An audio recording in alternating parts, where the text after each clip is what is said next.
Cultivating immortality for mortality, building a palace of bones, blood sacrifices pave the path to immortality. All beings are but blood slaves. Fortunately, Feng possesses a dual-crossing gate in his mind, leading to the apocalyptic world. Slaughtering the masses to cultivate the demonic path. Only by shedding shackles can one attain true freedom. When terrifying flesh tears open the earth, rising like mountain ranges, when sky-obscuring tentacles blanket the heavens, crawling across the entire planet, devouring billions of zombies. Under the blood moon, the righteous may rise a foot, but the demonic rises 10. Chapter 1. The Path of Dual Cultivation. Zombie planet beneath the blood moon. The atmosphere was shrouded in darkness. The towering and low buildings represented the commercial aspects of modern civilization. Amidst the thick fog, the structures seemed to rise and fall, resembling monsters reaching out from the shadows, an eerie silence enveloping the surroundings. Roar. More dense fog drifted in as the desolate neighborhood echoed with a series of chilling howls from an unknown corner, a bizarre sound that sent tremors deep within one's soul. The cacophony of howls transformed the uncanny neighborhood into a scene of unsettling commotion. In Building 12, Unit 3, Room 204 of Tianhua Community, the room appeared to have been vacant for an eternity. The lights had long been extinguished, and a thick layer of dust cloaked the furnishings and appliances, suggesting that life had long since abandoned this family. In the dark hall, a flicker of light appeared, as if a transparent membrane had been torn away, and a figure materialized without warning. Dressed in ancient garb, a robe of coarse fabric enveloped him, starkly contrasting with the modern decor surrounding him. Once again, this wretched place, having saved up to exchange for 5 corpse-restraining talismans, I refuse to believe I cannot break through. Upon his sudden appearance in the room, Feng dismissed the slight dizziness he felt, cursing under his breath while remaining ever vigilant. Indeed, before he could steady himself, a withered old man, resembling a mummy with sunken eyes and blackened teeth, unexpectedly emerged from the side room of the hall, colliding directly into him. Following closely was a shrieking old woman zombie with unkempt white hair. Feng's expression shifted instantly, his demeanor grave as he exclaimed, "After being dead for so long, why do you linger in this cursed place to trouble me?" Despite his words, Feng did not hesitate. With a flick of his wrist, 2 blood-red talismans ignited with ghostly flames, landing squarely on the foreheads of the 2 old zombies. Immediately, their howls ceased. The once menacing claws of the old zombies, poised to strike, became frozen in place as if time itself had stopped, their bloodshot eyes still darting about. Before Feng could exhale in relief, a towering, muscular zombie suddenly leaped forth, its teeth still clinging to remnants of dried flesh, roaring as it lunged for Feng's arms. "Finally! I've been waiting for you. I thought you wouldn't show up. How perfect that the whole family is here to complete the set." With that, Feng raised his palm. A beam of crimson light surged forth, resembling writhing maggots, burrowing into the forehead of the middle-aged zombie, causing it to thrash and howl in apparent agony. Then, another talisman was forcefully slapped onto his forehead, rendering the muscular zombie immobile. "What about the mother zombie? Come out quickly. I've been trapped here for 3 months, and you're the most formidable of the family. Hiding is not conducive to familial harmony." Feng bantered as he moved toward the master bedroom corridor. Suddenly, his expression changed. The 2 talismans he held ignited spontaneously, green ghostly flames consuming them, a malevolent aura nearly suffocating him. How is this possible? It's only been a few days, and it has become so fierce. The resentment is overwhelming. In a state of alarm, Feng began to retreat, but his breath caught in his throat. The master bedroom door suddenly swung open, revealing a pregnant woman with disheveled hair, emerging like a specter from a dream. Yet, what truly shocked Feng was not her sudden appearance, but the fact that her clothing was torn, exposing her swollen belly, and a ghostly fetus was clawing at the remnants of his twin brother's foot from within her ruptured abdomen. "Heaven help me! Is this how you intend to take my life? If you didn't want me to succeed, you should have said so. Why go to such extremes?" No wonder the resentment is so potent. It appears the true orchestrator is not the zombie woman, but the ghostly fetus within her. Feng's scalp prickled, cold sweat nearly spilling over. He had anticipated facing a family of 4 zombies, only to discover there were 6. The female zombie bore 2 within her. Moreover, the fetuses, feasting upon each other, signified that they had grown formidable. At that moment, the ghostly fetus in the pregnant zombie's belly turned its blood-red eyes towards Feng, dropping the food it had been gnawing on, its bloody mouth growling, revealing razor-sharp teeth. The piercing shriek seemed imbued with a terrifying magic, penetrating Feng's mind. He let out a suppressed groan, his thoughts momentarily clouded, before feeling as though he had been struck by a heavy blow, blood seeping from his orifices. Thud! Before he could regain his composure, a series of howls erupted from behind him as flames flickered. The family of zombies, previously immobilized by the corpse-restraining talismans, broke free, the remnants of the talismans turning to ash as they all turned their gaze towards him. Feng stared in disbelief at the foreheads of the once-sealed zombies, exclaiming, "Impossible! The cries of that ghostly fetus shattered the talisman seals and can control this family of four. This is no ordinary ghostly fetus. It is a man-eating specter fetus." Crack! In an instant, the talisman seals on the zombie's forehead shattered, vanishing without trace. In the blink of an eye, several zombies regained consciousness and lunged towards him. Indeed, it is futile. With my current meager magical power, I cannot even escape this room. The dangers within the room were not the only concern outside. Numerous howls echoed. Additionally, within the room lurked a ferocious and menacing man-eating specter fetus. Remaining here would surely lead to his demise. Unfazed, Feng dashed into the adjacent room, bracing the door with all his might. Bang! The zombie-pregnant woman charged after him, crashing through the door. Yet, the room was entirely bare, and the eyes of the ghostly fetus within her, filled with bloodlust, appeared utterly bewildered. Simultaneously, Feng found himself in a pitch-black chamber. He sat cross-legged on an intricately carved wooden bed, slowly opening his eyes, his complexion flushed. After several shifts in expression, he could no longer contain himself and spat a mouthful of warm blood, collapsing to the side. The room was stark and empty, devoid of possessions. Although it was spacious, apart from the wooden bed, a dark coffin stood prominently in the center. In the dim light, it appeared ominously foreboding. Nevertheless, Feng seemed unfazed. His face was pale, blood still staining the corner of his mouth, and he lamented, "My strength remains too low. I lack the ability to continue exploring that world." After mustering the courage to venture into the ghostly room, he hadn't even made it out the door before nearly losing his life inside. The Taoist apprentice has not received the seal and has only cultivated 15 threads of magical power. Ultimately, my strength is still insufficient. In the darkness, Feng's expression was one of deep distress.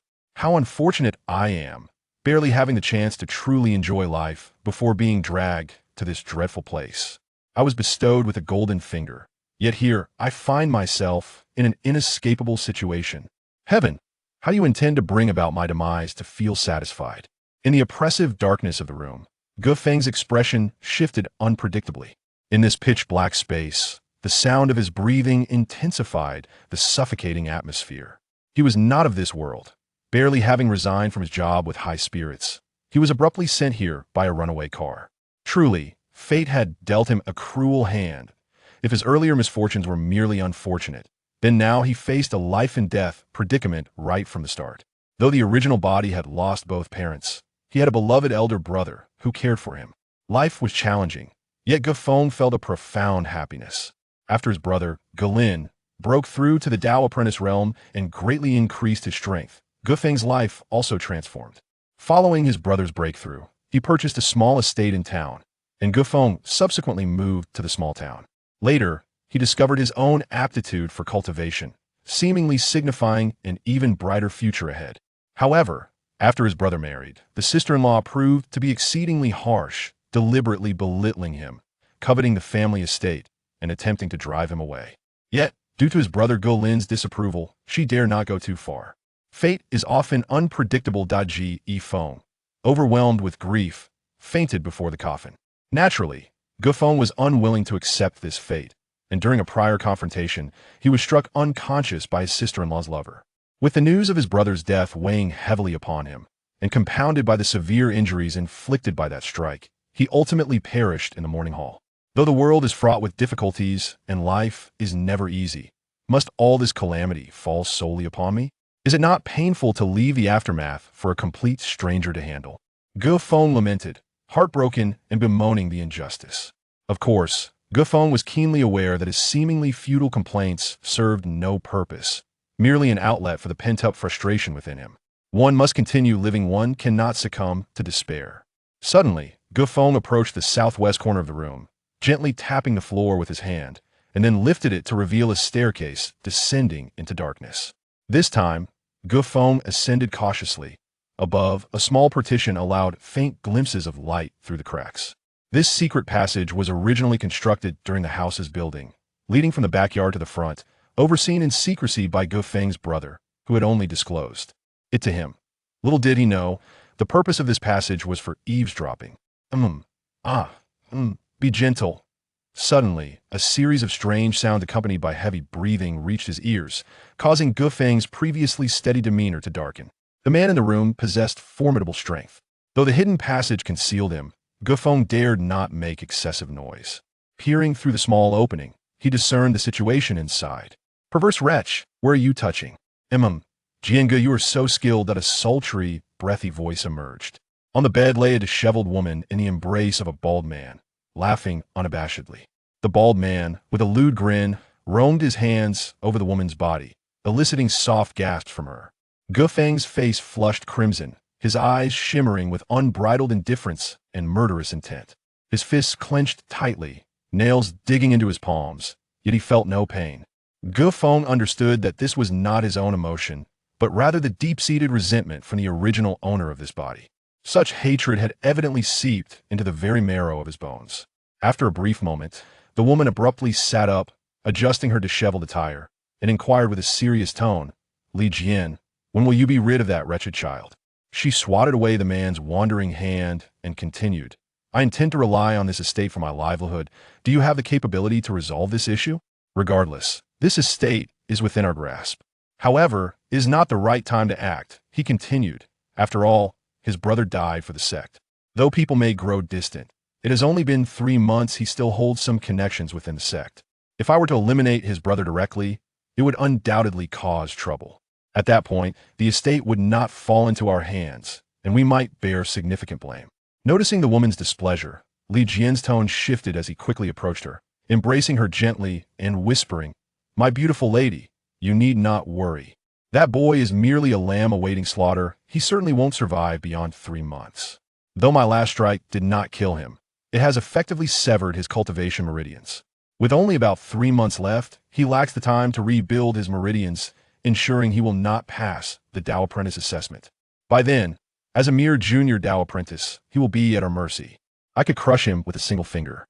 Once he is dead, this small estate will be ours. Consider it. My dear, not only will we avoid any blame, but we will directly seize this estate." What a marvelous outcome! Li Jian attempted to appease the woman, saying, "Why dwell on that wretched boy at this moment? Don't you find it disheartening? My beautiful lady, here I come." The woman was about to respond when the bald Li Jian pressed her down onto the bed once more. The room was soon filled with the sounds of passion. Unbeknownst to them, as they conspired, a pair of cold eyes observed everything that transpired. What a pair of treacherous lovers. Chapter 2. Fundamental Survival Rules for Demonic Cultivators. In the early morning, before dawn, Feng quietly opened the small door to the backyard and slipped out. Feng's home was a modest 2-courtyard residence, purchased with years of savings by his brother Galin after his advancement to the Dao Apprentice realm. Though unremarkable, this small estate was the dream dwelling of many Dao apprentices. This world is fraught with danger, especially for demonic cultivators. To ensure a safer residence, one must seek out places like this small town. The presence of the blood slaughter cult followers made it relatively safer. However, acquiring a residence near the blood slaughter cult stronghold was no small expense. The very private home that the treacherous couple sought to seize was this estate. When signing the ownership documents, Galin had bequeathed this estate solely to his younger brother Feng. The front door still bore a faded half of a bright red she character, partially torn away by someone. The remaining red paper was coated in dust, having been neglected for a long time, giving it a somewhat dilapidated appearance. "Rip!" Feng turned to the she character on the door and forcefully tore it away, tossing it aside. Instantly, the she character fluttered in the wind, landing in the foul water below. As he pushed open the door and stepped forward, it felt as though he had severed all ties with his past. On the mountainside, the Dao Apprentice Academy. Feng, clad in coarse garments, sat cross-legged on the square with a group of boys around 13 or 14 years old, concentrating on their breathing. Having traversed through time for a while, he had come to understand the current circumstances. He resided in the Zhao Kingdom, specifically in the Blood Puppet Mountain Range, which served as a base for a branch of the Blood Slaughter cult, primarily the Tao Apprentice Academy's expansive grounds. Each day, their morning lessons were unwavering, training through the sweltering summer and the freezing winter, with no respite whatsoever. Each of them bore solemn expressions, focused and serious, channeling the blood-refining technique taught by the Blood Slaughter cult, refining their inner magical energy. In this somber atmosphere, faint wisps of white vapor began to materialize above their heads. Among them, individuals possessing formidable magical prowess had already coalesced into a thin veil of white mist above their heads.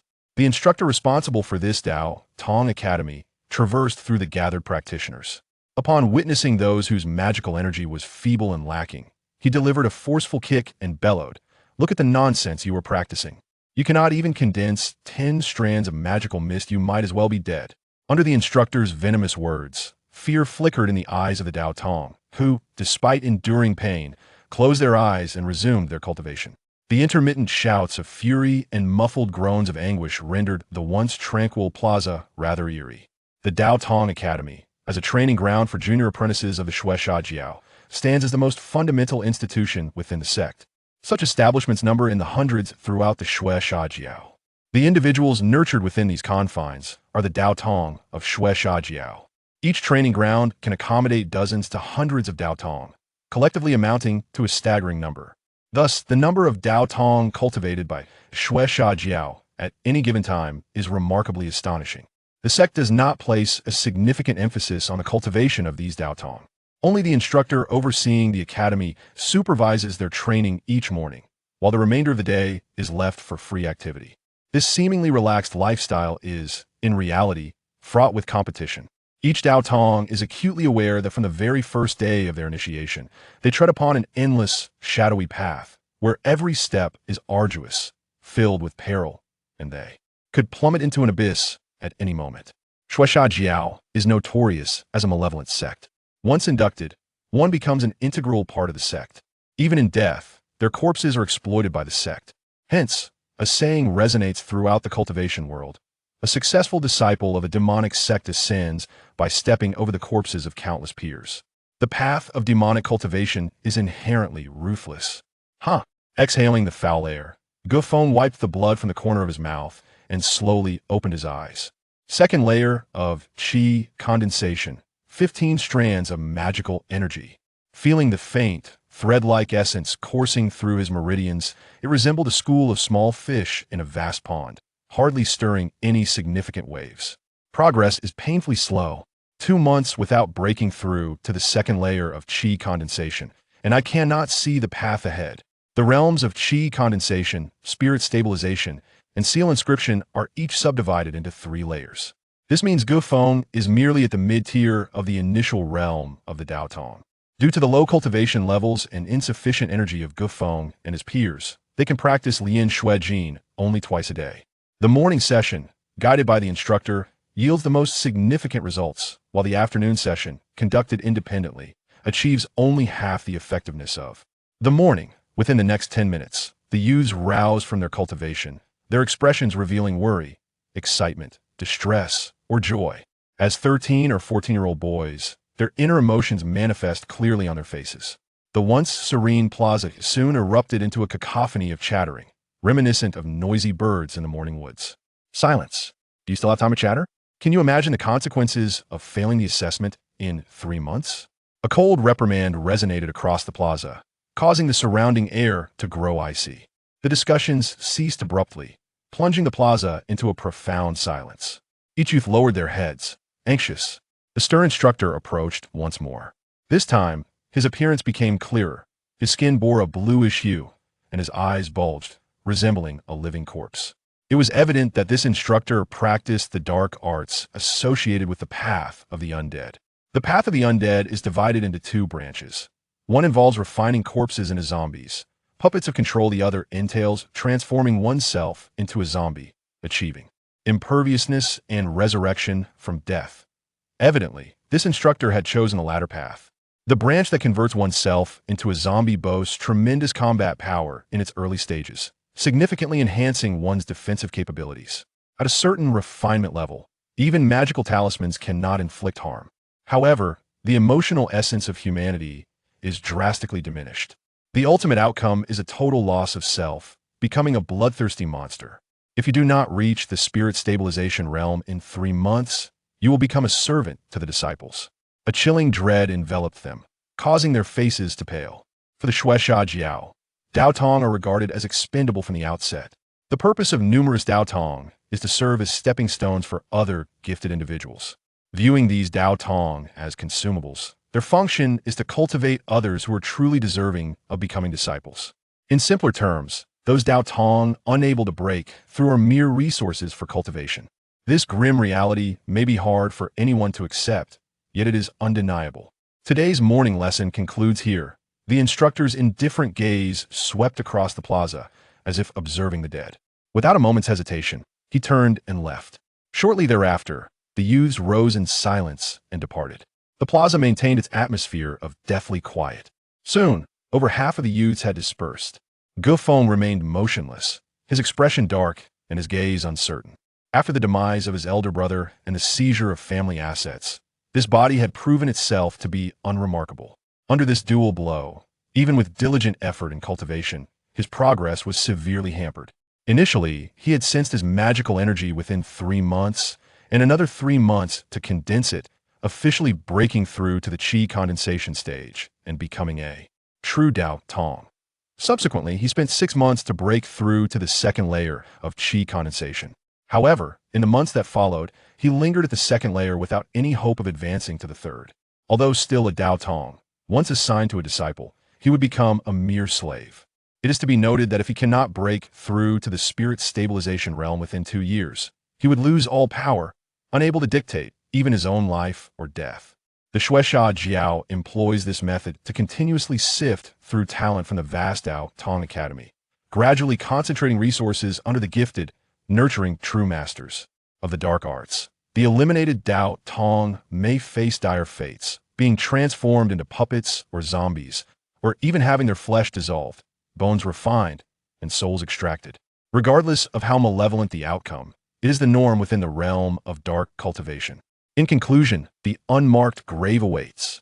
For the disciples, Dao Tong, having undergone magical nourishment, become suitable materials for the cultivation of dark arts, whether flesh or bone. Those who do not become disciples are but ants. This is the most frequently heard saying by Feng since joining Shueisha Jiao, a truth experienced by countless predecessors in cultivation.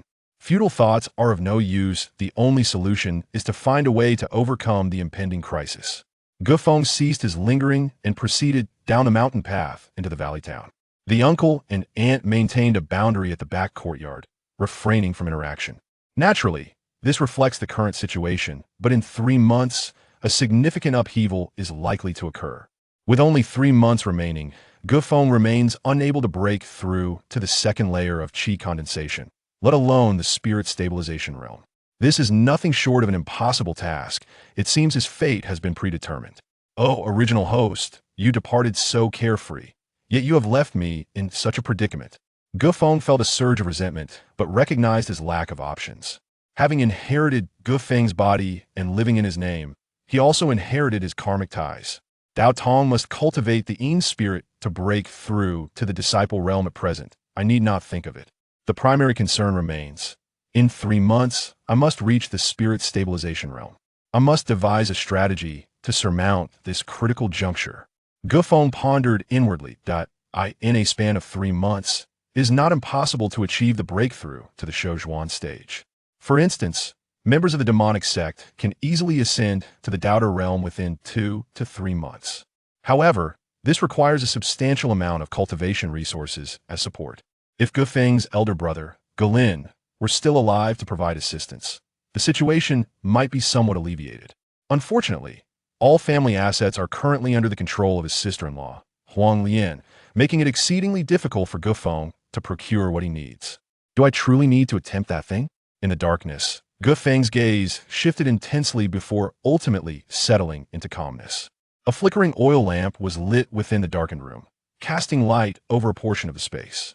At the center of the room lay a black coffin, appearing particularly ominous under the dim glow.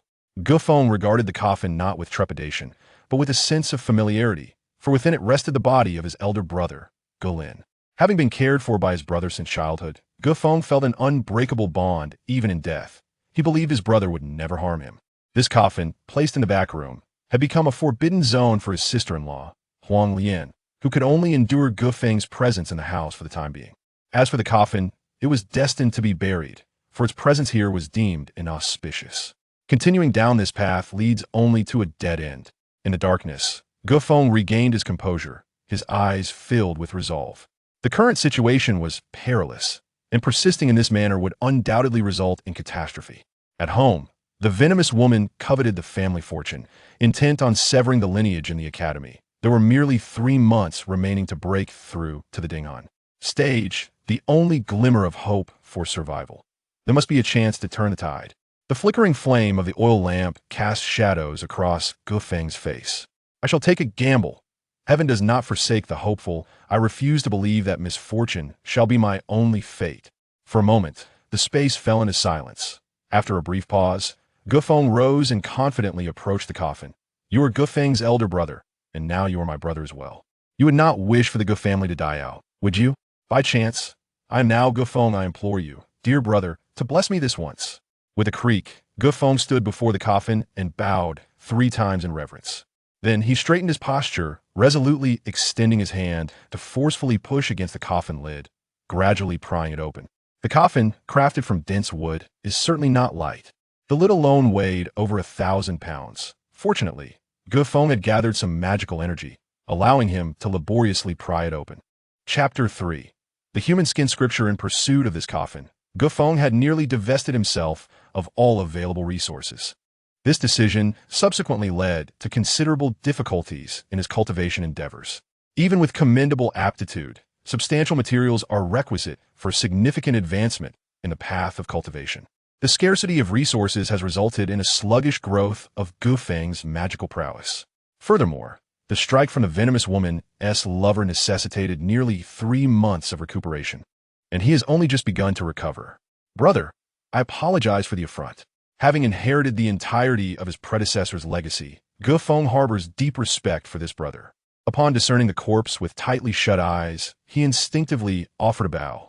The light illuminated the body, revealing a robust male figure.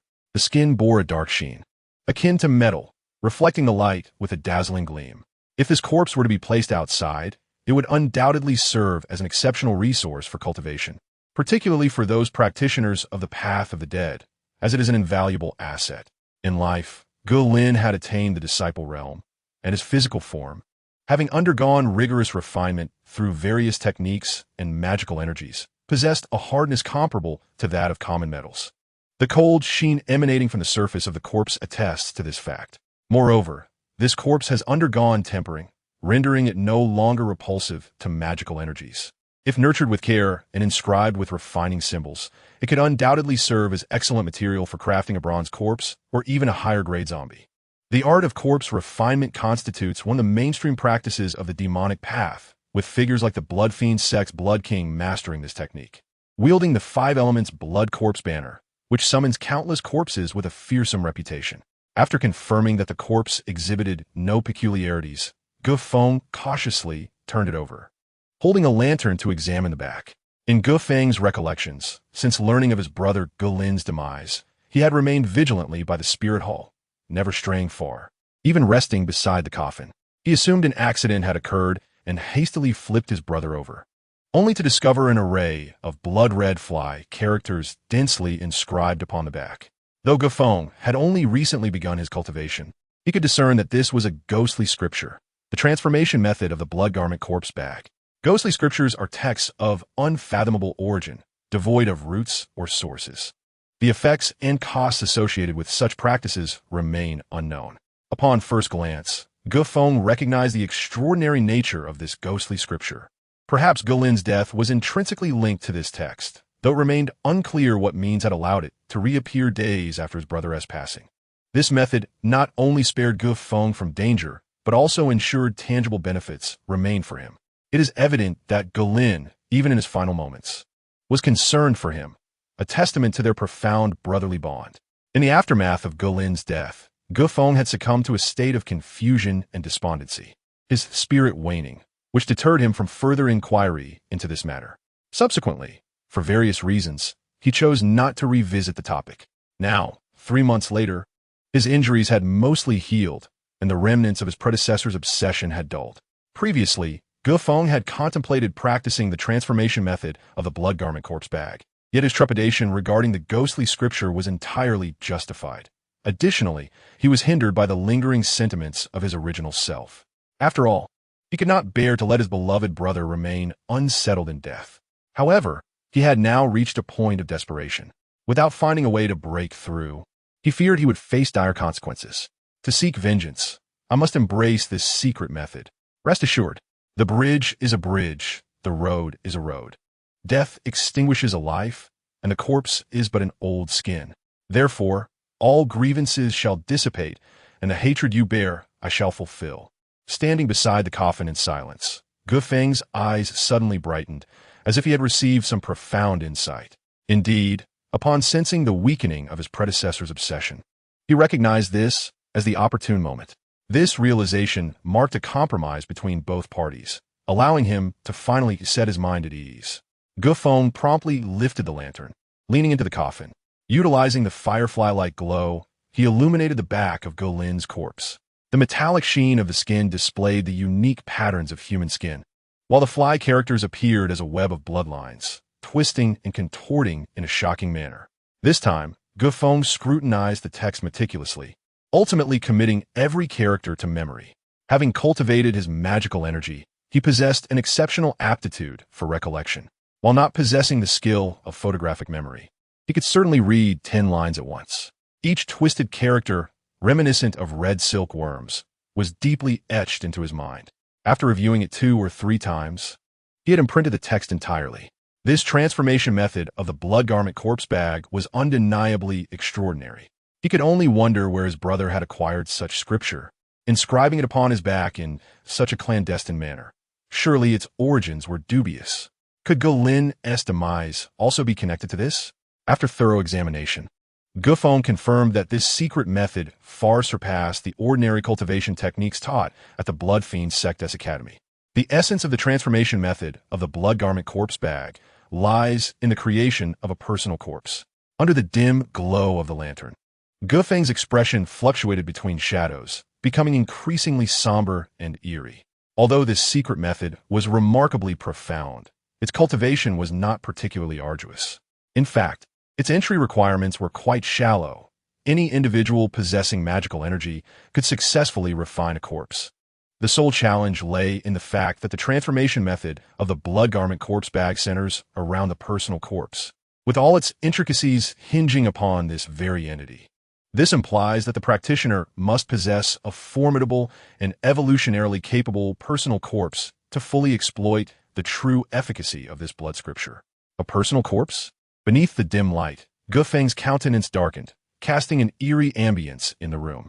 His gaze involuntarily drifted towards the corpse within the coffin, and he suddenly comprehended why the remnants of his predecessor had so vehemently obstructed his practice of this secret method. The key lay here. This technique was indeed bizarre. While entry was simple, nurturing the personal corpse necessitated a continuous influx of resources. Otherwise, it would inevitably recoil upon its master. More critically, this personal corpse must be blood-related, a direct descendant. Otherwise, it would result in dire repercussions. Chapter 4. Cultivating an evil god with flesh and blood, kin though the remnants of his predecessors had been subdued. Feng remained uncertain as he gazed upon the corpse in the coffin. The transformation method of the blood garment corpse bag explicitly states that only a corpse imbued with magical energy and of direct blood relation is suitable for the creation of a personal corpse. Thus, everything became clear. Gulin had inscribed this scripture upon his back, anticipating that if he were to perish, his own corpse would serve to aid his brother. For brothers like them, reliant upon one another, it was only fitting that the secret would be discovered posthumously. Others, even if they stumbled upon this secret, would lack the necessary conditions to support its cultivation. The thoughtfulness is truly commendable, since your elder brother has labored so diligently, even in death, to pave a path for you. I hope you can fulfill him, fulfill me, and fulfill yourself. Do not disturb this moment of significance with chaos. Gufeng's expression darkened. For him, the remnants of his predecessors were of utmost importance. Should he be interrupted while practicing this method, the consequences would be catastrophic. If he could not secure the consent of the original self and forcefully employ the transformation method of the blood garment corpse bag to refine the corpse, it could lead to mutual destruction at the hands of the remnants of the original self's will. Gufeng dared not to be careless. Survival was paramount before contemplating strength. Gufeng stood beside the coffin, motionless. The flickering light danced across his face, illuminating it intermittently, while the muscles contorted slightly, as if he were embroiled in a silent struggle of pain. Unbeknownst to him, a tear slipped down the corner of his eye, a quiet farewell to the past, tracing a path across his face and disappearing into the darkness. Just moments ago, Gufeng inexplicably felt a wave of sorrow wash over him, an uncontrollable melancholy sweeping through his heart, leading to the tears' descent. Almost immediately, he sensed a release within his body, as if the shackles that had previously restrained him had suddenly shattered. He understood that he had been possessed by an external force. Although seamless, it was never truly his original self. While he could operate his body autonomously, he always sensed another presence impeding him, the residual will of the original body. With that will dissipating, he finally grasped full control over this corporeal form.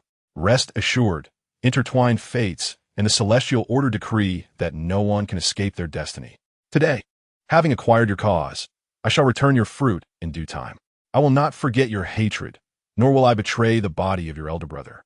Gufeng raised his gaze, staring into the void, as if making a promise or bidding farewell to an unseen entity. After a long while, he finally gathered his thoughts and breath, regaining his composure. This time he closed his eyes, beginning to familiarize himself with the operational methods described in the Shui Isher Nong Tue BNFA. He refrained from acting hastily, aware that he was not yet in optimal condition. The turmoil within his heart had been too tumultuous that day, preventing him from fully concentrating on refining the corpse. After all, this was Gufeng's singular opportunity to turn the tide, and thus he needed to prepare meticulously.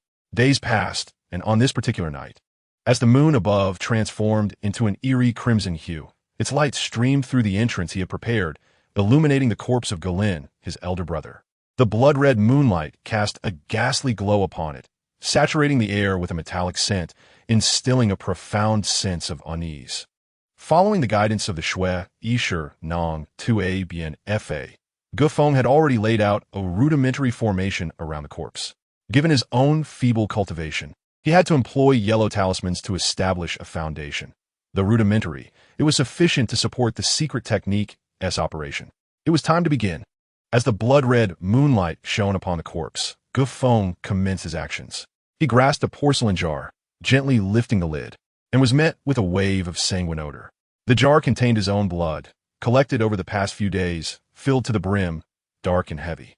He then poured the blood onto the ground, allowing it to flow along the lines he had drawn, forming a complex and mysterious symbol that enveloped the corpse entirely. Throughout the process, Gufeng remained vigilant, fearful of any missteps. As he observed the blood gradually filling the lines, he finally felt a sense of relief.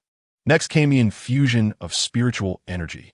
Without a moment to spare, Gufeng began to channel his limited spiritual power directly into the blood-covered design on the ground. As he continuously infused his energy, a thick blood mist began to rise from the formation. The array had activated. Watching the mist ascend, a sense of release washed over Gufeng, and a weary yet resolute smile graced his lips. Subsequently, he poured all his spiritual power into the formation, his complexion turning ashen, and he collapsed onto the ground, drained of strength. Clearly, propelling this rudimentary formation with his energy was an arduous task. It should have succeeded. Panting heavily, Gufeng closed his eyes, channeling his techniques.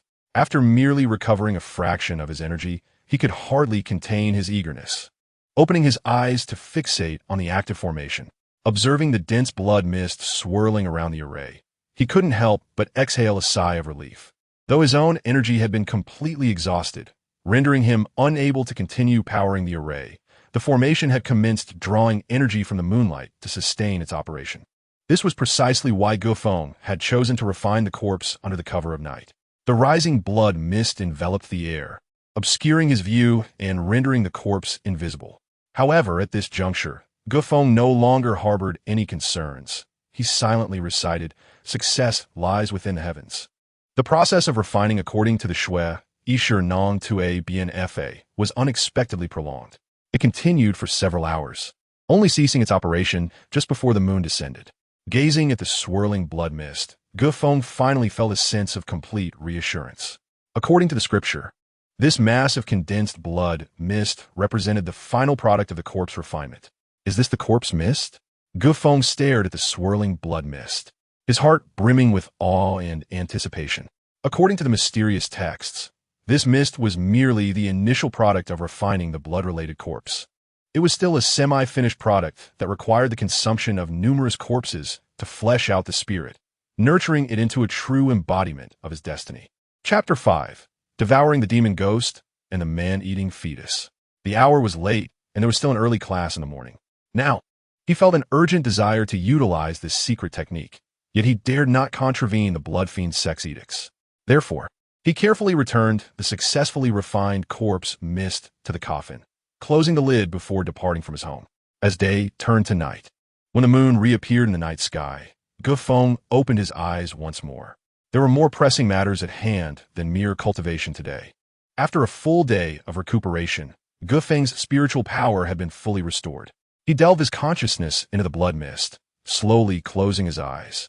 As his thoughts penetrated deep within, a stunning sight unfolded before him. A silver door emerged, surrounded by shimmering brilliance. This was a true gamble. The outcome would reveal whether he would soar like a dragon or crawl like a worm. This silver door, appearing deep within his mind, had always been with him. It was his greatest secret and the key to his awakening. Through this silver door, he could traverse into another world, likely a modern city ravaged by zombies. The last encounter with the ghostly fetus had nearly claimed his life. This time, he was prepared to uncover the truth of that world. Moreover, this time Feng had a companion, and without hesitation, he stepped through the door with a roar. Without a hint of surprise, Feng found himself back in the familiar surroundings. Tianhua Community, Building 12, Unit 3, Room 204. One eager welcome. Prior to this, Feng had already found some confidence. While the zombies were fearsome, overcoming them was not beyond his capabilities. This time, Feng had even refrained from bringing talismans to restrain the corpses, primarily because he was currently penniless. With a flick of his fingers, several beams of crimson light shot forth, striking the foreheads of the zombies, rendering them stiff and motionless, their grotesque expressions freezing in place. In truth, using the blood refinement technique against these zombies posed no challenge. Only the pregnant female zombie, with her twin brothers inside her womb, devouring one another, had birthed the terrifying demon ghost fetus, which was the crux of the solution. At this moment, his primary focus remained on the mutated ghost fetus within the pregnant female zombie. A low growl emanated from behind the shattered wooden door. Within the pitch-black corridor of the room, the pregnant zombie emerged, her swollen belly prominent. Her tattered and exposed clothing could not conceal her gaping abdomen, the desiccated, dark skin split open, revealing a gaping hole. Connected by an umbilical cord, a ghost fetus exuding dark energy stared intently at him. Perhaps due to the incomplete development of the ghost fetus's vocal cords, it could only emit a low, beast-like growl.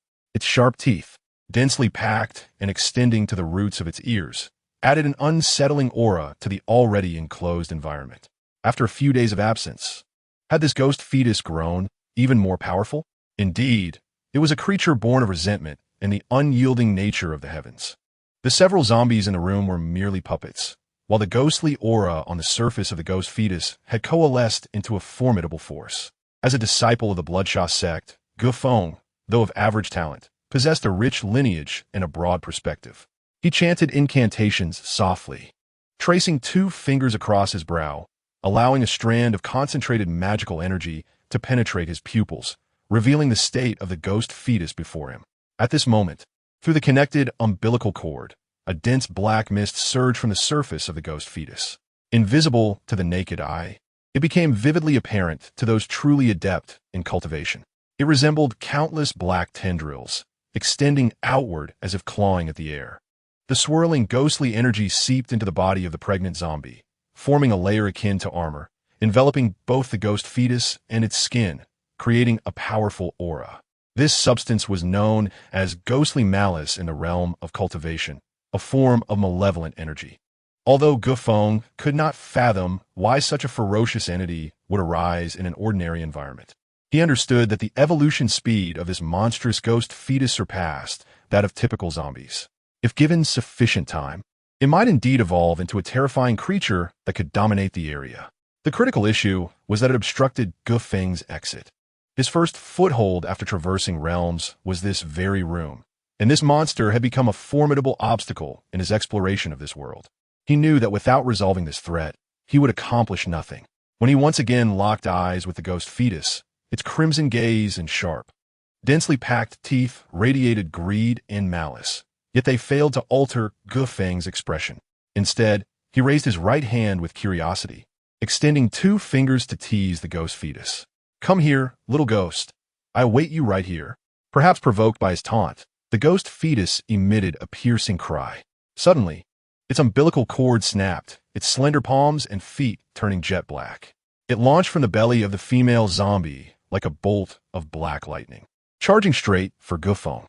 Having encountered it before, Feng had always managed to escape, but now the ghost fetus, exhibiting a degree of intelligence, sought to deny him any opportunity. Observing the enraged ghost fetus, Feng smirked coldly and waved his right hand forward, conjuring a wall of blood to block its path. The ghost fetus sensed the impending danger, but was too swift, crashing into the blood wall. The force of the impact propelled half of its body through the barrier, particularly its outstretched, ghostly claws, which were mere centimeters from Feng's face.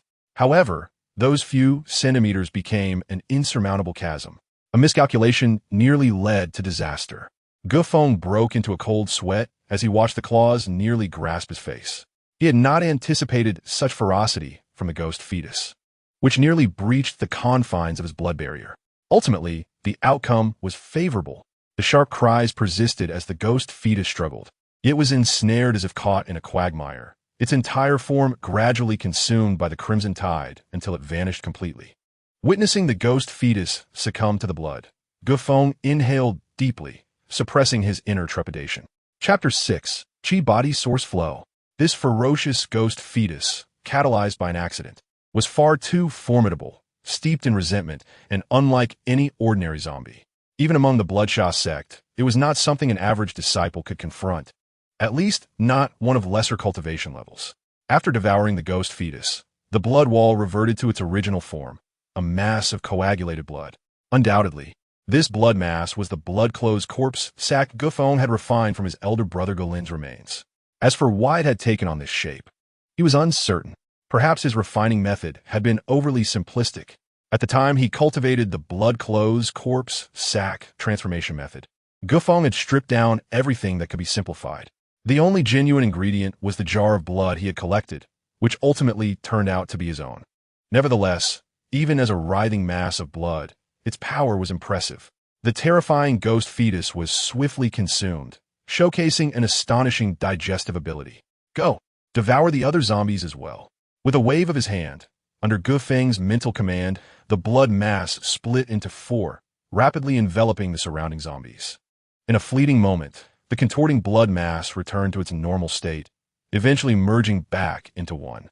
The room fell silent once more. Had it not been for the bloodstains on the floor, one might scarcely imagine that several terrifying zombies had once lingered within.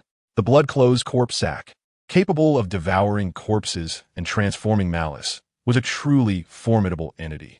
After consuming the zombies, particularly the ghost fetus, the blood mass appeared even more vibrant. Its vitality significantly enhanced. The blood mass retained its previous form, yet after devouring the ghost fetus and 4 zombies, it became a vivid crimson, as if dyed by bright red pigment. Remarkably, the lively blood mass writhed with greater speed, pulsating at its center like a beating heart. Feng could distinctly feel its pulse and the rhythm of a certain life force. What was happening? Just as Feng pondered the changes within the refined corpse sac, his thoughts were interrupted as he suddenly widened his eyes, displaying a trace of astonishment. For in that instant, he sensed an extraordinarily pure and mysterious power surging from the writhing blood mass, flowing into his body through some special channel. Instantly, his previously depleted magical energy was replenished, and a continuous wave of strength surged within him. A new essence of refined blood energy was generated, filling his body and rejuvenating his spirit. Was this the essence of the transformation method? The so-called innate corpse blood clothes were merely external. The true core of this secret technique lay in absorbing formidable and malevolent entities to nourish oneself. Feng hesitated, yet his expression conveyed everything, revealing a blend of shock and elation. This was the true path of borrowing falsehoods to cultivate truth, a harmonious fusion of law and path. It was evident that this innate corpse sac was refined from the magical energy of his blood kin, creating an intrinsic connection between the two. Furthermore, the innate corpse sac absorbed the essence of malice from the ghost fetus and zombies, converting part of it into pure magical energy, feeding back into his body, a cyclical process. Truly a secret technique left behind by his elder brother. Once outside, he vowed to uncover what his brother Galin had experienced in life and where he had acquired such an exceptional cultivation method. Perhaps it was precisely because of this technique that his brother had encountered that life-threatening incident. Feng mused internally, forcibly severing the feedback from the innate corpse sac. After all, this was not a suitable place for cultivation. This space, tainted by zombies, was rife with uncertainty and danger. Feng had no desire to face unforeseen calamities while cultivating. No, how could this be? These zombies still retain their souls. Stunned by the surge of warmth from the feedback of the innate corpse sac, Feng had no energy left to pay attention to the changes in the external environment. At this moment, a genuine sense of unease gripped Feng's heart, causing his very soul to tremble. He stood in astonishment, gazing at the drifting souls suspended in midair, his heart inundated with shock. As a disciple of the Shui Sha Jiao, he had already harnessed his mystical powers and could naturally perceive the essence of the souls dissipating in the sky. Furthermore, he discerned that these souls, being birthed from zombies, did not belong to the living and were seldom tainted by the passions and impurities of the mortal realm, pure as a blank sheet of paper. However, their essence had not dissipated. If brought to Shui Sha Jiao, they would undoubtedly be coveted treasures among demonic cultivators. Even for a disciple, it would be exceedingly challenging to acquire such refined soul essence. Were it not for the low rank of these souls, they would surely be considered a substantial boon. This was understandable, as they were merely zombies transformed from ordinary humans. Otherwise, if they were abundant and of higher quality, even a Taoist might be tempted to seize them. Indeed, it seemed necessary to reassess the status of this world. Originally, Feng had presumed that this realm was simply a modern city contaminated by some form of zombie gene, reminiscent of the bioweapon crises from his past life. Yet now, it appeared that these zombies and the formidable entities that had undergone transformation were far more complex than he had anticipated. Upon deeper reflection, Feng realized he had drastically underestimated the profound nature of this world. The emergence of these souls had nearly upended the knowledge framework of this Taoist disciple. For him, the significance of this world had escalated beyond a mere tier. Regrettably, he had not brought along his talismans for capturing souls, a true waste. Feng now held grander expectations for this world. After dispatching the zombies in the room, he did not linger but promptly exited the chamber. Outside, a cacophony of roars echoed, reminiscent of human anguish, yet also akin to some monstrous gathering. Pushing open the heavy security door, he stepped into the corridor. He discovered that he was within a vast apartment complex, the walls adorned with slogans of the community. Unfortunately, he could not decipher the script of this world and quickly lost interest after a cursory glance. To his surprise, he encountered a considerable number of zombies in the corridor, and a smile crept across his face. These grotesque, disfigured creatures, resembling frenzied beasts, appeared to him as a wealth of reusable resources. Chapter 7. Rapid progress. I use zombies as fuel. These zombies were evidently drawn here by the cries of the ghostly offspring, transforming into sustenance for the blood-clad corpses. As the blood mass shifted, it transformed into arrows of crimson, piercing through the brains of the zombies. The previously numerous zombies in the corridor succumbed, collapsing lifelessly to the ground. Subsequently, the blood mass writhed, morphing into large flesh clumps, greedily devouring the fallen bodies, leaving only pools of blood behind, evoking a chilling sense of the uncanny. What lay beyond? As the blood mass continued its feast on the zombie corpses, Feng inadvertently cast his gaze outside. Through the stained glass of the window, he beheld the modern city shrouded in a thick veil of white fog, resembling a gossamer curtain that isolated distant scenes. Even with his keen eyesight, his vision was obscured. From afar, he could hear the low growls of the zombies, yet the distant scenery remained indiscernible. Indeed, this world harbored changes, rife with peculiarities. It was not the bioweapon crisis he had envisioned, but rather a deeper transformation concealing unknown secrets. Yet, the nature of the changes occurring outside was far too distant for Feng at this moment. After all, he was merely a fledgling disciple, his powers meager, unable to effect any change. What he needed to do now was to voraciously consume corpses, utilizing the blood-clad corpse sack transformation technique to swiftly ascend, at the very least ensuring his own survival. What? Full already? As Feng processed the last of the zombies in the corridor and prepared to ascend to the next floor, a message emanated from within the blood-clad corpse sack. This development did not exceed Feng's expectations, for all things possess a limit to their capacity. Having consumed over 10 zombies and the power refined from a ghostly offspring, he had reached the threshold of the blood-clad corpse sack's endurance. At this moment, it was evident that the blood-clad corpse sack resembled a large, pulsating tumor. Its surface transformed into a vivid red, akin to freshly exposed flesh. Its size had increased significantly, and its writhing accelerated, as if it were on the verge of animation. As a surge of warmth coursed through him, Feng's countenance shifted slightly. Without hesitation, he opened the silver door within his mind and vanished from the staircase. In the pitch-black room, the flickering flame of the oil lamp cast a faint glow, revealing Feng's silhouette seated cross-legged on the bed. At this moment, his face bore no trace of reluctance or emotion. He was as tranquil as autumn waters, an intangible aura gradually rising around him. An unseen force was continuously purging his body. Feng closed his eyes, refining this newfound power. The spiritual energy hidden in the surrounding air was drawn in, merging with his being. Consequently, the aura he emanated grew increasingly potent. Moments later, when Feng opened his eyes, a gleam of brilliance shot forth from their depths. Sharp as a sword, this blood-clad corpse sack transformation technique, which harmonized both body and magic, had allowed him to continuously consume zombies. Although he could only extract a minuscule fraction of their power, the sheer number of zombies made up for it. In fact, the next step was to evolve into a corpse pupa. The power returned, though faint, was remarkably pure, devoid of any impurities. It could not only be refined directly, but also doubled the speed of his cultivation. After a single session of training, he had condensed 3 strands of mystical energy. Indeed, the effects of this secret technique were strikingly evident. At this moment, he felt as if his meridians had transformed into rushing rivers. The previously meager mystical energy had become a flowing stream, surging through his body. Throughout this process, he could distinctly sense his power escalating. This kind of cultivation was truly what it meant to cultivate. The experience of such a vigorous and exhilarating training session left a profound impression on Feng.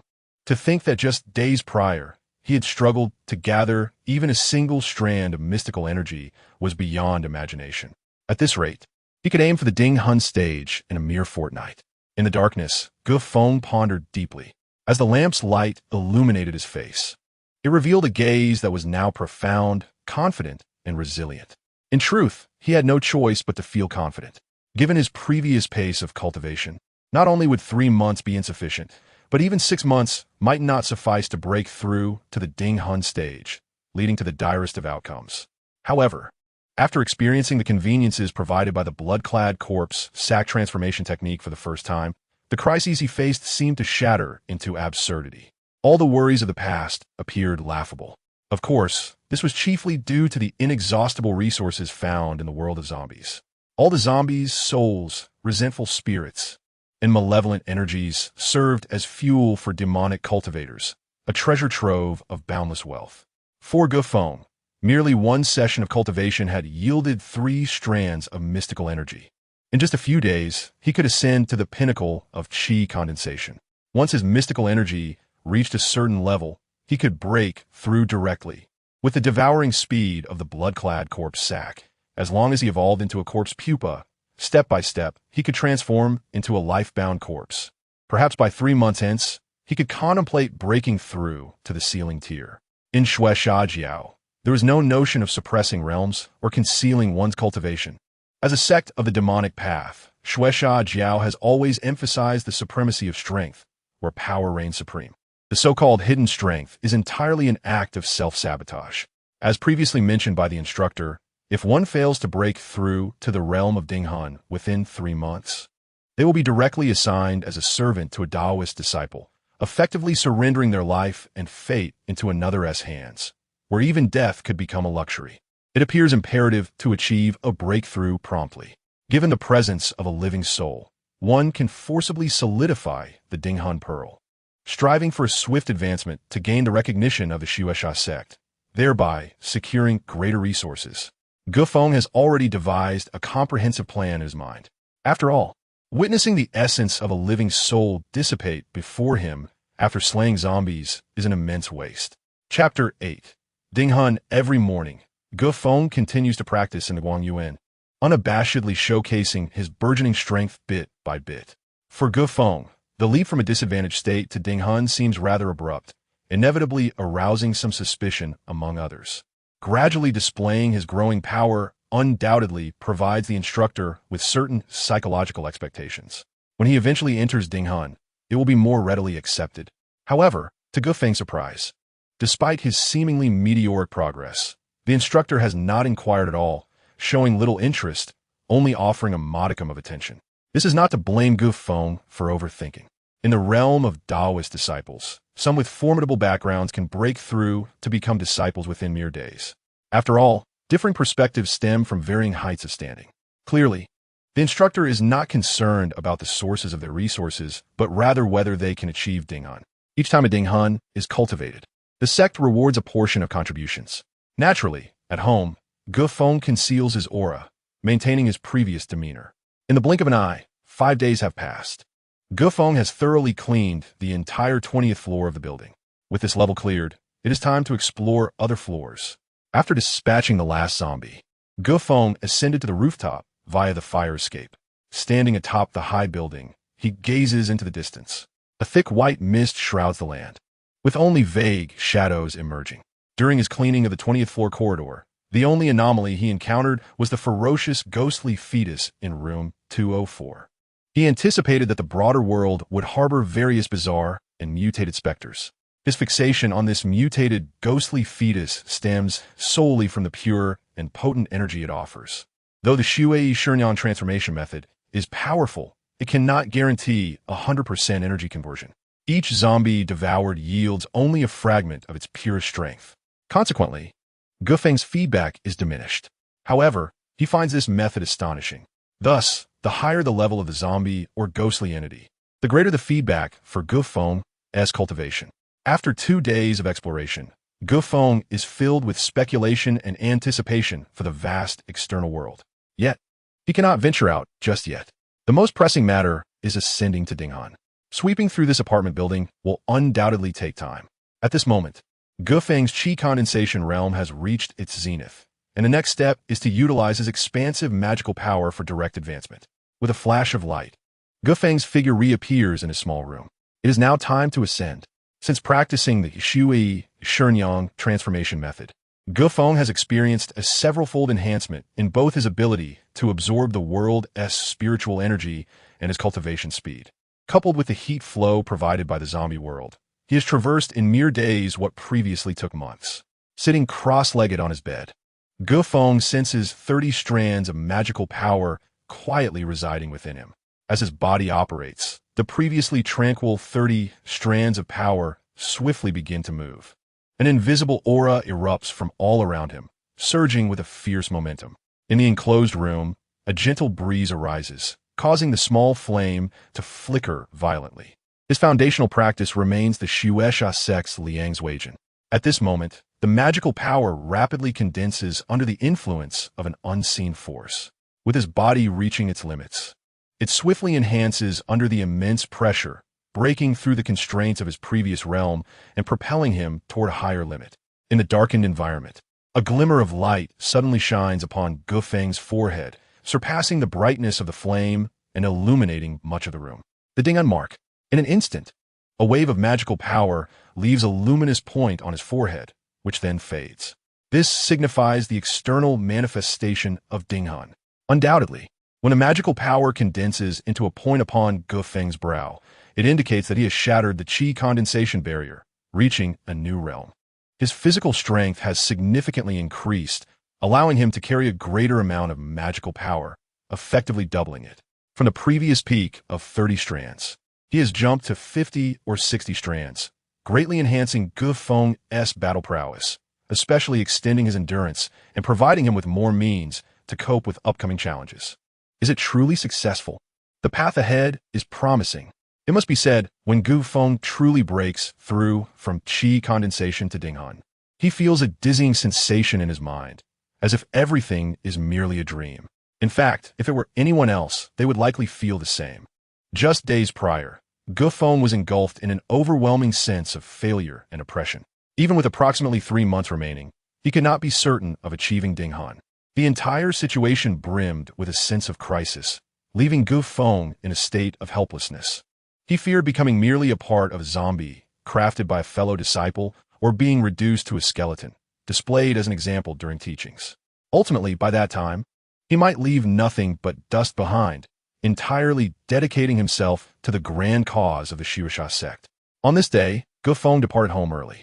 However, his destination was not the previous Guangyuan, but rather directly upward, beyond the Guangyuan, arriving at the core area of the Shiwasha sect's branch. As a subsidiary of the Shiwasha sect, this place primarily cultivates the next generation of Taoist disciples. Although small, this area is well-equipped, featuring a martial arts hall, a teaching hall, a trading hall, and other buildings, making it rather bustling. Compared to the main hall, it is equally comprehensive. Who goes there? What is your purpose? Before Feng could approach the teaching hall, he was intercepted. Chapter 9. Teaching the Shiwasha sect places great importance on the realm of Taoist disciples. After breaking through the realm, Feng eagerly arrives for certification. According to regulations, only those who have surpassed the corresponding realm may come to learn various techniques. As for the qi condensation realm, there are no qualifications for practicing any techniques. You may enter. The guards, accustomed to such occurrences, say no more and wave him inside. Upon entering, Feng explains the situation, and someone guides him to the testing room. In fact, the entire certification process is remarkably simple, to the point where Feng finds it hard to believe. He is led into a room where the examiner is a Taoist disciple. This individual is robust, resembling a bear, draped in a yellow Taoist robe with a scruffy beard. What stands out are his blood-red eyes, akin to a bloodthirsty beast that has starved for days in the mountains, bloodshot and fierce. Meeting his gaze is jarring and unsettling for Feng. Before he can steady himself, his eyes have already locked onto those blood-red orbs. At this moment, he felt a chilling sensation enveloping his body, as if a ferocious beast was rampaging before him. Feng's complexion paled, his body stiffened. Fortunately, having achieved the realm of soul stabilization, he instinctively summoned his 30 strands of magical power, which flowed through his limbs, generating warmth that dispelled the cold. A gleam flickered above Feng's brow as the soul stabilization mark manifested before him. However, in the next instant, a flash of bloodlust glimmered in the eyes of the bear-like figure clad in yellow robes, and Feng instantly regained his senses. He sensed an overwhelming force surging towards him, and with his rudimentary soul stabilization capabilities, he was effortlessly crushed, his mental defenses shattered. Just as Feng's expression twisted in preparation for an even more terrifying onslaught of malevolence, the oppressive aura emanating from the imposing yellow-robed figure suddenly receded, casting a penetrating glance in his direction, and the room fell into an instant tranquility. "Come here, you." The thunderous voice of the yellow-robed figure resonated like a brass bell, summoning him with a wave of his hand. "My lord, I." Faced with the formidable figure, Feng dared not hesitate and promptly approached. As he was about to speak, he was interrupted.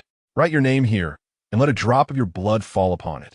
The yellow-robed figure produced a mysterious metallic plate, 2 fingers wide, and commanded him. Gufeng vaguely recalled having seen such a metallic piece on his elder brother Golin, albeit a more exquisite version. Although he was uncertain of the necessity, he dared not question the directive and swiftly took up a pen, dipped it in a peculiar ink, and inscribed his name. Following the instructions given, he bit his finger, allowing a drop of blood to drip onto his name. What transpired next astonished Gufeng. The seemingly inert metallic plate absorbed both the blood and the special ink, and in an instant, the dry surface bore the appearance of his name being engraved upon it. This is your identification badge. Do not lose it. It signifies that from this day forth, you are a member of the Blood Fiend sect, albeit in the most rudimentary capacity. When you surpass the rank of disciple, you must use it to exchange for a new identification badge at the Disciple Academy. The imposing yellow-robed figure, responsible for verifying the soul stabilization disciples, appeared somewhat irritable. He had only imparted 2 sentences before dismissively waving Gufeng away. Although Gufeng yearned to glean more information regarding the subsequent soul stabilization process and the nuances of the sect, the figure was not his elder brother and thus offered no assistance. After bowing at the door, Gufeng slowly retreated, closing the door behind him. His expression tinged with helplessness. Gathering genuine information proved to be exceedingly challenging. Understanding the indifference of the disciples, Gufeng was acutely aware of the situation. Comparatively, the entire Blood Fiend sect had numerous branches dedicated to educating disciples, amounting to over 100. Consequently, each cohort produced a substantial number of disciples.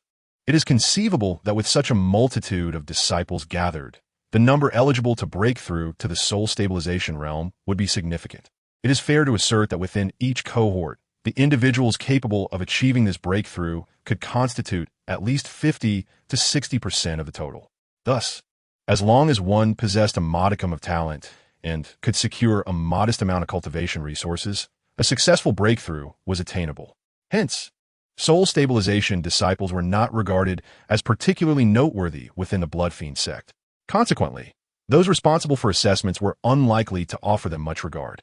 For an ordinary disciple, forging friendships with others was a challenging endeavor. As the Blood Fiend sect stood as a dominant force in the Zhao Kingdom's demonic sect landscape, it adhered to the principle of survival of the fittest. The competition was fierce, and the sect members were more inclined to believe in the exchange of benefits. Unless one could provide substantial gains to others, acquiring their friendship would be a daunting task. Never mind, the teachings my elder brother imparted may still prove beneficial. Gufeng sighed softly, refocusing his thoughts. The pressing matter at hand was to exchange for a tome on soul cultivation techniques. With a gentle exhalation, he suppressed his emotions. While his peers might revel in their advancements, he was met with such indifference, which could foster a stark psychological contrast. Yet, for Gufeng, this was not significant. The hardships and dangers he had endured days prior far outweighed this minor setback. He then made his way to the main hall and ascended to the second floor. This hall of transmission was not only responsible for assessing realms, but also housed a vast array of texts and techniques. After verifying his identity at the entrance, Gufeng was informed that he could only navigate this level.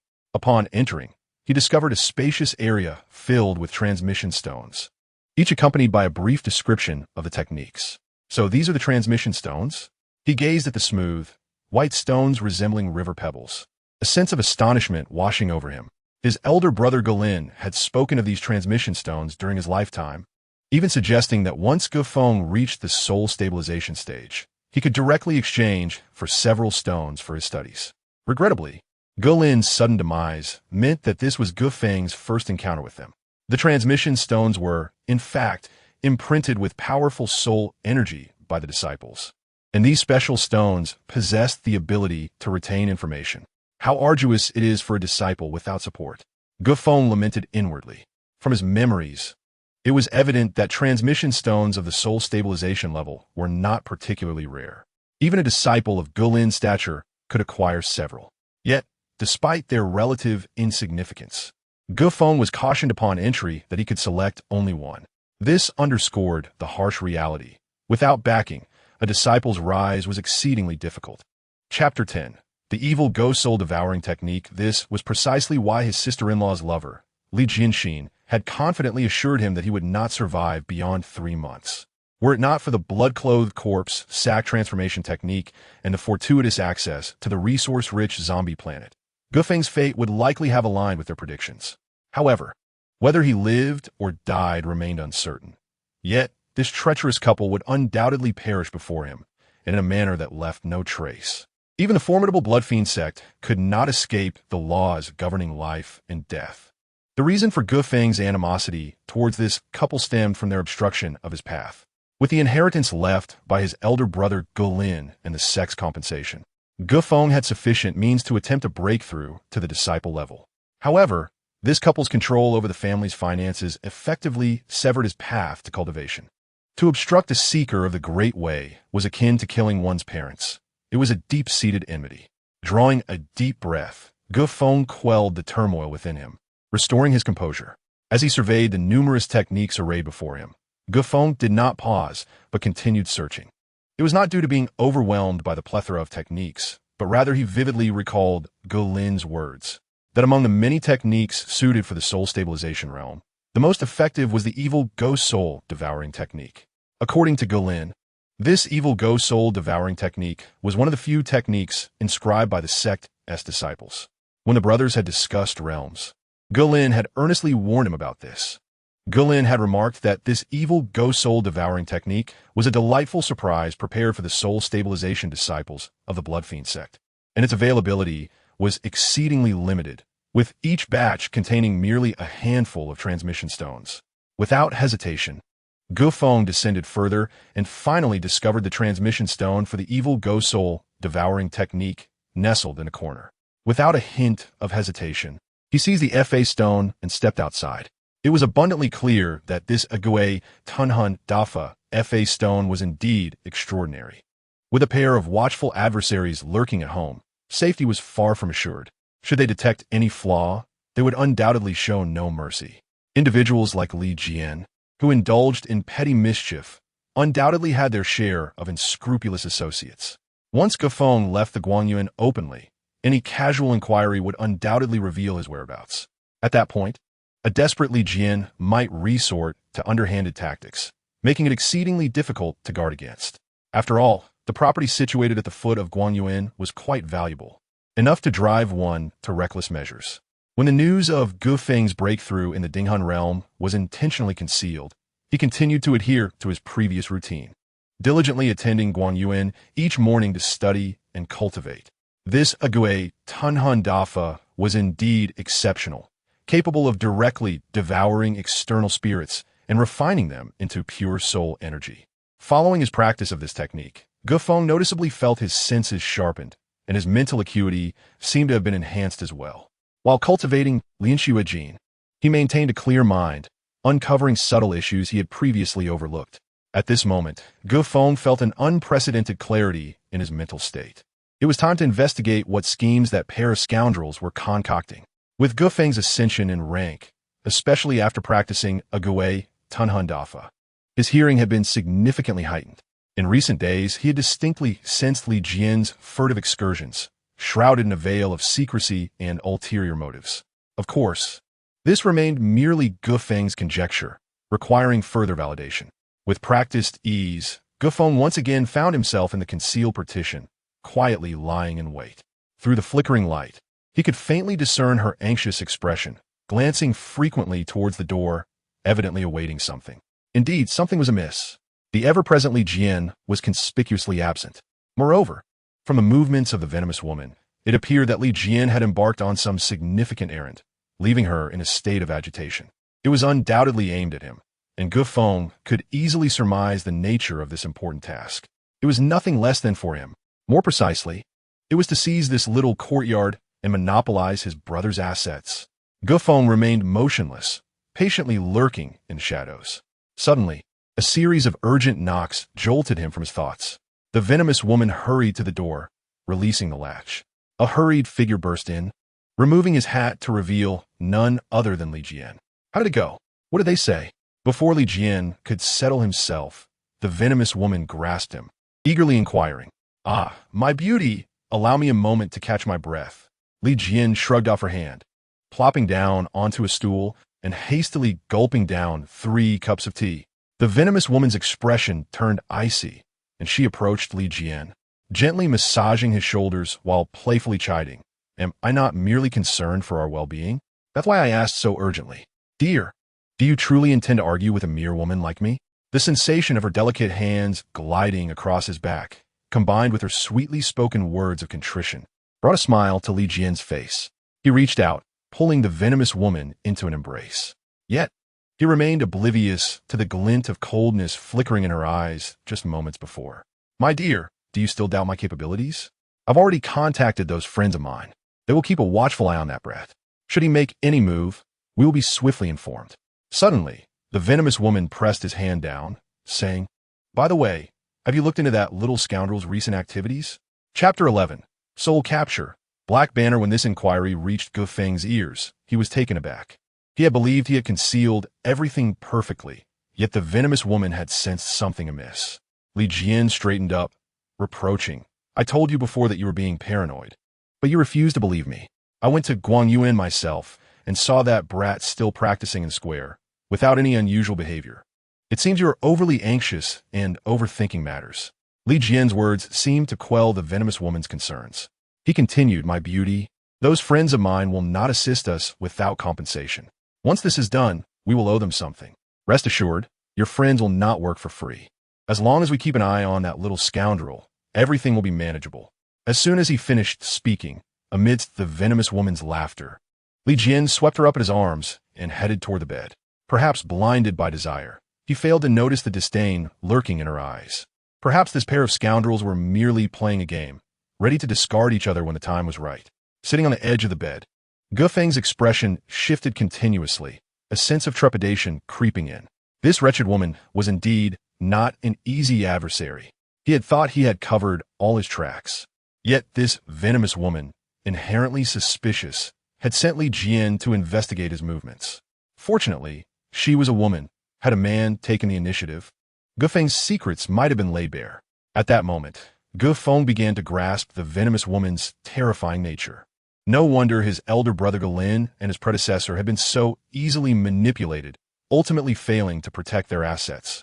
Thankfully, it was merely Li Jian they had dispatched. Ge Feng couldn't help but feel a sense of relief. However, having heard Li Jian's words, he realized that additional associates were being brought in to keep watch over him. It appeared he must exercise even greater caution moving forward. Faced with a cunning adversary like the venomous woman, Ge Feng instinctively heightened his vigilance. He understood that the more critical the moment, the less he could afford to relax. Otherwise, all his efforts could come to naught, leading to dire consequences. It seemed imperative to accelerate his cultivation speed. With that thought, Ge Feng rose and strode to the northeast corner of the room. He pried open a wooden plank and retrieved a small black banner from within. This was the final keepsake his elder brother Galin had left him, a secret shared only between the two brothers, even unknown to his sister-in-law Huang Lian. This black banner was a fundamental talisman prepared by his brother for his cultivation in the Dinghan realm. Although it was merely a rudimentary talisman, it was the last remnant of his brother's affection, which he had preserved until now. Now, having reached the Dinghan realm and possessing soul energy, Ge Feng could finally wield this talisman. Holding the black banner, an inexplicable sorrow welled up within him. He clutched it tightly and murmured, Rest assured, I will not forget your last wish. Taking a deep breath, a flash of light emanated from the silver door in his mind, and his figure vanished from a small room. In a blink, Ge Feng found himself at the 20-story staircase exit, listening to the intermittent sounds of zombies above. He felt a strange sense of tranquility wash over him. Although the Blood Fiend sect was a world of its own, filled with deceit, lies, selfishness, and heartlessness, it exuded a profound malice. In contrast, this realm of zombies, despite its death and slaughter, allowed Ge Feng to accept everything with a serene heart. Had he killed too many, altering his temperament and rendering him peculiar? Ge Feng felt quite helpless regarding this sensation. However, as it would not significantly impact him, he chose to set it aside. Ge Feng did not rush to explore the higher levels but paused at the 20th floor. After carefully surveying his surroundings, he chose a relatively clean room to enter. His foremost task was to refine the soul-absorbing banner. Ge Feng was acutely aware of his objective. The black, small banner left by Galin, a rudimentary talisman known as the soul-absorbing banner, required the purification of soul power before it could be utilized. In this world teeming with zombies, although they were dead, they retained a semblance of lingering souls.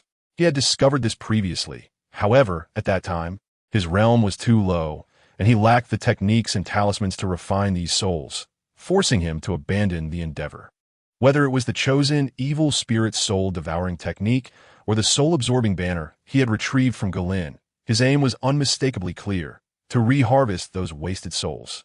More importantly, the current state of Gu Feng's soul stabilization needed a substantial infusion of soul power to facilitate rapid elevation in rank, hastening his progression to the level of a talisman master. The souls generated in this zombie-infested world were undoubtedly the finest materials for refinement. Since zombies are inherently undead entities, the souls peeled away from them were remarkably pure, akin to blank sheets of paper. This soul power was simply unrefined, pristine energy, compared to the souls extracted from humans, which lacked spiritual essence and were of inferior quality. The sheer quantity available made it possible to achieve qualitative transformation through accumulation. Buzz. An intangible stream of soul power emanated from Gu Feng's forehead. The small black banner on the ground seemed to be grasped by an invisible hand, gently lifted into the air. As the soul power acted upon this rudimentary talisman, the soul-absorbing banner quickly transformed from its diminutive form into a colossal entity over 2 meters high. Black runes were inscribed upon its surface. Although the meanings of these symbols eluded him, the eerie, ghostly aura they exuded instilled a sense of dread. Crack! A powerful hand firmly gripped the banner pole. Unbeknownst to him, Gu Feng had risen, holding the towering, soul-absorbing banner, radiating an intimidating aura. Chapter 12. Soul Refinement.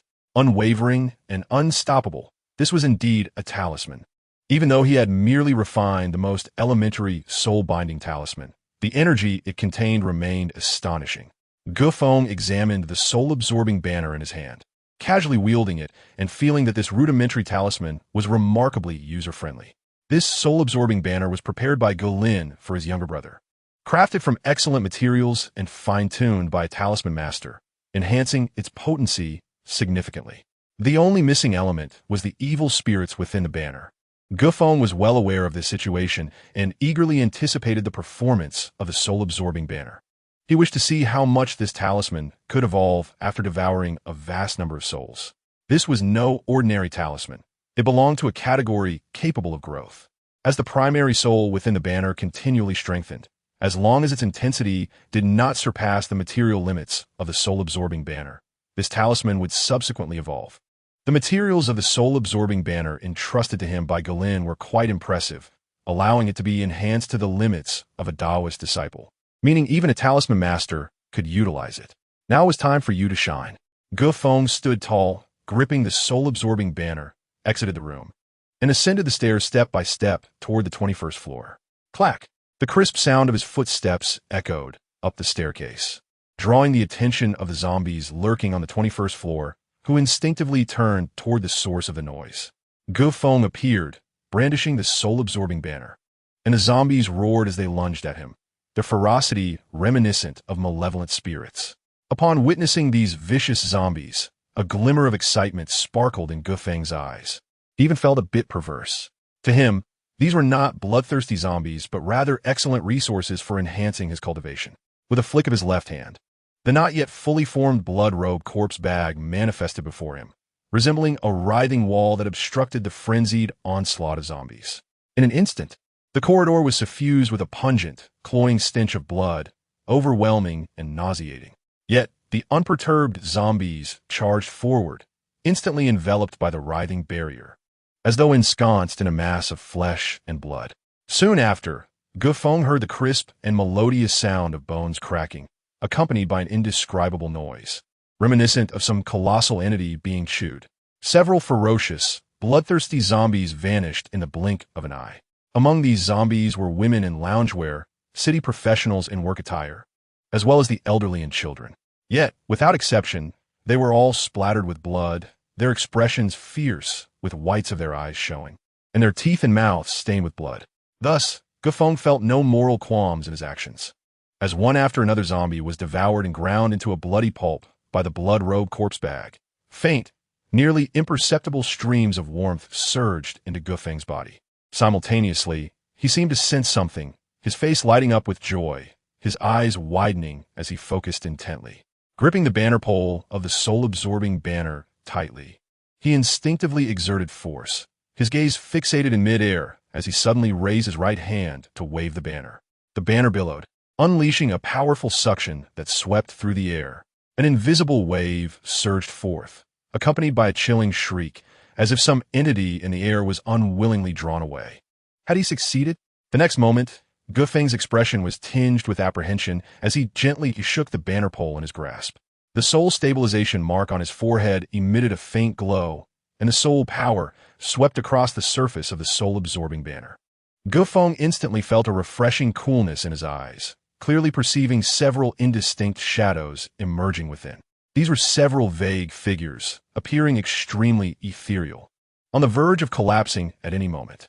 Furthermore, these indistinct souls bore blank expressions, devoid of emotion, resembling blank sheets of paper, lacking the ferocity of zombies and the vitality of living beings, as if they were in a state of mental stupor. Were these the souls of the zombies? Evidently. These souls captured by the soul-absorbing banner differed markedly from the accounts documented in the Blood Slaughter sect, being significantly weaker and lacking the spiritual essence of ordinary living souls. Before Gufeng could inspect further, these zombie souls crumbled, transforming into wisps of pure soul power that floated within the space of the soul-absorbing banner. The entire process was exceedingly swift, even surprising Gufeng. The souls of these zombies were so feeble that they disintegrated in the environment of the soul-absorbing banner. They bore no spiritual essence of the living, but offered the advantage of directly converting into pure soul power, bypassing the refinement process altogether. Though exceedingly weak, merely wisps, the sheer quantity made a difference.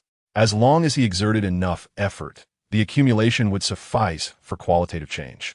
This was truly a sacred ground for cultivating soul power. Witnessing all of this, Gufeng appeared somewhat astonished, yet more so, exhilarated. As a first-time refiner of soul power, although he had previously conducted private demonstrations, it had merely been personal practice without guidance. Thus, he felt a sense of uncertainty throughout the process. It could be said that Gufeng remained in a state of tension during the entire endeavor. However, the reality exceeded his expectations. He had not even attempted the refinement process. The souls left behind after exterminating the zombies turned out to be entirely different from the living soul refining methods recorded in the Blood Slaughter sect. Although they were frail, the advantage lay in their ability to be directly converted into pure soul power, stored within the soul-absorbing banner. This remarkably effortless process filled Gufeng's heart with delight, and he silently praised that he had been favored by the heavens. Next comes the moment of the hunt. Gufeng took a deep breath, a surge of exhilarating excitement flooding his chest. He felt a wave of warmth coursing through his body. Invigorated and determined, he continued deeper into the corridor. As he walked, his eyes glanced into each room, deliberately creating a noise. Clearly, the sounds of the earlier battle had disturbed the zombies lurking within those chambers. However, at this moment, what would normally induce fear, the rampant zombies and the scene reminiscent of a bioweapon crisis, transformed in Gufeng's eyes into a much-anticipated spectacle. Each inhuman scream that echoed in his ears became akin to the most exquisite music. For a sorcerer, the more resources, the better. Just as no mortal would ever complain about an abundance of wealth.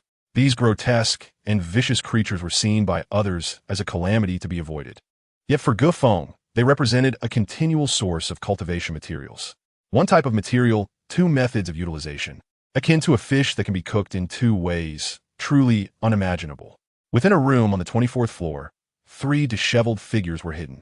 3 burly men, faces marked by terror, huddled in a corner, gasping for breath, their fright compelling them to lower their voices, clearly wishing to avoid drawing the attention of some dreadful presence. Chapter 13. Raising the Demon. The 3 men were now gripped by extreme fear, their teeth chattering, pressed together as if this was the only way to dispel their inner dread. Yet the cramped corner they occupied, coupled with their infrequent bathing, left a stench of blood and sweat that mingled in the air, causing nausea. Strangely, they seemed oblivious to the odor. After a prolonged wait, the sound from outside faded away. The monster must have moved on. Zhang Ming, responsible for listening, pressed his ear against the door, attentive for a moment before speaking. That was far too close. We nearly fell into the monster's grasp. The two men beside him visibly relaxed, inhaling deeply. Then Lu Wei, the tallest among them, rose, seizing the collar of the nearest man and pulling him up with a fierce reprimand, his face still pale with residual fear. "Damn you, Zhou Peng. How could you scout like that? You deserve this. I should never have saved you. You are utterly useless. You directly caused Li Hua's death. Had I known, I would have let you perish." Zhang Ming, sitting on the ground, observed the unfolding scene with cold indifference, showing no intention to intervene. It was evident that within this trio, Lu Wei and Zhang Ming represented the stronger faction, while Zhou Peng, being the smallest and weakest, had become the most expendable member of the group. In response to the insults hurled at him, Zhou Peng dared not speak, merely lowering his head in fear, which did not save him from Lu Wei's blows, landing several punches on his face. Blood flowed from his nose and the corner of his mouth as he curled up, his expression one of profound agony. "Enough. If the scent of blood wafts through the air, it will draw that monster back. Are you prepared to face it alone?" Zhang Ming stated coldly. His words were not meant to defend Zhou Peng, but rather to emphasize the necessity of unity among them. Any slip-up would mean doom for them all. The fear of the monster being attracted by the scent of blood was palpable. If that happened, none of them, including Zhang Ming himself, would escape unscathed. He understood Zhang Ming's anger. Zhou Peng was indeed a liability. Had he not drawn the creature from the adjacent room during his scouting, their most capable member, Li Hua, would still be alive. "What are you afraid of? When the monster arrives, we can just throw this useless one at it." Lu Wei sneered, releasing a breath, clearly having vented his frustration. But he also let go of Zhou Peng. The latter's limp body crumpled to the floor. What should they do next? Ignoring Zhou Peng, who was quietly cowering in the corner, Lu Wei opened his backpack, pulled out a bottle of water, and offered it to Zhang Ming, inquiring. Zhou Peng, still in the corner, received no such courtesy. After taking a sip, Zhang Ming set down the bottle, inhaling deeply, his expression conveying a sense of helplessness. "The monster we encountered today was unlike any we've seen before. Neither of us has the capability to escape." The two fell silent, sitting there to regain their strength.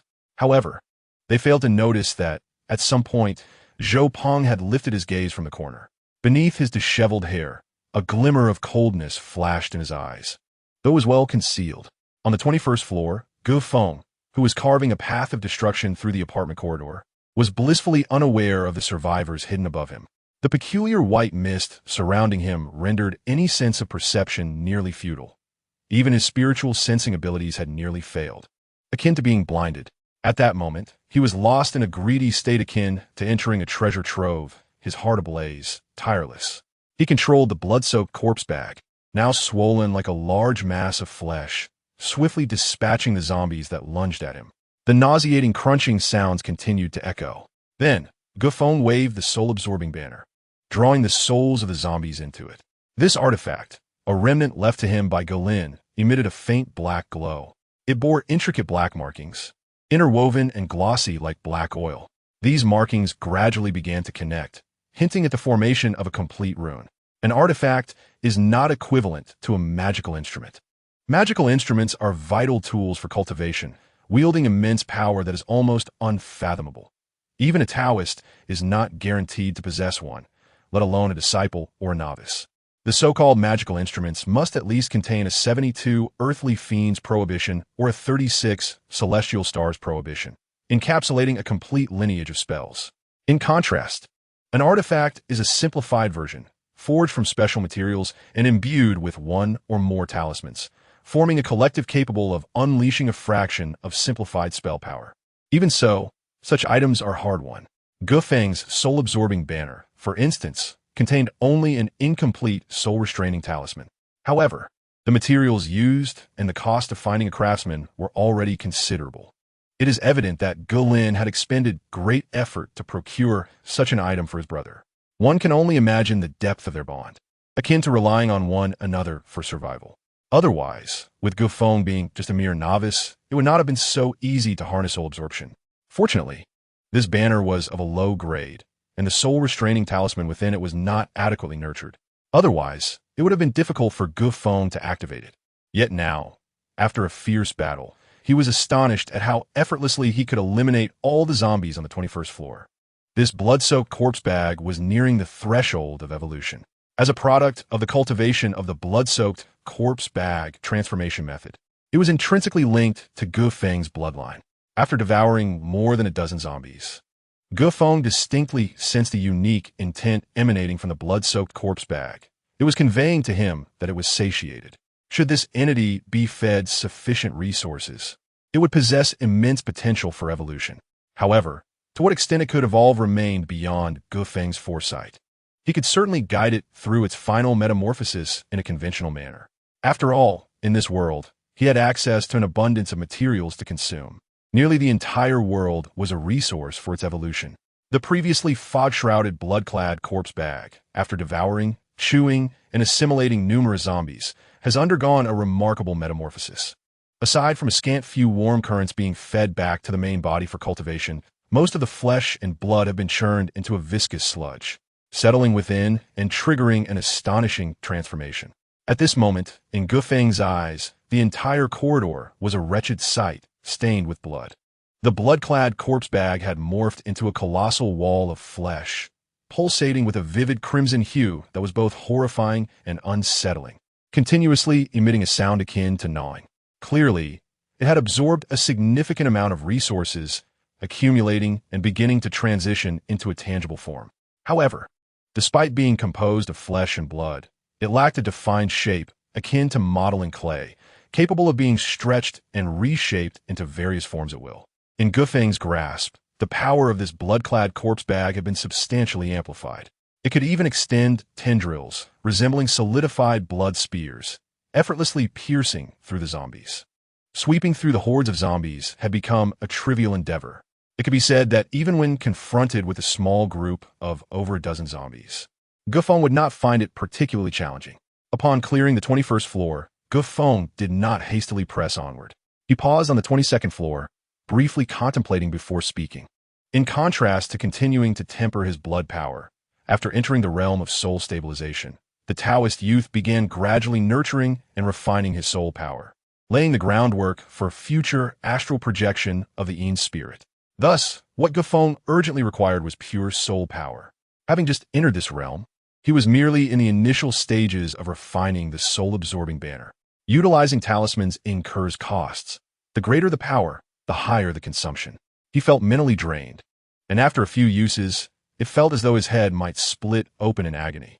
Furthermore, the space within the soul-absorbing banner capable of condensing soul power was quite limited. Therefore, after slaying fewer than 20 zombies, the released soul power had already filled the banner. The previously wasted souls were due to Feng's lack of a refining technique. Now that he had entered the realm of soul stabilization and successfully cultivated the evil spirit soul-devouring method, it would be illogical to waste these souls further. Even in this world teeming with zombies and mutated specters, for a demonic cultivator, it was undeniably a resource-rich environment. Yet wastefulness was somewhat shameful. Although the duration of Feng's exploration was not extensive, one cannot expect to achieve greatness in a single leap.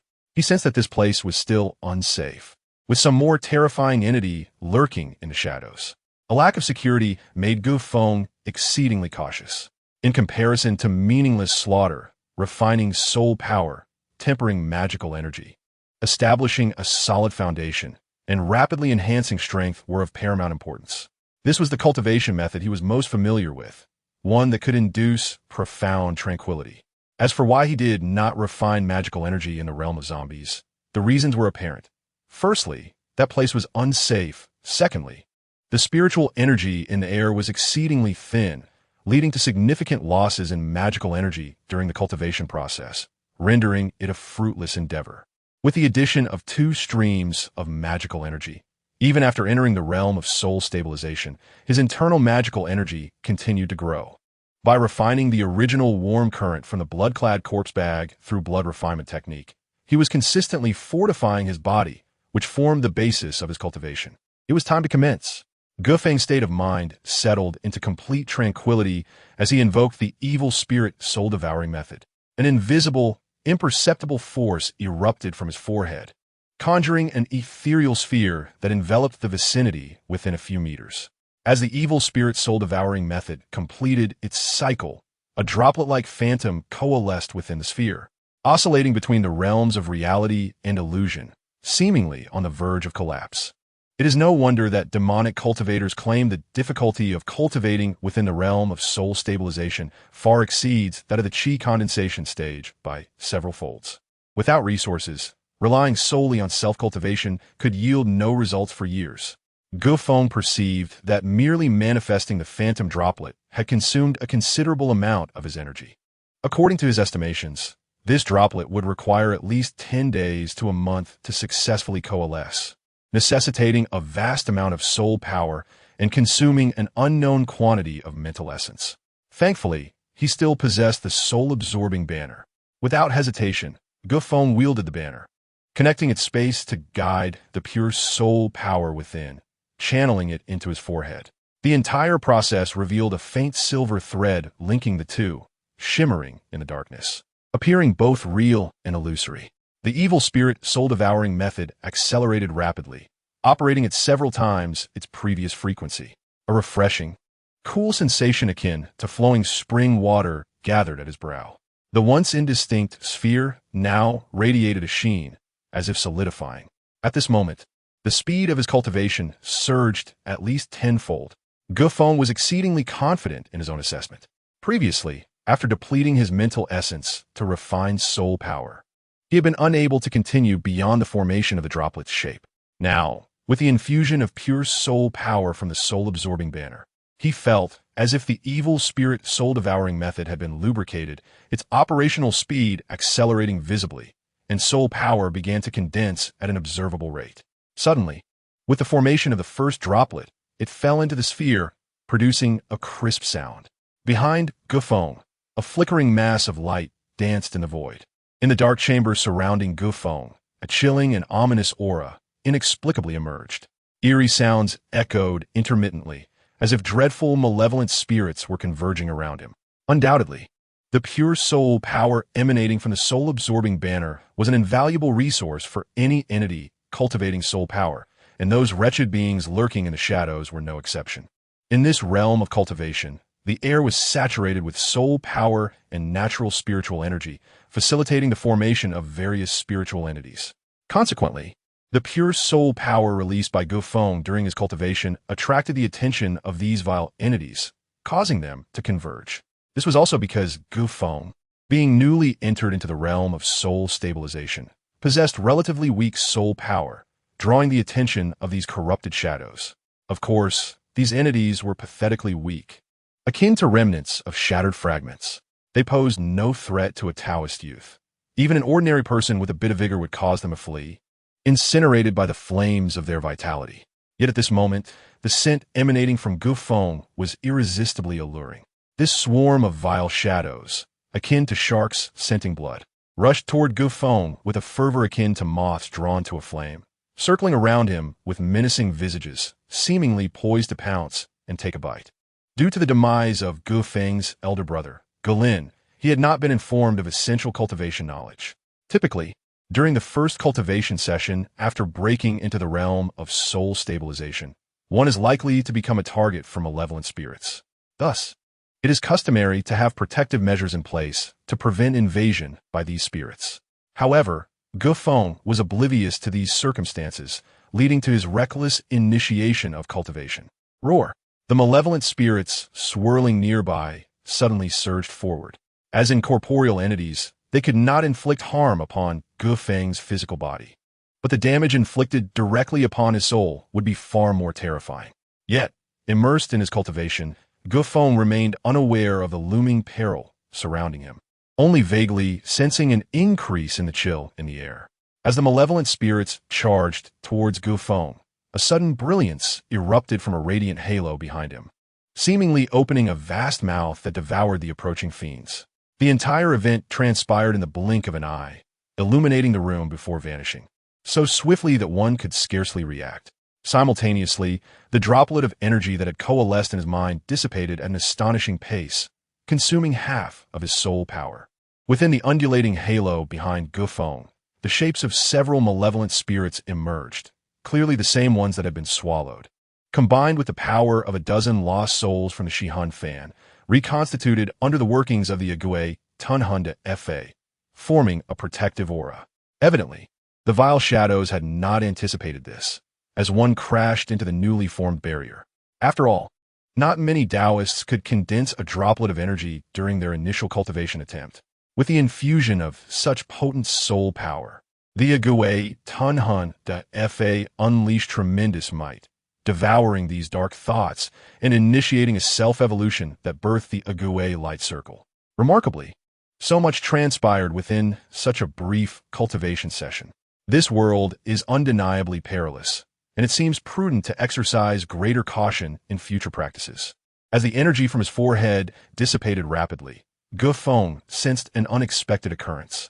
Upon opening his eyes, a flood of information rushed into his mind, startling him. Many fundamental concepts were unclear to him, yet he had inadvertently breached the threshold of soul power cultivation. However, the secrets he harbored were too numerous to allow any hint of abnormality to escape his notice. Some matters were destined to be explored in solitude. Feeling the flickering halo of malevolent spirits behind him, Feng activated the Agui Tunhunda Fa, sensing his soul power flowing like spider silk spreading across the back of his head.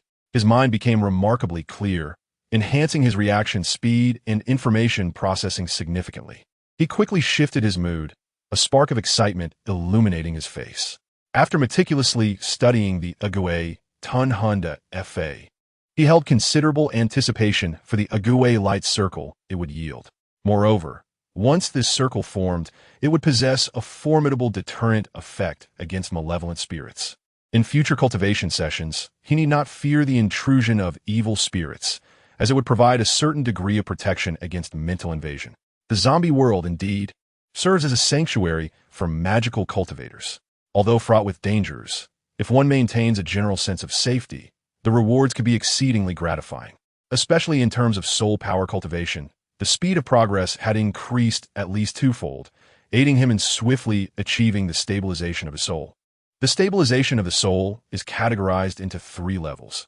The first level requires the condensation of 5 droplets of soul power. The second necessitates 10 droplets, effectively doubling the requirement, while the third level demands 20 droplets, again doubling the previous level's requirement. However, the challenge of this doubling should not be insurmountable for Feng at this stage. With the Shihan Fan and the Agui Tunhunda Fa, he possessed an inherent advantage in this realm of cultivation, given that he was able to condense a complete droplet during his initial practice.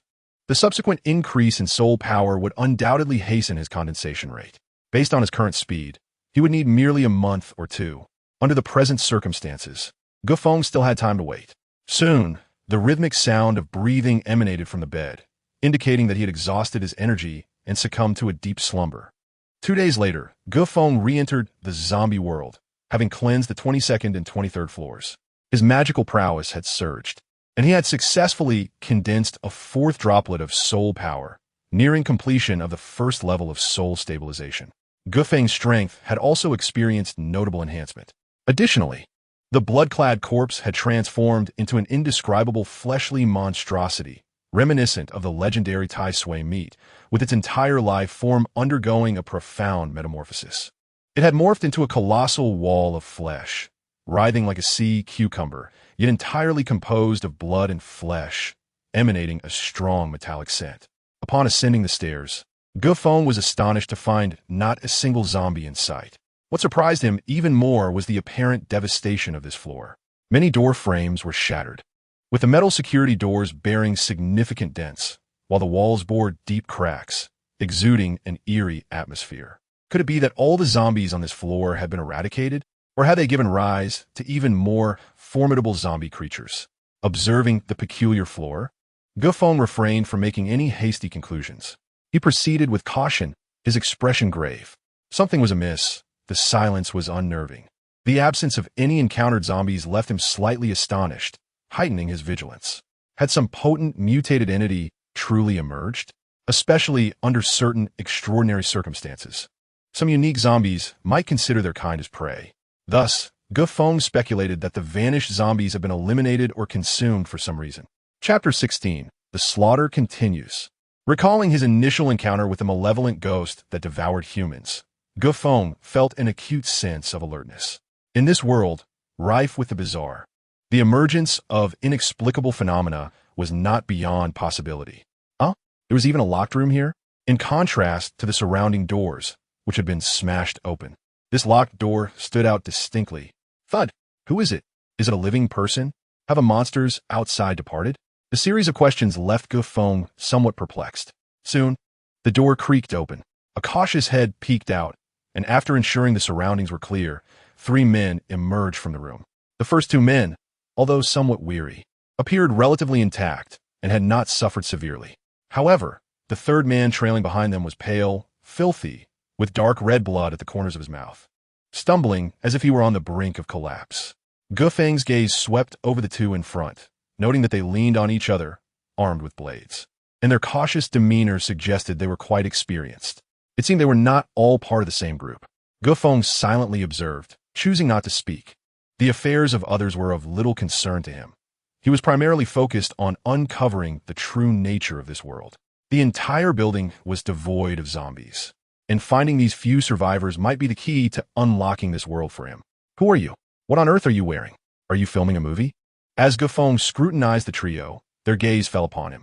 Clad in a coarse hemp robe, with his hair tied back like a Taoist bun, he had discreetly stowed away the Shi Hun fan and the blood-clad corpse. His skin bore a pallid hue, giving him an appearance of malnutrition. What's wrong? Can't you speak? Are you mute? Their remarks startled Feng, who found their attitude quite vexing. Despite his peculiar attire, his gaunt frame and pale skin did not exude a threatening aura, leading Zhang Ming and Lu Wei to perceive him as yet another feeble target. They exchanged glances, each detecting a hint of peculiarity in the other's eyes. In this desolate world, humans sometimes represented a rare resource. Regarding their inquiries, Feng merely shook his head, remaining silent. In truth, he could not comprehend their words. This was his first encounter with survivors since entering this world, and he had yet to unlock their language. It appeared that, as he had surmised, a terrifying mutated creature had undoubtedly emerged on this floor. Although direct communication between the 2 parties was not possible, their expressions revealed, or perhaps validated, Feng's previous thoughts. After a prolonged period of hunting ordinary zombies, he felt a certain numbness.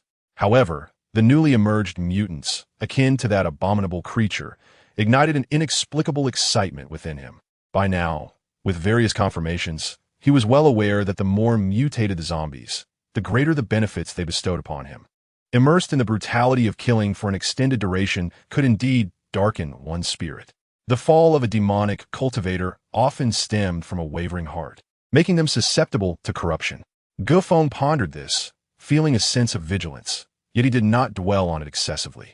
Whether within the Bloodslaughter sect or in this world of zombies, survival relied solely on one's own strength. As for how to attain that strength, the ancestors of demonic cultivators had already provided the answer.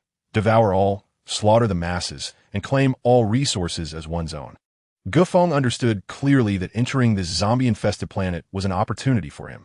The challenges he would face in the future would only grow more brutal and intense.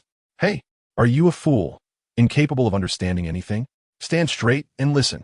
If you wish to enjoy the good life with us in the future, obey orders, or I will break your legs and toss you to the horde. While Feng was lost in thought, Lu Ming pointed at him, reprimanding him with an air of superiority, akin to instructing an employee. In fact, during the early days of this apocalypse, many survivors managed to cling to the moral baseline of humanity.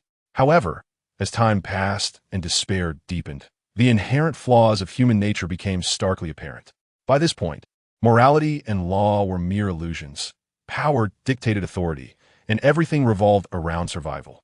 Faced with Lu Ming's scathing reprimand, Feng remained silent, his mind unperturbed. Nonetheless, he did not rush to eliminate this irritating mosquito. As he encountered the natives for the first time, he hoped to glean as much knowledge as possible about these indigenous survivors. Feng's silence seemed to reinforce their belief that he was merely a dim-witted fool, a fitting target for their oppression, serving as bait to attract zombies.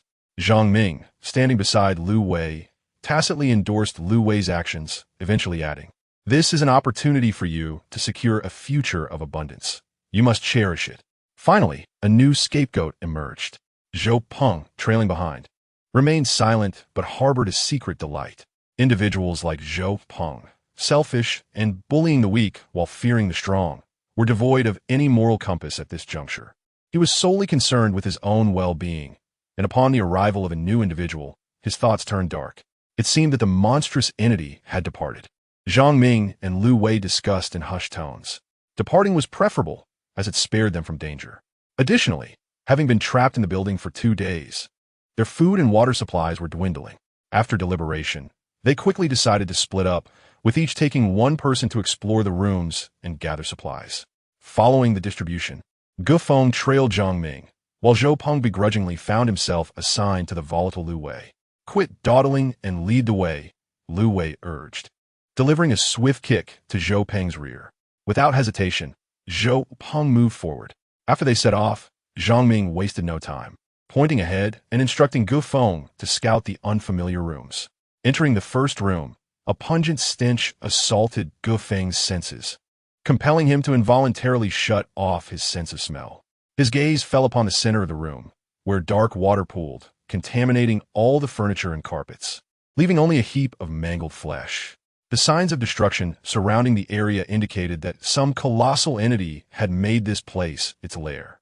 The remnants of human remains scattered on the floor were the grisly remains of those devoured. How can it smell so foul? Zhang Ming, following closely, was caught off guard as the stench enveloped him. Upon raising his eyes, he was met with the sight of the dismembered flesh, prompting him to turn and rush to the doorway, where he began to retch. The apartment building provided a relatively isolated space, though narrow and dim. It shielded them from many external dangers.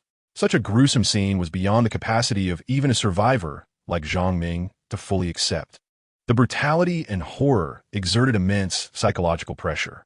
Damn it, this must be the work of that mutated monster. What a stroke of bad luck. Zhang Ming muttered curses from the doorway. He had already stuffed paper into his nose, reluctant to step inside.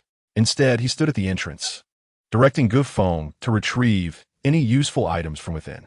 After Gu Feng complied, Zhang Ming meticulously sorted through the items, placing them into his backpack. Exiting the room, the two turned towards the adjacent one. "Go check if there's any food or supplies inside." Zhang Ming recalled the previous room's condition and was disinclined to approach. He first directed Gu Feng to ascertain whether any repulsive entities lurked within. Once assured of safety, he cautiously stepped inside. However, as Gu Feng's realm had improved, his instinctive perception of danger had sharpened. Upon crossing the threshold, he was suddenly engulfed by a thick, malevolent aura pervading the air. Although the aura desperately concealed its presence, Gu Feng was certain that something terrifying lurked within this room. Was it the creature they spoke of? Gu Feng speculated internally, but did not flee.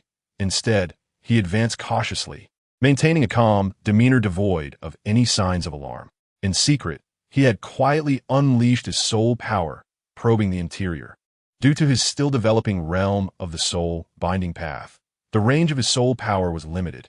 Thus, it was only upon entering the room that he discerned the subtle yet pervasive malevolent aura. Indeed, it was concealed within the bedroom. This entity had already exhibited a nascent intelligence, aware of how to hide itself, remaining motionless like a predator lurking in the shadows.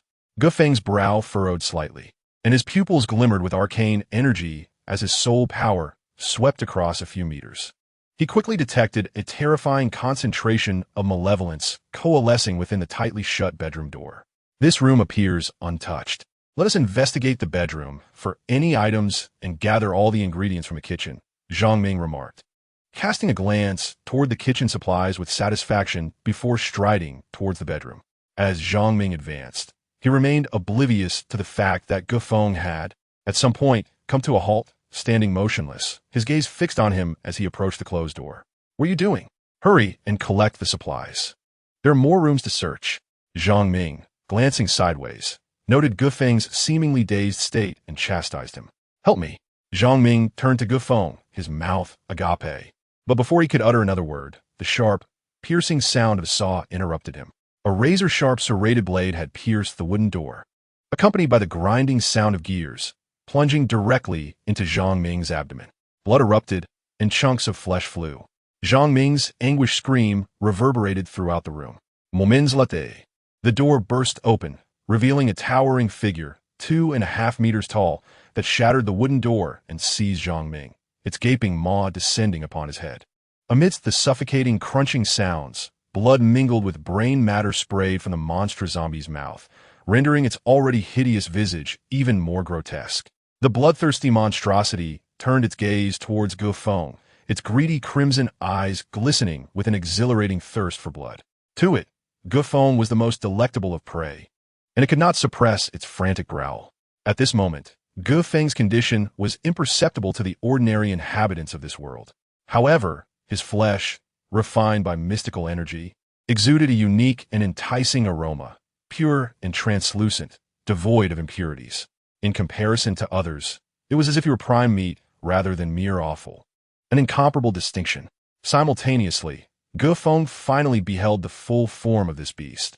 Its entire body was a ghastly shade of blue and purple, its grotesquely large head contorted. Towering at a height of 2.5 meters, its skin pale, as if it had been submerged in water for days, swollen and bloated. Its hands mirrored this grotesque appearance, with nails as black as night, sharp and lethal, leaving deep gashes on the surrounding structures. Even more bizarre was the other arm, its flesh writhing as if possessing a life of its own, tightly enveloping a serrated cutting machine.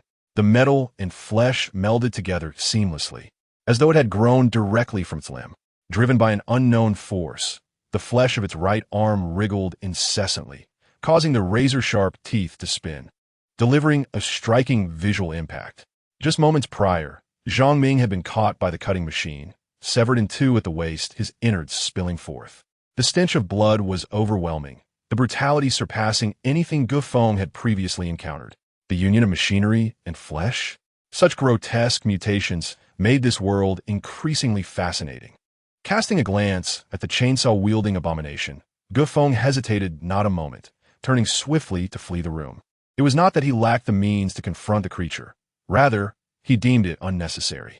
A gentleman does not stand beneath a perilous wall. It is wise to prepare thoroughly and eliminate all sources of instability before he truly engages. Roaring with fury, the mutated, chainsaw-wielding zombie pursued the enticing morsel that dared to escape. Although the length of the apartment was considerable, neither Feng nor the chainsaw-wielding zombie was particularly slow. In their chase, they had already crossed into the search area of Lu Wei and his companions. Chapter 18. Tentacles binding the corpse. What the hell? What is happening? Why is it so noisy outside? In the next moment, Lu Wei cursed as he approached the open doorway, having failed to locate any decent food supplies in several rooms. He was already simmering with frustration, and the ruckus outside served only to heighten his agitation. However, his gaze was quickly drawn to the scene before him. In the very next second, the entire floor began to tremble. A colossal entity, accompanied by the jarring sounds of grinding mechanical gears, came into view. The sight left him dumbfounded, halting the curse that had been on the tip of his tongue as he stared in horror ahead. Damn, you bastard. How could you attract this monster here? Yet Feng was too swift, transforming into a shadow that darted past him in an instant. Lu Wei finally reacted, turning to retreat into the room. At that moment, a sudden force surged from behind, propelling Lu Wei forward. In an instant, his mind went blank. Undoubtedly, that black hand belonged to Zhou Peng, who had evidently been waiting for the opportunity. The seed of hatred had long been sown. Witnessing Lu Wei being flung forward, Zhou Peng slipped into a nearby room, a sinister expression blooming on his face. Roaring with hunger, the chainsaw-wielding zombie caught sight of a shadow ahead. Without hesitation, it activated the chainsaw in its grasp and struck downwards. Amidst the cacophony of the chainsaw, Lu Wei's screams echoed throughout the floor. Blood and flesh flew in all directions, the vivid crimson hue only serving to further excite the bloodthirsty monster. It swung its massive, blackened left claw downwards. Bang! Lu Wei, it could be said, had brought this upon himself. He was crushed beneath the enormous, putrid claw that descended from above, his head shattered, brain matter splattering grotesquely as he met his demise. Humans can be cruel, and amidst this apocalyptic world, the most terrifying thing remains the human heart. Feng witnessed the scene of betrayal unfold before his eyes, as Zhou Peng unhesitatingly sacrificed Lu Wei. Come, let me see how powerful a monster like you can truly become. Without a moment's hesitation, As the chainsaw-wielding zombie barreled towards him, Feng ceased his flight, turning to face it, a glint of mockery in his eyes. At that moment, the creature's focus was solely on Feng, oblivious to Zhou Peng, who had escaped its notice. Its crimson eyes ignited with a gluttonous gleam, clearly aware that devouring the human before it would yield significant benefits. With a swift motion, Feng summoned forth a dark energy, causing the entire floor to tremble. From the stairwell between the 23rd and 24th floors, it appeared as though a colossal entity was in motion, with the overwhelming scent of blood thickening the air. The blood-soaked corpse coalesced into a wall of flesh, writhing like a massive slug before emerging. The gruesome scene was horrifying, and before the chainsaw-wielding zombie could close the distance to Feng, numerous blood-red tendrils extended from the gory mass. In an instant, the tendrils surged forth like sharp spears, rapidly enveloping the chainsaw-wielding zombie from all directions, resembling enormous blood serpents with gaping maws that ensnared the creature. However, an unexpected turn of events occurred. The previously unstoppable, razor-sharp tendrils, which could pierce through security doors, struck the zombie's flesh, producing a dull thud, akin to hitting leather, yet inflicting minimal damage. Yet, the force generated formed a tightly woven blood-red net that hindered the chainsaw-wielding zombie's advance. The massive rotating chainsaw, encased in flesh, emitted a piercing whir, sparking as it sliced through the surrounding blood-red tendrils. In a brief moment, the tendrils were caught off guard, severed by the sharp blades of the chainsaw. The severed tendrils did not immediately lose their vitality. They writhed like fish stranded on land, stubbornly coiling around the mutated monster's form. It let out a tremendous roar, its claws thrashing wildly, dragging its corpulent body as it stubbornly advanced towards Feng. It seemed that no obstacle could deter the relentless advance of the chainsaw-wielding zombie. It pressed forward with unwavering determination. Clearly, a more nuanced assessment of the dangers in this world was necessary. This mutated zombie was evolving into an increasingly fearsome entity, possessing certain extraordinary qualities that surpassed the capabilities of ordinary zombies. Faced with the relentless and terrifying chainsaw-wielding zombie, Feng found himself challenged. Were it not for the overwhelming power of the blood-soaked corpse, he, as a mere novice, would not dare to confront such a creature head-on. In comparison, the perils he had encountered upon entering this world, particularly in room 204, now seemed trivial. It was time to escalate the intensity. With a sudden clarity, Feng opened his eyes wide, a ghostly bloodlight illuminating his pupils. They lashed out like whips, ensnaring the chainsaw-wielding zombie's ankles, thighs, waist, abdomen, chest, wrists, and arms.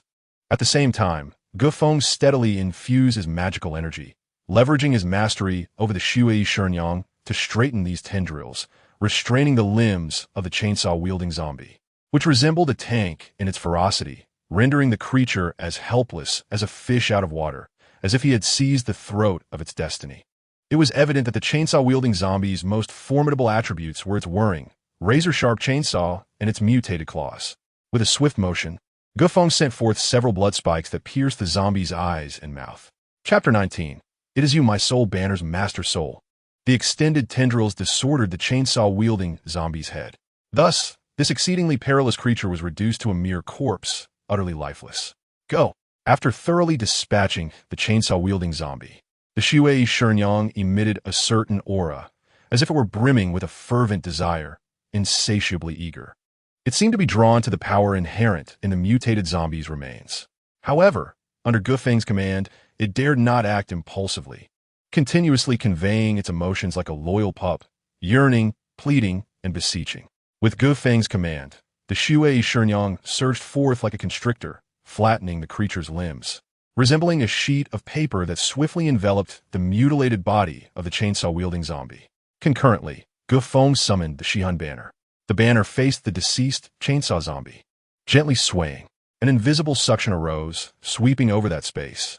Instantly, a ghastly and fearsome evil spirit materialized from the void. Indeed, influenced by extraordinary factors, the soul of the mutated zombie began to transform, descending into a malevolent specter. The zombie's evil spirit struggled violently in midair, resisting the pull from the Shihan banner. Perhaps it sensed the imminent danger. Once absorbed, it would be a fate worse than death. Yet, bereft of its corporeal form support, The zombie specter was as rootless as a floating reed. It did not endure long before a black light engulfed it, pulling it into the Shihan banner. It appeared that the mutated zombies in this realm possessed certain terrifying characteristics. The ferocious man-eating fetus in room 204 was one such case. And this chainsaw-wielding zombie seemed to be no exception. A peculiar gleam flickered in Feng's eyes. As he collected information about this world, his vigilance grew with his understanding. At this moment, the Shihan banner lacked a master soul. He could temporarily use this malevolent spirit as the master soul. This would allow him to perfect the soul-binding talisman step by step, and if he later discovered a more potent and promising evil spirit, he could replace it. The malevolent spirit formed from the mutated zombie was quite rare and exceptionally fierce. To refine it directly and absorb its soul power would be a waste of resources. Just so, the Shihan banner was blank, lacking a master soul, making it ideal for utilization.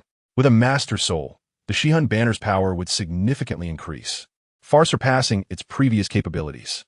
However, at this moment, he had only completed the first step of subduing the zombie's evil spirit. To refine it into a master soul would require further effort. Just as Feng contemplated the matter of the Shihan banner's master soul, a sudden surge of intense, compressed, searing energy coursed into his body. The Shui Shenyang's transformation technique began to feed back to its origin. Feng dared not be careless. He promptly selected a room and locked all doors. He sat cross-legged on the ground, operating the Liang's Weijin, while simultaneously opening his heart and releasing the suppression. Instantly, a vast and surging magical energy unfurled. Boom! The pure heat emanating from the mutated chainsaw zombie replenished Feng's depleted magical energy, aiding him in the operation of the Liang's Weijin's celestial magical energy.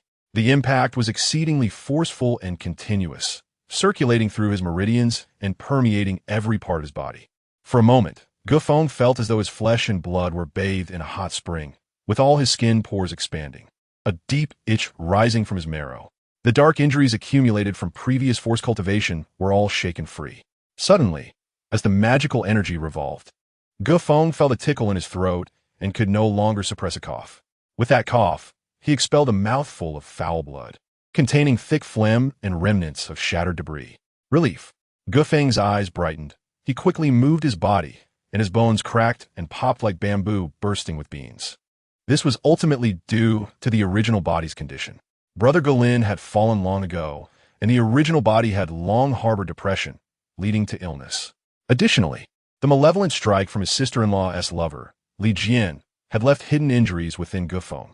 What appeared to be healed wounds were, in fact, concealed channels of injury lurking in the shadows.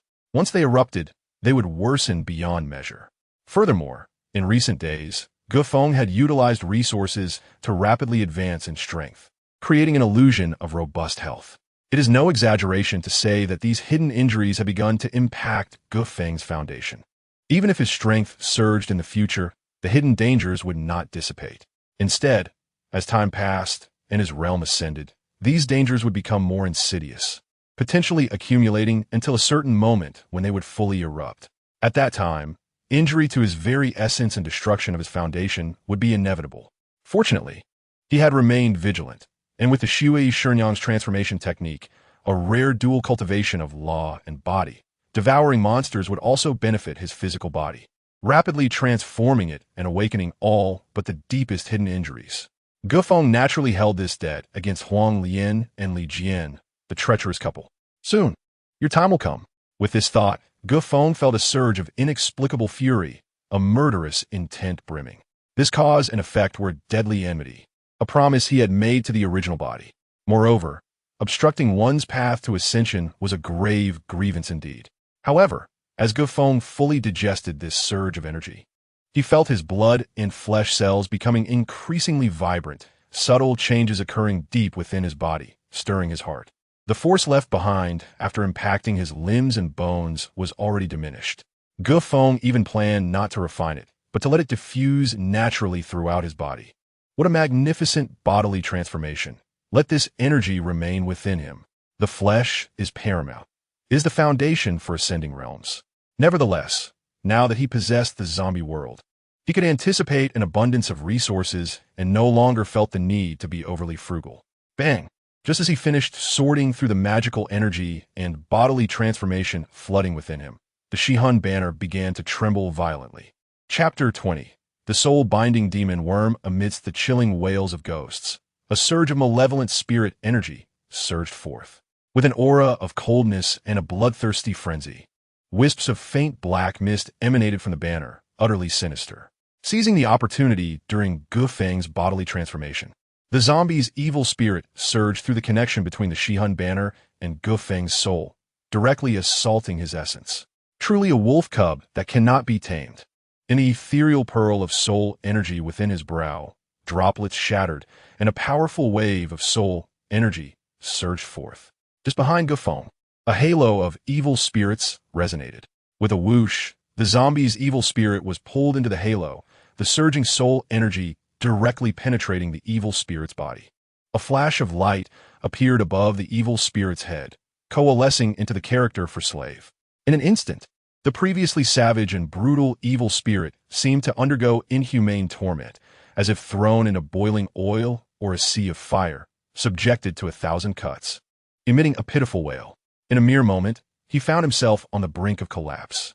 At this juncture, Gu Feng paused, his gaze fixed, sensing that the zombified fiends trembled before him, gripped by an overwhelming fear. Although the demonic cultivators advanced quickly, their foundation was not as solid as that of the Xiamen practitioners. Moreover, the presence of these malevolent entities posed a significant threat, making it easy for one's Tao heart to waver and fall into madness.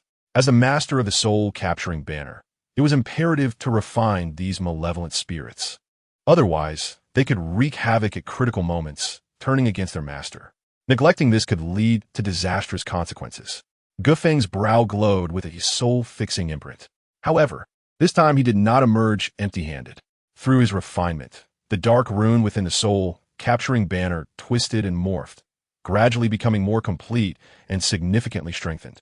This indicated Gu Feng's deepening mastery over this artifact. Once the prohibitory soul runes were fully formed, the capacity to contain living souls would remarkably increase. At that time, the efficiency with which Gu Feng could absorb soul power would also surge exponentially. Rising to his feet, Gu Feng pushed the door open. Cautiously, a head poked out from the opposite side, and upon seeing him, the figure was struck dumb with disbelief. "Who are you?" Gu Feng looked up and recognized the familiar face, suddenly recalling his oversight. How could he have forgotten? This individual had displayed ruthless cunning, having witnessed him forcefully ejecting a companion from a room before taking refuge himself to survive. Yet now, Zhou Peng appeared utterly terrified, hidden within the room. He had been oblivious to the events that transpired. However, witnessing Gu Feng's seemingly frail form, he was filled with dread, his complexion paling. This person had actually vanquished the terrifying mutated zombie. Even without witnessing it firsthand, the echoes of the zombie's struggles and its despairing howls resonated in his ears. Now, the corridor lay in an unsettling silence. As he cautiously emerged, all he saw was Gu Feng standing there, along with the gruesome traces of blood and horrifying marks on the ground. The stark contrast between the two left Zhou Peng incredulous. The survival of these three individuals suggested there were still many survivors in this world. To comprehend the nature of this zombie-infested reality, he must first master the language and script of this world, and Gu Feng could serve as a crucial breakthrough. Gu Feng understood his next course of action. The inability to communicate limited his movements. Although he could grasp the essence of this urban civilization, he was not an indigenous inhabitant. The reasons behind this world's transformation might be uncovered through interactions with the survivors. Who on earth are you? Zhou Peng fixated on Gu Feng's seemingly benign yet terrifying figure, feeling as though he faced a colossal monster. The oppressive aura sent shivers down his spine, his calves quaking as he whispered. As he spoke, Zhou Peng cautiously lifted his foot, retreating backward. This world was brutal and despairing.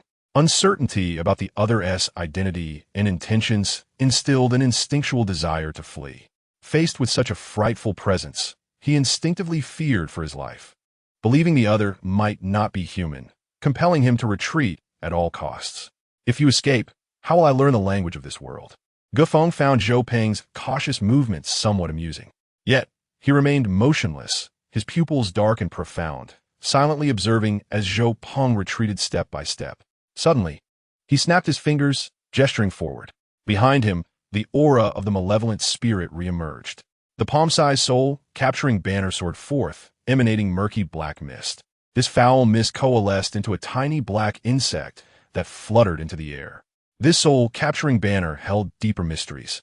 It could not only ensnare evil spirits, but also exert control over living beings. This malevolent spirit insect was forged from fierce souls, capable of infiltrating the minds of living beings to manipulate their consciousness, bending them to the will of its master. What is this ghastly thing? Run! As Zhou Peng retreated, he suddenly observed a small black banner materialize before him, an ominous shadow rising. Although he could not discern its nature, he palpably sensed a wave of malevolence enveloping him.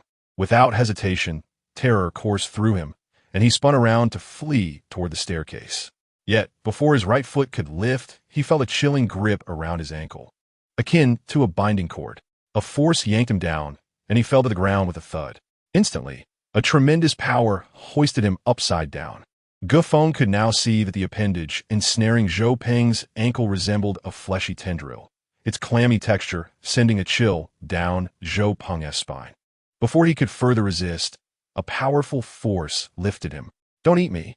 In that instant, a wave of dread surged from the depths of Zhou Peng's mind. His eyes widened, his lips quivered, and he began to scream. Just then, a dark speck shot through the air and vanished into his mouth. Our Blood Fiend sect is a major force of the Zhao Kingdom's demonic path, adept at manipulating corpses and refining spirits, with blood and flesh in our repertoire. The soul-capturing banner carries its own spells, and this malevolent spirit insect is truly in play. If examined closely, one would find that the insect emerging from the soul-capturing banner appeared entirely black, resembling an oversized flea, a unique product derived from the evil spirits. Chapter 21. The Truth. Human slaves. The initial stage malevolent spirit insect could control the living, and if the soul-capturing banner were to evolve, it could dominate even more formidable spirits, enabling the manipulation of zombies, ferocious beasts, and low-tier Dao disciples.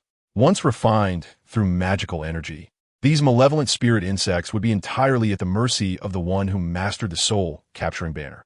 Any hint of disobedience would prompt the immediate release of the spirit insects, inflicting unspeakable agony, devouring one's essence, and subjecting them to relentless torture.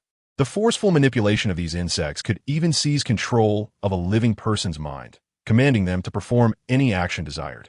Compared to talismans and elixirs, the malevolent spirit insects were the easiest and most cost-effective tools for Feng.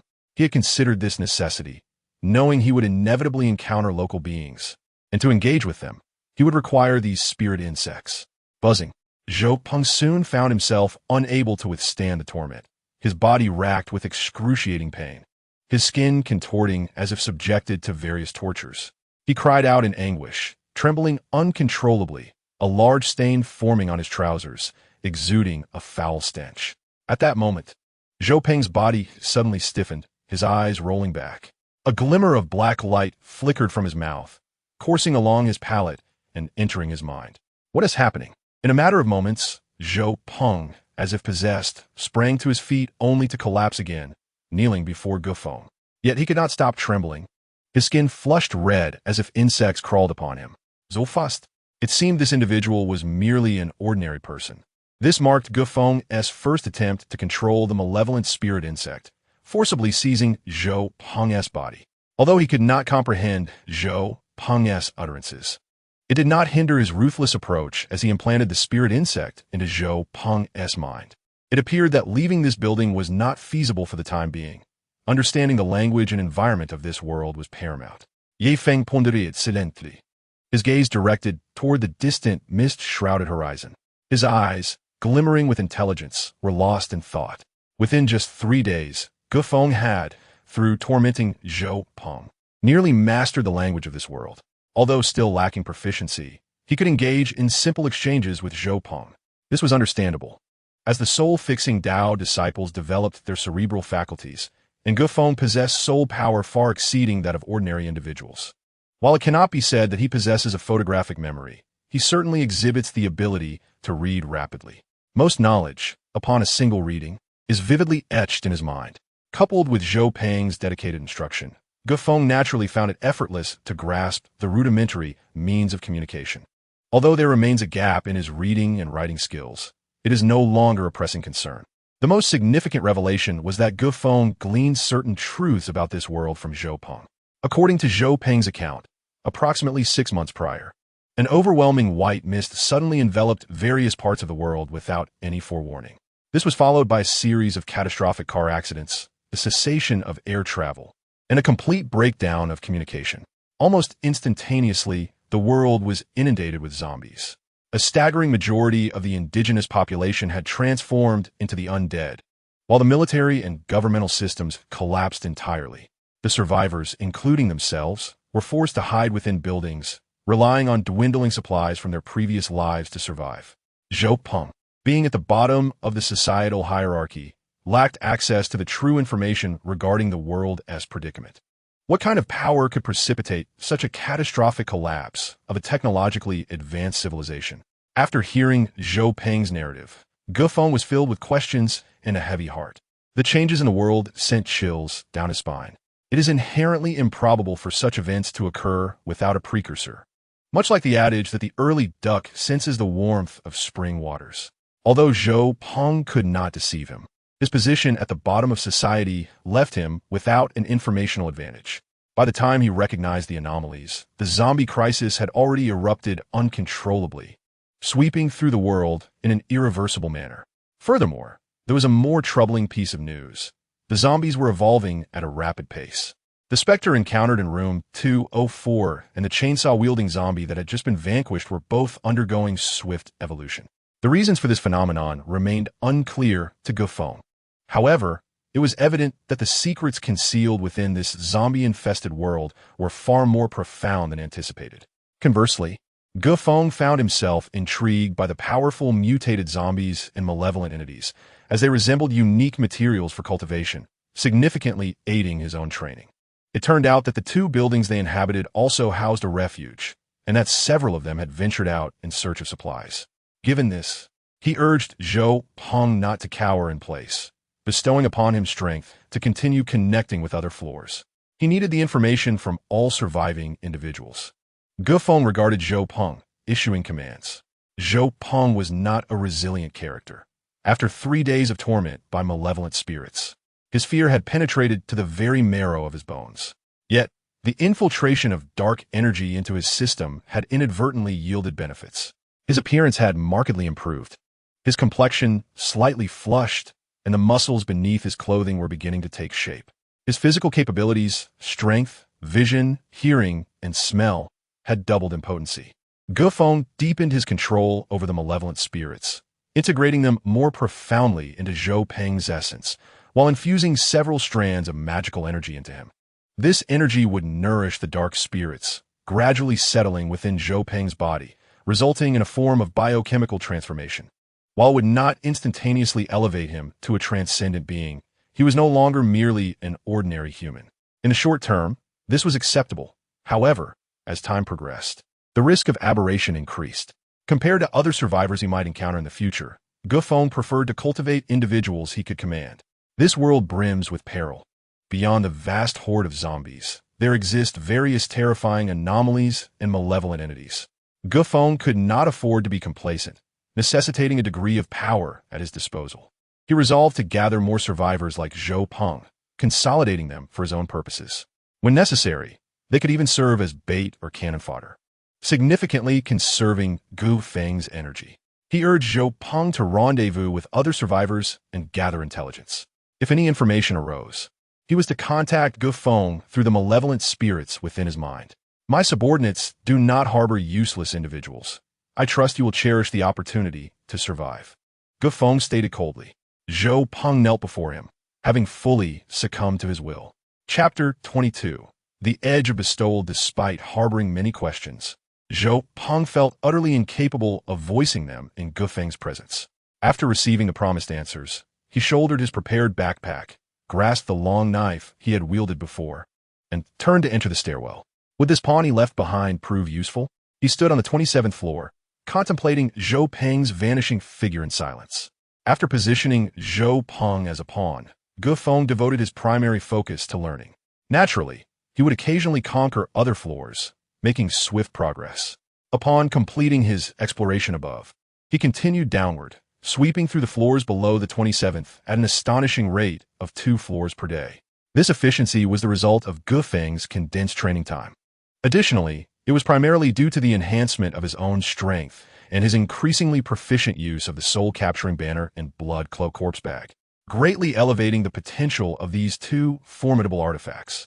Whether devouring more zombies to generate heat or the quantity and quality of souls absorbed by the soul-capturing banner, both had increased exponentially. This signified that Ge Feng's training efficiency was accelerating, facilitating his rise in power. In the Blood Puppet Mountain at the small town below, Ge Feng concluded his training with a deep sigh, a satisfied smile emerging on his face from the shadows. As his power grew, Ge Feng noted that his training speed had not diminished significantly, indicating that he had yet to reach his limits, an undeniably promising sign. The condensation of magical energy was nearing 100 strands, while he had amassed 14 droplets. Ye Feng contemplated quietly. Achieving the status of Dao Tong was already a remarkable accomplishment. Now, his magical energy had nearly doubled since breaking through the fixed soul stage, while his soul power surged to the brink of the second tier of fixed soul, with the third tier soon within reach. Within half a month, he would likely touch the threshold of bestowal, a feat he had never previously imagined. Stealthily, he exited his chamber, following a concealed passage to eavesdrop on the clandestine rendezvous between Huang Lian and Li Jian. Currently, they posed the greatest threat to Ge Feng, despite possessing a powerful advantage. He remained vigilant, adopting a cautious approach as he lay in wait. Under the bright lights, Huang Lian swayed her hips, eagerly addressing Li Jian upon his entrance. In recent days, Huang Lian had insisted on sending Li Jian out each morning to scout for information, forbidding him from returning to bed at night unless he complied. This undoubtedly exploited Li Jian's vulnerabilities, forcing him to venture out daily while compelling his former associates to tighten their surveillance on Ge Feng, ensuring they tracked his every move. Has that little rascal shown any signs of activity? Is it the same as before, hiding in the courtyard without any abnormalities? Li Jian raplia bearili. What? Is that so? This cannot be right. I previously investigated that Sun Jiao 11, and he had no connections to Ge Feng. Li Jian was taken aback, astonished that Huang Lian had uncovered differing information. In his view, Ge Feng was akin to a fish on a chopping block, already half dead, no matter how much he struggled. Escape was impossible.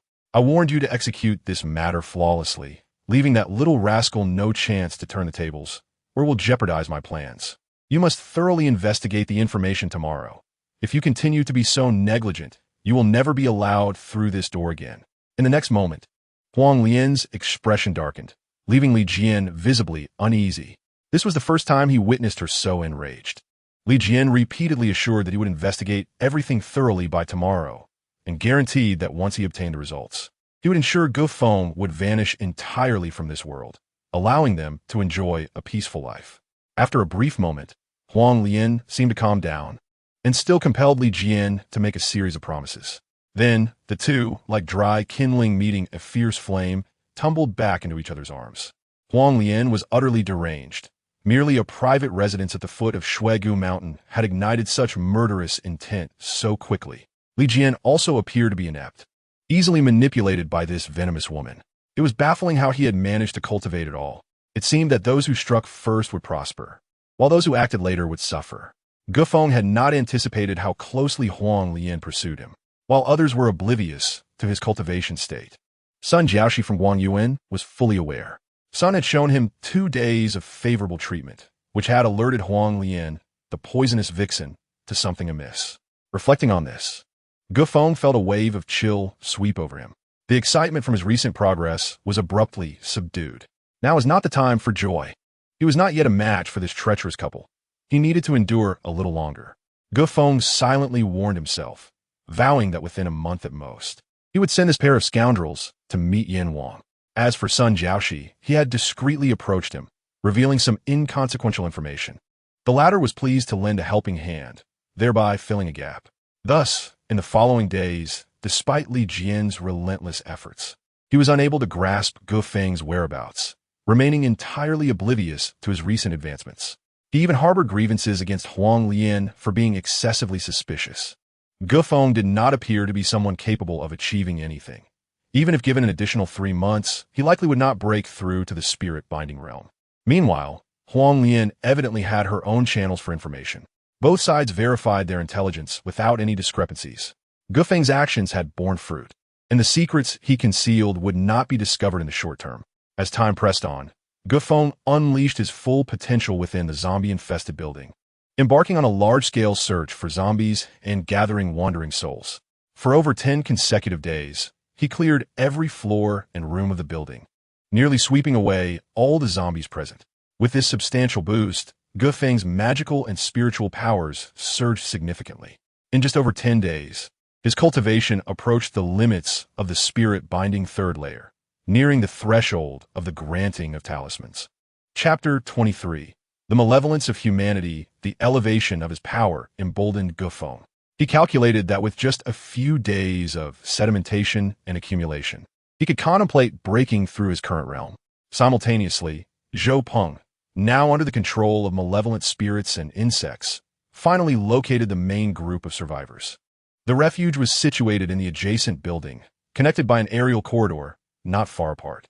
In contrast to the 3 formidable formal members, Zhou Peng was merely an oppressed slave. Since the refuge was small and rife with a mix of individuals, it lacked a leader among the survivors. Tell me everything that transpired. If I discover you have lied, I will break your legs and throw you off the building. As the most powerful member of the refuge, Zhang Chao stood directly before Zhou Peng, interrogating him word by word while attempting to snatch his backpack for inspection. In the small team, which could hardly be called a refuge, Zhang Chao was a formal member with significant authority, even possessing the power to punish reserve members at will.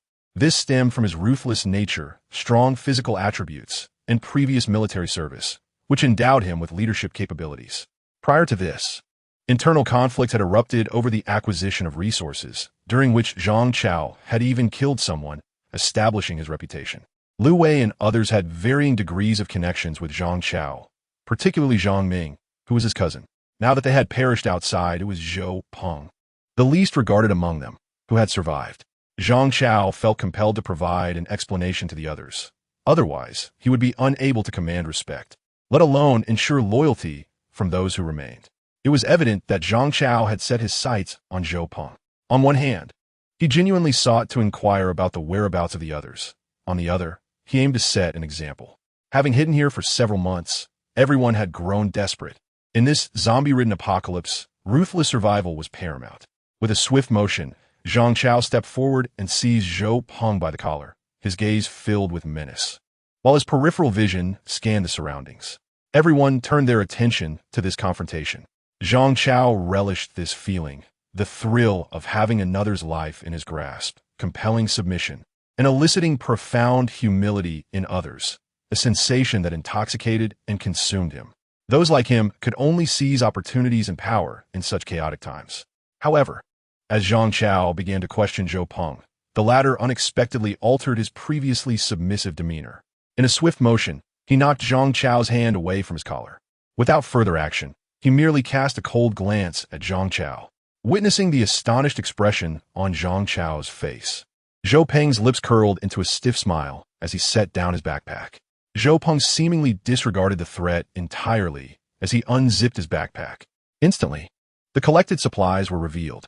An abundance of supplies: rice, flour, oil, various food items, and even instant noodles and ham were nestled at the bottom. Had he stumbled upon a storeroom? How could there be so many valuable items? A sense of foreboding washed over me.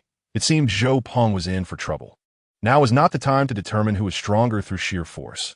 Offending Zhang Chao and his group could lead to dire consequences, even death. As Zhou Peng unzipped his backpack, the contents spilled forth, igniting a fervor among the previously indifferent onlookers. Everyone's eyes fixated on the food within the backpack, and they could not help but swallow hard. Follow me, and there will be more supplies. Zhou Peng surveyed the crowd with a cold expression. His demeanor drastically transformed from his usual timidity. Although he was of slight stature and dark complexion, everyone suddenly perceived a shift in his aura. Yet just then, accompanied by a cold laugh, a figure obstructed the eager gazes of the crowd. Zhang Chao stood squarely in front of Zhou Peng, his expression darkening. Eyes fixed on Zhou Peng as he pronounced each word with venom. Are you truly seeking death? How dare you? His thunderous voice, accompanied by flying spittle, landed squarely on Zhou Peng's face. Yet, Zhou Peng maintained a serene demeanor, his eyes calm as still water. Before Zhang Chao could finish his tirade, Zhou Peng abruptly seized his neck. In the next moment, something astonishing occurred, leaving everyone speechless. The weakest man in the group had lifted Zhang Chao effortlessly. What was happening? How could this be? Had Zhou Peng consumed some miraculous elixir? Was this even human strength? Zhang Chao weighed over 160 pounds. It was effortlessly lifted with a single hand. Had I truly lost my mind from hunger, experiencing hallucinations? If Zhou Peng's earlier arrival with a plethora of food had already surprised everyone, this direct confrontation showcased a display of power that bordered on the unbelievable, leaving them questioning reality. How could an ordinary person possess such strength? Moreover, Zhou Peng had transformed remarkably in just a few days, overpowering Zhang Chao with ease. From the relaxed expression on Zhou Peng's face, it was evident that Zhang Chao was of no consequence to him, akin to an adult overpowering a child. The act of extinguishing his life would be a trivial endeavor. How could this be possible? Had you begun to evolve like those around you? As Zhou Peng's grip tightened, Zhang Chao felt the 5 fingers around his throat transform into steel rods. Regardless of how he struggled, the force only intensified, rendering him helpless and increasingly suffocated. It felt as if death was imminent, and even his attempts to kick and punch were akin to striking a wall. Zhou Peng, no, brother Zhou, please spare me this once. I promise I will not dare to defy you again. A sense of suffocating despair enveloped him, and his eyes began to glaze over, revealing the horror of impending death. Zhang Chao uttered fragmented pleas for mercy. Suddenly, a flicker of dark light flashed in Zhou Peng's eyes, and he released his grip, causing Zhang Chao to crash to the ground, clutching his throat and gasping for breath. This is the only chance. At that moment, a shadow obscured the light above. Zhang Chao looked up and was met with a pair of icy eyes. The voice that followed delivered a profound shock to Zhang Chao, causing his heart to race uncontrollably. I understand. His trembling voice at that moment betrayed his inner fear. He realized that had he been a moment later, he could have been strangled to death. The strength that constricted his throat made it evident that his assailant was no mere human, a truly terrifying presence. Is there anyone who dares to oppose now? Seemingly indifferent to Zhang Chao, Zhou Peng strode to the center of the refuge, his cold gaze sweeping over everyone present. Instantly, no one dared to utter a word. At that moment, no one wished to be the first to speak out. Modern civilization had collapsed, and all laws had become mere scraps of paper. Only strength dictated everything. They had long grown accustomed to this journey. Thus, as they observed Zhou Peng's somewhat unrestrained behavior, many averted their eyes, their hearts surging with a tide of fear. They truly feared that Zhou Peng might suddenly snap and selectively retaliate against one of them. Before long, a few quick-witted individuals began to flatter him. I support Zhou Peng. We truly need a leader. Brother Zhou has brought supplies.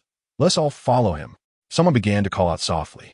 Others, witnessing this display, could not help but mutter under their breath, branding them as sycophants. Yet they soon joined the chorus of shouts. Through force and provisions, Zhou Peng effortlessly seized control of the group. Subsequently, he instructed that a portion of the supplies be distributed. In no time, more cheers erupted. For them, at such a moment, nothing could be more exhilarating than the prospect of a hearty meal. This time, everyone's actions became swift and efficient, each fulfilling their role. Within a short span, they managed to produce a significant amount of food. As the first dishes were presented before Zhou Peng, he merely cast a cursory glance before gesturing for everyone to begin eating. Instantly, the eager members of the refuge voraciously filled their bellies. Compared to those around him, who resembled famished souls reborn, Zhou Peng felt a twinge of anxiety within. He had only taken a few bites before setting down his chopsticks. Others saw only his might, unaware of the hellish torment he had endured in recent days. Visions of a demonic figure flashed in his mind, causing him to shudder involuntarily. Since becoming host to Feng's malevolent insect spirit, his body had begun to undergo a transformation. Feng had also left behind 2 strands of magical power within him. Ordinary food could hardly provide any energy, and he found himself in no immediate need of sustenance. Zhou Peng's gaze fell upon those ravenously devouring their meals. And instead of displaying anger, a peculiar, chilling smile crept across his face. The task entrusted to me by my master has been accomplished with such ease. In truth, hidden within that food were the larvae of the malevolent insect spirits, birthed from the division of the soul-capturing banner. These vile entities would enter their bodies through consumption. Unbeknownst to them, they would be easily controlled by Feng. Of course, these individuals would not have Feng's assistance in channeling magical power. They could only wait several days for the malevolent spirits to fully take root. However, there would inevitably be adverse reactions, and it remained uncertain how many would endure. The parasitism of the malevolent spirits was inherently a process of survival of the fittest. Their progress was swift, yet the costs were steep, often paid for with the lives of others. The path of a sorcerer is indeed paved with the bones of the fallen, just as the malevolent spirits. Mere offshoots of the soul-capturing banner. Once they inhabit a living body, not many could withstand it. At the very least, one would fall gravely ill. Survival of the fittest. Parasitism of the strong. As for why Zhou Peng succeeded in this parasitic endeavor, he was Feng's first test subject, and Feng had exerted considerable effort, even infusing him with 2 strands of magical power to modify his body, enabling it to adapt to the malevolent spirits. In contrast, other individuals could only leave their fate to chance. He thoroughly scoured the entire 12-story apartment building, where all the zombies were devoured by the blood-soaked corpses, providing materials for his ascension. This place, once desolate, had transformed into a bastion of safety. Yet Feng also discerned another characteristic. As zombies were consumed, the heat emitted by the blood-soaked corpses diminished, rendering them nearly non-existent in the end. This signified that as the entity evolved, its energy requirements escalated, beginning to select only the finest. This aligned with the principles of cultivation and evolution. For Feng, this necessitated deeper strategizing. Upon issuing a command, Zhou Peng led 7 or 8 survivors to this location. All were individuals who had successfully undergone parasitism by the malevolent spirits. Each bore a cold expression, with dark glimmers flashing in their eyes, undeniably marking their identities. Bow before the master. As they first laid eyes on Feng, fervent emotions suddenly erupted from their previously apathetic gazes.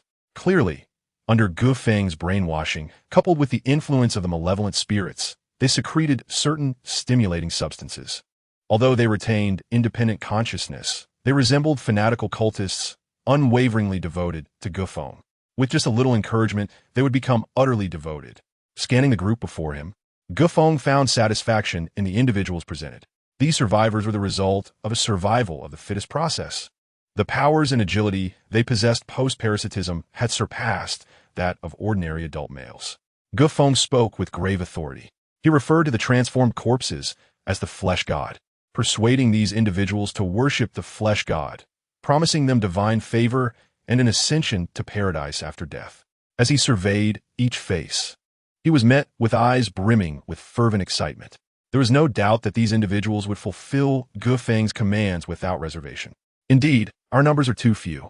For now, this arrangement will have to suffice. Feng mused quietly. Though he could traverse the zombie world, Feng was continually hindered by external influences. Some matters did not require his direct involvement, but necessitated the control of a power to serve his purposes.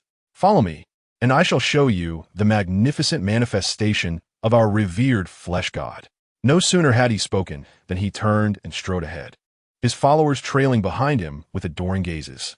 Moments later, they arrived at the door of room 204. Standing merely at the threshold, the crowd was immediately enveloped by an overwhelming aura of oppression, accompanied by a pungent scent of blood wafting from within. Their spirits were crushed to the utmost limit, hearts pounding violently, legs growing weak, as if a dreadful presence lurked within.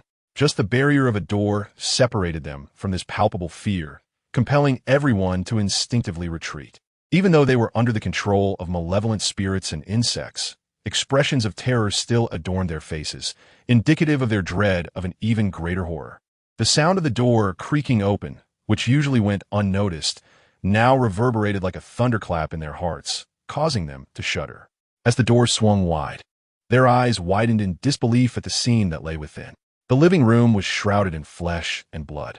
A chaotic web of countless writhing tendrils resembling a dense spider's web, twisting in vibrant crimson hues, enveloping the entire hall. At the center of this bloodied mass was a colossal lump of flesh, resembling a gigantic heart, pulsating with the rhythm of a beast as massive as an elephant. Even from a distance, the crowd's faces flushed crimson, their skin engorged with blood, feeling the surge of their own blood echoing the heartbeat from within. Their eyes slowly glazing over with a bloody hue. As they stepped into the hall, a sharp sound sliced through the air.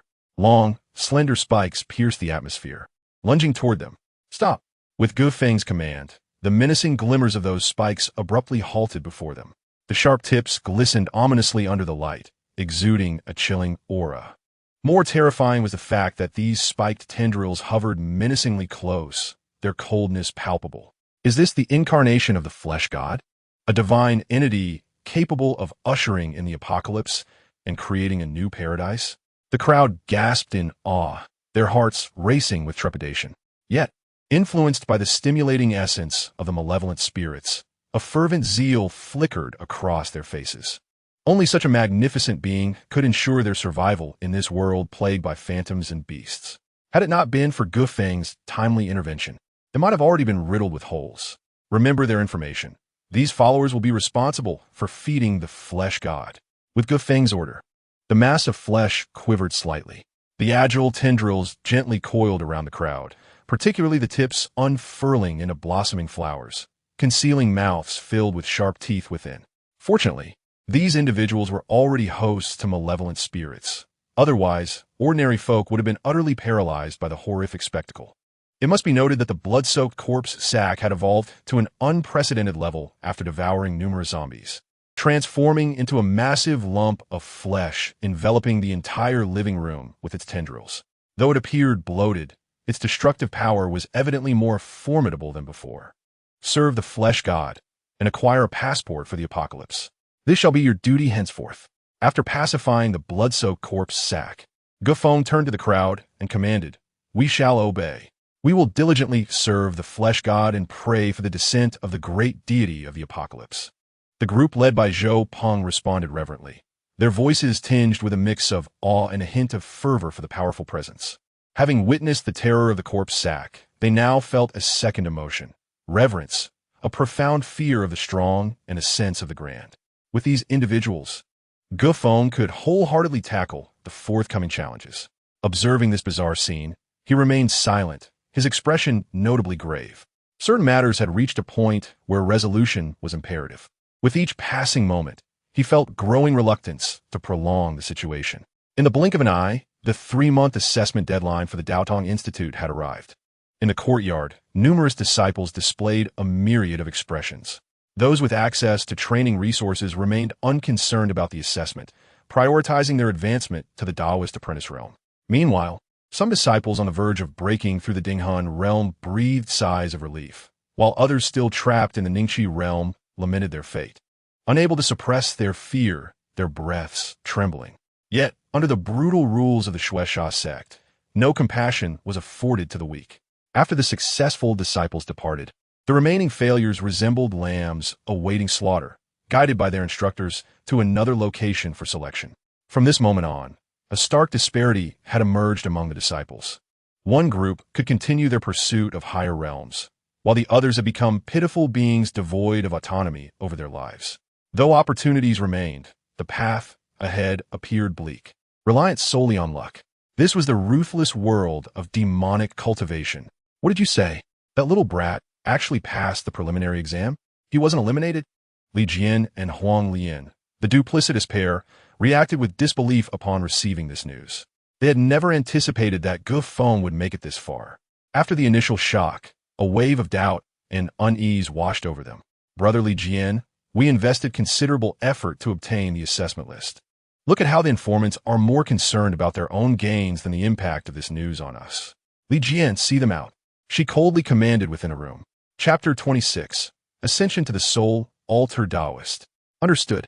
Li Jian turned, his expression icy as he regarded the individuals he had summoned. His voice chillingly cold. You were supposed to probe carefully, yet this brat passed the assessment, and now look where we are. It's truly hindering my grand plans. As he spoke, A dark aura manifested on his brow, twisting malevolently, with sinister symbols crawling along it, a surge of murderous intent enveloping his adversaries. Ridiculous. For such a trivial matter. We certainly assisted. Just moments ago, those who had gazed greedily at the blood crystals now wore expressions of terror, and one among them immediately pulled their companions to stumble away in haste. Damn it, what a stroke of bad luck, Li Jin coldly remarked as he watched them disappear from view. Subsequently, he turned, a frown etched on his face, filled with resentment. He knew that this time, he could not afford to let things slide. In truth, while Li Jin, Huang Lian, and the others were mired in gloom and plotting in the shadows, the reality was not exactly as they surmised.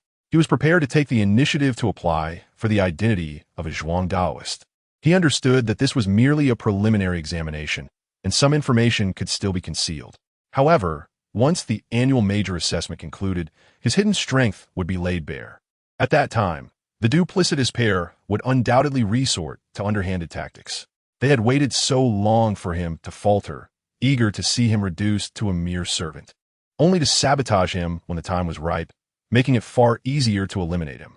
This way, they could maintain their facade, while effortlessly seizing the small courtyard registered under Ge Feng's name. Who could have predicted that Ge Feng, seemingly of average talent and unlikely to break through the Ningxi realm, would consecutively pass the assessments? This indicated that Ge Feng, now under the protection of the official Taoist identity from Wang Yuan, could continue to be a thorn in their side. In the fleeting moments, their long-conceived plans have undoubtedly gone awry. Given the current circumstances, unless they resort to underhanded tactics, they possess no other means to obstruct Ge Feng from inheriting this modest estate. When that time comes, they shall find their efforts as futile as drawing water with a bamboo basket. Ge Feng is acutely aware that while Huang Lian, this unscrupulous woman, is indeed ruthless, she poses little threat in comparison to her paramour, Li Jian. He is an experienced Taoist adept, possessing strength formidable enough to crush Ge Feng, even if he remains unable to ascend beyond the rank of a disciple. Thus, decisive action must be taken. Capitalizing on the lapses in their awareness and the absence of interference, Ge Feng directly proceeds to the branch hall for certification. Should he succeed in his certification and become a Taoist adept, his power will undoubtedly surge to remarkable heights. The Shui Sha Jiao, a nefarious cult, regards human life as inconsequential and is known for its remarkable efficiency. After confirming that Ge Feng's realm has reached the peak of the Linghun stage, they promptly escort him to the top floor of the branch hall. This branch comprises 5 levels, but due to Ge Feng's status, he is permitted access only to the 2nd floor. Therefore, the white-clad disciple guiding him warns him to refrain from casting his gaze around and to follow closely, lest he become lost in this place. According to him, while the branch appears ordinary, it is actually laden with intricate traps and fortified defenses. Numerous formations are laid out, and should one inadvertently trigger any of them, even a Taoist adept would find themselves ensnared beyond escape. Here, there exist both lethal arrays and illusions. For someone of Ge Feng's caliber, falling into either would be tantamount to certain death. Upon reaching the rooftop, Ge Feng finally discovers a grand altar occupying the space. The altar is substantial, covering an area of roughly 100 square meters. Surrounding it are winding paths shrouded in black mist, where the breeze remains stagnant, perpetually twisting and exuding an aura of malevolence that occupies nearly half the space. Layer upon layer of formations manifest around the altar, evidently indicating its significance as the core. Surrounding each formation are offerings, meticulously arranged according to a specific ritual. Ge Feng, filled with curiosity, finds his vision obscured by the dense black mist, allowing only fleeting glimpses of the complex inscriptions etched upon it, twisting like serpents and dragons, seemingly alive. Each inscription appears imbued with considerable magical power, and if one were to gaze at it for too long, they might find themselves irresistibly drawn into its depths.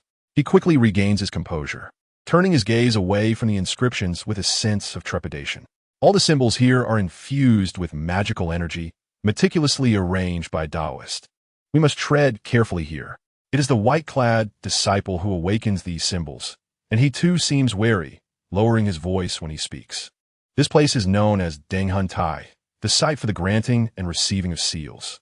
Do not act carelessly and invite calamity. A Taoist presides here. You need only follow the arrangements. The disciple responsible for receiving him seems eager to depart, offering only brief instructions before hastily leaving. However, the information he leaves behind causes Feng to ponder deeply. The sealing ceremony takes place at Denghun Tai, where one receives the heavenly blood seal. Moreover, a Taoist oversees this place, necessitating a serene atmosphere. After sifting through this particular information, Feng feels a twinge of anxiety, compelling himself to maintain calm. Since the passing of his elder brother, the Bloodshot sect has transformed into a battleground, devoid of any trustworthy allies. He can only navigate this unfamiliar terrain alone. Thus he remains vigilant. Particularly upon learning that a Taoist presides here, his tension intensifies. Step forward. As Feng cautiously observes the vast Denghun Tai, a voice resonates from above. Yes, esteemed senior. In response to what might be an inquiry from the Taoist, Feng promptly acknowledges. Ascending the Denghun Tai, he finally perceives the layout. Small platforms surround the altar, interconnected by various staircases. The platforms are comprised of white marble, intricately inscribed with diverse inscriptions, exuding an air of mystery and eeriness.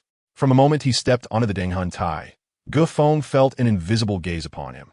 It was a condescending scrutiny from a higher being, weighing down upon him, enveloping him in an indescribable pressure. Under that authoritative gaze, Feng dared not raise his head. He understood that the owner of this gaze was the Taoist mentioned earlier, an entity towering above, capable of determining the fates of both disciples and adepts with a mere word. Chapter 27. The Heavenly Grant of Seals. The Four Blood Demons. This Taoist is likely one of the key figures in the actual control of the Blood Puppet Mountain branch. Particularly as Feng's own strength ascends, he increasingly senses the chasm between the Linghun and Qi condensation stages. After all, he is but a fledgling adept, two great ranks beneath the Taoist. As the saying goes, those who do not enter the ranks of disciples are akin to ants. It is only by becoming a Taoist that one truly embarks on the path of cultivation and earns the title of practitioner. Even in a prominent sect like the Bloodshot sect, Taoists are esteemed figures, ruling over their domains. For instance, the leaders of various branches are predominantly of Taoist cultivation. Throughout this ordeal, Feng refrains from looking up, yet his eyes furtively survey his surroundings. Upon stepping onto the Denghun Tai, he finds its arrangement quite intriguing. It resembles a square platform, with staircases leading upward on all sides. At its center stands a raised seat, surrounded by four distinct sculptures. Strangely, these sculptures are crafted from black crystal, yet their features are adorned with vivid red crystals. At first glance, they impart a gruesome sense of oppression. As sunlight strikes them, the scarlet hue refracts light, giving the illusion that the statues are animated. Are you here to receive the seal? A commanding voice emanates from the platform, prompting Feng to lower his head in response. Proceed to the center of the Denghun Tai and take a seat. The Taoist words are concise and devoid of superfluous dialogue, directing Feng to sit cross-legged in the midst of the four sculptures.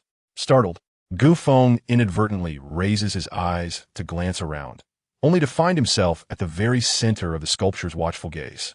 Whether this is a mere coincidence or deliberate design, sunlight cascades onto the scarlet eyes, and the reflected light converges upon Feng.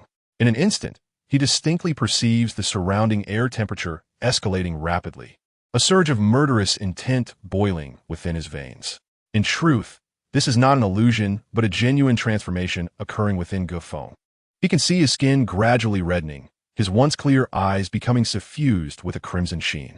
Feng feels a searing heat emanating from his brow, as a violent aura unexpectedly surges from within, akin to a volcano poised to erupt, threatening to engulf him in flames at any moment.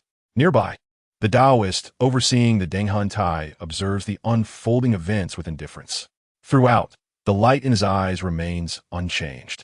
Even if Feng were to encounter a calamity, consumed by the flames of his inner demons, it would bear no consequence for him. His gaze is as tranquil as that directed at an inanimate object. Another failure? He remarks, his calm voice conveying the gravity of the situation, devoid of any semblance of concern for human life.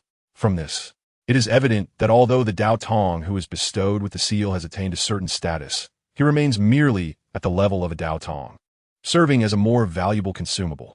he is still far from being recognized by the Shui Sha Jiao. The words spoken by the Dao Run undoubtedly confirm this reality. Just today, 4 Dao Tongs have perished here due to failed breakthroughs, their remains now resting beneath the Deng Hun Tai as mere bones. Gu Feng is now referred to as the 5th. In truth, no one has ever informed him about the details of this threshold. Initially, his elder brother Golin, who had just become a Dao Tong because of Gu Feng, did not provide a thorough explanation. Following his unexpected demise, no one would disclose such matters to him. Consequently, Gu Feng encountered a significant setback right from the start. A faint sound of shattering resonated as the water droplet that had condensed on Gu Feng's brow suddenly fragmented, dispersing all his soul force like a clear spring cascading down, instantly enveloping his entire being. This flowing essence extinguished the flames burning within him, and Gu Feng abruptly regained his awareness. What has transpired? Gu Feng felt bewildered, yet he sensed an imminent and terrifying danger that had just descended. However, he remained unaware of the specifics of the event. Fortunate lad. Now, release your distracting thoughts and fully embrace the bestowal of the seal. It was apparent that the Dao Run station here was primarily responsible for the bestowal. This was an exceedingly vital task. For a formidable faction like the Shui Sha Jiao in the Zhao Kingdom, only by producing a multitude of bestowed Dao Tongs could they accumulate a more powerful assembly of practitioners. Upon hearing this, Gu Feng obediently suppressed his inner questions, gathering his thoughts and gradually calming himself. At that moment, the voice of the Dao Run resounded once more. The statues surrounding us represent the 4 blood gods, ancient and immensely powerful beings worshipped by our Shui Sha Jiao since the time of Wu Qi. During the bestowal, you must beseech them to obtain superior seals. Moreover, this bestowal is a singular opportunity. Even if you wish to change your seal in the future, you must at least reach the Daoren level. Even I cannot grant you a second chance. Seemingly recognizing Gu Feng as a person of potential, the Daoren deliberately spoke a few more words and highlighted the crucial points for him to approach with caution. It turns out that the bestowal process is laden with such significance. The earlier ordeal was also a test. Had he failed, he would have become one among that pile of bones. While ascending the Deng Hun Tai, Gu Feng had already observed heaps of bones on the opposite side of the platform. Many had been cremated, yet their garments remained. Clearly, they were the remains of seasoned Dao Tongs who had failed in their ascension, once regarded as divine figures, now reduced to mere skeletal remains. These bones had not been cleared, perhaps as a warning from the Dao Run to the newcomers to exercise utmost caution. Having bestowed seals, so that is how it is. After pondering for a moment, Gu Feng began to grasp the general process of the bestowal. Furthermore, he had already stepped onto the Deng Hun Tai, leaving him no opportunity to retreat. Back home, a pair of unscrupulous individuals were watching with greedy eyes. If he were unable to successfully receive the seal, his future days would undoubtedly prove arduous. Success or failure hinged upon this singular moment. Next, I shall apply your blood to the eyes of those 4 blood god statues. Through this ritual, your spirit will be transported to the bestowal space. The Daoren's voice resounded one final time. Before Gu Feng could prepare himself, he suddenly felt a sharp pain in his left arm, as if his blood was being drawn away, vanishing from within his body. Chapter 28. Summoning the Divine. Servants of spirits and ghosts. With merely this action, the Daoren could likely render him without a burial place. Fortunately, I am still alive. Gu Feng internally chuckled bitterly as he steadied his tumultuous heart, achieving complete tranquility. The 4 blood gods stirred, and, as the Dao Ren spoke again, his voice transcended into an ethereal resonance. It resembled a nimble serpent darting about in the air, seemingly in search of its target. As Gu Feng closed his eyes, the light within the eyes of the blood god statues suddenly brightened. Their previously hollow gazes transformed into piercing stares, imbued with the essence of a blood sea. Locking onto him, in that instant, Gu Feng felt a tremor in his soul, as if his very essence was being liberated. Amidst the Dao Ren's sonorous incantations, he was transported to a realm shrouded in crimson. This space was completely enveloped in dense blood-colored mist, with a boundless sea of blood roiling beneath him. In the distance, shadowy figures loomed, and several massive eyes resembling blood-red suns gazed intently in his direction. In a fleeting moment, Gu Feng felt himself enveloped by that terrifying blood essence. as though he could dissolve into this realm at any instant. The corrosive nature of the blood mist was utterly horrifying, even with his formidable soul force. He could not endure for long. The thin protective barrier formed by his soul force trembled violently under the onslaught of the blood mist. Without a moment's hesitation, Feng knelt upon the ground, whispering a prayer. Illuminated by the sun and moon, with heaven and earth in harmony, may the immortal touch my crown, bestowing longevity. Bestower of seals, I seek your secret. Feng's voice was low yet resolute, his entire consciousness immersed within, entering a state of oblivion. Reality compelled him to act thus. Otherwise, the surging blood mist would swiftly dissolve him, merging him into this sanguine abyss. Suddenly, Feng caught a glimpse of a bloodlight piercing through his peripheral vision. This revelation jolted him free from the enveloping blood mist, and he regained clarity. Fortune smiled upon him. He had successfully received the seal. Even the Dao Ren exhibited a flicker of interest. With a swift motion, Feng opened his right hand, and a red light surged forth. A gentle breeze swept by, and a seal materialized above his head, radiating a circle of crimson. He possessed a talent of the 9th tier, with a division of 5 seals. What rank seal is this? This lad is quite fortunate, having received a 3rd tier heaven-bestowed blood seal, rich in vitality, its hue of vibrant crimson, clearly one of the highest ranks bestowed in the past 2 years. A flicker of astonishment crossed the Dao Ren's previously indifferent gaze, followed by a note of surprise. The heaven-bestowed blood seal initially relied on the bestower's innate talent, impervious to external interference. However, the tier of the heaven-bestowed blood seal is not immutable. It can be forcibly evolved through specific methods, albeit under stringent conditions. Even this Dao Ren, during his own bestowal, had only attained a 3rd tier B-grade blood seal. Over the years, the Shueisha Jiao has classified blood seals into 5 levels, ranging from the weakest 1st level to the highest 5th level, with each level further divided into A, B, C, and D grades.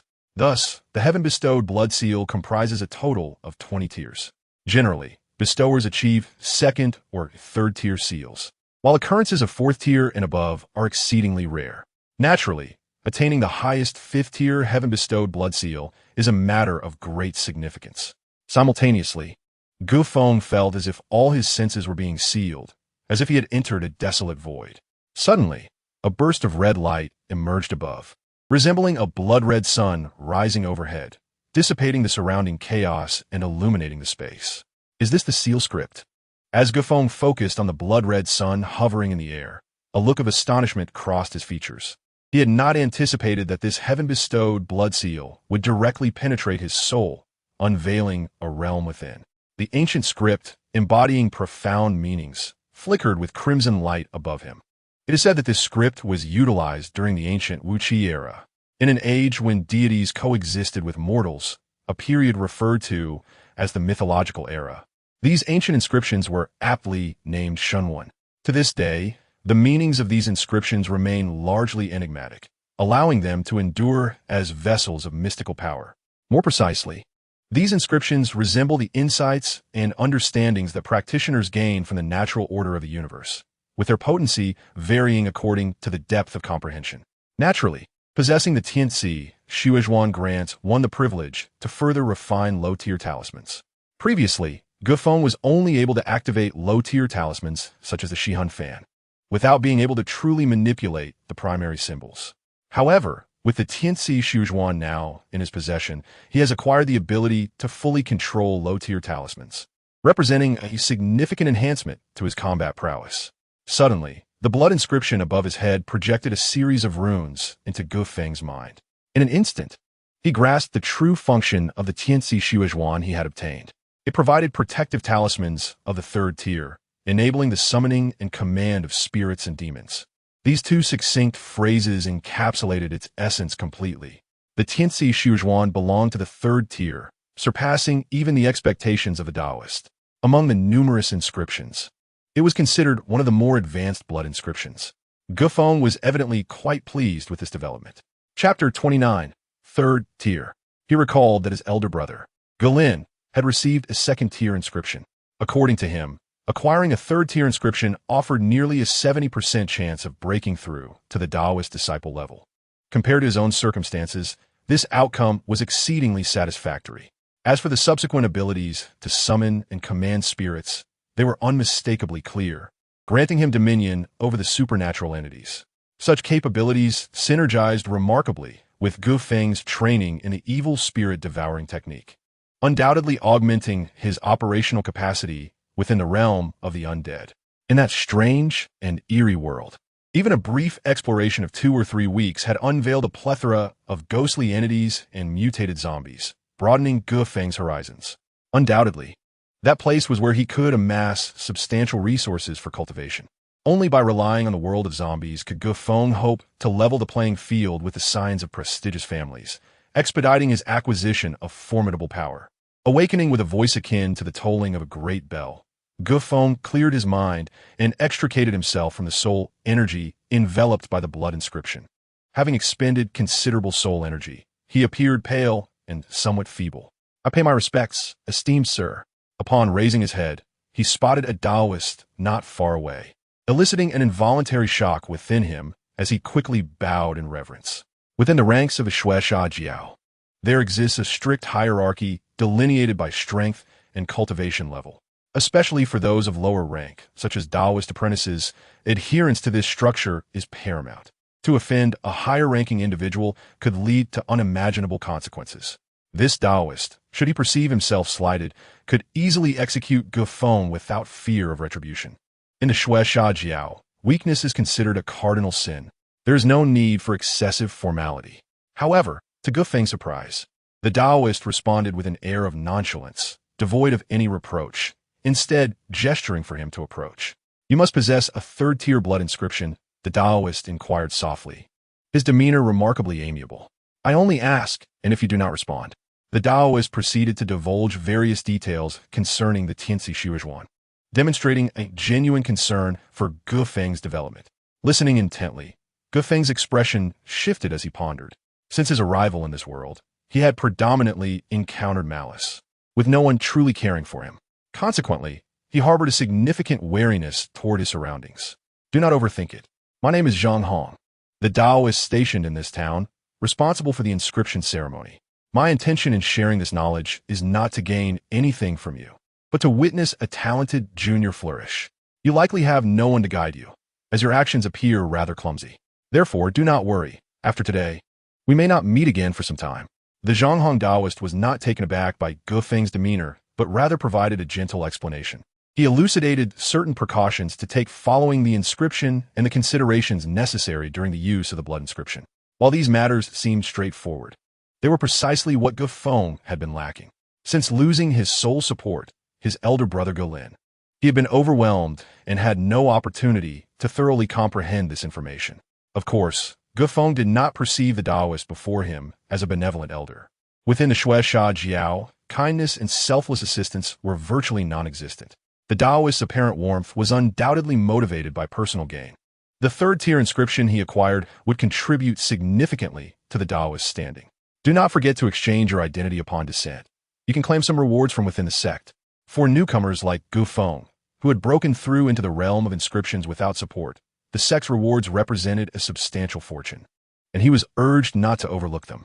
The entire discourse lasted approximately the time it takes to brew a cup of tea. It was clear that the Zhanghong Taoist had other matters to attend to, prompting Gu Feng to respectfully bow and take his leave.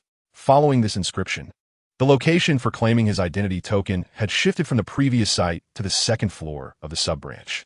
"Senior brother," Gu Feng approached the entrance and quietly bowed, catching the attention of a Taoist in white. Instantly, the Taoist's demeanor brightened, and his tone became notably warmer, a stark contrast to their previous encounter. Junior brother, have you successfully acquired your inscription this time? Truly commendable." The white-clad Taoist rose to greet Gu Feng. "This is splendid news. I sensed something extraordinary about you when you came for the inscription. It has hardly been long since your last visit, yet you have already succeeded. Your speed is indeed astonishing."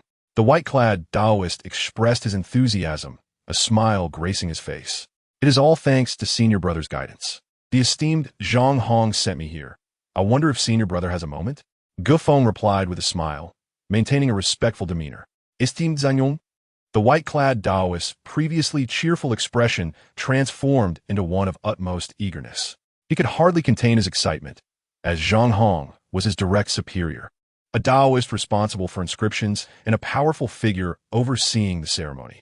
Regardless of strength or rank, he was one of the most formidable presences within the sub-branch. Now that this newly inscribed junior brother had suddenly mentioned Zhang Hong's name, it sparked a flurry of speculation.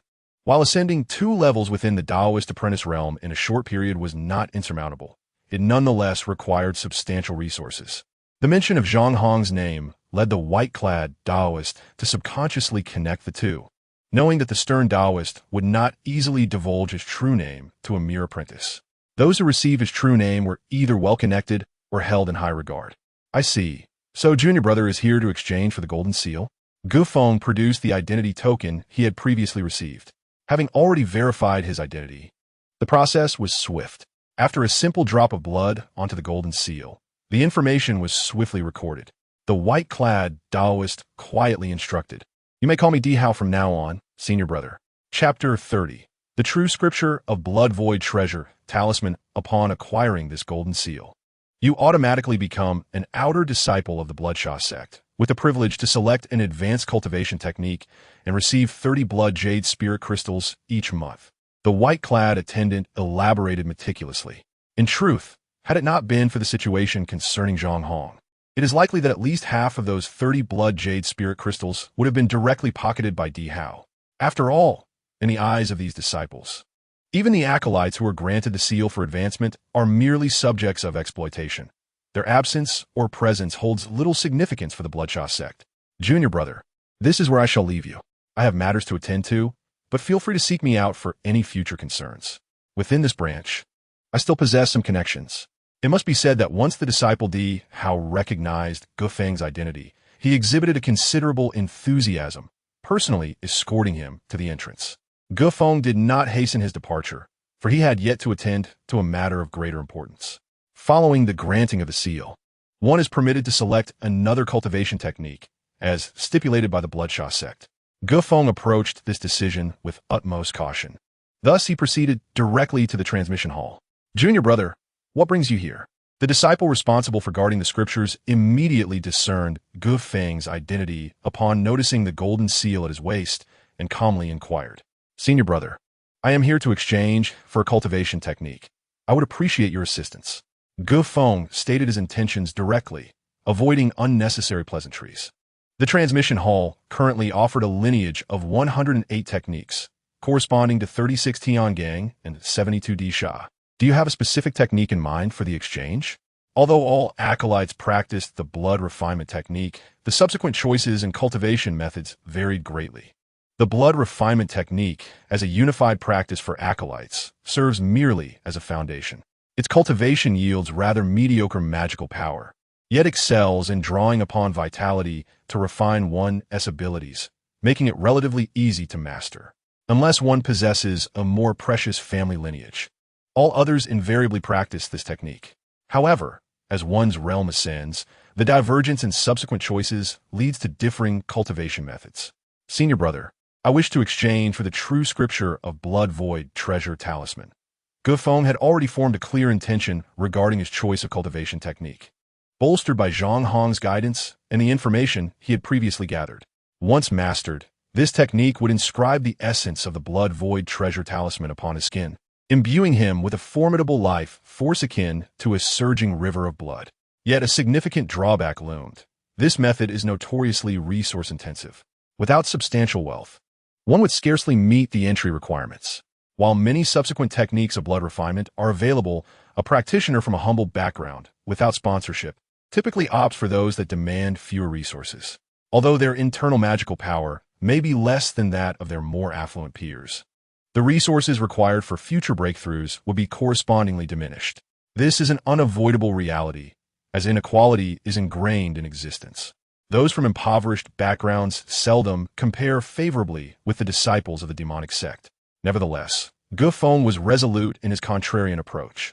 Behind him lay an entire world of the undead, with resources ample enough to sustain him alone, rivaling, if not surpassing, those wealthy disciples of the demonic sect.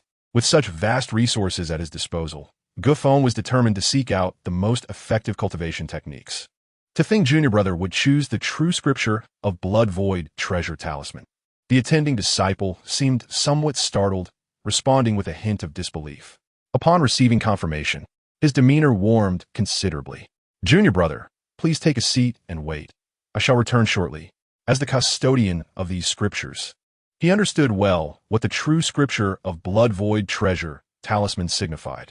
It was evident that one capable of selecting such a precious scripture was undoubtedly a disciple of considerable means. Otherwise, it would be tantamount to self-sabotage. Lacking resources and forcibly practicing this technique would lead one down a path of ruin, ultimately resulting in a fatal depletion of vitality. In an instant, Feng's image grew substantially in the attendant's mind, perceived as a person of considerable background, worthy of association. Within moments, the attendant returned with a jade stone, placing it directly into Feng's hands, smiling as he said, "This true scripture of blood void treasure talisman is entrusted to you." This jade stone offered a singular opportunity to engrave one's soul, accompanied by the vow of a righteous heart. Without the sect's permission, one must never impart this technique to others. Failure to uphold this oath would result in severe repercussions, leading to a fate akin to being devoured by a myriad of serpents. I, shall remember this. Thank you for the reminder, senior brother. Should there be any further instructions, I will do my utmost, Feng replied, receiving the jade stone with both hands and bowing respectfully. Before the disciple, Feng raised his hand to establish the vow of a righteous heart. Thereafter securing the jade stone, which contained the essence of the true scripture of blood void treasure talisman. The previous attendant had quietly conveyed that additional copies of past experiences were included within, reflecting a gesture of goodwill and the nuances of human relations. Even within the Bloodshot sect, holding the jade stone containing the true scripture of blood void treasure talisman, Feng's expression darkened. With the seal now granted, failing to exact revenge would only lead to turmoil in his thoughts. Accumulated grievances and entangled fates could prove detrimental to his future path. One must repay kindness with kindness, and vengeance with vengeance, a tooth for a tooth, an eye for an eye. After a moment of contemplation, Feng secured the jade stone and descended the mountain, turning a corner to approach the marketplace at the foot of the mountain. This marketplace, a direct establishment of the sect, boasted quality goods despite slightly higher prices. Feng had a plan in mind, making a beeline for a shop named Fu Yuan Jai, which specialized in selling talismans. Upon his exit, he possessed a gray concealment talisman, capable of obscuring the sole force detection of disciples and lower-tier practitioners. As long as he refrained from causing significant disturbances or forcibly manipulating magical fluctuations, he would likely evade detection. However, the price of this talisman was exorbitant. As Feng clutched the concealment talisman, a flicker of pain crossed his face. Chapter 31, Blood for Blood. The slaughter commences had it not been for the thirst for vengeance. He would not have readily spent such a considerable amount of spirit crystals. After all, this talisman, crafted by disciples, though merely a thin piece of paper, was valued at 25 blood jade spirit crystals. As an outer disciple of the Bloodshot sect, Feng's monthly allowance was merely 30 blood jade spirit crystals. This concealment talisman nearly depleted his entire monthly reserve. All preparations were in place. Only the winds of fate remained to be summoned. Turning the corner, Feng descended the mountain, traversed the courtyard, and finally arrived at the base. Among the clusters of buildings stood the private residence of the family.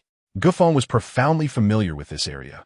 The convoluted terrain of Immortality was second nature to him, and he could navigate it with his eyes closed.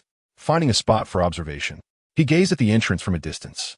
At this moment, there was no need for words. Decisive action was required. With a swift motion, Feng tore open the concealment talisman. His figure began to grow translucent, vanishing from sight. With his presence concealed, Feng quietly approached the entrance. It appeared that the illicit couple had already taken precautions, secretly laying numerous traps in his backyard. Should he step into their snare, alarms would be triggered, alerting the front yard. However, being but a woman, their cunning was limited. Their schemes were petty, unworthy of serious consideration. Despite his outward dismissal, Feng felt an unsettling chill run down his spine, cold sweat beading upon his skin. Fortunately, having recently ascended to the rank of acolyte, His soul power had significantly increased, coupled with the concealment talisman. His caution allowed him to detect the numerous traps laid before him. This is the advantage of the information asymmetry between the two parties. Although the illicit lovers harbor malicious intentions, they ultimately underestimated him. With a sigh of relief, Feng did not enter the room. Instead, he accessed a hidden underground passage from another entrance and quietly slipped inside. His elder brother, Lin, had transformed into a flesh deity, yet blood ties run deep. Now was the opportunity for vengeance. Feng seized this moment to unlock the gateway to the world of the undead. At this point, the entity had morphed into a massive mass of flesh, constantly writhing and extending countless black-red tentacles. Each tentacle's tip opened like flower petals, adorned with rows of sharp teeth, a sight most disturbing. Were it not for Feng's forceful control, the overwhelming malevolent aura emanating from the blood-soaked corpse would have already spread far and wide. Clearly, the subordinates controlled by Feng's evil spirit had not been idle, having nourished the flesh deity exceedingly well. Though it could not evolve in the short term, the flesh deity grew ever larger, mutating into a creature reminiscent of some Lovecraftian horror. This little fiend could not be allowed to remain. It must be eradicated today. Feng listened intently, hearing a low voice from above the passage. Li Jian, did you grow careless before, nurturing a tiger to your detriment? Now, you're in a panic? Huang Lian sneered coldly. Following that, a nauseating sound came from beside her, clearly indicating that Li Jian was indulging this venomous woman. Who would have thought that a seemingly defeated fish could turn the tide? This young rascal, with such a sinister mind, could indeed tread the same path as his brother, given a few more years. By then, it would be troublesome to deal with. Li Jian remarked, indeed. This time we must act decisively and leave no traces. I have procured bone-dissolving liquid. There should be absolutely no evidence left behind. After all, he is merely a minor qi condensation disciple. With a bit of money, I can easily bribe those in the Guanyin, ensuring he could never be pursued here. Huang Lian's sharp voice echoed, already having devised plans to destroy the evidence. Clearly, in her heart, Feng was no longer to be spared. Rest assured, this time I will ensure it is handled thoroughly, leaving no future troubles. There was another round of nauseating exchanges between the two. Listening from the underground passage, Feng could almost envision the sinister expressions and shameless actions of the two. Truly, the serpent's tongue and the wasp's stinger, both are not poisonous. Yet the most venomous is a woman's heart. You are unkind. I shall be unjust, and it shall be a matter of life and death. Let us act and resolve your grievances. Upon hearing this, Feng felt no inclination to eavesdrop any longer. He gazed at the flesh deity crafted from Lin's corpse, his fingers subtly moving to begin manipulating it. A glimmer flickered in Feng's eyes as he commanded the blood-soaked corpse to act, not only to settle the grudge with Huang Lian, but to entirely sever the karmic ties between their families, bringing an end to it all. What is this sensation? Why is there such a sudden surge of malevolent and bloody energy? Who is cultivating such dark arts in this private residence beneath the blood puppet mountain? As Feng summoned the flesh deity, its consumption of countless zombies rendered the contained blood and malice utterly undeniable. Even as Feng exerted himself to suppress it, a trace of its aura wafted, immediately detected by Li Jian. Yet this sudden influx of blood malice caught Li Jian, who was still in bed with Huang Lian, off guard. The unexpected danger surged from within him, leaving him bewildered and slow to react. Whoosh! It seemed the flesh deity understood Feng's earlier words or sensed the resentment and karmic ties, for it erupted violently. The amassed blood and flesh suddenly moved like liquid, swiftly flowing across its surface. Blood-red tentacles rapidly extended from the fleshy mass. At their tips, the gaping maw, lined with terrifyingly sharp teeth, opened and closed, sending chills down his spine. In an instant, a horrifying sound of rupture echoed. The tentacles pierced through the stone slabs above the passage. All hidden formations were effortlessly torn apart as if they were made of paper. Like blades of vengeance from the depths, they sliced through the air, hurtling toward Li Jian in bed. This is bad. Someone is attacking. What manner of creature is this? Li Jian was startled. He jolted from the ecstasy, his mind racing to comprehend the situation. But the crimson tentacles burst forth from below with murderous intent, aiming directly at him. At their tips, flesh-like petals unfurled, revealing terrifying teeth that glimmered with a chilling light, causing his scalp to prickle and his mind to sharpen. Chapter 32, A Battle of Magic, adorned with fur and horns. Someone wants to kill me. Though Li Jian faced obstacles on his path, he was still a seasoned disciple of the talisman, and his reflexes were quick. He leapt from the bed, conjuring a twisted black aura around him. A talisman materialized in his palm. Black Malice Palm. Boom! Boom! His hands waved continuously, unleashing bursts of black malevolent light that shattered the incoming tentacles, dispelling the immediate threat. However, before Li Jian could breathe a sigh of relief, the sound of cracking floorboards accompanied a more intense rush of air. Who seeks to end my life? Faced with a myriad of tentacles, Li Jian could no longer indulge in the desires that had clouded his mind moments before. His body was drenched in sweat, his face pale as he pondered the source of this attack. He had not made enemies recently. Who could possibly want him dead? And how could he not know that someone in this branch could create such a terrifying flesh monster? Throughout, he had never suspected Feng. In his eyes, Feng was merely a brooding qi condensation disciple. Even if he had some cunning, how many more years would it take for him to be a match? How could he possibly cultivate a creature akin to a disciple-level blood monster? Boom! Boom! Li Jian, a seasoned talisman disciple, showcased his prowess in combat, giving Feng a good lesson. Even though his hopes for advancement had been dashed, he displayed his abilities to the fullest. Before Huang Lian, who lay exposed on the bed, could even scream, Li Jian fought and retreated against the dense array of blood-red tentacles, unleashing black malevolent light to strike first. Yet, the cost was a rapid depletion of his inner energy. Within a short time, Li Jian's complexion grew even paler, his remaining power dwindling to less than half. As for Huang Lian, she had long since curled up beneath the covers at the appearance of the flesh deity, trembling and wetting the sheets in terror. She had been so frightened that she lost control. This venomous woman, though fierce, could offer no assistance in such a moment. Amid the chaotic onslaught of blood and flesh, she was rendered almost catatonic with fear. Which senior is playing this joke on me? Please show yourself. If a senior has been hired for this, I am willing to pay double. I implore you to cease. Faced with the increasingly dense tentacles, even Li Jian began to plead for mercy. The rapidly depleting energy within him made it abundantly clear that if this continued, he would have no choice but to flee. In his mind, this must be the work of an enemy seeking vengeance, a hired assassin, prompting his cries for clemency. An eye for an eye, all debts settled. Feng paid no mind to the commotion above. He stood in the corridor, patting the enormous body of the flesh deity. The magical power surged incessantly within, causing the already tumultuous flesh to tremble even more violently. A raging storm surged forth like a tidal wave, unleashing more and thicker tendrils that emerged like serpents, opening their gaping maws to bite at Li Jian. Damned, is there not even a glimmer of opportunity? With nowhere left to evade, Li Jian found himself cornered, letting out a piercing roar that clearly signaled the loss of his sanity. He reached out, feeling a piece of animal hide, no larger than a palm, reminiscent of a wolf dog's belly. Dipping it in his own blood, he pressed it firmly against his forehead. In an instant, a profusion of black fur erupted from his body. The entire bald head sprouted glossy, hard, straight hair resembling steel needles, shooting outward. In the blink of an eye, he transformed into a monstrous being covered in dense, sharp spikes.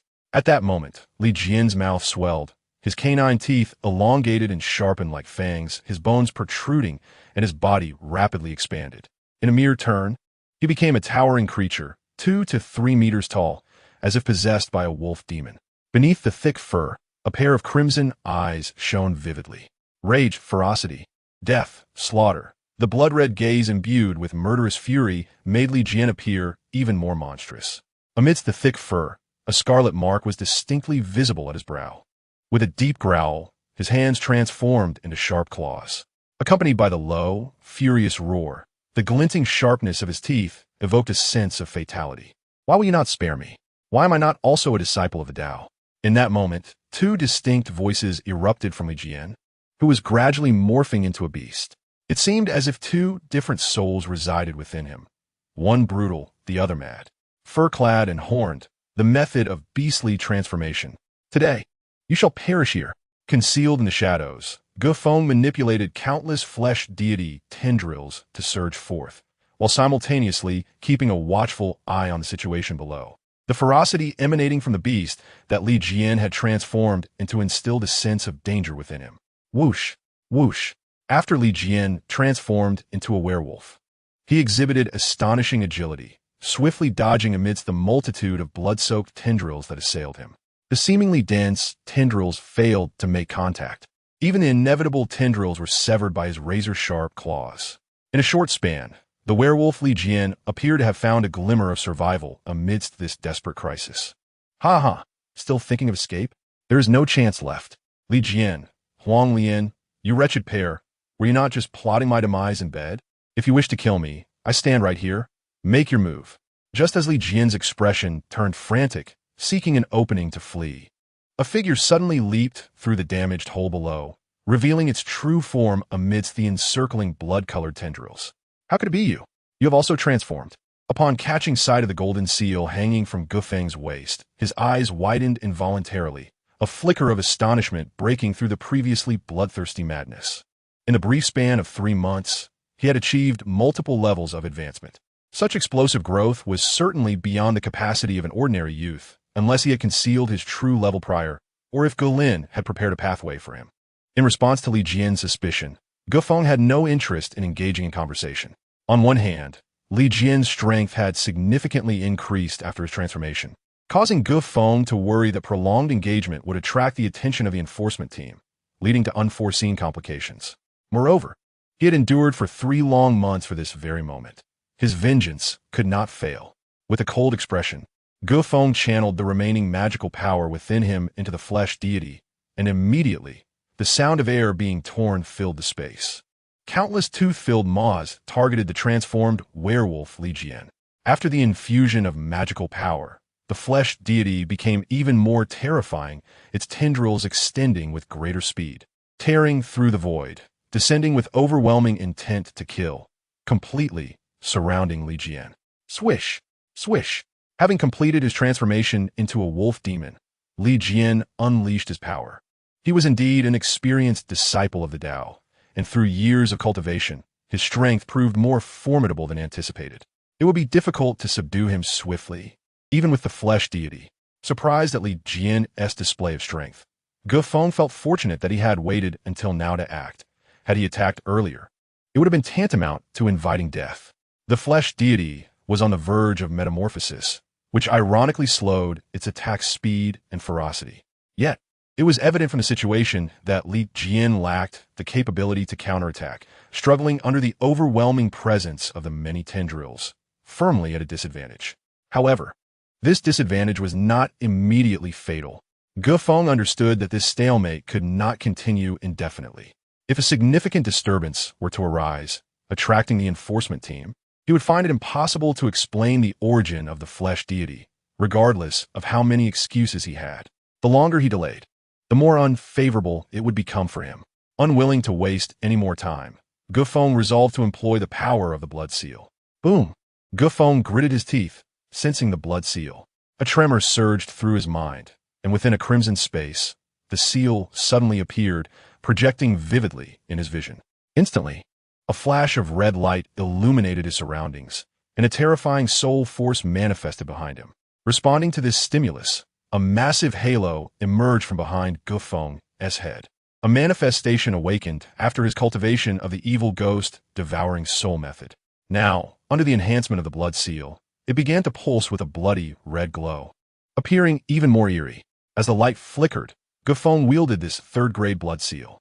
Summoning forth, he commanded the spirit. A ghastly undead ghost emerged from the halo, its body pitch black and grotesquely contorted, towering in stature. With its left arm wielding a massive chainsaw, it was the very embodiment of a chainsaw-wielding killer zombie. It manifested as a vast, shadowy figure, terrifyingly looming behind Feng. With a single roar, Feng let out a muffled groan. An invisible soul attack surged forth like a torrent, causing the blood seal above him to dim and grow obscure.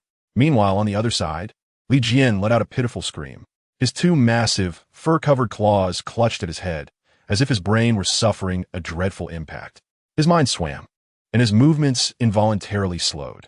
What followed was an intense chill as the relentless attacks from the flesh deity continued. The blood-soaked tendrils pierced through Li Jian's body, continuously siphoning his essence into the massive flesh mass formed by the blood-clad corpse.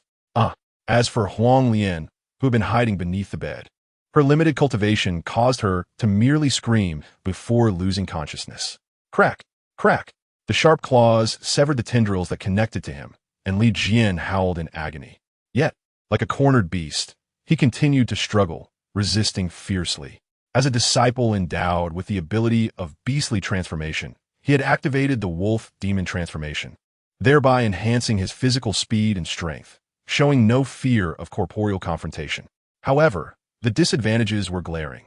He lacked protection on the soul level. If Li Jian were a disciple of the Tao, over the years he would certainly devise strategies to compensate for his shortcomings, such as utilizing protective talismans or certain Yin symbols to withstand the onslaught of soul power. Unfortunately, all of this is now irrelevant to Li Jian. Thus, when Malevolent Ghost Circle was unleashed, it inflicted upon him a dire assault and harm. Stop! As the situation abruptly shifted, Li Jian was instantly engulfed by an overwhelming sense of life and death terror. Should he allow Feng to continue unleashing his blood seal soul power, his fate would undoubtedly be tragically grim. Therefore, summoning his magical energy, he propelled himself forward like an arrow released from a bow, determined to either force Feng to retreat or to directly annihilate his true form, thereby securing a glimmer of hope. Feng regarded the approaching figure with a cold smirk, slamming his palm onto the massive body of the flesh god. Chanting incantations, he activated the blood-robe corpse pouch transformation technique. Now is the time for vengeance. Flesh god, devour these adulterous wretches, shredding them into 1,000 pieces, and let all grudges be erased. Seizing the moment, Feng's hard-earned magical energy surged into the flesh god, causing the grotesque mass of flesh to tremble violently. More and thicker tendrils rose like serpents, all opening their gaping maws to simultaneously lunge at Li Jian. This more fearsome assault halted Li Jian's advance, plunging him once again into a fierce barrage of blood and flesh tendrils. Of course, Feng did not cease his actions after this. The malevolent ghost circle behind him twisted anew, accompanied by the eerie crimson glow of the blood seal, as a powerful red light merged into the circle behind his head. In an instant, the two entities fused together. One was the protective magic seal, while the other was the malevolent ghost circle formed by the evil ghost devouring soul technique. As the power of the blood seal enhanced this circle, an explosive sound reverberated through the air, causing the surrounding atmosphere to quiver. The circle that had initially arisen behind Feng's head unexpectedly expanded instantaneously, consuming a vast expanse of space. The newly manifested circle swallowed the surrounding void entirely. It is no exaggeration to say that within the span of a brief breath, the area enveloped by the void circle expanded severalfold. Around Feng, it transformed into a chilling space rife with ominous winds and ghostly energy. It seemed the blood seal was merging with the malevolent ghost circle, engendering a new transformation.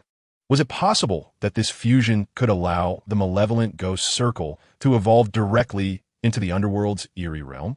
This unexpected change caught even Feng off guard, unprepared for the ensuing transformation. Typically, a Tao child cultivates to the level of a disciple, merging the bestowed magical seals with their own cultivation system to forge a signature spell. Yet, Feng had only just acquired the blood seal, and had merely infused its power into the malevolent ghost circle. The alignment of their soul energy origins had unwittingly led to the current situation. This unforeseen turn of events, although surprising, undeniably brought immense benefits. The protective magic seal Feng obtained was designed for summoning and commanding spirits. Once fully assimilated with the malevolent ghost circle, it could potentially undergo further metamorphosis, perhaps even transcending to become a fourth-tier blood seal that commands the spirits of the underworld. At that point, his control over ghostly entities will be significantly enhanced. Even amidst the fierce battle, Feng could sense that this newly established eerie realm had expanded to over 100 square meters, capable of forcibly restraining more ghostly souls than ever before. Moreover, this eerie realm was merely a nascent form, with vast potential for growth. Perhaps in time, it could truly evolve into an authentic underworld. The formation of this eerie realm was remarkably swift, originating from Feng's soul level, functioning independently of the external world. In an instant, it all came to a close. Meanwhile, the chains that had previously bound the chainsaw-wielding evil ghost had now been nourished by the newly formed eerie realm, rendering it even more formidable. With a wave of his hand, Feng summoned the soul-collecting banner into his grasp. As he unfurled the black banner, the eerie realm expanded, enveloping the entire room. Even Li Jian, who was engaged in combat with the blood and flesh tendrils, was not spared, being drawn into its depths. What is this ghastly thing? The chilling aura overwhelmed Li Jian, who had transformed into a wolf demon, sending shivers down his spine. The frigid atmosphere made him feel as though he had entered a realm of eternal winter. Despite being cloaked in thick wolf fur, warmth eluded him entirely. In a mere breath, he found himself entirely ensnared by an icy grip. Just as he struggled desperately, an enormous pitch-black evil ghost surged from the unseen space, instantly tearing at Li Jian's soul. In that moment, Li Jian could only emit a scream as he was ensnared by numerous massive blood and flesh tendrils, rendering him utterly powerless to resist. In an instant, the tendrils pierced through his fur, deeply embedding themselves within his body. Karma, meet your end. Viewing Li Jian's agonized struggles with indifference, Feng displayed no trace of pity. Instead, excitement for slaughter glimmered in his eyes. For Feng, who had traversed this realm facing ceaseless life and death crises, the psychological burden was immense. To remain sane amidst such madness was a testament to his mental fortitude. To him, Li Jian was akin to a guillotine hanging above, a constant source of fear for months. Now, witnessing the soul of his nemesis being gradually extracted by the chainsaw-wielding evil ghost, as flesh was devoured by the tendrils of the flesh god, the exhilaration of vengeance illuminated Feng's face with a radiant smile. Both the hatred from his past life and the fears he had endured were completely released at this moment.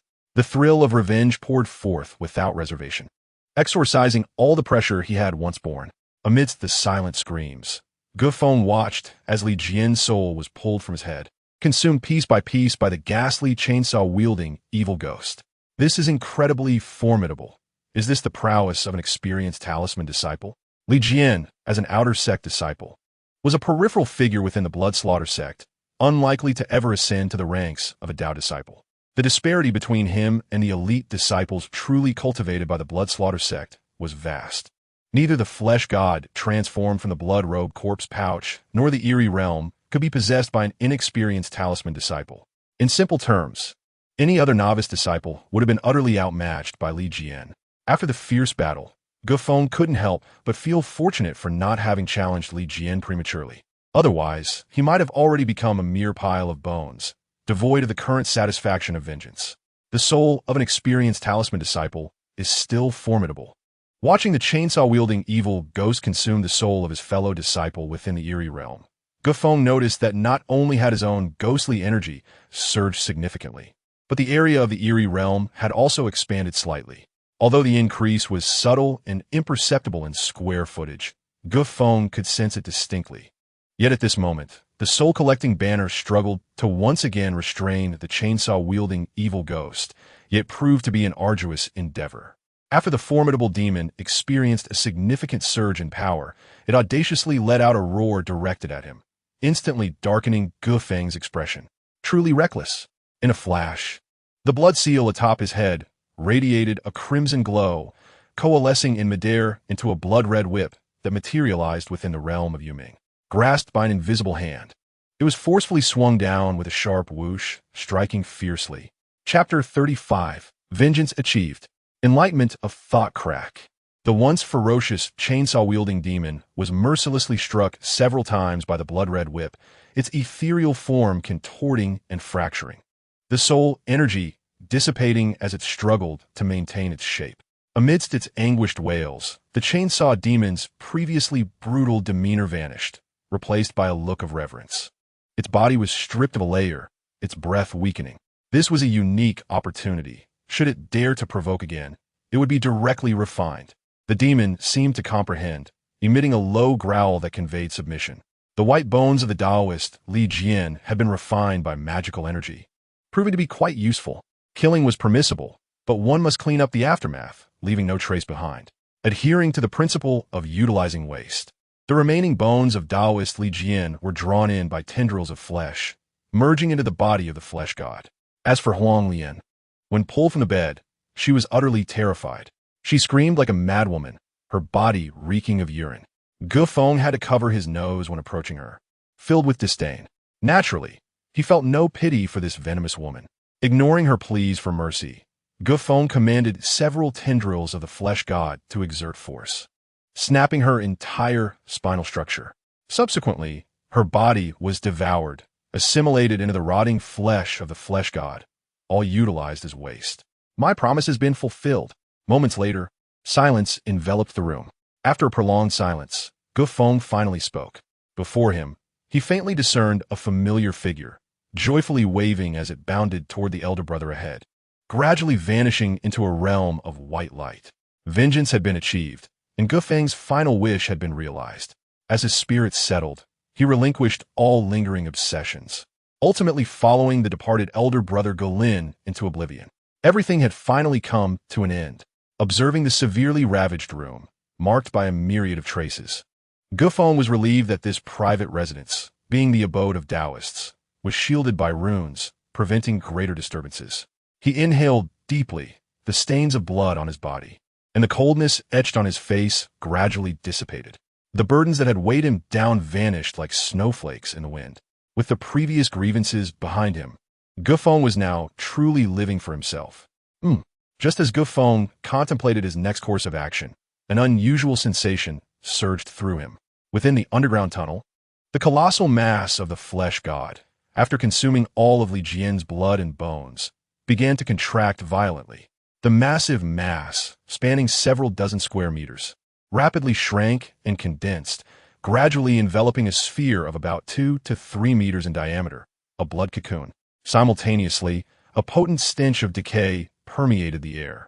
The flesh god, having transformed from the corpse of his elder brother Ge Lin, had evolved through the consumption of his enemy's flesh, marking the fulfillment of revenge. Ge Feng silently observed the dramatic transformation of the large mass of the flesh god, his eyes sparkling with intrigue.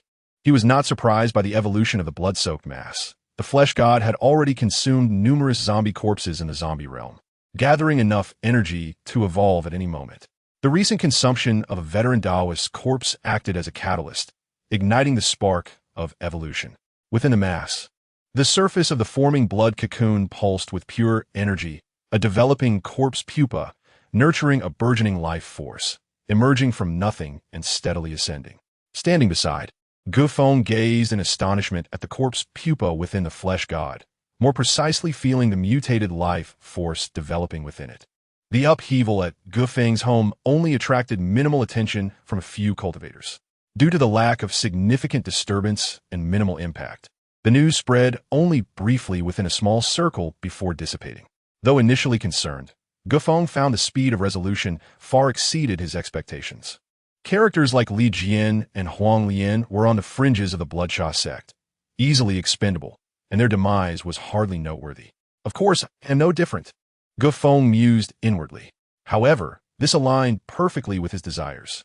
He was not eager for news of his successful sealing to spread quickly. After all, possessing a realm abundant in resources, Ge Feng preferred to remain hidden from the public eye, gradually developing in seclusion to strengthen himself, which was in accordance with his aspirations. Little did Ge Feng know that as soon as he succeeded in sealing, his information had been quietly collected and transmitted into the hands of those with ulterior motives. Branch. Blood puppet Taoist altar. Walking upon the dark brown earth, one could feel the sensation of treading upon damp soil. There was no doubt. The substance beneath felt like liquid blood. Amidst the blood-soaked earth lay countless remnants of white bones. Suddenly, a red lightning bolt streaked across the blood-colored sky, directly entering a crimson-painted pavilion.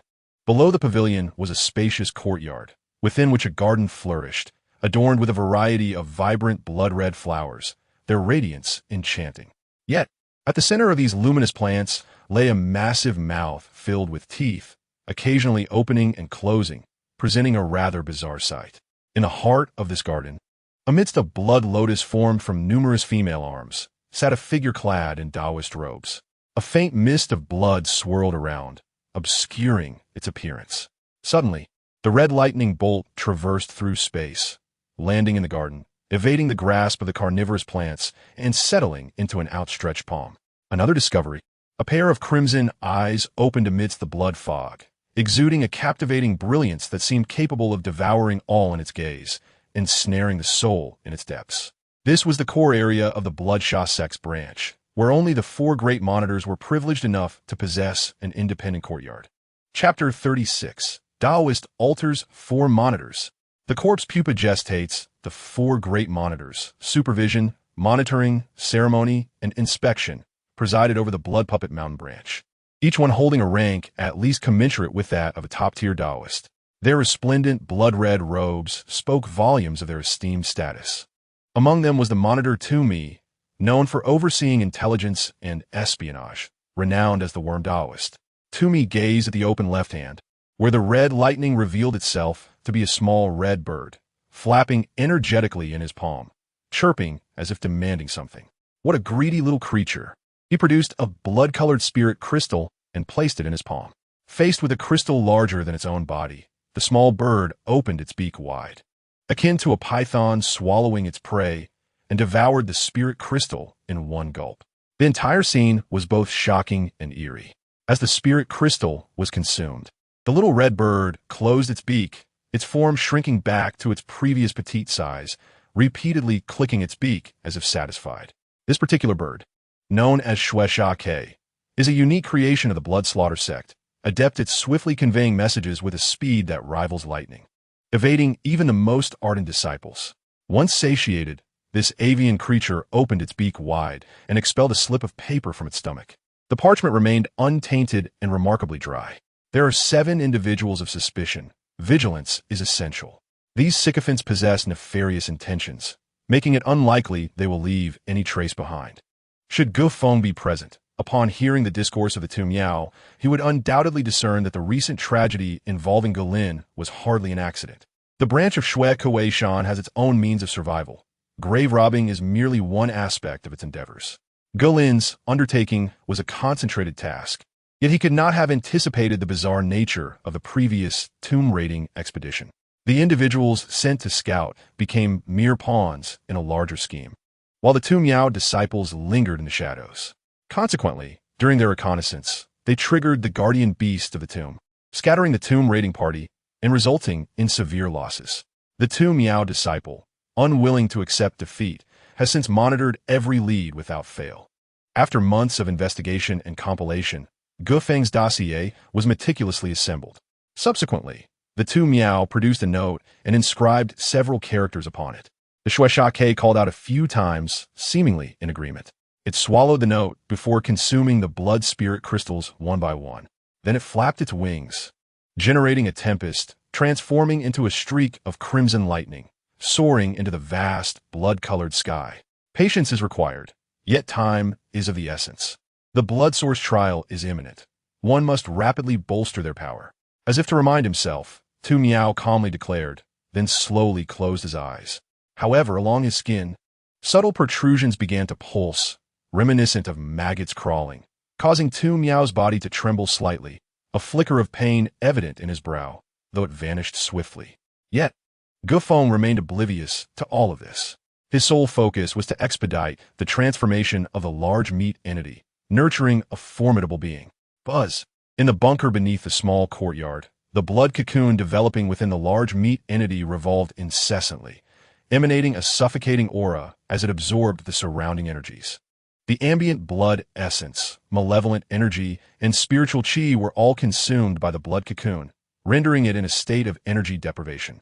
What kind of monster is being incubated within? The transformation of the blood cocoon had persisted for several days, with Feng vigilantly by its side, unwavering. On one hand, any hasty movement could lead to unforeseen consequences. On the other, the zombie realm lacks spiritual chi.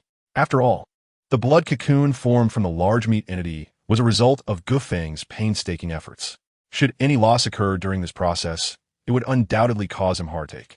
The vast nutrients previously consumed from the zombie remains were now being recklessly expended to nurture the entity within. However, energy was running low, and the incubating entity remained inactive. This cannot continue. If the consumption persists, it may result in failure, necessitating additional power to sustain the process. Gufeng remained at the side, witnessing the entire metamorphosis. At this moment, the large meat entity resembled a woman in labor, on the verge of giving birth to something extraordinary. Thus, even the previous reserves were being rapidly depleted. Let us test the magical energy. Overall, the entire large meat mass is the key to the metamorphosis of the blood-clad corpse bag. Gufeng could not allow it to encounter any mishaps. He unleashed a surge of magical energy, which flowed into the large meat mass, directly merging with the blood cocoon. Gufeng distinctly felt the velocity of the blood and flesh circulating within the blood cocoon quicken, revealing lines of folds that gradually accumulated. The cost of my entire magical energy could not sustain the blood cocoon for long. If this continues, it will undoubtedly affect the incubation of the blood cocoon. Perhaps it would be better to take a bold step and teleport to the zombie realm, where the resources for consumption are boundless. Given the circumstances, Gufeng promptly made a decisive choice. He had not ventured into the zombie realm for several days, unaware of the fate of the pieces left behind. With this thought, Gufeng sat cross-legged before the meat entity, gently closing his eyes. In the depths of his mind, strands of light began to twist, forming a resplendent silver portal within his consciousness. When Gufeng re-emerged, he quickly notified his subordinate, Zhou Peng, via the malevolent spirit worm. Upon receiving the command, this batch of subservient followers hastened to his side. How have you fared with the tasks I entrusted? Upon their reunion, Gufeng wasted no time, directly inquiring. My lord, rest assured, the matter has been resolved. We remain in room 204. From start to finish, Zhou Peng exhibited complete servitude, profoundly devout and humble. He had tamed himself, perpetually bowing his head, not daring to disrespect Gufeng. Chapter 37. The Squad. As they entered room 204, Gufeng inquired about the situation in that vicinity. The remaining subservient followers had encountered no unexpected events. They had become seasoned survivors, and with the malevolent spirit worms parasitizing them, their powers had coalesced, making survival more feasible. Moreover, the zombies in the vicinity of the apartment had been thoroughly eradicated by Gufeng, rendering it a temporary safe haven. Let us attempt to descend and enter the community area. Within lies a collection of zombie remains recently gathered. Gazing at the room filled with corpses, Gufeng promptly released the meat entity. Like a creature starved for ages, the meat entity opened its cavernous maw, voraciously devouring the zombies. In that moment, Gufeng felt a sense of relief. The aura emanating from the blood cocoon began to strengthen incrementally. Though the zombies within the entire building had been eradicated, they still failed to satiate the meat entity's appetite. The accumulated remains, gathered over days, were consumed rapidly, necessitating more zombie resources to support the evolution of the meat entity. With a command from Gufeng, Zhou Peng led several of his subservient followers outside, venturing deeper into the Tianhua community. It was evident that this was not their first coordinated effort. The group formed a meticulous formation, cautiously advancing along the community garden. Previously, they had refrained from descending due to the relentless zombies within the apartment, forcing them to huddle together for warmth to survive. All were acutely aware of the grim fate that awaited should they directly confront the surging horde of zombies within the community. However, now, as they were parasitized by the malevolent spirit worms, they revered and worshipped the meat entity, guided by the prophetic Gufeng. They had been thoroughly entranced, willing to sacrifice themselves for the meat entity. Fortunately, the parasitism of the spirit worms had also brought about some changes. Through the resonance among the spirit worms, they could transmit certain frequencies of information, fostering a profound connection that enabled them to form cohesive teams for mutual defense. They now resembled an arrow formation. Leading the charge was the most robust individual in the group, wielding a fire axe in his right hand and a crude shield wrapped in metal sheeting in his left. Donning a motorcycle helmet and half armor secured with metal plates, providing him with formidable protection. As the vanguard, he bore the weighty responsibility of engaging the enemy. Flanking him were 3 to 4 subservient followers, armed with specially crafted spears, tasked with guarding against any potential threats from their surroundings, ready to thwart enemies from a distance. In a modern urban apartment, with a little diligence, one can always discover useful items. Zhou Peng stood at the center, orchestrating the operations. Modified by Feng, he was the strongest among them. Wielding a knife in his right hand and a hammer in his left, his vigilant gaze swept the surroundings. Suddenly, a cacophony of growls pierced the air. Through the mist, several zombies surged into view, ferociously charging towards him. In an instant, the tightly knit formation shifted. The spearmen flanked on either side stepped forward, their long poles bracing against the advancing undead. The warrior at the forefront of the arrow formation raised his shield defensively, thrusting outward and knocking a zombie off balance. Following that, he swung his axe down upon its skull, cleaving it as effortlessly as splitting a watermelon, producing a sickening crunch as the zombie's head shattered. The spearmen worked in tandem, with one halting the zombie's advance while the other aimed for their vital points. A dagger pierced the zombie's skull, twisting forcefully, resulting in its immediate demise. In the blink of an eye, only 3 or 5 zombies remained. At this juncture, Peng swiftly intervened. With remarkable speed, he dispatched the remaining zombies, showcasing the team's exceptional coordination. Within a brief period, they eliminated a horde of zombies that outnumbered them by more than double, a testament to their formidable combat prowess. Peng's capabilities were indeed commendable. In merely 2 weeks, he had cultivated these individuals into a cohesive unit. The parasitic influence of the evil spirits had gradually transformed their personalities, rendering them remarkably indifferent, thus unlocking their potential to a greater extent. In this world of the undead, Feng remained unconcerned about these subordinates, leaving their training to Peng. To his surprise, Peng had honed the team into a well-ordered force, particularly excelling in their coordination. Apart from Peng, who had undergone various magical enhancements, the others were merely slightly stronger than ordinary individuals, lacking the finesse of trained soldiers. As such, Feng viewed them with cautious optimism. After all, these individuals primarily served as sources of information and did not offer significant assistance in terms of combat effectiveness. He had not contemplated enhancing their abilities, as it would demand substantial time, energy, and resources which did not seem prudent. In this harsh reality of the survivor's world, losing a group and replacing them with another was a feasible strategy. However, witnessing their performance piqued his interest. Yet, the methodology required further contemplation. Just as this squad had effortlessly vanquished a handful of zombies, a sudden, resonant roar erupted from the depths of the mist.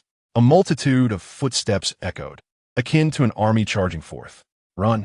Peng shouted, observing the chaos stirred by the ominous presence in the fog, and promptly turned to flee. Without a moment's hesitation, the others followed suit, sprinting towards the building. It was undeniable that Peng played a pivotal leadership role within this group, commanding unwavering obedience. Feng stood atop the apartment building, his gaze penetrating. Despite the obscuring mist, the gathered magical energy enabled him to discern the situation of the team. His expression turned serious as he focused intently on the roiling fog. In the distance, he observed the mist contorting, the ground trembling beneath the weight of an approaching threat. A zombie, its face gnawed to the bone, surged forth from the haze, its expression a grotesque mask of rage and hunger.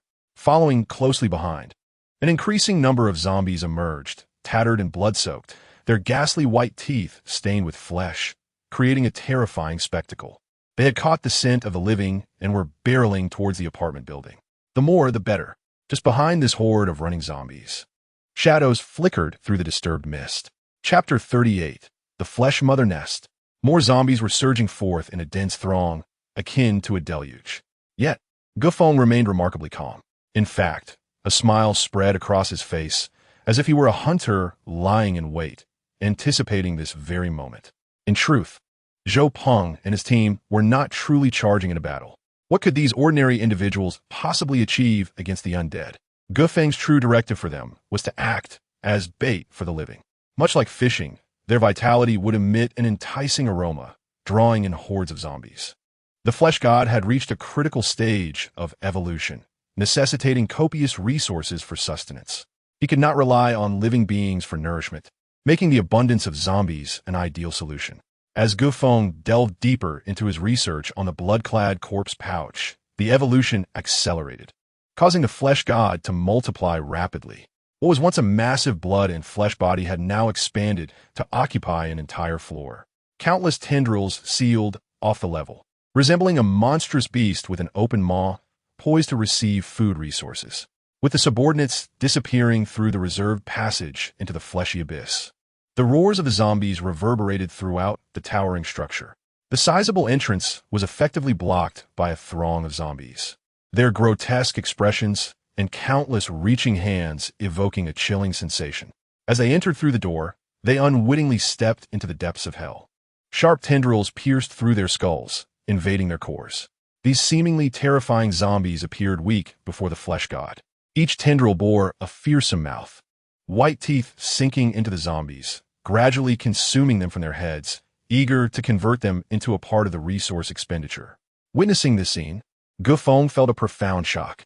Long ago, before his transference, he had seen a film titled The Abyss, depicting a luxurious cruise ship ensnared by countless tendrils, with passengers and crew being devoured in a terrifying spectacle reminiscent of the current scenario. He never imagined that as an ordinary person, he could now orchestrate such horror.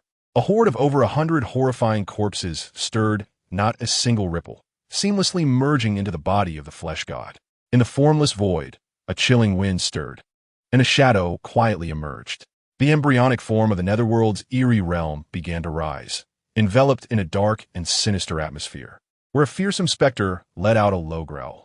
Simultaneously, a wailing female spirit emitted a piercing cry, intensifying the ominous ambience of this spectral domain. Feng extended his hand, summoning forth a flash of black light, as the soul-collecting banner's pale tail settled firmly in his palm. The great banner fluttered in the wind, unveiling a dark halo behind Feng, gradually merging with the deep-seated blood seal of the heavenly mandate, opening an intangible maw of the netherworld's eerie realm, absorbing the myriad souls that had escaped the clutches of the zombies. A thicker, denser mist surged forth, visibly engulfing the surrounding space. Merely half an hour later, the previously chaotic hallway had quietly returned to silence. Only the bloodstains on the floor, walls, and ceiling silently bore witness to the events that had transpired. Continue, Feng commanded in a low voice. Although the soul-collecting banner had been satiated, this wave of zombies evidently could not fulfill the flesh god's insatiable appetite. After all, the corpse pupae gestating within were the true consumers of resources. With a wave of his hand, Peng led his subordinates to embark on their next mission. In previous endeavors, the team had successfully dealt with a considerable number of zombies in the garden connecting buildings 12, 13, and 14, leaving only a few stragglers that were swiftly eliminated by the squad. Led by Peng, they were compelled to venture into more distant areas in search of resources. However, before encountering any undead, they stumbled upon another group of survivors. "Halt! This is our territory. Advance another step, and we shall show no mercy," a confident voice rang out, revealing a group of over 10 survivors, both men and women, gathered around a young man standing a short distance away. Their spirit appeared markedly superior to that of the previous group Peng had encountered. Instead of fear, they exuded a palpable eagerness, their gazes cold and unwavering as they fixed their eyes on Peng and his companions. Peng was taken aback by the armaments of this unfamiliar group. Unlike the survivors he had previously encountered, this contingent was armed with firearms. In the wake of the apocalypse, acquiring guns had proven to be quite challenging. Domestic regulations on firearms were exceedingly strict, and while Zhang Chao and his team had attempted to procure weapons, their efforts had been limited due to the dangers of venturing too far. Undeniably, firearms exert a tremendous psychological influence over ordinary individuals. A single shot could end the life of an adult man. To Peng's astonishment, it became evident that more than one member of this group wielded a gun, their barrels aimed menacingly in their direction. The only individual without a firearm was the young man at the center, seemingly protected by the others. Peng felt an inexplicable chill emanating from this young man, particularly due to his hair, which had transformed into a deep blue hue reminiscent of a character from comic. The light refracted upon it, creating a spectacle akin to a shimmering rainbow. "You must be the survivors from Tianhua community, correct? You appear well-equipped. It takes a certain audacity to explore the outside world at a time like this." The young man approached, standing 20 to 30 meters away, his voice laced with arrogance. "We are a team of external survivors, and today marks our first foray into the Tianhua community. We had no idea there were still living souls within. If survival becomes unmanageable, consider joining us. I can assure you safety. Our leader is inquiring about your names. Are you all mute, or do you simply choose not to speak? Zhou Peng and his group maintained their silence, their expressions betraying a chilling indifference. Since being infected by the parasitic demon worm, their senses, hearing, sight, and smell, had far surpassed those of ordinary humans. However, the side effect was a marked dullness of human emotion. Their faces resembled blocks of ice, not out of intent, but as a natural consequence of their transformation. The opposing group misinterpreted their stoicism, observing Zhou Peng and his companions' impassive demeanor. One of the younger members of the rival team erupted in fury and began to approach them, eager to show them their place. It was evident that this group had their own backing. To venture into a community rife with zombies in search of supplies indicated they possessed a formidable ally, emboldening them to act with such audacity. You've all grown foolish hiding here. Don't you realize the world outside has undergone a cataclysmic transformation? We are now in the era of the evolved. Our leader is a rare ice evolutionary from Dayuan City, the future Ice King, shouted one of the younger members, brimming with bravado. Your name is being asked as a courtesy. Come forth and apologize. Otherwise, we shall bind all of you and use you as bait for the zombies. Another member echoed angrily. This hulking figure, clearly accustomed to dominance, advanced menacingly towards Zhou Peng. His actions seemed habitual, a display of aggression he had employed before. The ice evolutionary merely observed coldly, choosing not to intervene. Judging from a situation, he recognized that Zhou Peng's team was exceptionally skilled, robust, and comprised entirely of strong men, which sparked his desire to recruit them. Unfortunately for him, his plans were miscalculated. This group had all been infected by the demon worm, ensnared by the god of flesh. Not even the emperor himself would deter them from striking down an adversary. Hey, I'm asking for your name. The muscular man, wielding a makeshift firearm, stepped before Zhou Peng, the gun's barrel pressed threateningly against his chest as he jabbed it harshly, demanding an answer. In his mind, holding a weapon was a surefire way to command respect and prevent any rash actions. Yet, just as he believed he had the situation under control, Zhou Peng, who had remained still until now, suddenly propelled himself forward, vanishing like a specter behind the muscular man. With a swift motion, he swung his blade down forcefully at the man's arm. The blade sliced through flesh, severing the man's forearm, which clattered to the ground. The man staggered in shock, then let out a pain scream, clutching his mangled limb.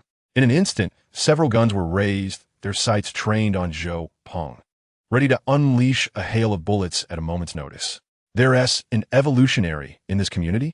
The young evolutionary exclaimed, astonished. A physical evolutionary? Excitement flickered in his eyes. Zhou Peng's swift and ghostly movements had alerted the young man to a potential threat. His speed transcended that of ordinary humans, suggesting he was indeed a physical evolutionary. In the realm of evolutionaries, there existed not only elemental evolutionaries, but also physical ones. The ice evolutionary utilized the cold to manipulate natural elements for combat, while physical evolutionaries pushed the limits of their bodies, gaining enhanced speed and strength. Zhou Peng's display intensified the young man's desire to recruit him, yet he mused that it might not be enough. Let me handle this. The blue-haired youth raised his hand, summoning a chilling gust that coalesced into a lethal beam in midair. The frigid aura caused Zhou Peng's expression to shift, sensing imminent peril. As Zhou Peng leapt to evade the impending danger, the ground beneath him froze, crystallizing into a glistening sheet of ice. This azure chill rapidly encased the area, freezing those around Zhou Peng in place. Their eyes remained alert, yet their bodies were rendered immobile. Sensing the threat, Zhou Peng reacted swiftly, leaping repeatedly to evade the encroaching frost. Can you escape? As Zhou Peng made his desperate attempts to flee, a soft chuckle echoed from afar. Suddenly, he felt an intense chill enveloping his legs, as if a serpent was coiling around him. In an instant, he lost all feeling in his legs and collapsed to the ground, rendered motionless. However, unlike those who had been completely frozen, Zhou Peng retained a sliver of power from Feng within him. At this moment, the elemental energy surged forth, staving off the encroaching cold, allowing him to maintain some semblance of defense. Indeed, a physical evolutionary, yet your level appears quite low, lacking proper training. The young man with blue hair remained motionless, yet the ground beneath him seemed to transform into a ski slope. A sudden gust of cold air surged forth, propelling his body forward with astonishing speed. He scrutinized Zhou Peng, looking down upon him with an air of superiority, and declared, "The world has changed, and the era is different. Henceforth this realm belongs to us, the evolved. Ordinary people shall merely serve as our subordinates. While your physical prowess as an evolved being may be lacking, you still possess potential worth cultivating. Join me, and if you submit, I shall overlook your recent attack on my subordinate. My name is Lu Yanjun. In this chaotic world, we are on the brink of tempest. Follow me, and we shall carve out a domain amidst this apocalypse." The young man unabashedly revealed his ambitions. In the face of impending doom, the world's order had long since disintegrated. Zhou Peng retorted, "I find your words amusing, yet it seems rather presumptuous to inquire with my subordinate instead of addressing me. The master, who are you? Where did you emerge from?" The confident youth had not anticipated the sudden appearance of an unfamiliar figure nearby. How could he have failed to notice? This eerie sensation sent a chill down Lu Yanjun's spine. Without a moment's hesitation, he waved his hands, unleashing a flurry of ice shards that refracted the faint light, resembling a multitude of small swords emanating with vibrant colors, piercing through the air towards the source of the sound. Simultaneously, Lu Yanjun commanded, "Damn it, do I need to explain further? Open fire." Chapter 40, Blood Cocoon Twins. Yin and Yang, ghostly demons, what manner of strange being is this? Could be an unknown mental or spiritual evolved. A chill coursed down Lu Yanjun's back as bizarre possibilities flickered in his mind. Instantly, a wave of frost surged beneath his feet, transforming the ground into a slick surface that allowed him to glide rapidly away. In this unfamiliar environment, especially within the merciless realm of the apocalypse, the foremost priority was to conserve strength and ensure survival. "Aren't you here to subjugate my servant? Will you simply depart? Stay a while." The voice that instilled fear in Lu Yanjun resonated once more. Suddenly, an overwhelming aura erupted like a tempest, striking his mind with force. In an instant, his eyes rolled back, and he collapsed. As the blue-haired youth fell to the ground, he faintly perceived a figure adorned with a swaying golden seal at its waist. Closing his eyes, he succumbed to unconsciousness. "Master," with the support of the blue frost vanishing, Zhou Peng shed the icy shackles and stood new. Feng surveyed the surroundings and casually unleashed a few spells. The frozen subordinates broke free from their icy prisons, liberated at last. This world is becoming increasingly intriguing. What is the essence of an evolved being? The ability to manipulate the natural elements starkly contrasts with the path of an immortal cultivator. The ice-evolved Lu Yanjun possesses some research value, though regrettably, his strength is rather meager, akin to that of a novice in the early stages of the cultivation realm. Feng's strength has surged dramatically as of late. With a single strike, he swiftly subdued the ice-evolved. Moreover, Feng is notorious for his fierce and ruthless reputation as a dark cultivator. Ordinary evolved beings truly amount to little. As for whether there exist more formidable evolved beings or fearsome zombies and demons, Feng suspects they must be present. Otherwise, how could such evolved beings, capable of manipulating natural elements, have arisen in this world, so devoid of spiritual energy, within just half a year of the apocalypse? The secret behind this phenomenon sends shivers down his spine. The opponent fell in mere moments. Unfortunately, Lu Yanjun is also a braggart. Much of the information regarding evolved beings came from hearsay. He is aware that the remnants of military and governmental institutions into Yuan City have become self-governing, along with some former corporate organizations retaining a degree of power. There even exists a cross-regional evolved alliance. His knowledge stems largely from this alliance. However, the city remains infested with zombies, and terrifying monsters lurk in the shadows, leaving humanity to struggle for survival. Feng realizes that extracting the truth about this world from his adversary would prove futile. After acquiring all useful information, he resolved not to spare him. After all, even employing parasitic magic, he could not guarantee control over Lu Yanjun. Feng is merely a third-tier disciple. And as for the cold, ice elemental powers awakened within his opponent, he has personally experienced them. However, he cannot decipher them.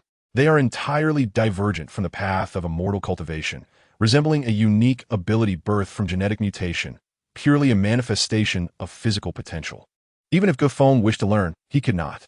Since it serves little purpose, let it contribute to the evolution of the flesh deity. Having consumed so many zombies, he has accumulated a certain degree of antibodies. He is yet to consume an evolved being and is unsure of the potential benefits. Feng then spoke. The eager tendrils of flesh surged forth, binding Lu Yanjun and drawing him into the grotesque mass of the flesh deity, now weighing several tons.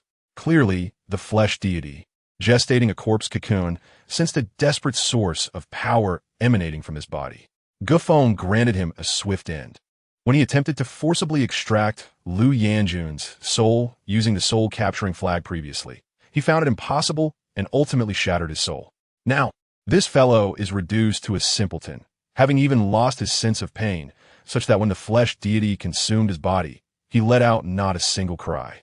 Standing amidst the eerie and bloody apartment complex, with several rooms entirely demolished, a mound of rotting flesh writhed ominously at the core, a horrifying sight. Feng observed the transformation of the flesh deity with keen interest, feeling a surge of blue emanating as Lu Yanjun was devoured.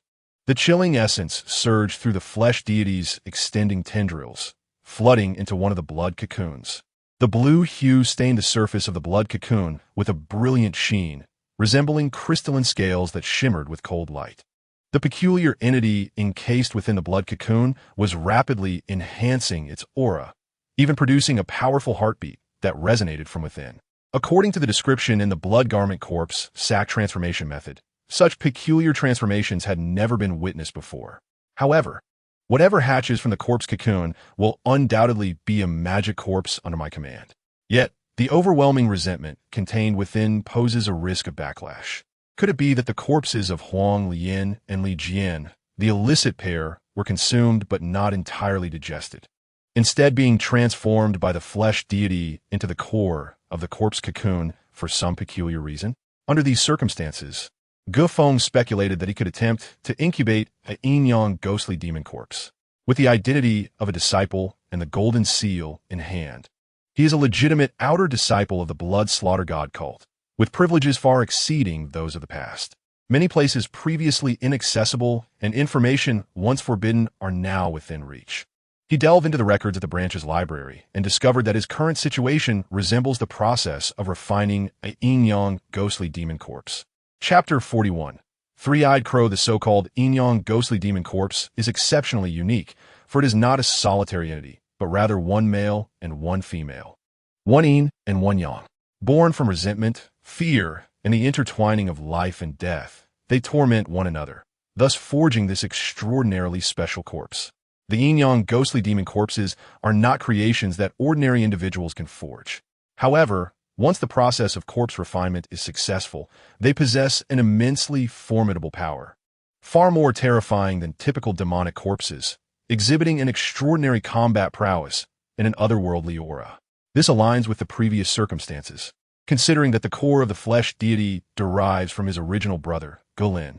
After devouring the corpses of both, a web of causality ensued. The bones of the two are imbued with resentment and a lingering unwillingness that cannot be dissipated. Consequently, the flesh deity was destined to nurture corpse pupae. Stimulated by this, the corpses of Huang Lian and Li Jian were instead absorbed into the core, transforming into a pair of skeletal remains with considerable evolutionary potential. Feng initially intended to expend some resources in search of a source of pure yang and a source of pure yin to solidify the formation of these resentful corpse pupae, ultimately converging two opposing forces. Unexpectedly, the arrival of Lu Yanjun, an evolver with ice abilities, sparked a revelation within Feng, leading him to play the role of an unwitting benefactor. It is now evident that he has unlocked the most crucial switch, propelling the refinement of the yin-yang ghostly demon corpses towards a tangible reality. The next step is to seek out a fire evolver, the yin and yang, one male and one female, embodying the essence of a couple, one ice and one fire, are steeped in overwhelming resentment. The refinement of these corpse pupae promises to be nothing short of extraordinary. If the process thus far has been smooth sailing, Feng now finds himself genuinely anticipating the emergence of these yin-yang ghostly demon corpses. Should this endeavor succeed, he would undoubtedly gain a powerful trump card, bolstering his confidence significantly. The gestation of the Yin-Yang ghostly demon corpses will not be prolonged. Without complementary elements, their power may be substantially diminished. Feng witnessed the flesh deity completely consume the body of the ice evolver, Liu Yanjun.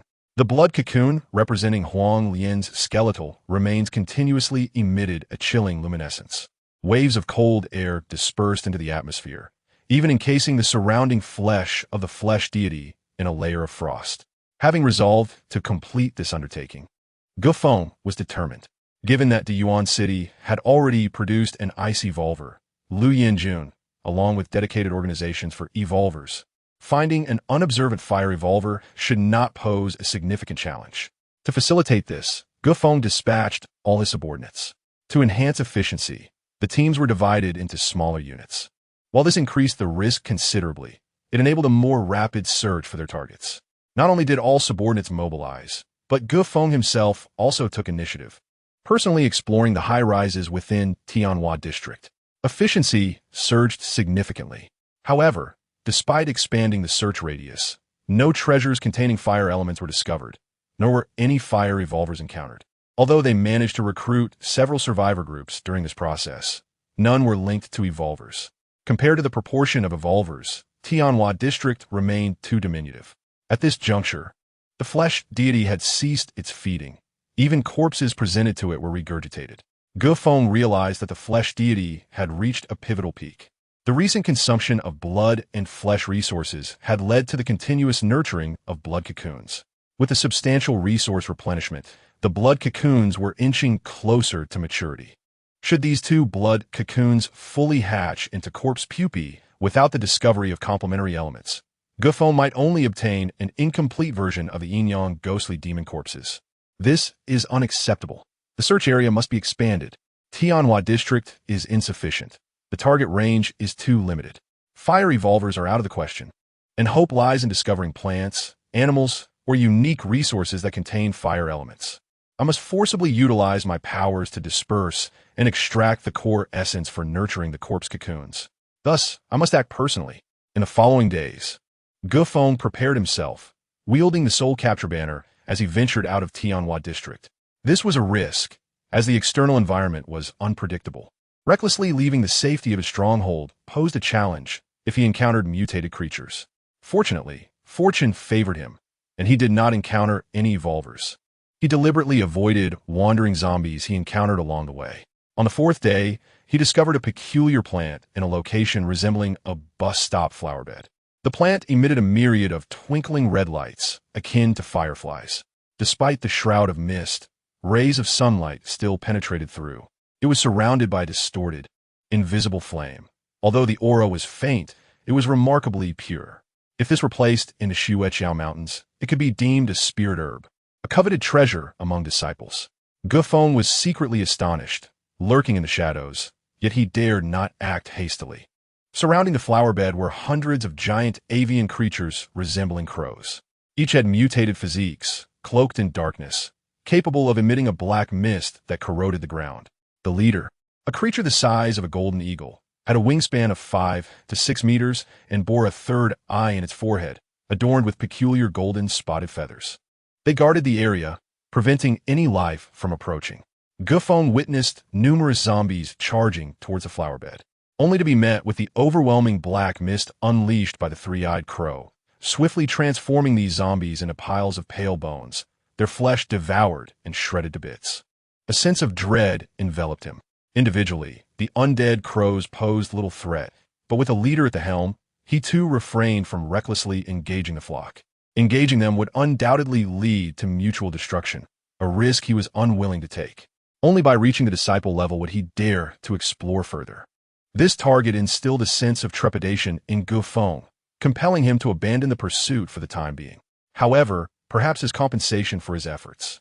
Upon discovering a commercial building, a sudden and resounding explosion reverberated from the outside, reminiscent of an oil pipeline detonating, igniting a towering inferno. The explosion generated a mushroom-shaped fire cloud that billowed into the sky. In an instant, the surrounding area became lively, drawing hordes of zombies towards it. An explosion? Could it be that an evolver is engaged in battle? Long hours of searching had left Feng utterly fatigued, but the explosion piqued his interest immensely.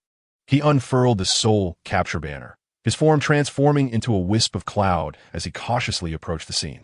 Ultimately, perched atop a quarter-collapsed skyscraper, Feng beheld the site of the explosion. It was a gas station. The shock wave from the explosion had yet to dissipate, yet the flames within raged fiercely, spreading rapidly. Through the intense blaze, Feng squinted and, to his astonishment, discerned a sight that invigorated him. Indeed, there was a being with fire abilities, but it was not a human evolver. It was a zombie. In the distance, he saw a flaming zombie moving about within the gas station. Countless fuel tanks and gasoline gushed and spilled onto its body, akin to sweat, posing no threat and even appearing rather content. It occasionally emitted agitated roars. It was not difficult to surmise that the previous explosion was instigated by its actions. As long as it possessed fire abilities, whether it be an evolver or a mutated zombie, it would suffice. Feng, in a state of desperation, resolved to seize this opportunity. Ultimately, the yin-yang ghostly demon corpses he was nurturing required only a singular opposing elemental energy to achieve equilibrium between yin and yang. As for the specifics, gathering the resources would be the first priority. At this moment, it seemed that the opportunity was not particularly favorable. Feng gazed at the still-burning gas station, observing the mutated zombie standing amidst the roaring flames, while also noting the horde of zombies drawn to the spectacle. For a moment, he hesitated to act recklessly. From his observations, the zombie that had undergone fiery mutation had dramatically intensified in size and ferocity due to the extreme heat generated during the gas station explosion, transforming into a creature akin to a fire demon from Western mythology. Besides this entity, there were also the lightning-fast starving zombies, their emaciated forms darting about with alarming speed. Drawn to the chaos, it was evident that the mutation of the fire demon zombie had attracted many others. However, there was little opportunity to exploit this situation, as these zombies would not remain gathered for long. Feng contemplated the reality of the situation silently. It is often said that two tigers cannot coexist on the same mountain. The mere fact that so many zombies had congregated without immediate conflict was a small blessing. As the explosion subsided, the zombies began to roar at one another. Clearly, the mutated fire demon zombie had claimed a territory, issuing warnings to others of its kind that dared to encroach upon its domain. Feng, possessing remarkable patience, observed for several hours until the assembled zombies gradually dispersed, exhibiting signs of mutual repulsion. Just wait a little longer. The remaining horde at the gas station was dwindling. When the last zombie finally departed, only the fire demon zombie remained within the vast and dilapidated gas station. Having spent considerable time on this planet, Feng had gained a rudimentary understanding of the zombie species. Typical zombies are devoid of pain or awareness, lacking instinctual consciousness. Yet, upon detecting the scent or blood of the living, they transform into ferocious, bloodthirsty creatures, exhibiting a primal instinct to attack. Nevertheless, based on Feng's observations over the past few days, the organisms on this planet were evolving or mutating in extraordinarily bizarre and unfathomable ways. Particularly, a portion of the zombies that had been transformed en masse from humans had begun to awaken a semblance of instinctual awareness. This was reminiscent of the malevolent spirits he had previously encountered, such as the chainsaw-wielding zombie and the three-eyed crow, controlling countless Black Death crows at the bus stop flowerbed, all of which had begun to exhibit rudimentary thought processes. This indicated that they were embarking on an unimaginable path of evolution, progressing toward a higher form of sentience. The fire demon zombie before him had already learned to delineate territory, claiming the gas station as its lair and driving away other zombies. This signified a burgeoning instinct of strong repulsion and the nascent emergence of basic intelligence. When a wild lion possesses not only sharp fangs and a powerful physique, but also begins to think, it becomes an incredibly formidable creature. Yet, from a human perspective, we find ourselves in a position of higher dimensionality striking down upon the lower. Feng, akin to a seasoned hunter, lay in wait, anticipating this precise moment. With the horde of zombies having dispersed, he finally seized an opportunity. Go! Sensing that the time was ripe, Feng's inner magical energy began to flow. He grasped the soul-capturing banner, its black flag fluttering. With a flick of the soul, binding runes, Feng summoned a wraith. unleashing an inaudible ghostly howl that surged toward the fire demon zombies' vicinity. The zombies, unlike mere mindless corpses, possessed a semblance of soul, rendering them susceptible to spiritual harm. Regrettably, Feng's strength was still insufficient to forge powerful wraiths. He was unable to inflict genuine spiritual damage upon the fortified fire demon zombie. However, the provocation and impact of the wraith's appearance served to disturb and intimidate. The agitated fire demon zombie exhibited intense fury, its eyelids shimmering with a faint golden glow, while its skin cracked and revealed patterns reminiscent of flowing magma. Once again, the natural fire elements coalesced. Yet, in contrast to elemental evolutionists like Liu Yanjun, the zombies' elemental evolution stemmed from their physical forms or specific organs, rather than from spiritual augmentation.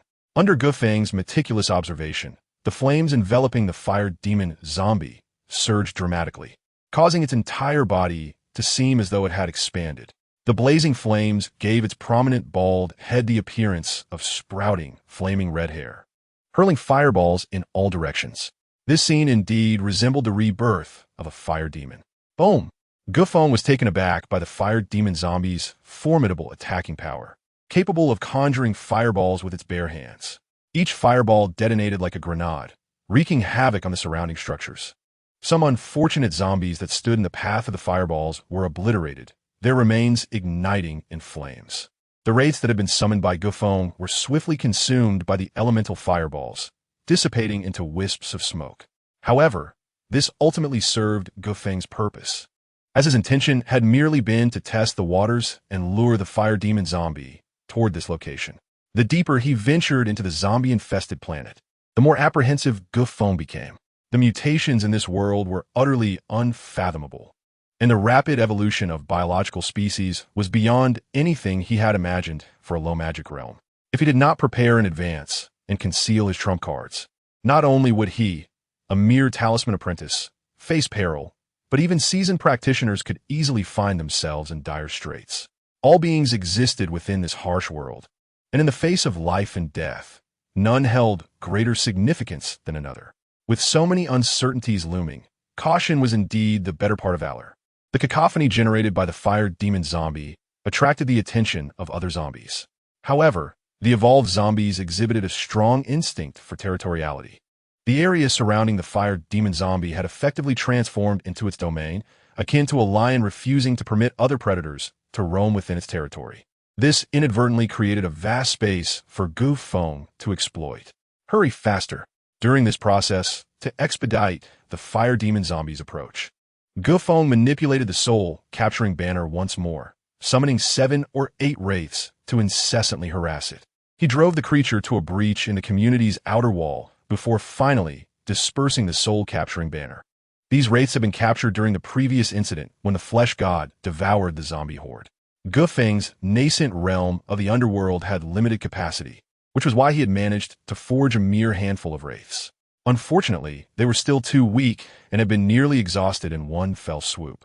Suddenly, finding tranquility, the robust body of the fire demon zombie shook violently, attacking the surrounding debris, causing the outer wall to teeter on the brink of collapse once more. It could not comprehend why the unknown attacks had vanished so abruptly, leaving it somewhat bewildered. It instinctively shook its head, as if attempting to ascertain something. These mutated zombies were indeed evolving, and their rate of mutation was astonishingly swift. As their strength increased, they became increasingly intelligent. Feng observed from the shadows, refraining from revealing himself immediately, while he monitored the developments occurring within the fire demon zombie's mutated form. Suddenly, the fire demon zombie appeared to sense something, abruptly turning around. Its fearsome head was engulfed in flames, which began to flicker. Its massive nose sniffed the air vigorously, akin to a hunting dog, detecting the scent of living flesh. Moreover, the aroma grew ever more potent, enticing it with increasing fervor. Its pale eyes, illuminated by the firelight, radiated a crimson hue, momentarily fixated in an eerie stillness. Then, it let out a furious roar, its feet sinking into the ground, causing the earth to crack beneath it. It suddenly leaped into action, charging towards the location of Feng's true form. Humans inhabit this place. The nascent intelligence of the creature did not have time to ponder. Driven by Feng's unique allure. The bloodthirsty instincts of the fire demon zombie surged directly into its brain, causing it to roar and charge into the trap laid by Feng. The world champion of the 100 meters among humans appeared trivial before it. Its terrifying form swelled, accelerating with such speed that flames erupted from its body, propelling it backward. It was as if a raging wall of fire had formed, engulfing everything in its path and incinerating objects in succession. Although this creature was dim-witted, the elemental fireballs it hurled were indeed formidable enough to inflict harm on the Shndotting Feng. Sensing the fireballs flung by the fire demon zombie, swiftly levitated in the air, maneuvering with great speed. The explosive force generated surprised him, causing his expression to shift slightly. However, despite the potency of the fireballs, Feng had long since prepared for this encounter. His physique, bolstered by the metamorphosis technique, was remarkably strong, allowing him to move swiftly, making it nearly impossible for the fire demon zombie to accurately target him. Yet, Feng was not inclined to engage the fire demon zombie directly. A gentleman does not stand beneath a dangerous wall. If truly captured by this creature, he was uncertain if his body could withstand it. His objective was to lure the fire demon zombie closer. Throughout the chase, Feng maintained a careful distance, drawing in numerous zombies, only to have them incinerated by the fire demon zombie's fireballs, reduced to charred remains. The two raced towards Feng's stronghold. Upon entering the complex, the heavy iron gates had already been shut by the waiting's Huping and others. Feng led the fire demon zombie in a wild dash towards the 12th apartment building, where the meat deity resided. Compared to the complex terrain outside, the interior of Tenu Shioku had been largely cleared of zombies. Although the fire demon zombie had created quite a commotion, it inadvertently increased the speed of both pursuer and prey. The fire demon zombie, seemingly bewitched, could not be distracted by anyone else. Feng deliberately positioned himself as the enticing bait, a distinguished Shndotting whose body had been purified by magical energy, and whose innate essence was a potent elixir for demonic cultivators, let alone a mere mutated zombie. Though it sensed something amiss, the fire demon zombie continued to follow Feng, roaring with the intent to consume this peculiar morsel before it. In its instinctual perception, this strange food radiated an unimaginable and irresistible aroma. Should it devour Feng, it would satiate the desires arising from within its own body. Unfortunately, even with a modicum of intelligence, the fire demon zombie could not match the cunning of a human. Driven by its bloodthirsty instincts, it followed Feng straight into the trap. A roar erupted before the now emptied entrance of the 12th apartment building. The fire demon zombie, ablaze with fervent flames, charged forward without hesitation. As it crossed the threshold, the long-anticipated meat deity unleashed a barrage of thick, bloodied tendrils from all sides through the fire escape and exits, striking forth from various angles with the swiftness of skinned serpents. They exuded a pungent aroma, more sinister and ruthless than before. Even prepared beings would struggle to react in time, let alone a mere zombie. In an instant, the taken by surprise fire demon zombie let out a deafening roar. Its towering frame of nearly 2.5 meters was ensnared by the overwhelming mass of tendrils. The tendrils writhed rapidly, powerful and unyielding, binding its body tighter and tighter. Its limbs were lifted, and despite its desperate struggles, it stood no chance against the weight of the meat deity, which was akin to several tons of flesh combined. The disparity in strength was so severe that it seemed to have no opportunity for resistance. Chapter 44. Devouring the Origin. The key to fusion boom. In the next moment, the ensnared fire demon zombie suddenly opened its mouth wide, revealing its fangs. It let out a fierce roar, flames surging from its body as they erupted from every orifice. The intense blaze spewed forth from within, enveloping the bloodied tendrils and igniting them. The flames crackled as they consumed the meat deity's tendrils, filling the air with a noxious smell. The tendrils bound to the fire demon zombie began to sizzle like beef on a hot grill, with some slender tendrils gradually turning to ash. The destructive power of elemental attacks was formidable. Even Feng, the Shndotting, did not dare to confront them head-on. The meat deity was indeed powerful, but it was still flesh and blood. The hall was filled with the foul stench of charred flesh, and the burnt tendrils fell helplessly to the ground. With the aid of the raging flames, the fire demon zombie's body swelled to a height of 3 meters. The surrounding walls and ceilings of the corridors and hall were scorched black by the fierce fire. This mutated zombie roared defiantly at the tendrils pouring in. With a whoosh, the flames arced toward the tendrils of the meat deity, but were halted by the overlapping bloodied appendages. Explosions erupted upon contact, sending the tendrils flying as they were left scorched and smoking. However, the current form of the meat deity, massive in size, was spread throughout the entirety of rooms 204, 205, and 206 in the 12th apartment building. Slave seal. Go. At this moment, Feng, having turned around, was not idle. Dark circles of malevolent spirits appeared behind him, reflecting his figure. An evil black mist surged forth. Holding the soul-collecting banner, he formed a series of hand seals. Instantly, the heavenly blood seal deep within his mind radiated with dazzling crimson light, illuminating the surrounding darkness and brightening the entire dim space.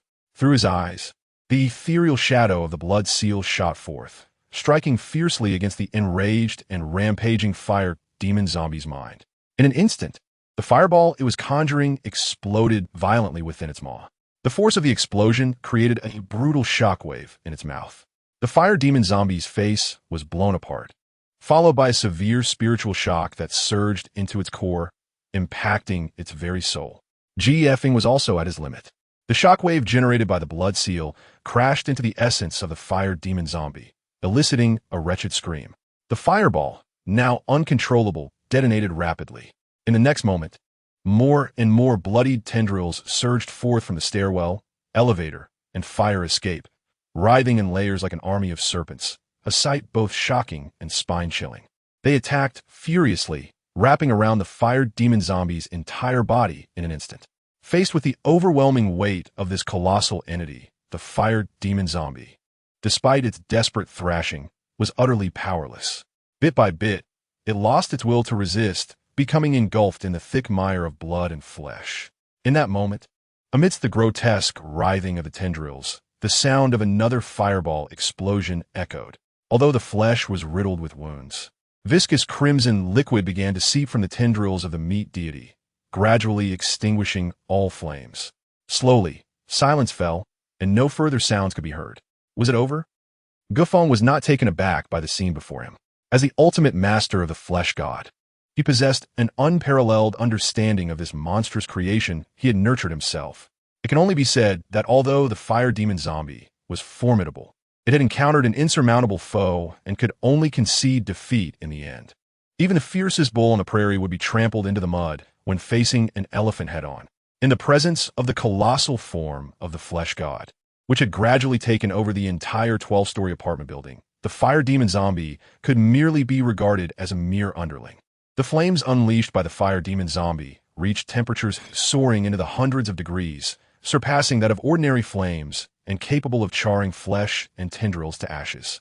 However, the sheer size of the flesh god rendered the fire demon zombie unable to reach its core, ultimately leading to its suffocation and transformation into sustenance for the flesh god. Buzzing. As the fire demon zombie was utterly extinguished, tendrils emerged from the hallway, opening wide like the petals of a sinister flower, devouring the mutated corpse as a python would consume its prey. At this moment, Feng stood in the half-charred lobby, feeling the residual heat lingering in both the ground he had traversed and the air around him. Beads of sweat formed on his forehead, hinting at the intensity of the earlier struggle. Meanwhile, as he ascended to the 204th floor, he bore witness to the massive mound of flesh reacting violently, as if undergoing a severe chemical reaction. Boom! As the fire demon zombie was consumed, a torrent of scorching energy akin to lava surged into one of the blood cocoons. The yin-yang ghost demon corpse's blood cocoons, one representing the male and the other the female, displayed contrasting hues of crimson and icy blue, with two distinct spheres of light and elemental forces colliding in the air between them, producing faint explosions. The blood cocoons were still in the process of gestation, and only upon fully transforming into corpse pupae would the task be deemed complete. Where Feng stepped, the massive mound of flesh appeared to be cleaved by an invisible force, expanding into a pathway wide enough for a person to walk through, allowing him access to the inner sanctum. His gaze was fixed upon the transformations of the two blood cocoons, where the contrasting elemental powers of the ice evolutionist Liu Yanjun and the fire demon zombie were being infused, facilitating the hatching of the yin-yang ghost demon corpse. Whether they would successfully merge and develop was no longer within Feng's purview. He was acutely aware that this was the most crucial moment. Chapter 45. Intertwining Yin and Yang. Mutual generation of the two forms. The searing flames and the bone-chilling ice continuously clashed above the two blood cocoons. The alternating cold and heat caused portions of the massive flesh mound created by the flesh god to begin decaying. One side covered in frost while the other resembled sizzling beef on a hot griddle. The temperatures in rooms 204, 205, and 206 fluctuated dramatically. It appeared that the method of refining the yin-yang ghost demon corpse mentioned in the refinement notes was even more intricate than Feng had anticipated, as the two opposing forces could coexist harmoniously. Without the flesh god's natural nurturing, Feng would have been ill-equipped to undertake such alchemy. After observing for a moment, Feng felt a wave of fatigue wash over him. His earlier confrontation with the fire demon zombie had been a battle on a spiritual level, and he now sensed a significant depletion of energy. Thus, he exited room 204 and sought out a clean room within the apartment building, where he sat cross-legged in the empty living room, beginning to refine the magical energy within him. Since ascending to the rank of a Taoist disciple, he had upgraded his methods, no longer practicing the common blood refinement technique, but instead pursuing the more advanced blood void talisman's true scripture. High-level practices were far from merely absorbing and utilizing magical energy. They required a complex integration of the body's limbs, meridians, and acupoints, with an intricately sophisticated operational method that Feng was gradually exploring. At that moment, the heat radiating from the flesh god flowed into him like a gentle stream merging into a river, gradually assimilating external energy into Feng's body, aiding him in consolidating the blood void talisman's true scripture. The efficiency of this method exceeded that of the blood refinement technique by a considerable margin. Although the majority of the flesh god's power was currently devoted to nurturing the two blood cocoons, the vast quantity of stored zombies was more than sufficient to assist Feng in further refining his magical energy. This was the true reason behind Feng's choice of the resource-intensive blood void talisman's true scripture. However, Feng did not dare to neglect his cultivation. Whenever he had a moment, he would harness the surging heat to promote the gathering and absorption of magical energy within, striving to enhance his strength in preparation for transcending to higher realms. Although being a Taoist disciple seemed safe, he was still at the bottom tier of the sect, merely an outer disciple, temporarily granted respite. To truly integrate into the faction and attain a certain status, he must advance to the rank of a Taoist apprentice. Feng was inherently ambitious. His previous limitations stemmed from a lack of aptitude. Now, however, he possessed a clear vision of his goals. In the realm of demonic forces, there was no room for compassion. If one did not strive to ascend today, tomorrow they could find themselves trampled upon by others. Thus, the only path was to fight. Those who fought could achieve some accomplishments, while those who did not would inevitably face demise. A Taoist disciple could only be considered a reserve member of the blood slaughter sect, belonging to the outer disciples. Only a Taoist apprentice could be seen as stepping onto the threshold. Feng was lost in contemplation. Though faint, there was a stable undercurrent of power surging within him. With the flesh god guarding the entire 12-story apartment building, Feng felt an immense sense of security and soon fell into a state of tranquility. Time passed without his notice until he was suddenly jolted awake by an unusual sound. He gathered his focus, dispersing the blood void talisman's true scripture. To his astonishment, he discovered that at some point, the elemental powers of flame and ice had seamlessly integrated into the two blood cocoons, returning to their essence, leaving no trace of abnormality. Yet, Feng could perceive through the shimmering surface of the blood energy that the two forces were swirling within the blood cocoons. The once clear boundary between them had blurred, intertwining to form a circular pattern, continuously cycling. Moreover, Feng noted that at the positions on either side of the two blood cocoons, a flicker of red light and a glimmer of blue light echoed one another, resembling two pulsating hearts that began to throb vigorously. Yin and Yang intertwined. and the two forms generated one another. Feng's pupils constricted, revealing a look of astonishment. The yin-yang ghost demon corpse was a pinnacle of corpse refinement, emerging only through fortuitous circumstances. Once the embryonic form of the two forms merged seamlessly, it would signal the moment of the corpse pupae's completion. However, based on Feng's calculations, that moment was drawing near, likely not far off. This was indeed a stroke of luck. The Blood Puppet Mountain did not boast ice evolutionists or fire demon zombies. Given his status, he had no means of acquiring such resources. Only in this world of zombies could he find his necessary resources. Feng held a clear understanding of his standing within the Bloodslaughter sect. If there were any valuable items, Taoist apprentices, or even higher-ranking disciples would be competing for them. A mere Taoist disciple like him had no chance. After eliminating the treacherous couple Huang Lian and Li Jian, Feng merely tidied up the scene. Anything he could not manage was simply destroyed, emphasizing a strategy of obliteration and concealment. After all, this private residence was of great value, being the sole inheritance left by his elder brother Galen. He would need to stay here for the time being, preferring not to relocate if possible. Swish, accompanied by a flash of the silver door deep within his mind.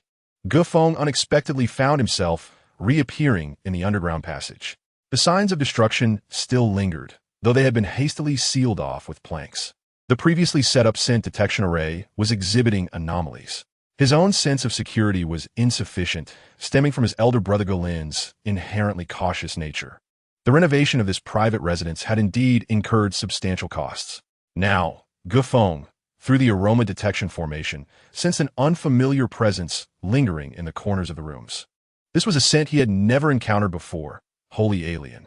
It dawned upon him that someone had entered after his departure. In an instant, Feng's mind raced. Who could it be? Who would intrude upon his home uninvited at this time? Was it Li Jian's unscrupulous friends, or perhaps a remnant of Huang Lian? Various conjectures flitted through his mind, yet Feng promptly dismissed them. But who could be the master of this unfamiliar presence in the room? What could their purpose be? Regardless, anyone bold enough to invade his home was an intruder. In that moment, he was utterly at a loss. Feng's gaze turned icy, a surge of murderous intent brewing within him. His reasoning was straightforward. An uninvited guest was a thief. A stranger entering his home without permission could not harbor good intentions. The fact that this stranger had concealed themselves while remaining completely undetected suggested ulterior motives. Moreover, this individual seemed to have employed a talisman, exuding no trace of presence. If not for the obscure aroma detection formation, Feng's soul power might not have been sufficient to perceive it. In the fleeting moments that followed, Feng lurked in the shadows, his mind racing with countless thoughts and murderous impulses. At this juncture, having discerned the stranger's presence, he dared not act recklessly. He waited patiently, ultimately confirming that the private residence was devoid of occupants before emerging from the secret passage.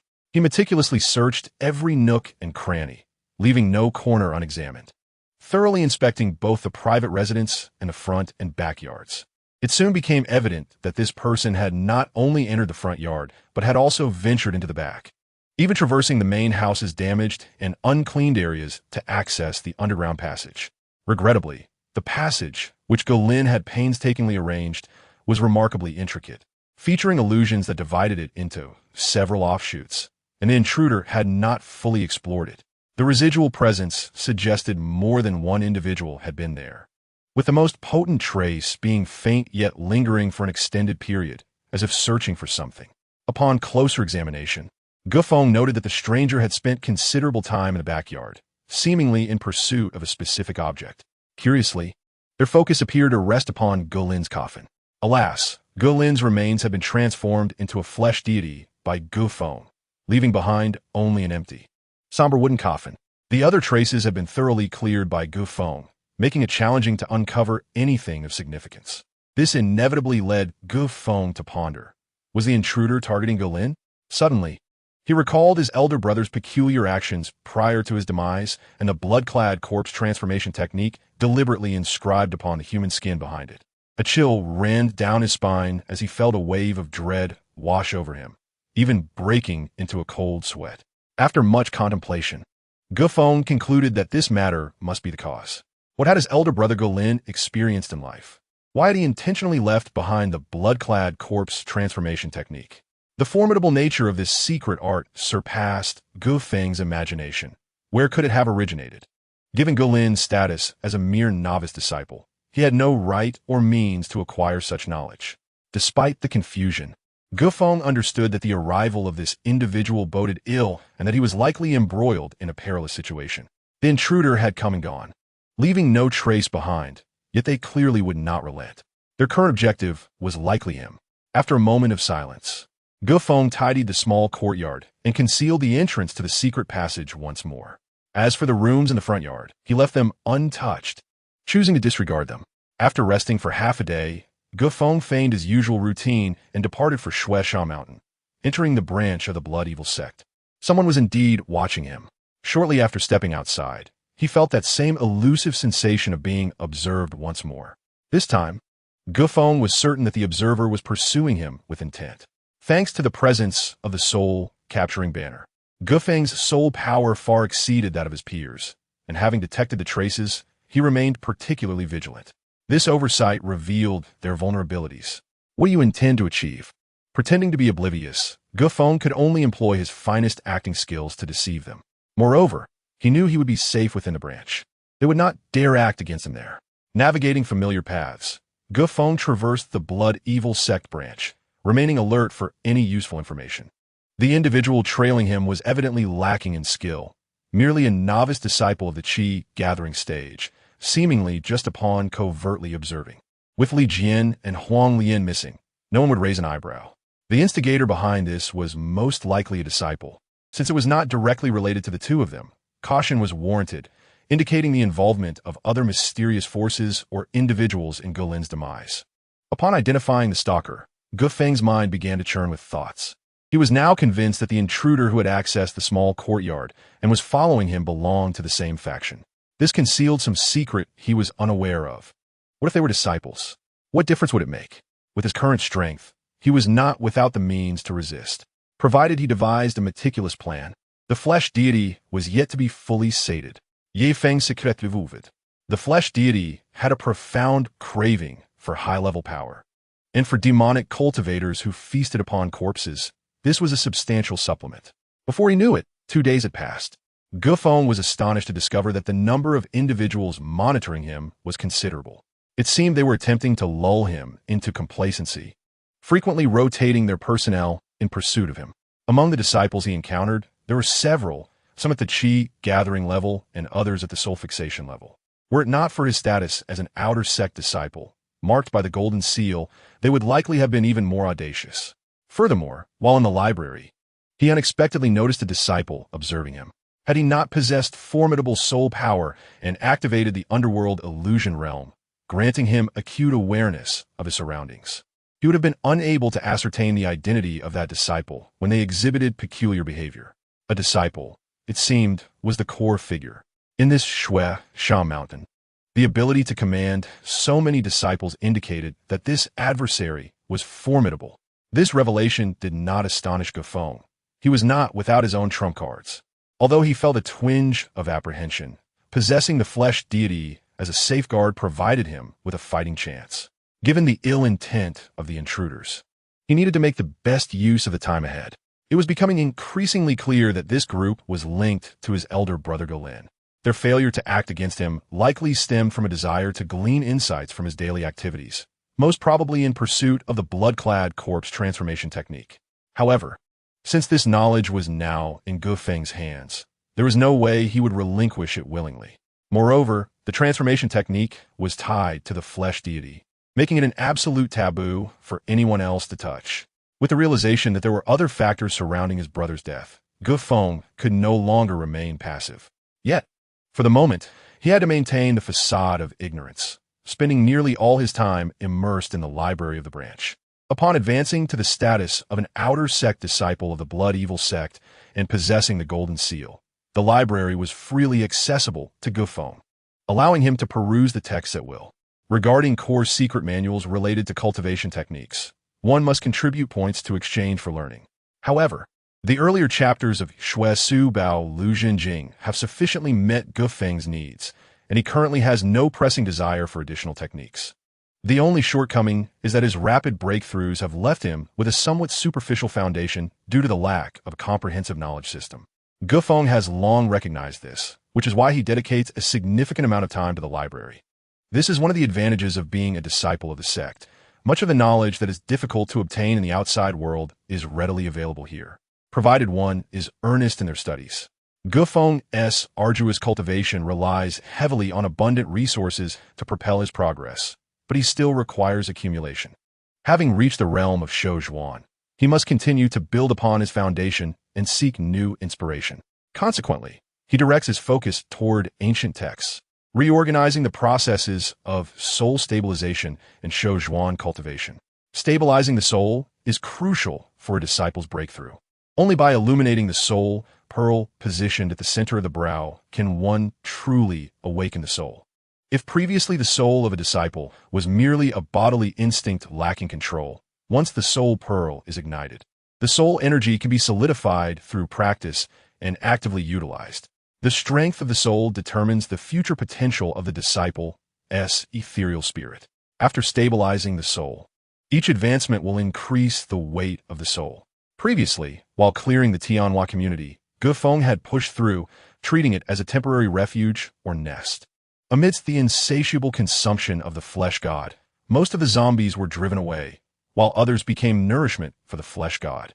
Seizing this opportunity, Feng utilized the soul capture banner along with his third-tier Shoujuan to summon and control spirits, thereby reaping substantial benefits from living souls.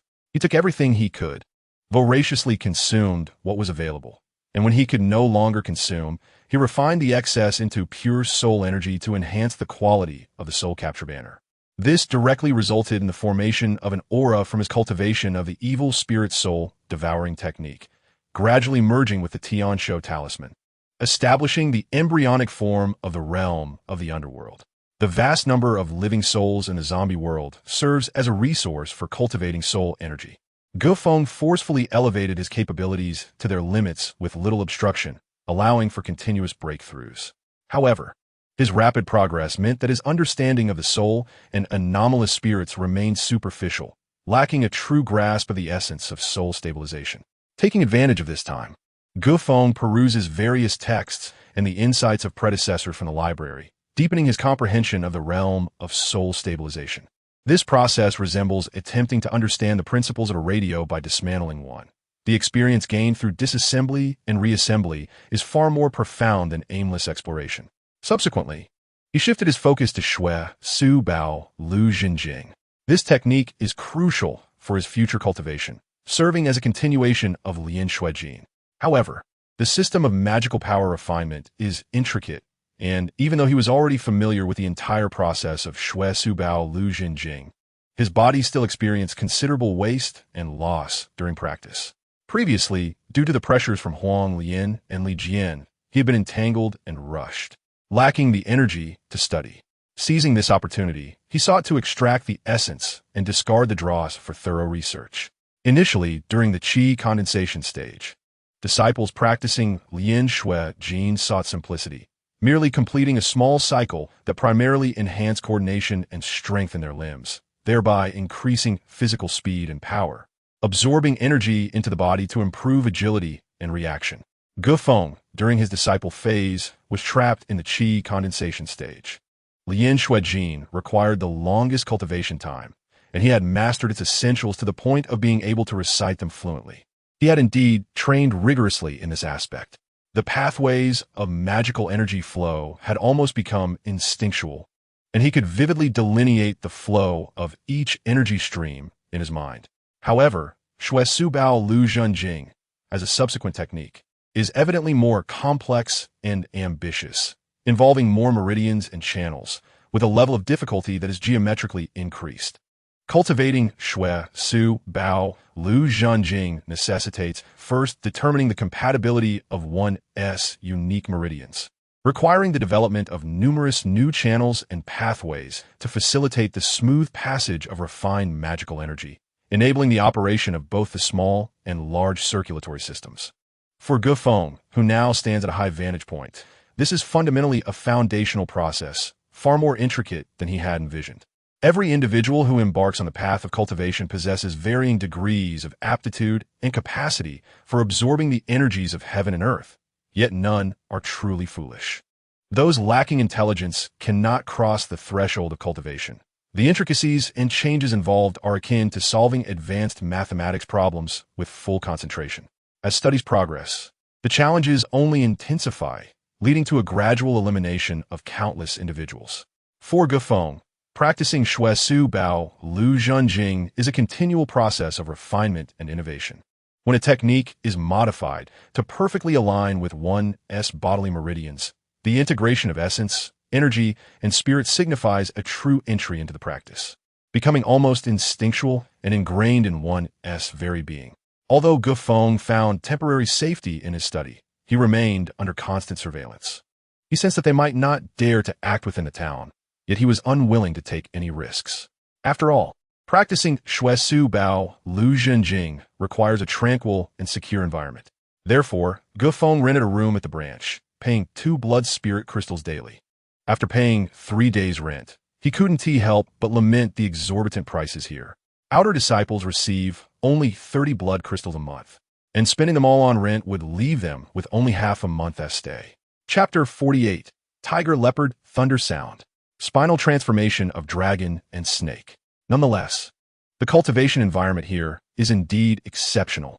Equipped with a spiritual vein array that can draw the spiritual energy from the primary spiritual vein of Shueqiu Mountain to nourish the practitioners while ensuring relative safety. Here, one can cultivate in peace. Even the disciples do not dare to conduct searches without permission. After all, this is the territory of that esteemed Taoist, and it is also the rule of the Shueqiu Mountain branch. For a full 3 days, Feng secluded himself in cultivation, seemingly disappearing into another realm. The few individuals monitoring him were rapidly losing their patience. With the deadline imposed from above approaching, their anxiety was palpable. Had Feng not rented the training room at the branch, they might have resorted to forcibly breaking in to seize him. However, they lacked the courage to do so. Furthermore, the enforcement team of the branch was not merely for show. Violating the rules set by the Taoist was something even a disciple would not dare to do. The Blood Fiend sect is referred to as a demonic sect in Zhao country, with strict regulations that are not to be taken lightly. That wretched little brat has been inside for 3 days. When will he emerge? The individuals responsible for gathering intelligence gathered together, their complaints spilling forth. The higher-ups were pressing for updates. If he continues to hide within the branch, we will have no recourse. Someone added. Initially, they had thought this task would be straightforward, but to their surprise, the target seemed to have sensed something and remained hidden within the branch. They had inquired through contacts and learned that this brat had only paid for 3 days. He would undoubtedly emerge today. Liang Minghuan, a disciple in the Taoist realm, sat cross-legged, his 3 wisps of beard swaying, exuding an air of ethereal wisdom. He too sat cross-legged at the back, the only one who had not spoken previously. With a wave of his hand, the surrounding sounds ceased, leaving only his voice to resonate softly. According to the prior plan, you shall follow closely and be ready to act at any moment. Upon receiving the command, the other 3 Dao children dispersed without hesitation. Only Liang Minghuan gazed indifferently at the tightly shut door, a flicker of unusual emotion crossing his eyes.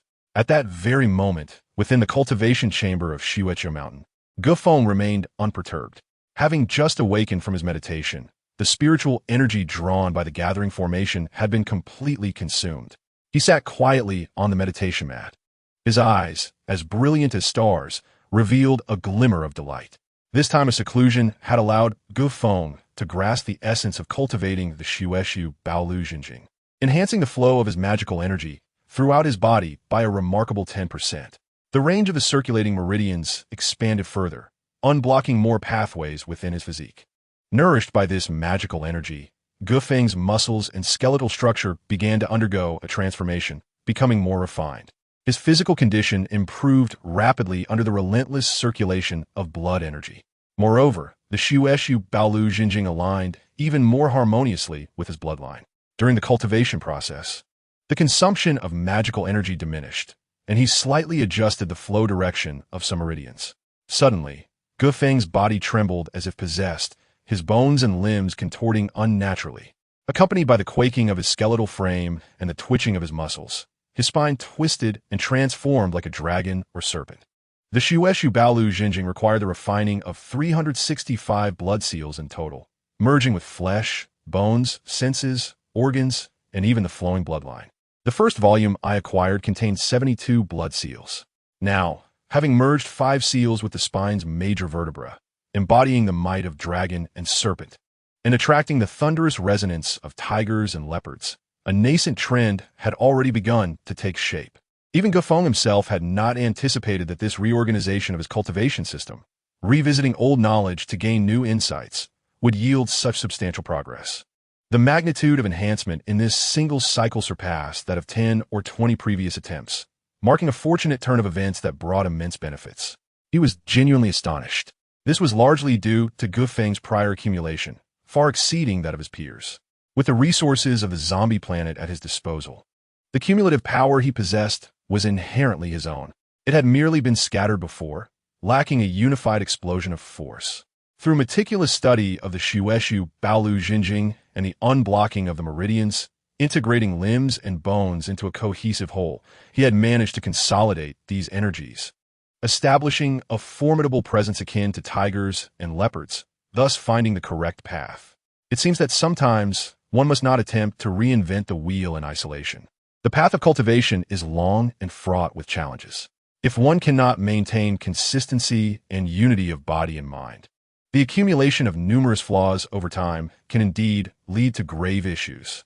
This realization instilled in Feng a sense of caution and vigilance, guiding him on how to navigate the road ahead. It was not merely about increasing battle power indiscriminately, which would lead to confusion and misplacement of priorities. The path of cultivation aligns with the heavens while countering the currents, whereas demonic cultivation consumes all to transform oneself, often resulting in rapid advancement.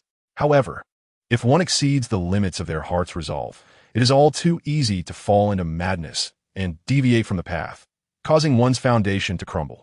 The dragon's spine absorbs blood, while tigers and leopards summon thunder.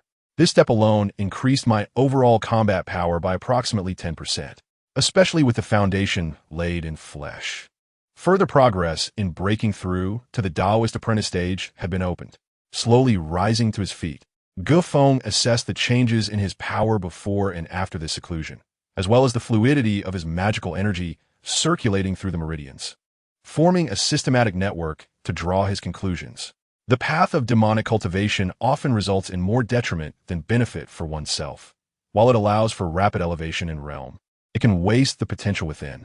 Before breaking through to the Taoist apprentice stage, it was imperative to excavate every ounce of potential within the realm of the blood-sealed Tao children.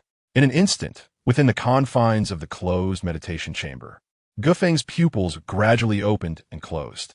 A blood-red symbol faintly reflected on his brow, an imperceptible force tugging at both sides, akin to the awakening of a third eye.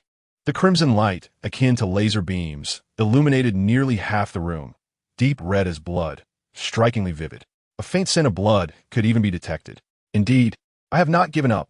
Sensing that the time until the conclusion of his deposit was drawing near, Feng opened the door, returned the doorplate, and exited the meditation chamber. Chapter 49. Entering the mountain to hunt foxes. The malicious beasts of the witch, as he stepped over the threshold, still in a state of controlled elevation, Feng could distinctly sense the covetous gazes upon him, a byproduct of the unique influence of the blood seal. However, his expression remained unchanged. Feigning ignorance, he did not pause in his stride, moving directly out of the cultivation area. The reason for not acting immediately was twofold. On one hand, he did not wish to disrupt the order within Shuecho Mountain. On the other, he aimed to uncover their weaknesses through his daily actions, seeking the clues they desired. In Feng's words, this group operated with meticulousness and caution. Had he not possessed a soul power surpassing that of ordinary blood-sealed Tao children, he might not have detected their tracking, regardless of their intentions. Why were they fixated on him?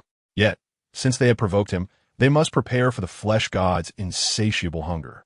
Coincidentally, as the flesh god transformed the blood cocoon into a corpse pupa, the further metamorphosis of the yin-yang ghosts and corpses required quantity, and they would serve as the sacrificial lambs. Feng's expression turned serious, a deep malice flickering in his heart. He then turned and entered the task hall of the Blood Seal Mountains branch. Reporting, my lord, that boy has gone directly to the task hall, accepting 2 missions, one to hunt the spirit fox in the mountains, and the other to gather herbs. It must be so. Based on our preliminary investigation, all the resources left by Gu Lin in his lifetime have ended up in the hands of that widow, Huang Lian. Huang Lian and her accomplice, Dao Childly Jian, lost their trail some time ago and have been missing since. Our people are still searching. Currently, the only valuable asset is that small courtyard, leading us to deduce that the boy possesses very few blood crystals. One Dao Child analyzed, although they were unaware of the reason for this boy's recent rapid advancement. Upon reaching the Blood Seal realm, one required a substantial amount of blood spirit crystals to support various resources for cultivation. Hence, his current actions were not surprising. Another Dao Child added, having come from that realm themselves, these seasoned Dao children believed they understood Gu Feng's actions quite well. However, they could not fathom that compared to them, Gu Feng was merely sitting on a mountain of gold, having no need to worry about cultivation resources. With the entire zombie world as his backing, he had ample resources to cultivate to a considerably high level. Since this boy intended to venture into the mountains, it presented an opportunity for them, did it not? The deadline set by the Watcher Dao Child was nearing, and they could capture him and deliver him then. Even if they couldn't extract any leads, they would have fulfilled the Watcher Dao Child's orders and provided an explanation. After murmuring in low tones for a while, several of them reached a consensus on this viewpoint. For them, having identified Gu Feng's precise location and objectives undoubtedly provided a splendid opportunity. Due to confidentiality reasons, the Watcher Dao Child had personally cautioned them against acting recklessly in the town to avoid drawing the attention of the enforcement team. The 4 monitors have never been harmonious. Being caught by their opponents and reported could lead to significant troubles among the Taoists. Now that the opponent had chosen the wilderness, even if they were to engage in combat, there would be no witnesses, which suited their intentions perfectly. The Watcher Dao Child instructed them not to escalate matters. The mysterious disappearance of a minor Dao Child in Shueqiu Mountain was not an uncommon occurrence. The task hall of the Bloodslaughter Sect's branch was where various tasks were assigned to the disciples. The tasks here are divided into personal commissions and sect commissions. The only commonality is that upon completion of these tasks, one can earn contributions to the Bloodslaughter Sect, as well as rewards in the form of blood crystals. Consequently, this place serves as an excellent opportunity for numerous lower-tier disciples to acquire resources, leading to an overwhelming crowd. A glance reveals a sea of heads. So many people. Gu Feng squeezed through the throng and directly accepted 2 tasks that offered decent rewards, albeit with considerable danger. This venture required him to delve into the depths of the Blood Puppet Mountain range to seek clues, hunt the 2-tailed fox, and gather the rare herb. By Nian Huangqi, the branch of the Blood Slaughter Sect in the Zhao Kingdom ranks outside the top 30 in the 100 Mountains, appearing populous. Yet this is merely an illusion. The demonic cultivation lineage has never valued human life. Disciples are merely resources to be allocated and utilized. Within the branch, safety is guaranteed, as there are Taoists stationed to maintain order. With their suppression, malevolent creatures dare not invade the towns recklessly. However, outside the branch, the Blood Puppet Mountain range stretches for thousands of miles, with rugged terrain that serves as a paradise for beasts and demons. Some terrifying shamanic beasts dwell deep within the mountains, which even Taoists must avoid, posing significant danger. Thus, any task that ventures into the mountains is highly rewarded in the task hall. Should one fail to leave the town, the meat god would inevitably be exposed, attracting the attention of higher authorities. Without sufficient strength, recklessly revealing one's trump card would endanger the meat god and lead to self-inflicted troubles and demise. The reason Gu Feng chose to accept one of the most perilous tasks in the hall on his first attempt was also to devise a plan to lead these individuals away from the town. The best hunters often exist in the guise of their prey. Within the town, they find it difficult to strike. So what about Gu Feng? The ferocious fangs lie hidden beneath a gentle facade. Who is the hunter and who is the hunted remains uncertain. Since you have taken the bait, the initiative now lies in my hands. The following morning, Gu Feng departed the town early, heading towards the mountains where he would gather herbs. He had previously researched the areas surrounding the town and selected a relatively quiet direction in the Blood Puppet Mountain range. It is no wonder that the outside world is the true challenge. The abundance of shamanic beasts far exceeds expectations. They come in various forms and possess myriad abilities, some terrifyingly powerful, while others are bizarre and incomprehensible. Even Taoists would suffer grievously if they encountered them, perhaps failing to escape. Along the way, Feng engaged several relatively weaker shamanic beasts, dispatching them with ease. Their displayed abilities were even more peculiar than he had anticipated. However, this area ultimately belongs to the blood puppet sex vicinity, where strong shamanic beasts are not permitted to roam freely. Any formidable beast that trespasses here would certainly be slain. If that fails, the station Taoists would take action. They have indeed followed him. Upon leaving Blood Puppet Town, Feng sensed an intangible gaze watching him. Chapter 50. The Moon Bear Demon and the Taoist Boy. Clearly, those trailing him harbored malicious intent and shared the same mindset, unwilling to give up. Moving a steady pace, Feng continued on. Eventually, in the evening, he entered the depths of the mountains. This was the first lookout point he encountered. According to the information from the task hall, there was a dilapidated mountain temple atop this peak where he could temporarily settle. However, the place was known for its ghostly rumors, with people coming and going amidst the tumultuous weather. This was the ambush location Feng had chosen. Venturing deeper into the mountains, human presence was scarce. Even hunters dared not venture here. Moreover, with the ruined temple providing cover, manipulating events would be easier. This was one of the few opportunities he had to control the situation. Crack! The weather in the deep mountains changed abruptly. What was once a clear night sky was suddenly shrouded by ominous clouds that seemed to emerge from nowhere, enveloping the mountaintop where the ruined temple stood. Accompanying this was a series of massive lightning strikes that cleaved the darkness above, reminiscent of a spear wielded by a thunder god, illuminating the heavens. The decrepit temple, long neglected, trembled as its windows rattled. It resembled a fearsome beast lying in wait within the shadows. Only when the lightning split the sky did its menacing form become apparent. As the focus drew closer, several dark figures emerged from the nearby woods. A few hundred meters from the temple, they bore no rain gear, yet the downpour could not dampen their bodies, as an invisible force kept the rain at bay, flowing harmlessly to the ground. Soon, another shadow appeared near the temple, approaching the others. Liang Daodu had remained within the temple. With such heavy rain, he must have sought refuge there. The Taoist tasked with surveillance promptly reported the findings. This caused Liang Minghuan's two accompanying Taoists to brighten with excitement, eagerly suggesting, Liang Daotu, the rain has come at an opportune time. In this desolate wilderness, it presents the perfect opportunity. If we delay 2 days and truly enter the depths of the mountain range, the dangers will multiply. Let us act swiftly and capture that lad, bringing him to you for rigorous interrogation to uncover any leads.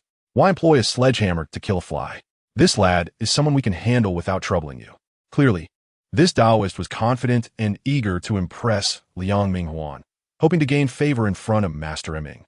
Seizing this moment to showcase themselves was indeed a golden opportunity. With that said, go ahead, exercise caution, and do not kill him. Otherwise, he will hold no value in the eyes of Master Ming. Liang Minghuan offered a casual reminder without obstruction. As a Taoist, Liang Minghuan possessed his own pride. He did not believe that a newly appointed Taoist could withstand the combined assault of 3 seasoned peers. The matter had been settled. They now needed to focus on how to retrieve what Master Ming desired. That was the crux of the situation. With the arrival of the 3 seasoned Taoists, the already dilapidated temple, appearing even more sinister beneath the torrential rain, gradually exuded an oppressive aura, as if the very sky was pressing down upon them. Gentlemen, watch how I breach the great door. One of them bellowed, and suddenly, a blood seal manifested within his pupils.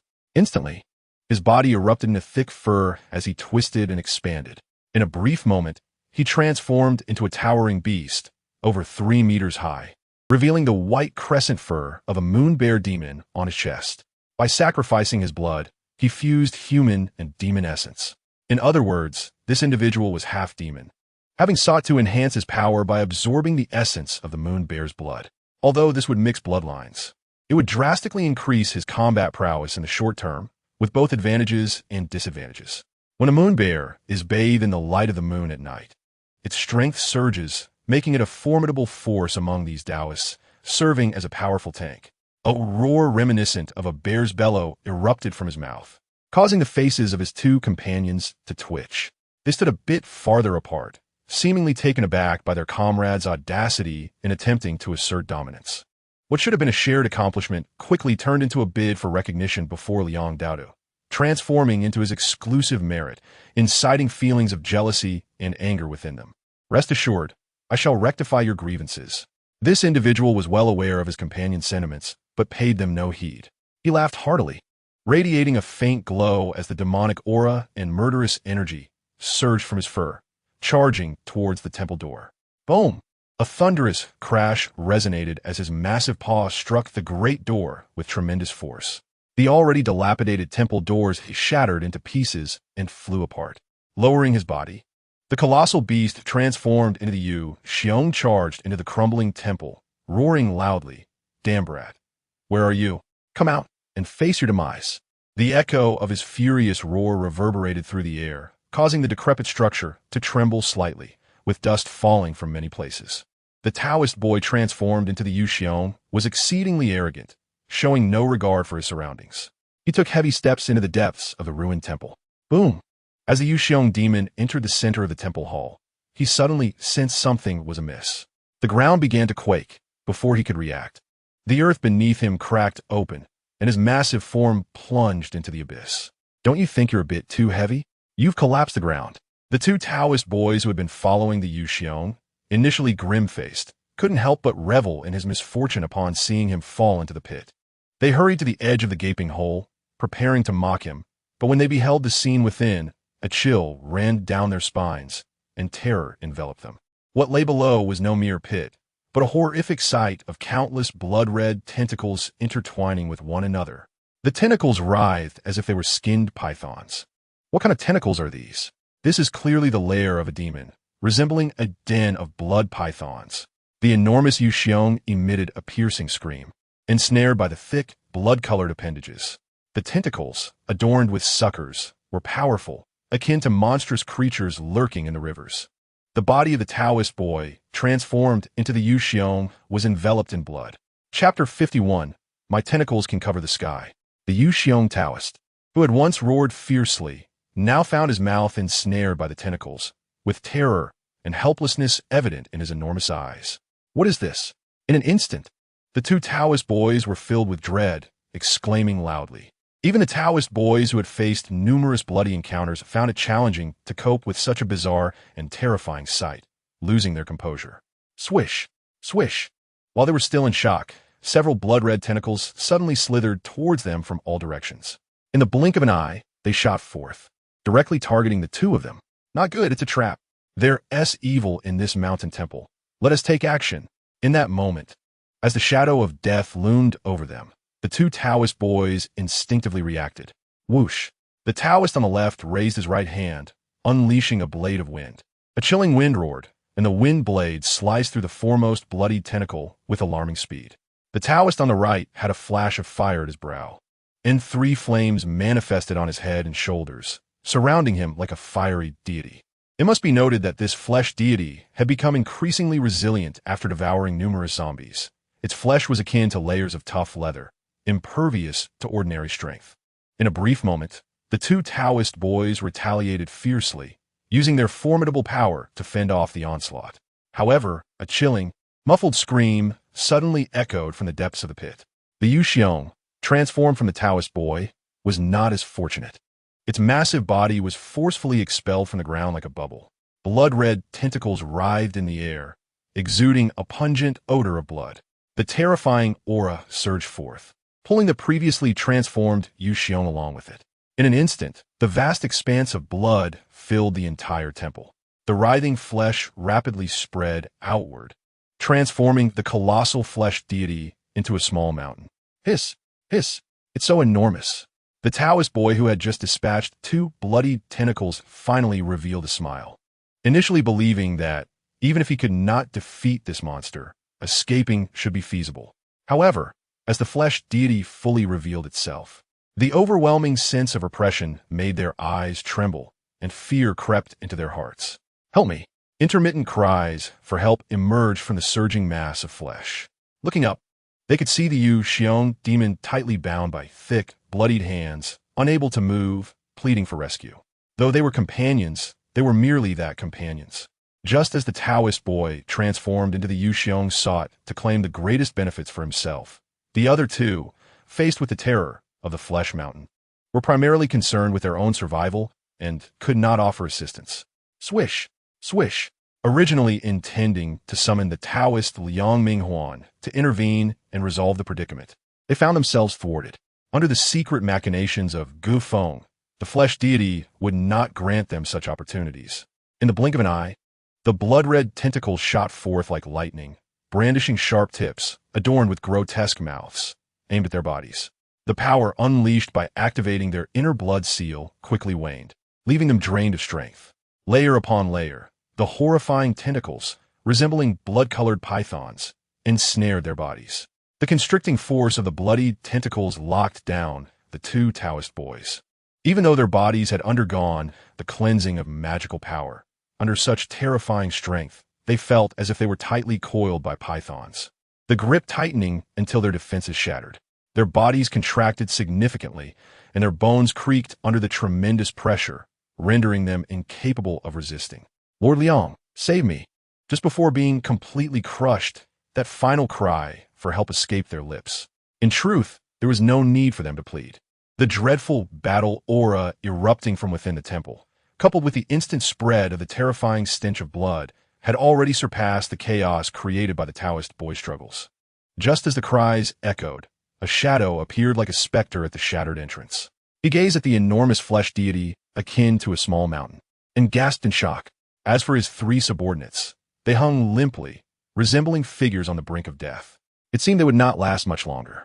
If the situation previously had been a multiple-choice question, the Taoist Liang Minghuan was now certain that Gu Lin had indeed unearthed something from the ancient tomb, which had fallen into his brother, Gu Feng's hands. Master Jiancha Mian. Yes, the moment the other party spoke, Gu Feng, the mastermind manipulating everything from the shadows, was struck with a chilling realization, and his expression shifted instantly. He was no longer the Na'vi Taoist boy oblivious to the world. After receiving the blood seal, he had gained a clear understanding of the division, especially regarding some critical positions. Within the Blood Puppet Mountain division, two Taoists presided. One was Dao Tan Taoist Zhang Hong, dispatched by headquarters to preside over the rituals. He was naturally reserved and seldom involved in external matters, yet held a position of great authority. The other was the division leader of Blood Puppet Mountain, Muron Long, the most powerful. Below them were the various Taoist disciples, with the four great monitors holding the highest status. Their strength not only surpassed their peers, but also marked them as the pinnacle of discipleship, with the potential for direct advancement to Taoist status, at which point they would report directly to headquarters, embracing boundless possibilities.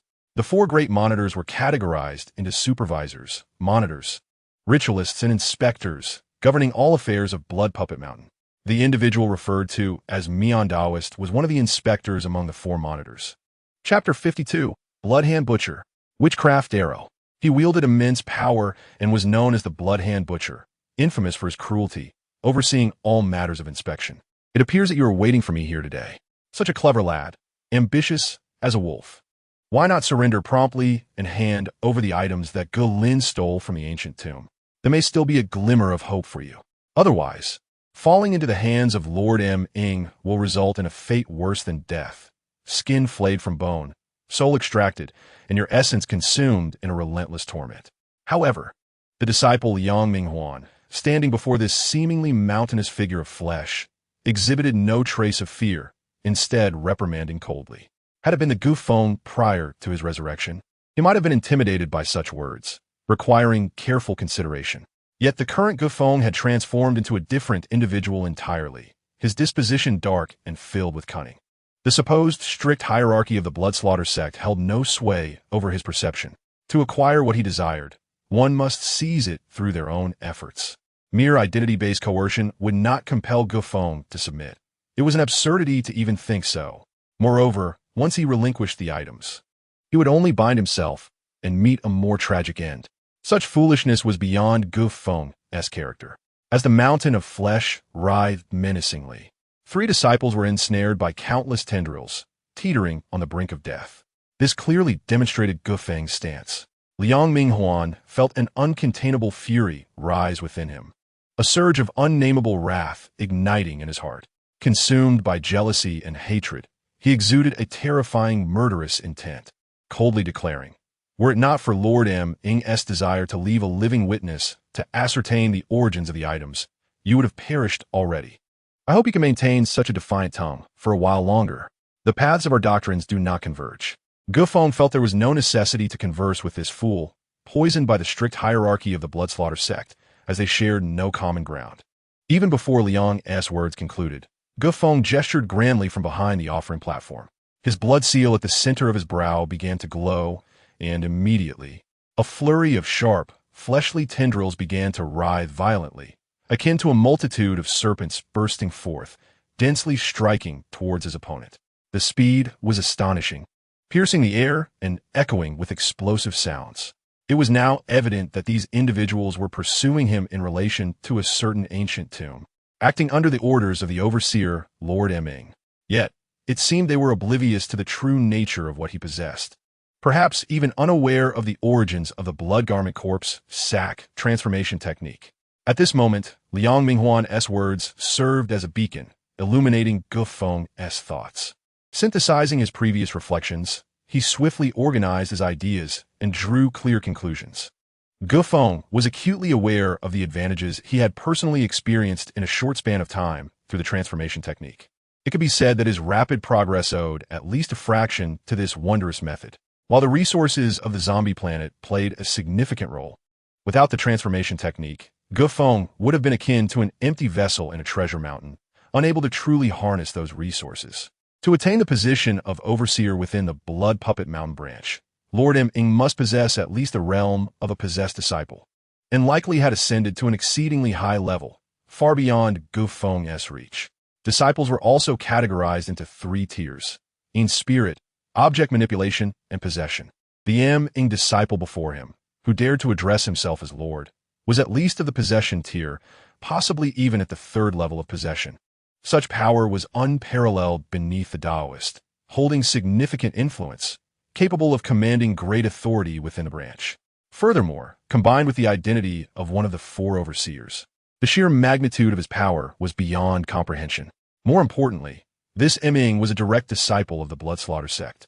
Given his status, acquiring a formidable technique would not pose a challenge. Yet, he was relentlessly pursuing the lost artifacts from the ancient tomb, even after Gu Lin's demise, continuing his fervent pursuit of Gufeng. This situation undoubtedly indicated that the blood garment corpse sack transformation technique held extraordinary significance, compelling this Ming to invest considerable effort in tracing it back to Gufeng. As this thought entered his mind, Gufeng had already arrived at an answer. The elevation of discipleship was originally controlled solely by the branch's overseeing lineage, making it difficult for outsiders to obtain. However, for one of the 4 overseers, the Ming disciple, it would likely be a simple matter. Yet, he bore no regret. Were he devoid of such strength at this moment, he would surely be left with no choice but to surrender, becoming mere meat upon the chopping block. Gufeng felt that for the sake of the relics from the tomb, this overseer Ming had exerted considerable effort. Every suspect would likely not escape unscathed. Better to mistakenly eliminate than to let one slip away. Moreover, this was the territory of the demonic blood-slaughter sect. It was hardly a significant matter for an overseer to deal with a few disciples and students. However, it was evident that this Ming was also considering something, which was why he had been restraining the escalation of events. "You little rascal, daring to lose focus while engaging with me. You clearly do not understand the meaning of death." Suddenly, Liang Minghuan, already consumed by jealousy and rage, let out a cold chuckle. A series of faint sounds pierced the air, causing Gufeng's heart to sink. The flesh deity, attuned to his will, reacted instantaneously. Countless tendrils rapidly extended, entwining and coiling, forming a wall of blood and flesh that abruptly shielded him. The impact of several hardened arrows striking the blood wall was formidable, inscribed with dark runes that exuded a malevolent aura, steeped in the essence of curses. One arrow, dangerously close, was mere centimeters from Gufeng's forehead. A casual thrust forward could have taken him down. Amidst the chaos, Gufeng could almost hear a chilling shriek, a curse resonating within his mind, shaking his spirit.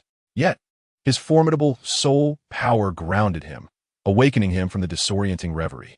He involuntarily stepped back, allowing the tempest of blood and flesh tendrils to envelop him, presenting him as a demon amidst a sea of blood. At that moment, he gasped, realizing that he had narrowly escaped death by a mere instant. Cold sweat trickling down his back. The arrows had been infused with curses, crafted through bizarre and arcane means.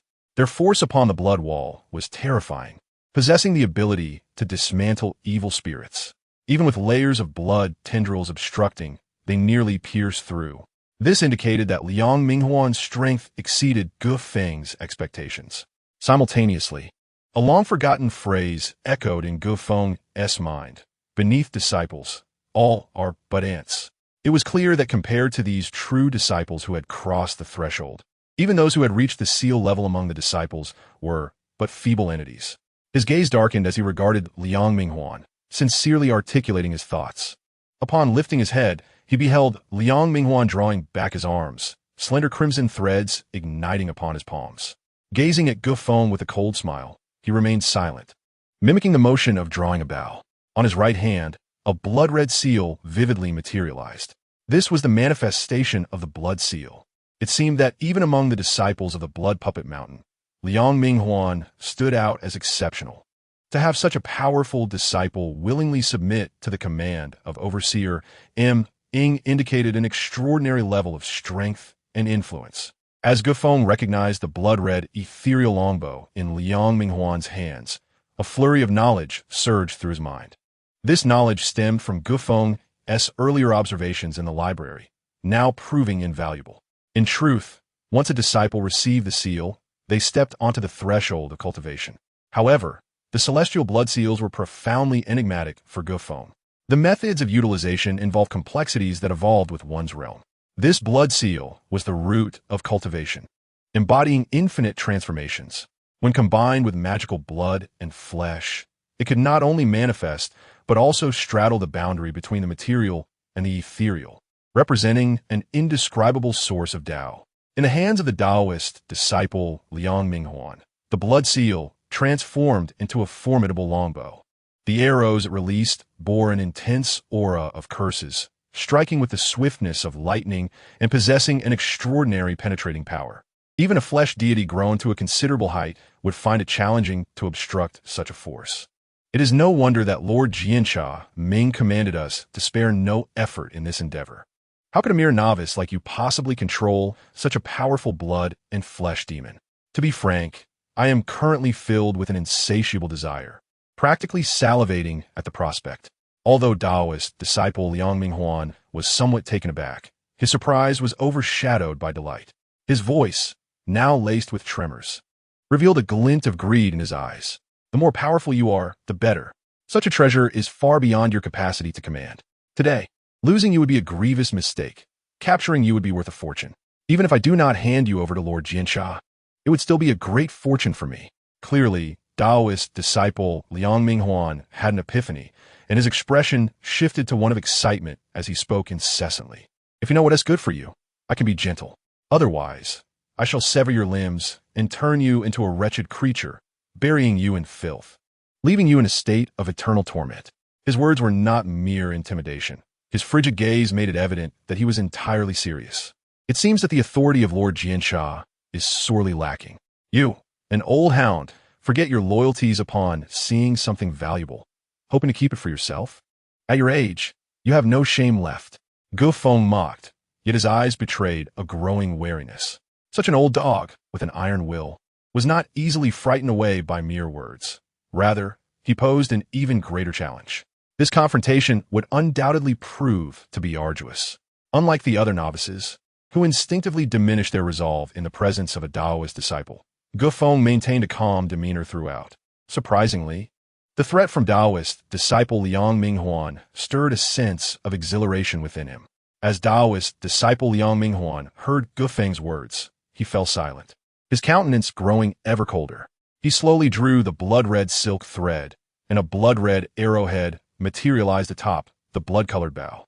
A prickling sensation, akin to a spine-chilling shiver, arose behind Gu Feng, causing his hair to stand on end.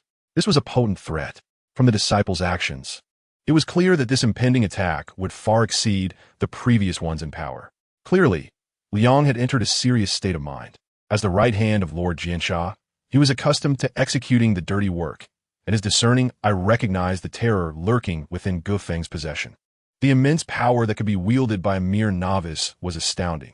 In his hands, it could rival a significant stroke of fate. This could potentially alter his destiny, securing him a place within the Blood Puppet Mountain lineage. Thus, he too felt a sense of impatience rising within him. With a swift sound, the blood-red arrow, infused with a dark, twisted aura, surged forward like a bolt of crimson lightning, tearing through the void. Confronted by the imminent danger, Gu Feng was even more cautious. With a flick of his wrist, a torrent of blood-red tendrils shot up like a blood python, countless suckers intertwining, forming a flesh shield before him. The sound of piercing echoes filled Gu Feng's ears, causing his expression to shift dramatically. He had not anticipated that the power of the blood-red arrow would be so formidable, piercing through several layers of flesh walls and instilling a significant sense of dread within him. Chapter 54. The Ghostly Hand of Yomi. Transformed into a wretched creature. Gu Feng was acutely aware that his ability to stand firm against Taoist disciple Liang Minghuan was due to the further evolution and mutation of the flesh deity. This was no ordinary method. It stemmed from the peculiarities produced by consuming numerous zombies. As he grew stronger, the flesh deity advanced in an unfathomable manner. Gu Feng maintained a calm demeanor while quietly assessing the combat capabilities on both sides. How fortuitous! You, young one, have indeed become my lucky star. Despite several attempts yielding minimal difficulty for Gu Feng, Liang Minghuan did not display any signs of discouragement or anger. Instead, he erupted into joyous laughter, his eyes glimmering with greed.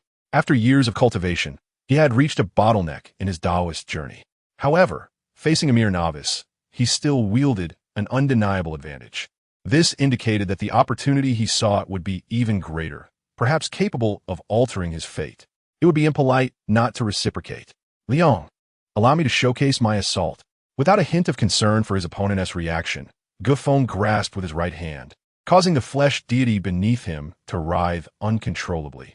Countless layers of blood and flesh erupted from the surface, transforming into tendrils armed with sharp mandibles, unfurling like petals as they flew toward his adversary, intent on piercing through.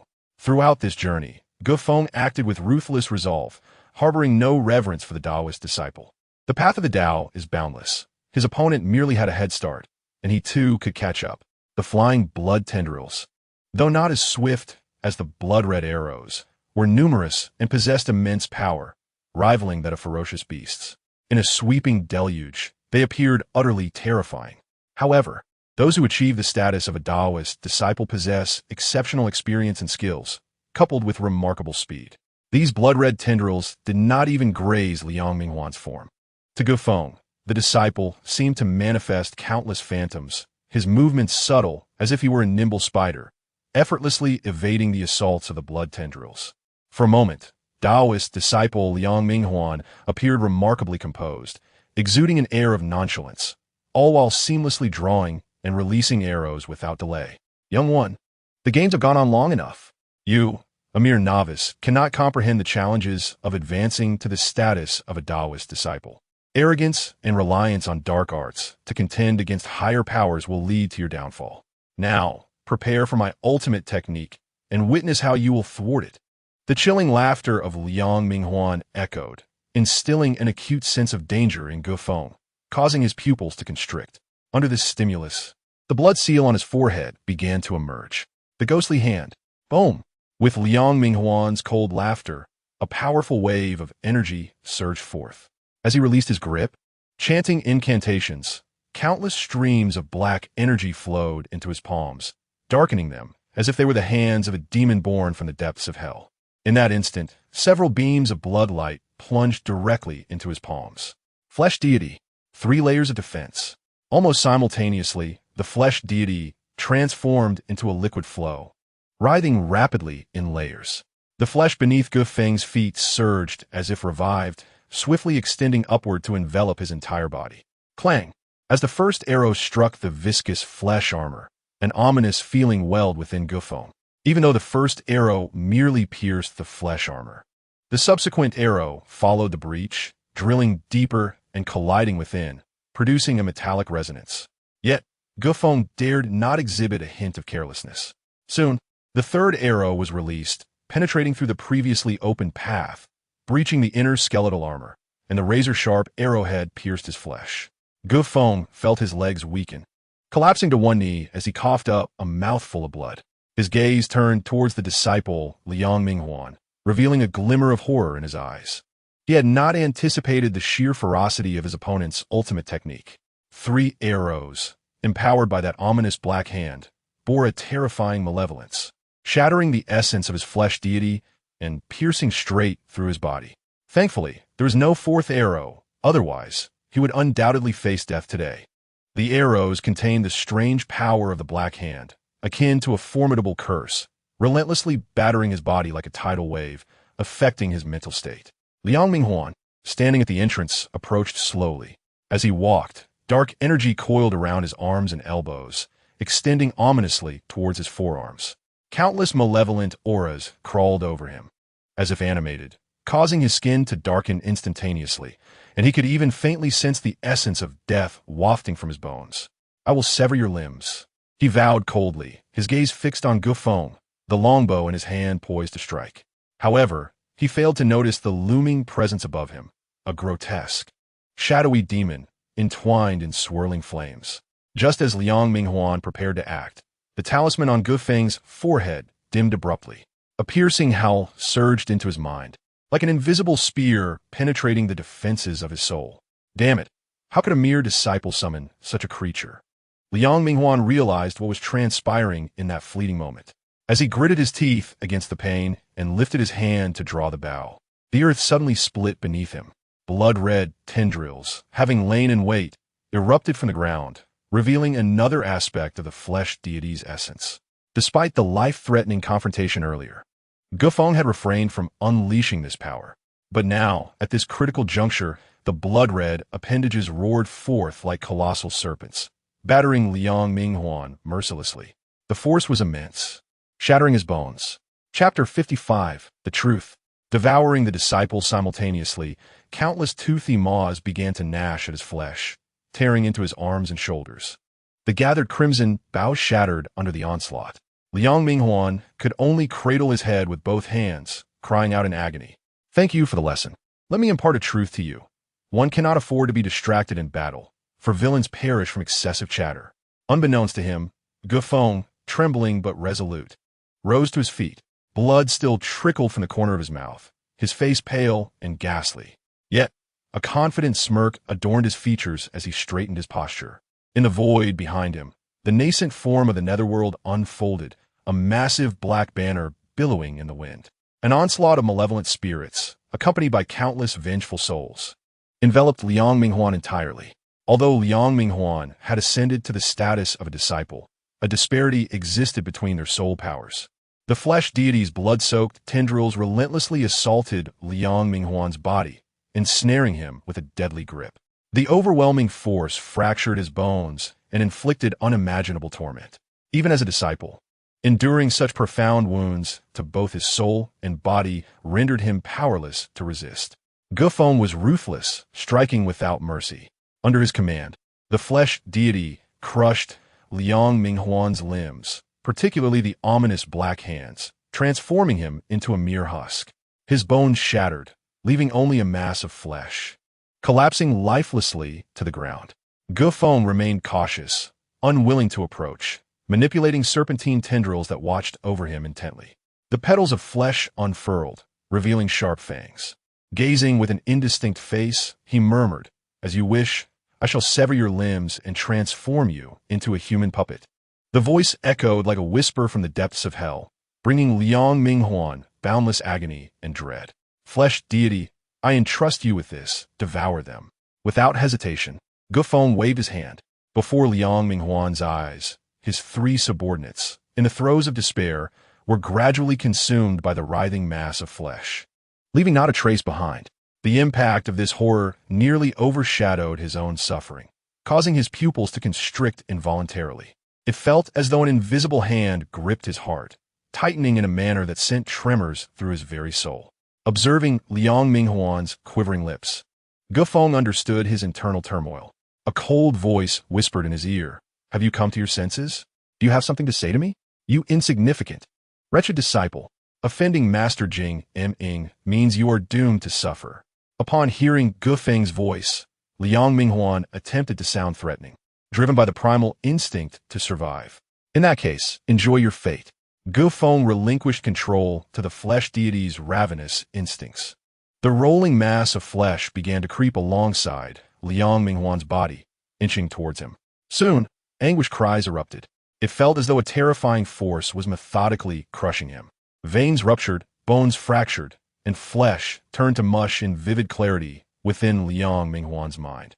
The agony penetrated his very marrow, almost rendering him unconscious, yet sleep eluded him, forcing him to endure the unending torment. What terrified Liang Minghuan further was that his soul did not fragment. Instead, it became acutely aware, enhanced by the netherworld's influence. His sensitivity to pain intensified. Each pang of suffering was magnified. I will reveal everything. Just grant me a swift end. Liang Minghuan, who believed his years of cultivation had fortified his will, found himself overwhelmed as the relentless pain of his flesh being devoured engulfed him. He watched helplessly as his body slowly faded, consumed piece by piece, his resolve faltering as despair crept in, until he ultimately collapsed. From his enlarged pupils, one could see the light of life extinguished, his spirit utterly shattered. Disclose all you know about Master M-ing, the ancient tomb, and G.L.N. At this moment, Gu Feng's calm, yet chilling voice resonated in the ears of the crumbling Liang Minghuan, igniting an inexplicable fear within his hollow gaze. A dazed voice began to emerge. In my quest to ascend as a disciple, I risked all my assets and borrowed heavily, striving for a breakthrough. Though I ultimately succeeded, I accrued debts that I could not repay in the short term. At that time, Master Jing M-ing approached me. Yifeng listened intently, maintaining a placid expression, though his eyes gleamed with interest. He marveled at the foresight of this disciple under Master Jing M-ing. Despite the simplicity of his tactics, they proved remarkably effective. With minimal cost, he had amassed a loyal cadre.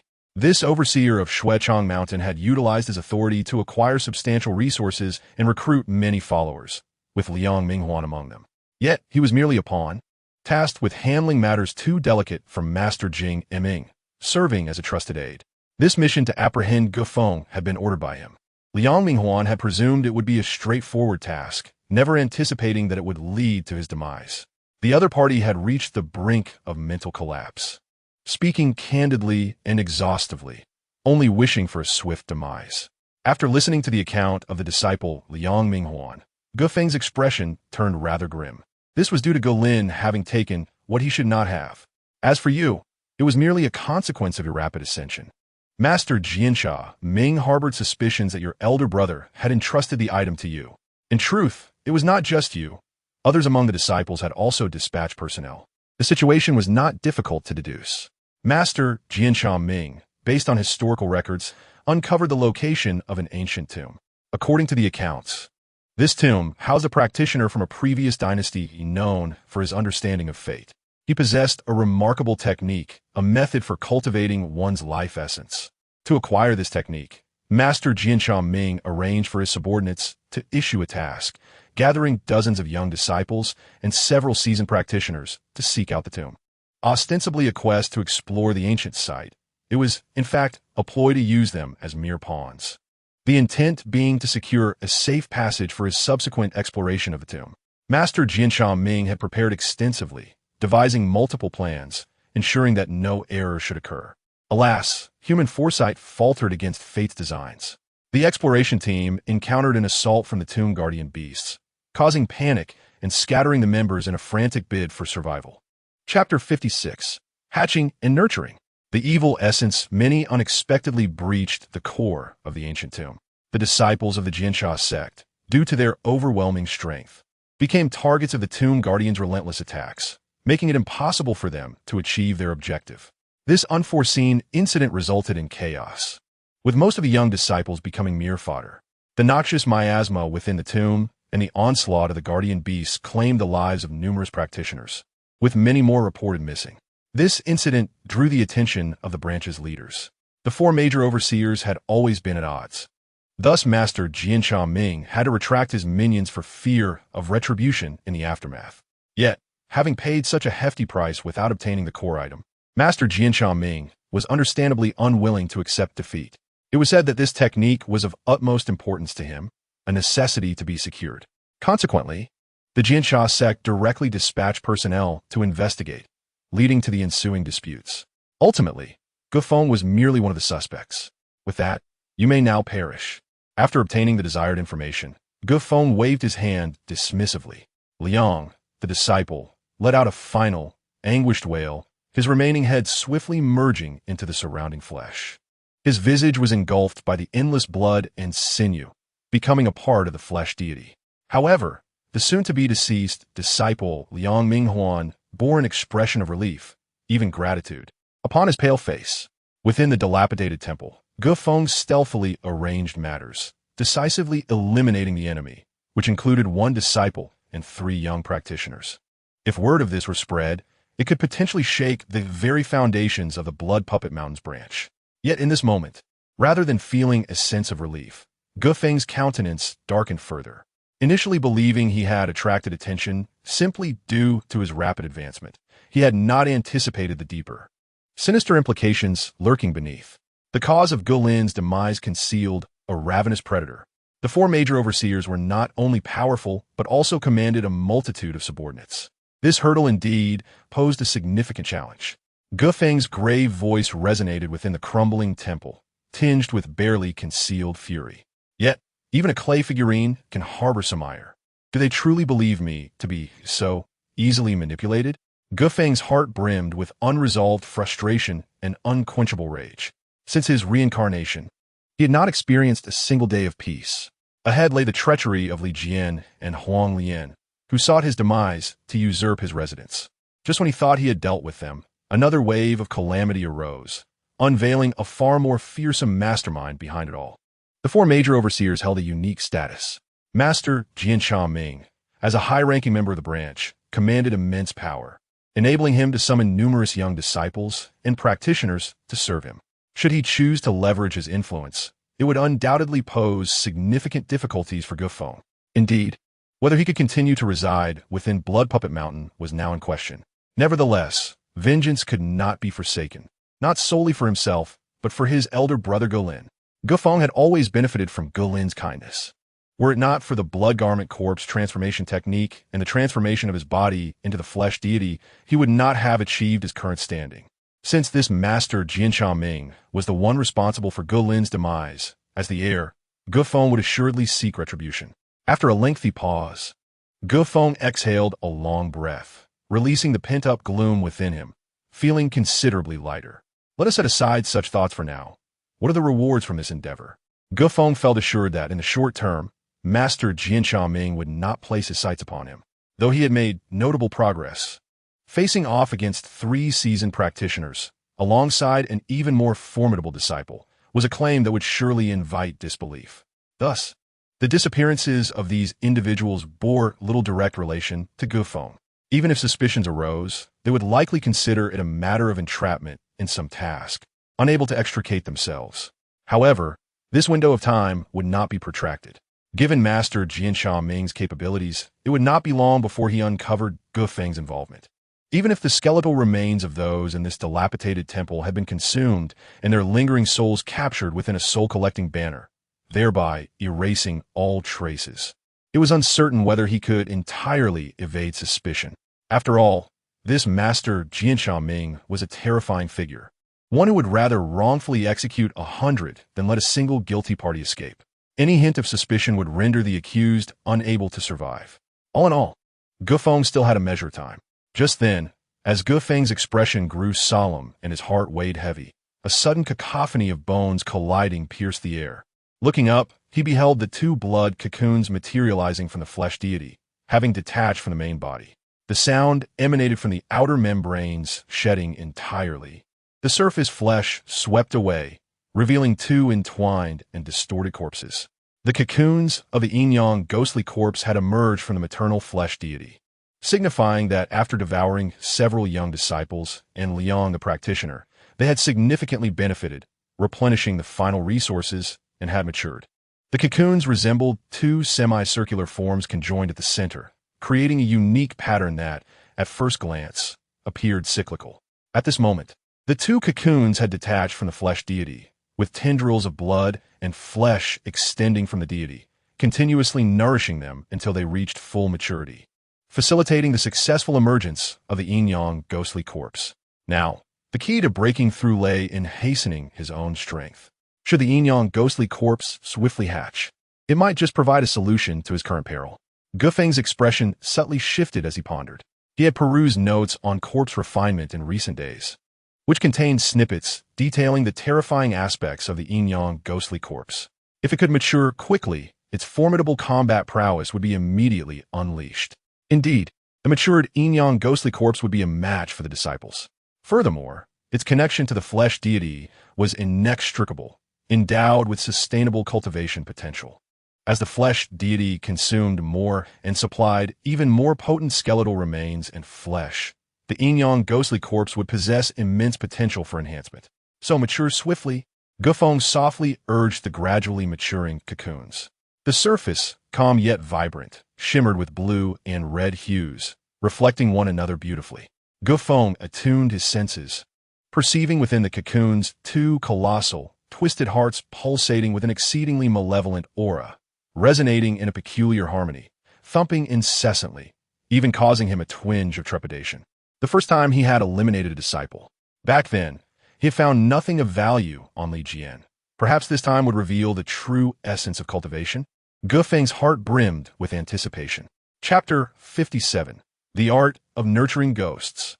The concept of impermanence embodied in the Fa body suggests that a practitioner of the orthodox path, such as Liang Dao Tu, undoubtedly possesses numerous valuable possessions, although it is improbable that he would carry all his wealth while coming to kill me. Even a few items slipping through his fingers could yield substantial benefits for someone like me. After all, I am merely a novice Dao Tong, with a long journey ahead of me. With great anticipation, I meticulously examined the belongings of the individuals present, and the outcome was precisely as Feng had anticipated. First and foremost, the most abundant item was the blood spirit crystals. As a universal currency among cultivators, these crystals are never despised. On the contrary, the more one possesses, the better. Through my assessment, I acquired a total of 356 blood spirit crystals, which significantly filled my previously empty purse. It is worth noting that after advancing to the rank of Dao Tong and becoming an outer disciple, I only received 30 crystals per month, totaling a mere 360 crystals a year, which had already been nearly depleted. This considerable sum equates to the annual income of an ordinary outer disciple, instantly enriching my finances. However, I was disappointed to find that the talismans, which I had hoped to discover, were conspicuously absent. Could it be that the esteemed Liang Dao Tu, despite his prowess, had not even a single talisman on his person? Or perhaps my luck was simply lacking. I could not help but feel a twinge of resentment. After all, Liang Dao Tu's formidable strength was not to be underestimated.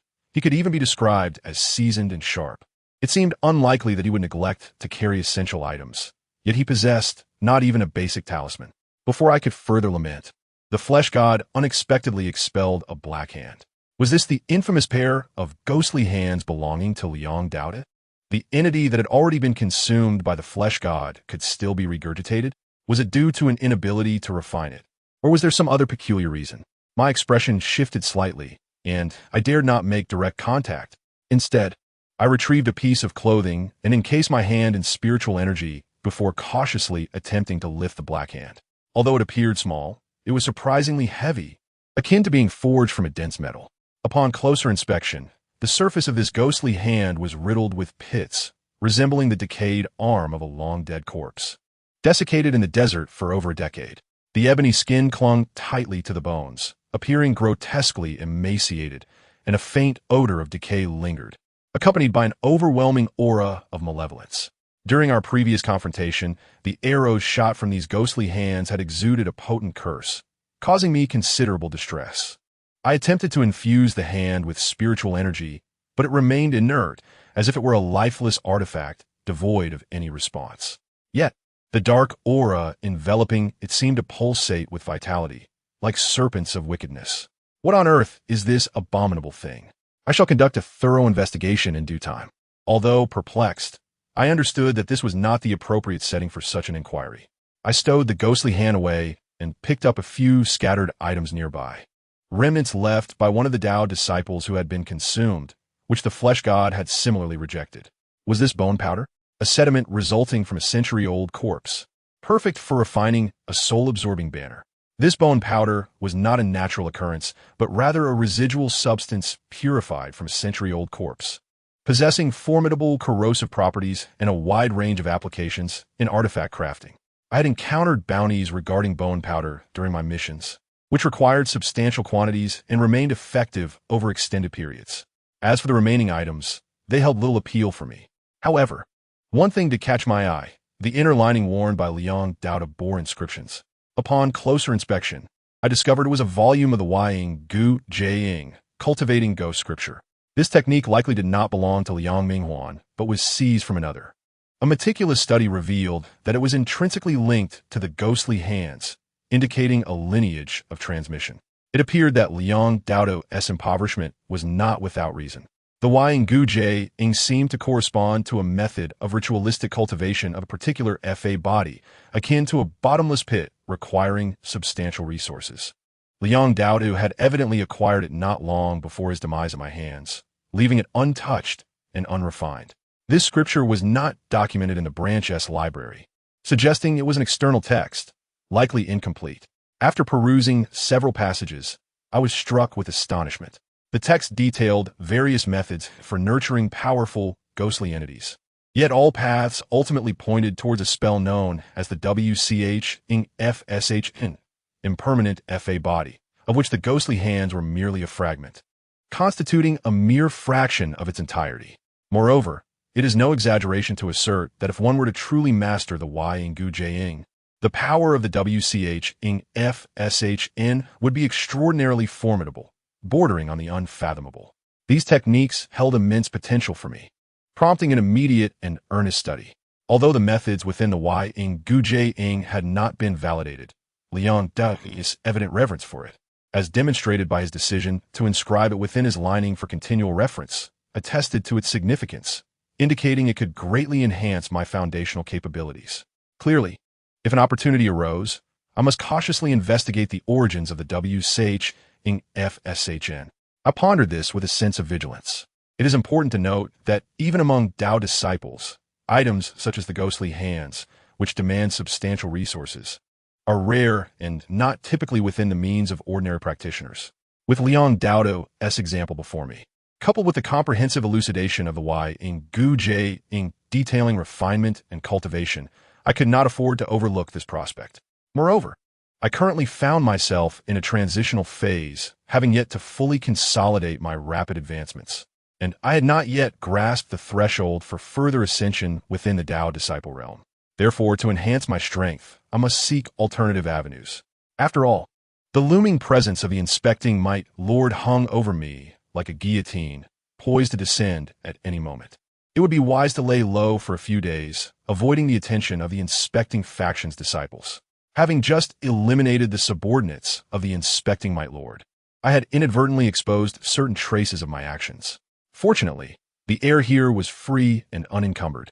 Upon my arrival at the Tianhua residential complex, I could not help but exhale deeply, relishing the freedom to breathe and experience a semblance of peace. Chapter 58. The Abominable NY. A deadly menace.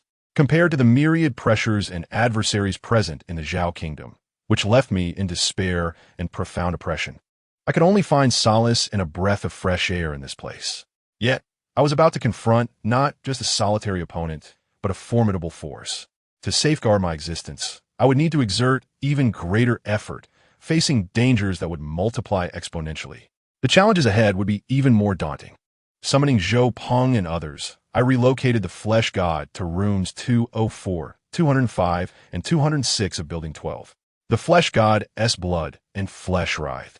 Enormous tendrils of flesh rapidly spreading through the fire escape routes, staircases, and windows, engulfing the entire floor. For 3 consecutive days, I succumbed to slumber, utterly fatigued. The issues I faced had drained me completely, and all I desired was a secluded spot to rest undisturbed, lest anyone awaken me, for they would surely encounter my fearsome wrath upon rising. Buzzing. On the third day of my slumber, I was abruptly awakened, my state of relaxation transforming into vigilance. At that moment, my heart raced, responding to a peculiar vibration. My expression shifted, and in an instant I flickered into room 204. Outside the door, Zhou Peng and the others knelt reverently, motionless, praying toward the flesh god within, exuding an air reminiscent of a doomsday cult. Feng had no time to heed their movements and directly traversed through. The layers of grotesque, writhing flesh parted to create a passage, allowing him free passage.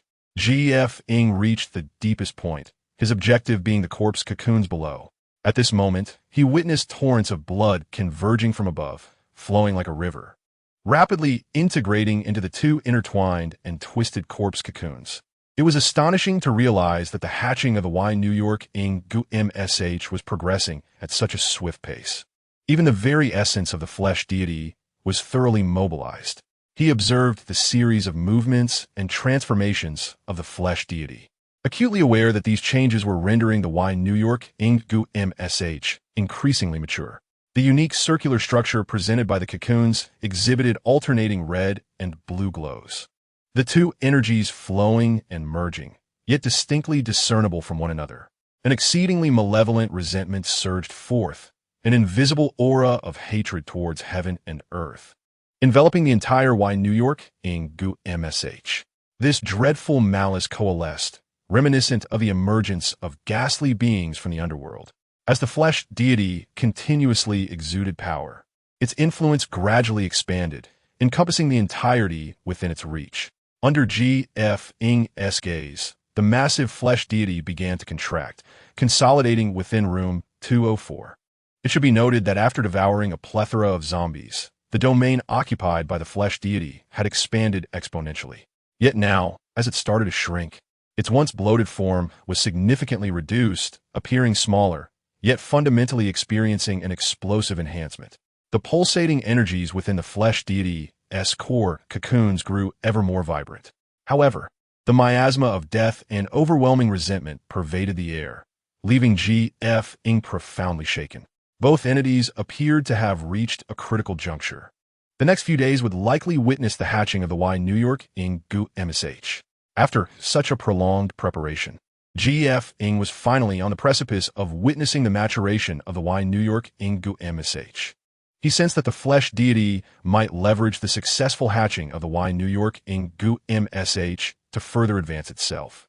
For 4 or 5 consecutive days, Feng remained seated in room 204, surrounded by writhing flesh. He vigilantly safeguarded the flesh deity without departing. Just as Feng speculated when the Y New York Ing Gu MSH would truly emerge, a sound akin to the tearing of leather resonated in his ears. In an instant, he swiftly lifted his gaze. He beheld the once circulating membranes of flesh beneath the colossal form of the flesh deity being ripped apart. Amidst the terrifying, distorted black and yellow miasma, the flesh began to wither in its wake. That overwhelming malice surged forth. In the blink of an eye, 2 figures struggled out, appearing like horrifying malevolent spirits twisted from their shells, one to the left and one to the right before Feng. In the next moment, Feng involuntarily squinted, intently scrutinizing the 2 figures that had hatched from the Y New York Ing Gu MSH. The figure on the right was evidently a towering, black tower-like brute with a physique as solid as granite. Standing at around 2.5 meters tall, it exuded an oppressive aura akin to a small mountain.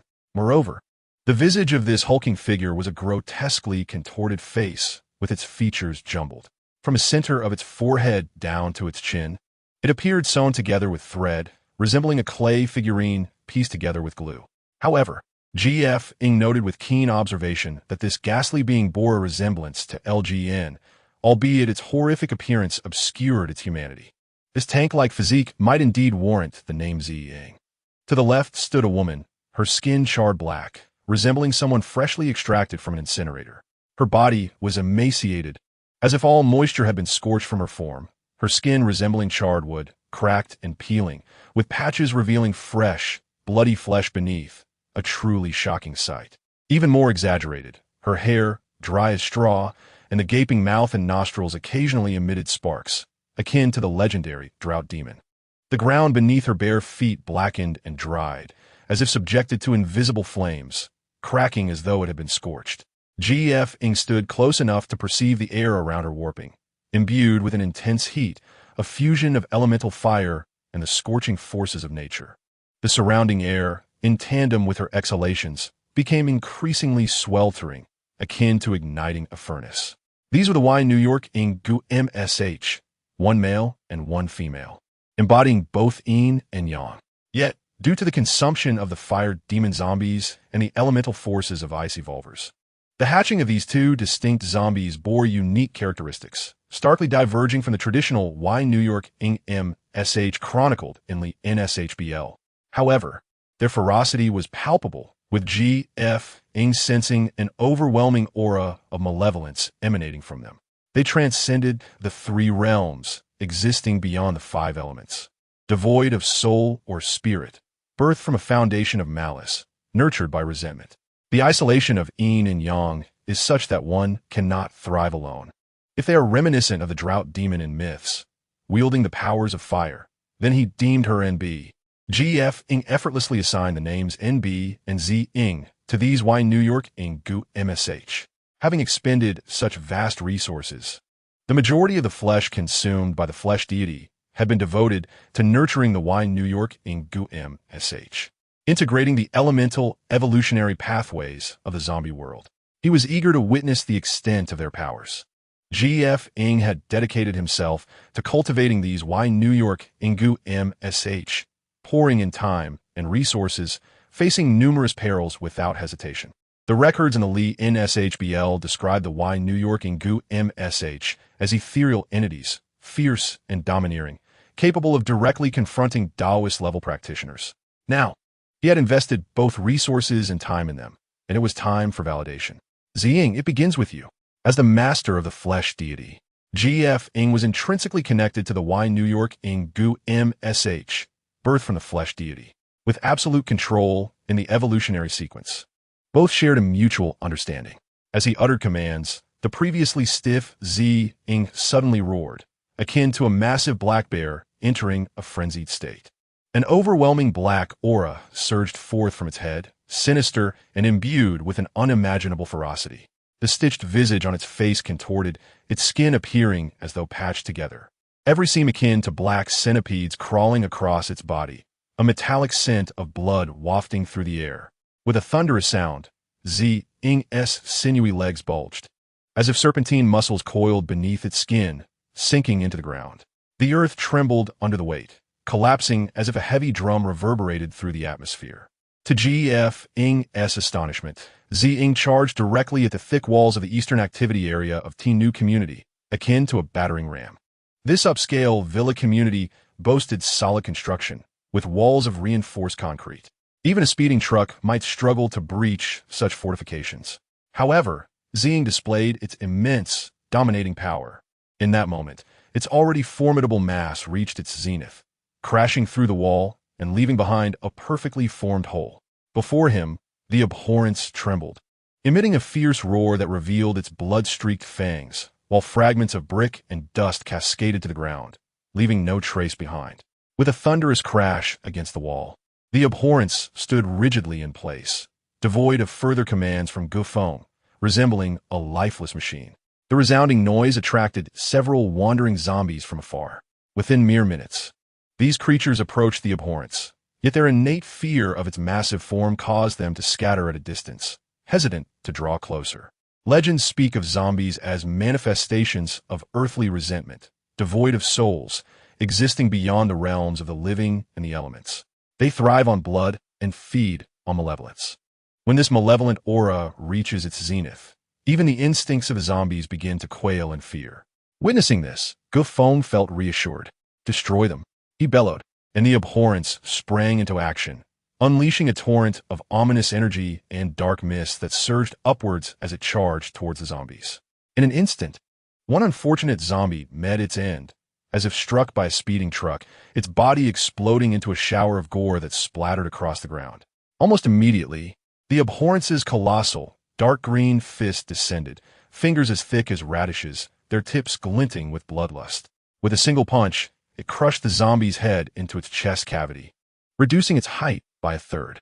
A swift kick followed, severing another zombie in half. In the blink of an eye, the surrounding zombies had all succumbed to its lethal prowess. The stench of blood wafted through the air, the ground now littered with grotesque remnants. Its strength mass and defense were all of superior caliber, rendering it a perfect meat shield.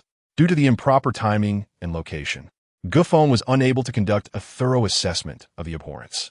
However, its displayed capabilities left him immensely satisfied. The evolutionary hierarchy of zombies proceeds as follows: ordinary corpses, leaping corpses, fur-covered corpses, iron corpses, and armored corpses.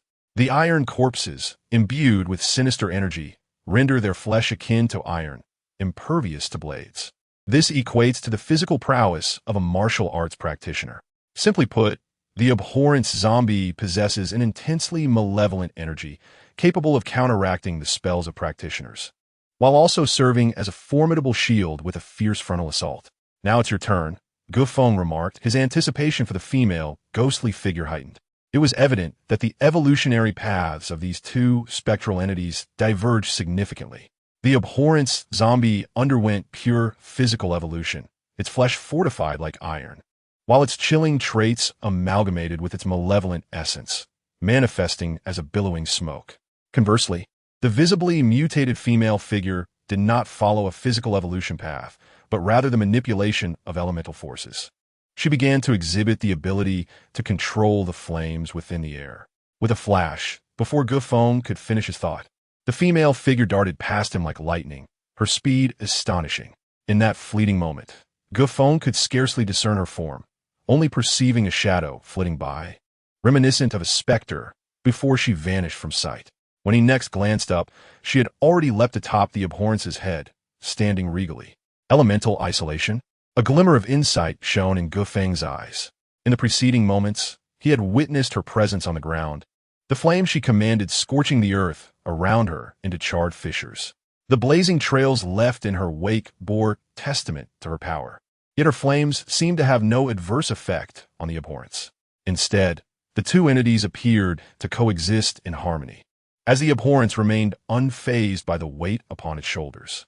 Suddenly, the female figure straightened, standing atop the abhorrence's head, and unleashed a torrent of orange flames from her mouth, akin to a meteor striking a nearby, swaying zombie. The flames erupted, rapidly enveloping the creature and reducing it to cinders. This heat was extraordinary, melting metal and surpassing that of ordinary flames. Should it ignite, even the most potent spells might struggle to endure. After a series of trials, Feng's spirit soared.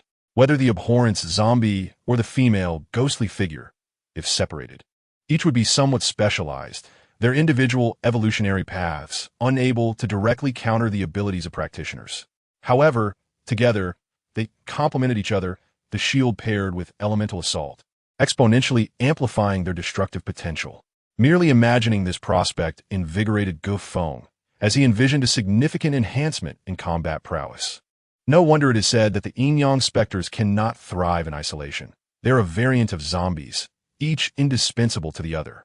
Without one, the other could easily be exploited, but in unison, they formed a formidable ally against practitioners. In that moment, Feng felt a substantial alleviation of his burdens. After vanquishing Liang Dao, he had been weighed down by the immense pressure from Inspector Ming, yet now he felt a renewed confidence, at least in his ability to preserve his own life. Though they had already been birthed, they could still enter the flesh deity's maternal form for nurturing. In the event of severe injuries in the future, they could also seek refuge within for restoration. In essence, the flesh deity served as the womb for these yin-yang specters, where the pulsations of flesh formed a placenta, ready to accept the two zombies at any moment. After testing the nurturing process of the yin-yang specters, Feng turned his gaze back to the flesh deity residing within the 12th apartment building. After days of cultivation, the injuries sustained in battles against Liang Dao and others have been largely mended, now negligible. Especially after consuming the corpses of Daoist disciples, its nurturing capabilities have been enhanced, leading to new transformations. Feng observed as the once massive flesh of the deity began to condense, and contract, as if drawn inward by an invisible force. Yet this only caused its flesh to coalesce more tightly. It resembled a once oversized figure undergoing rigorous training, transforming into a muscular physique. The petals of flesh split open, revealing a deep maw filled with gleaming white fangs, exuding an air of terror. Additionally, the tips of the flesh tendrils gradually developed a thick, dark brown chitinous layer, remarkably tough. Akin to metal, capable of easily piercing through floors, significantly enhancing its power. According to Feng's observations, the flesh deity, after ample resource supplementation, was on the path of further evolution. However, its evolutionary trajectory was peculiarly enigmatic, seemingly deviating from the conventional descriptions of flesh-skin transformations. Resembling an indescribable creature akin to those of Cthulhu mythos, Feng harbored suspicions that it was likely due to the consumption of zombies in this world, resulting in continuous mutations that merged with the evolutionary paths of this realm, ascending to another level. Yet, what kind of monstrosity it would ultimately become was beyond Feng's current capacity to fathom. One thing, however, was clear as the flesh deity evolved. His mental control over it also advanced to a new realm. With the breakthrough of the transformation method, their connection not only remained unbroken, but grew increasingly intimate. Was this the advantage of a being born from the shared flesh and bone of kin? Returning to room 204, Feng hesitated not. Before him, the writhing flesh parted to unveil a pathway, leading him to the core.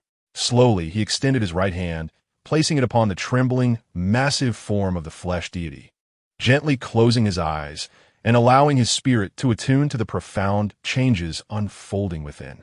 The primordial form of the flesh god was forged from the lifeless body of Galen, a connection so profound that it resonated with Feng's very spirit, existing as a singular entity. Although the flesh god lacked the means of expression, Feng was able to perceive the newly evolved capabilities emanating from its being. This evolution seemed to have birthed an entirely new ability, which could be aptly termed the Rushh-ing or flesh corpse seed. Soon after, Feng opened his eyes, astonishment flickering in the depths of his pupils, and he spoke slowly, incredulously. With the conclusion of this evolution, Feng sensed that the flesh god had developed a remarkable new power, distinct from the birthing of traditional zombies. Before him, a mass of flesh rapidly separated from the flesh god, landing in the palm of his hand. This entity resembled a fleshy bud, yet it exuded a terrifying and uncanny vitality. In Feng's grasp, it continued to writhe, akin to a headless, oversized maggot. He could distinctly feel that this mass, having detached from the flesh god, contained special active substances, forming a unique source within it that surged invisibly. The essence resonated with the life force generated by the flesh god as consumption of flesh and blood, akin to an independent entity resulting from genetic differentiation, albeit lacking the ability for autonomous growth, relying instead on external grafting or parasitic reproduction. According to Feng's prior perceptions, these small masses could very well be regarded as diminutive flesh gods. Despite their separation from the maternal body, they remained under its absolute control. In simpler terms, as long as Feng wished, he could manipulate the actions of these divided fleshy maggots through the maternal flesh god. The entities thus split required a host for survival. They could only endure by grafting onto other living beings. What manner of phenomenon is this? A biochemical invasion? Feng, naturally, could not experiment with the detached mass upon himself. Instead, he selected one among the dozen or so subordinates who had pledged allegiance and propelled the fleshy bud into the individual's mouth with a flick. What unfolded next was a profoundly horrifying spectacle. An overwhelming wave of nausea overcame the ordinary subordinate, compelling him to retch violently as he collapsed to the ground, nearly expelling his bile. However, almost immediately, his flesh began to contort grotesquely.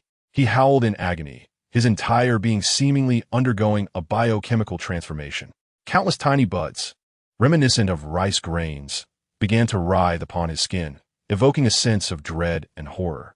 Feng observed intently as the mass within the ordinary person birthed innumerable blood vessels, piercing deeply into his organs and spreading throughout his limbs and body. In mere moments, the parasitism was complete. The flesh god, Feng's detached mass gradually nestled within the individual's vital organs, infiltrating the neurons and initiating a manipulation of the flesh surrounding him. This was what one might call the flesh corpse seed, akin to the evolution of ghouls depicted in past comics, or perhaps a genetic alteration induced by a biochemical virus. Feng could not help but step forward, spellbound by the incredible transformation. As the individual's essence surged, his body began to expand outward, resembling an inflated balloon, with every inch of flesh peeling away.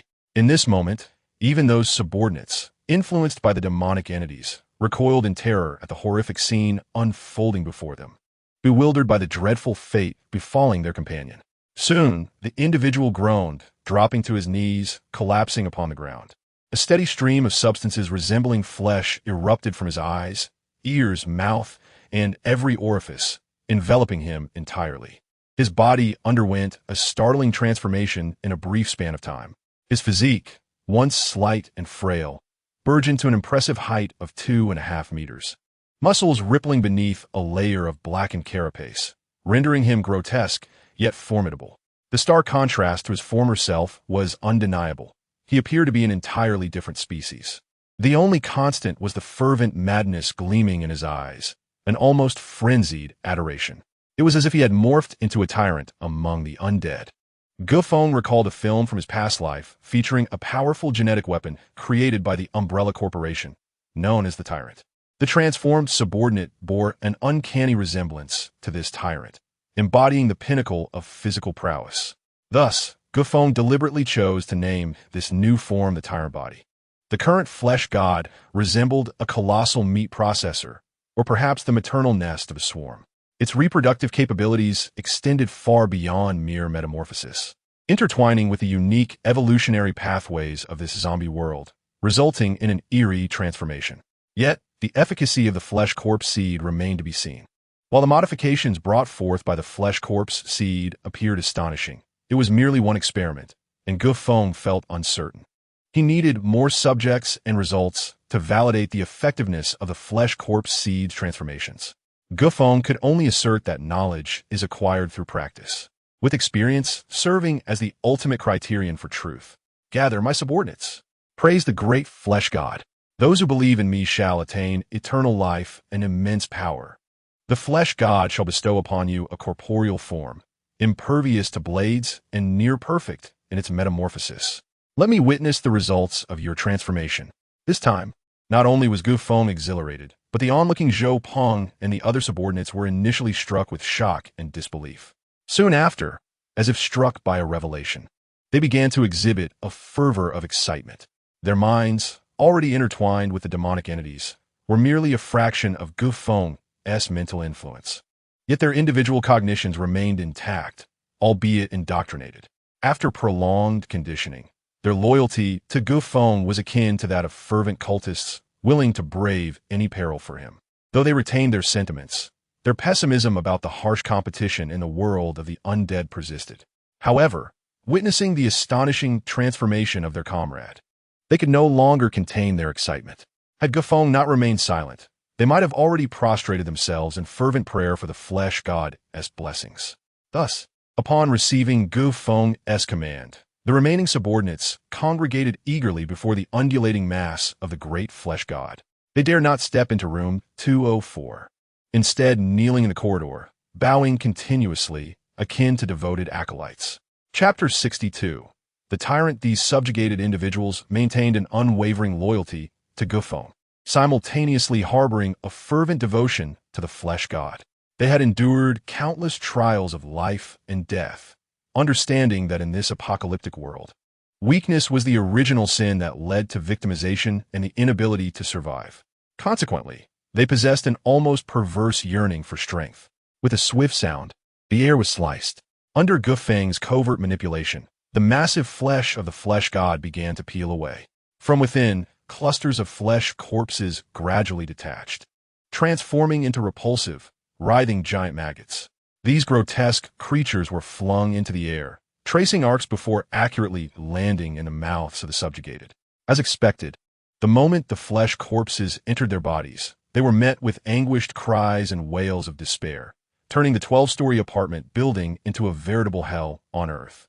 Especially in the corridor of room 204, individuals convulsed and writhed in agony. Time lost its meaning. Was it an hour, or perhaps two? Eventually, as the final subjugated individual completed their transformation, a series of imposing tyrants, tall and muscular, emerged before Feng. Their faces contorted and covered in thick layers of hardened skin. They resembled meticulously cultivated machines of slaughter, exuding a terrifying aura.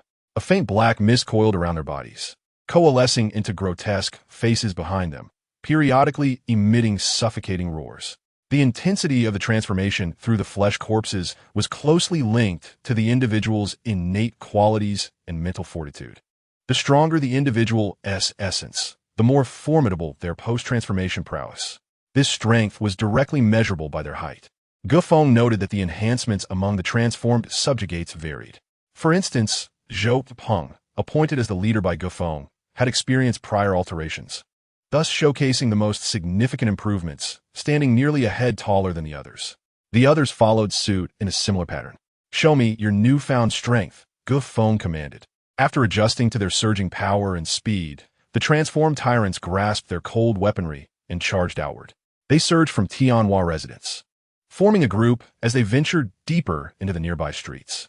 As they encountered swarms of wandering zombies, a primal instinct surged within the famished creatures, who sensed the essence of life. With a cacophony of roars, they opened their mouths, revealing jagged teeth stained with flesh, and lunged hungrily at the fresh meat. "Eliminate them all." Peng, transformed into a tyrant, spoke in a deep, raspy voice, reminiscent of a wicked specter. With a low growl, he led the entire tyrant army, accelerating towards the horde of zombies. With a resounding crash, his massive form collided with a zombie, the force of his muscular build and thick skin propelling the creature away. The impact exploded the zombie's torso like a ripe tomato, toppling others in the vicinity. Without pausing, Peng propelled himself forward, his nails sharpening into deadly talons, leaving deep gashes in the ground. He charged like a sprinter towards the heart of the zombie horde, his hands a blur as he wielded an axe in one hand and a hammer in the other, relentlessly smashing the heads of the zombies. Wherever he passed, the skulls of the undead shattered, their lifeless bodies collapsing to the ground. A couple of tyrant warriors flanked him, mirroring his ferocity as they became extraordinary weapons of slaughter, targeting the zombies rushing from the sides. The remaining warriors swiftly followed, dispatching the encroaching zombies one by one. The intense battle concluded in mere moments, leaving the ground strewn with blood and shattered bones, the zombies reduced to mere playthings in their hands. The entire squad maintained a disciplined formation, having nearly exterminated the zombies. In an instant, they left behind severed limbs and scattered corpses, with the remaining undead force diminished to a fraction. Then, the tyrant squad changed direction, continuing their relentless slaughter, purging the last of the zombies. Feng observed from a nearby high-rise, witnessing the entirety of the massacre below. The tyrant squad resembled a flawless machine of death. They grew more frenzied and exhilarated with each kill, an aura of bloodlust enveloping their forms as they emitted deep, guttural roars. Watching Peng and the tyrant squad cleave their way from street to street, leaving behind a trail of blood and heaps of corpses, Feng's expression shifted to one of astonishment, nodding in approval. He had not anticipated the sheer terror of the power exhibited by this squad following their transformation through the flesh corpses. Their strength had increased exponentially, rendering them the epitome of biological weaponry. If the sight of the zombies was akin to the arrival of hell, then this squad of tyrants was a formidable army wreaking havoc within that inferno. Moreover, due to the parasitic nature of the evil spirits and demonic worms, these tyrants could communicate telepathically, ensuring a clear division of labor even amidst their frenzied killing. This cohesion allowed them to swiftly eradicate hundreds of zombies. Thus, this squad of tyrants could serve as a decisive force on the battlefield against elemental evolutionists. While their offensive capabilities might not rival those of the evolutionists, their physical enhancements, combined with their shared consciousness, rendered them unparalleled instruments of slaughter. Feng stood atop the high building, assessing the prowess of the transformed flesh corpses.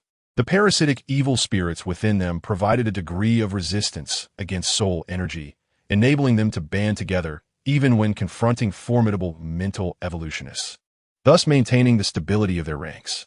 Chapter 63. Path of Evolution. In simpler terms, the flesh corpses function more like equipment or bioprosthetics. Through parasitism and the harnessing of potent biological energy, they act as exoskeletal appendages combining with human warriors to effectively enhance individual combat capabilities. This represents a distinct form of biological parasitism.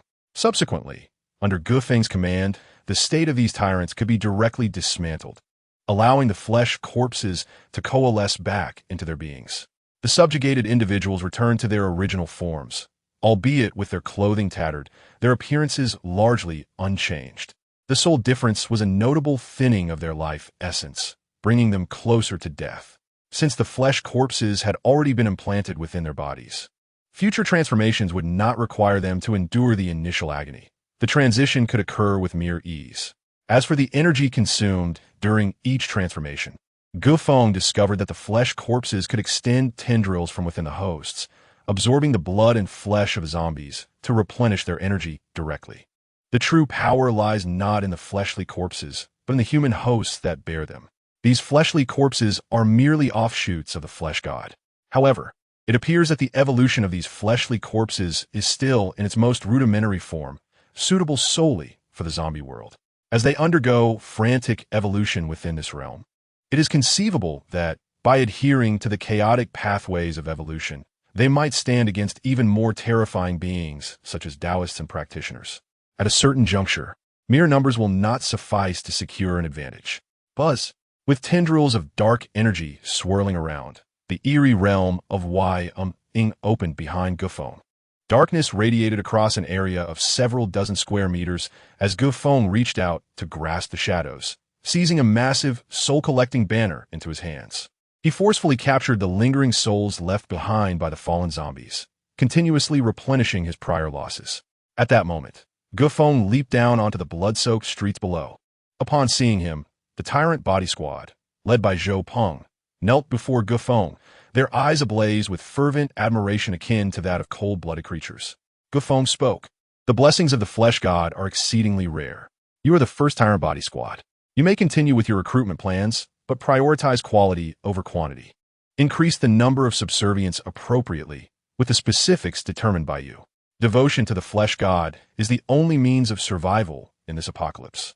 The glory of the flesh god shall be with you all. I hope that when I return, I will see a better trained and more elite killing force." While Feng empowered Zhou Peng, he understood that the so-called fleshly corpses are merely fragmented entities of the flesh god. Each separation weakens the flesh god. Thus, the entire tyrant body squad cannot expand indefinitely. It must refine its essence and eliminate the dross to gradually forge a truly elite killing team. "Rest assured, my lord, I shall fulfill the tasks you have entrusted," Zhou Peng replied, regaining his human form, his complexion pale.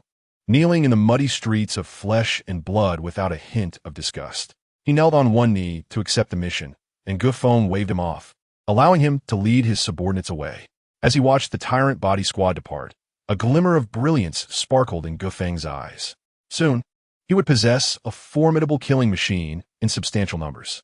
In truth, Feng had long harbored the ambition of nurturing a powerful army within this zombie world. However, due to limitations in his own strength and the evolutionary pathways available in this world, it had yet to materialize. The emergence of fleshly corpses that could seamlessly integrate with human bodies and transform into powerful tyrants undoubtedly aligned with Feng's vision. Therefore, he eagerly directed Zhou Peng to lay the foundation for a formidable army of slaughter. Once the tyrant body squad took shape, even in Feng's absence, the scope of their exploration within the zombie world would significantly increase, as would the area of influence they could cover. At that moment, Feng felt he had established a nascent force of violence within the zombie world, securing a solid foundation, in contrast to his previous existence, which was as transient as reeds floating on water, easily scattered by a mere touch. When Feng re-established communication with the Silver Gateway in his mind, he sought refuge in an abandoned storefront, quietly departing from this world. The dense spiritual energy of heaven and earth surged towards him, replenishing his depleted magical power. Simultaneously, He felt a profound pressure settle upon his shoulders once more. In the zombie world, he need not ponder too deeply. However, in the realm of cultivation, he was acutely aware of the various pressures he faced, the most formidable of which stemmed from the challenges posed by the Inspector Lord. These matters could not be evaded and would ultimately require resolution. Yet Feng had already devised a plan in his heart. Since he was confronted with an insurmountable enemy, engaging in a head-on confrontation would be as foolish as an egg striking stone. Thus, he resolved to retreat from the enemy's front lines, lurking in the shadows. Biding his time. Consequently, Feng decided to accept distant, challenging tasks under the guise of a reasonable excuse, leaving the branch first. As long as he was not within the Blood Puppet Mountains, far removed from the Emperor's reach, the powers of the four great monitors would be confined to the mountains. At that point, he would find himself on the same grand stage as his adversaries, making it impossible for them to act against him, while he would have strategies to contend with them. Ultimately, what Feng lacked was time. Given time, the dynamics of offense and defense could shift. Moreover, from the information he possessed, the Inspector Lord did not hold absolute power. The four great monitors constantly vied for authority, with a Taoist presiding above them, limiting his ability to mobilize only a small fraction of the branch's strength. Chapter 64. Collateral, no matter the circumstances.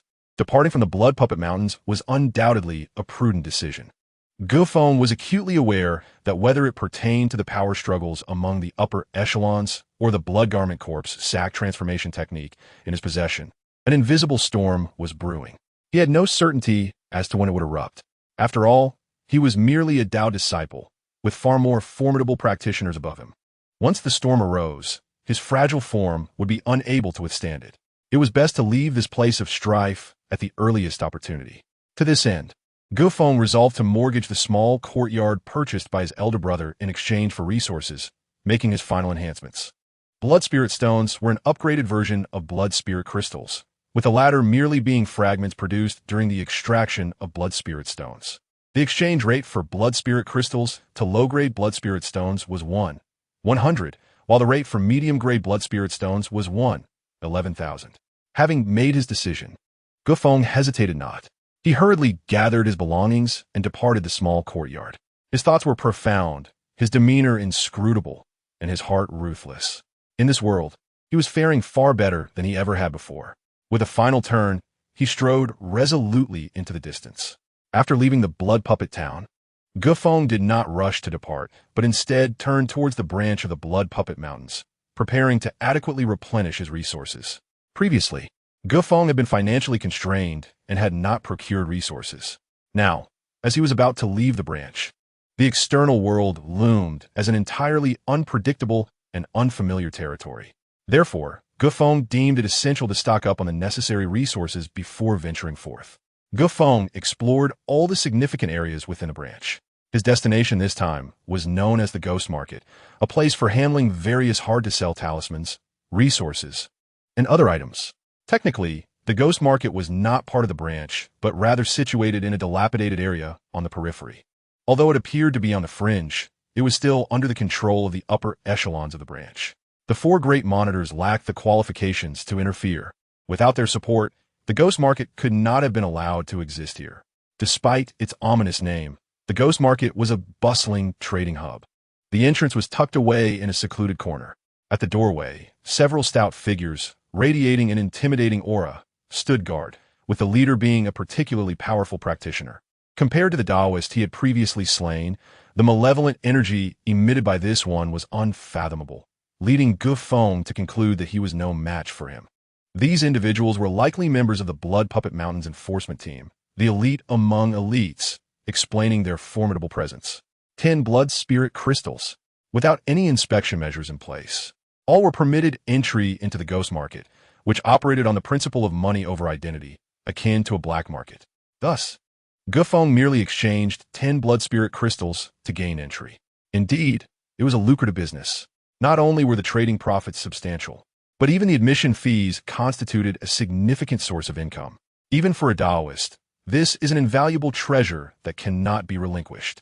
Roughly estimating, within the brief time since Feng's arrival, dozens of hurried individuals have either departed or entered. Were these? They are not mere humans, but rather prophets and wealth.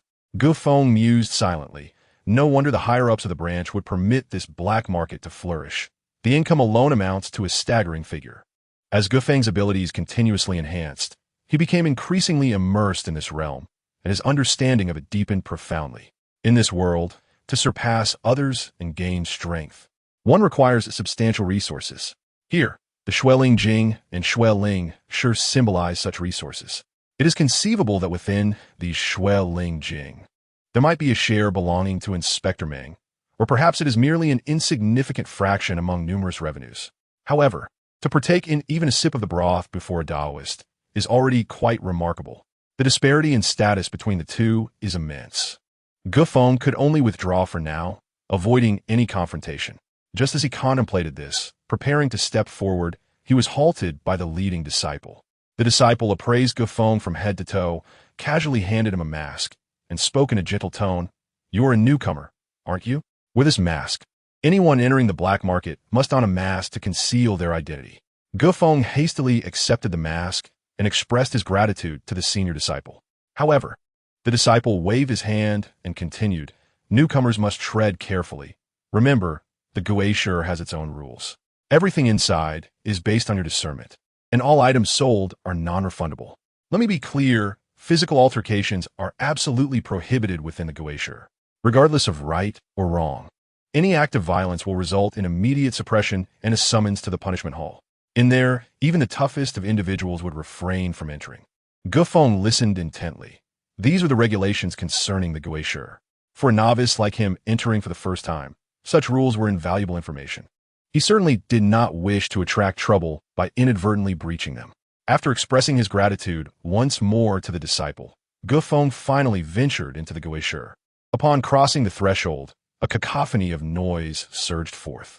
On both sides of the street, numerous stalls displayed various unknown items, and the clamorous calls of vendors filled the air, creating a lively atmosphere. The latest unearthed spirit tools, tainted by the previous Taoist's magical essence, are being sold off cheaply due to a fall from grace. First come, first served. Look at my Shui Dan, crafted by renowned masters, capable of rapidly replenishing your internal magical power. I have just unearthed corpses, once powerful Taoist apprentices, excellent materials for crafting zombies. Anyone in need? The entire market buzzed with excitement, an array of diverse items laid out for sale, creating an exceptionally vibrant scene. Yet, it was evident that very little of true value existed. Most items were subpar, masquerading as quality goods, a ploy to deceive the unwary.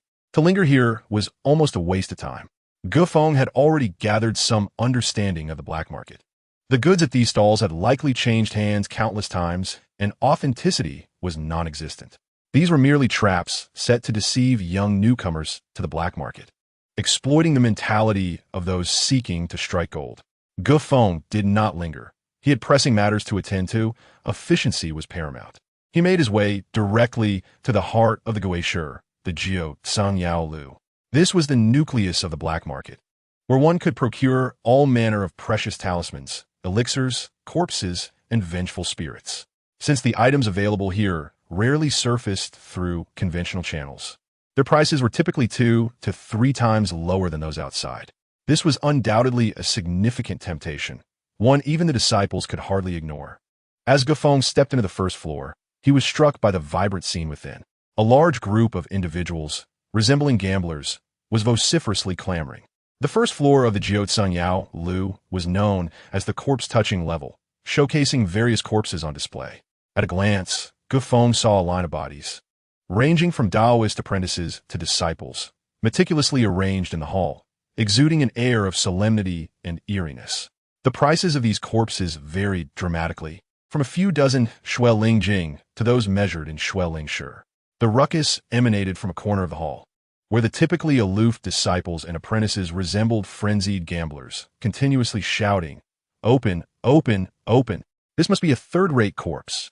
These corpses were either excavated from the underworld or belonged to unidentified practitioners.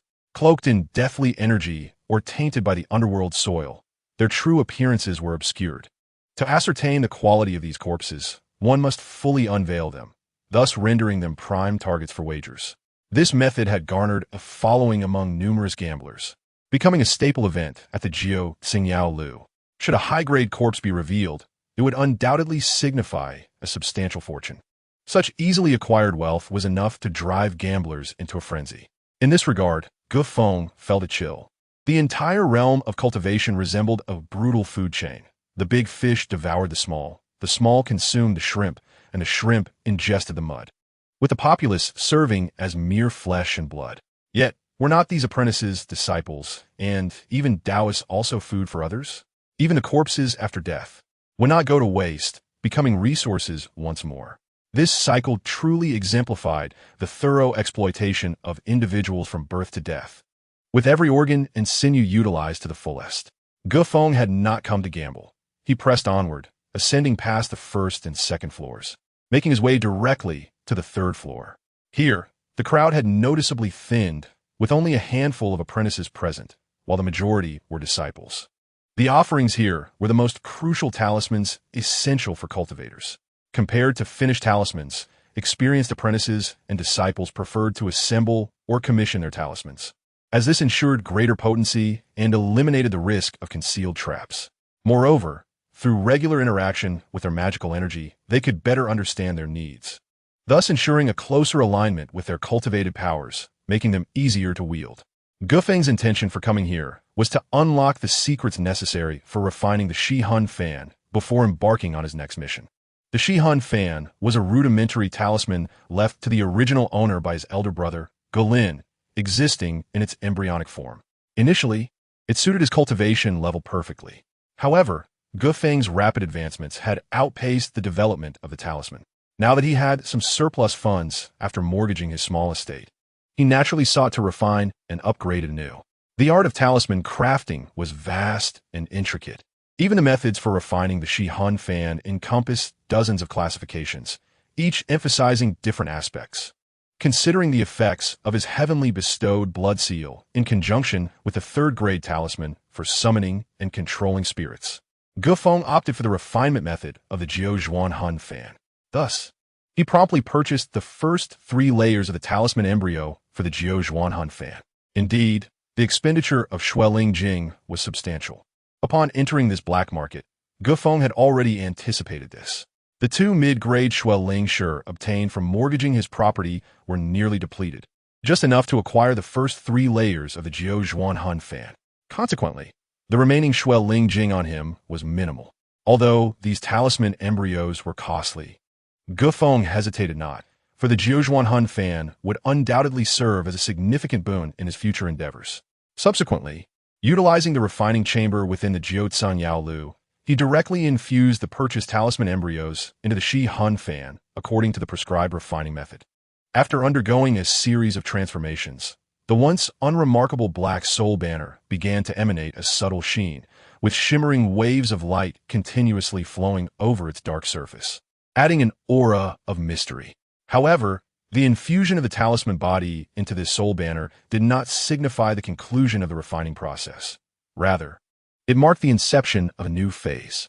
It would require a considerable investment of time and resources to fully nurture these talisman bodies and integrate them into the soul banner. The ultimate outcome would be the metamorphosis of this lowly talisman artifact into a formidable Jiao soul banner. Yet, the financial constraints weighed heavily on Feng as he exited the 9-tiered demon tower, prompting him to sigh deeply. He finally comprehended why those of formidable strength required vast wealth. Only with sufficient blood spirit crystals and blood spirit stones could one sustain the ascent to higher realms. In a fleeting moment, Feng's inner world underwent a profound upheaval. He resolved to accept a mission, temporarily departing from Blood Puppet Mountain, with thoughts of earning money to be postponed until he became a disciple. Although his experiences in the black market had left him significantly shaken, imparting the understanding that continuous elevation of his realm necessitated ample blood spirit crystals and blood spirit stones, he recognized that even in the apocalyptic realm, sufficient blood spirit crystals were essential to uncover pathways for advancement. Nevertheless, this urgency was not pressing for Feng at this moment. The most pressing matter was how to counteract the surveillance from Lord Ming, and once he navigated this crisis, he could deliberate on other concerns. With determination solidified, Feng strode confidently into the mission hall. The Blood Fiend sect's Blood Puppet Mountain branch governed the entire expanse of the Blood Puppet Mountain range, with the branch serving as the nucleus from which it radiated outward. In truth, the entirety of Zhao Kingdom was delineated into territories occupied by various sects of cultivators, and daily skirmishes often arose from territorial disputes and the competition for resources. Chapter 66. The Sinister Malady.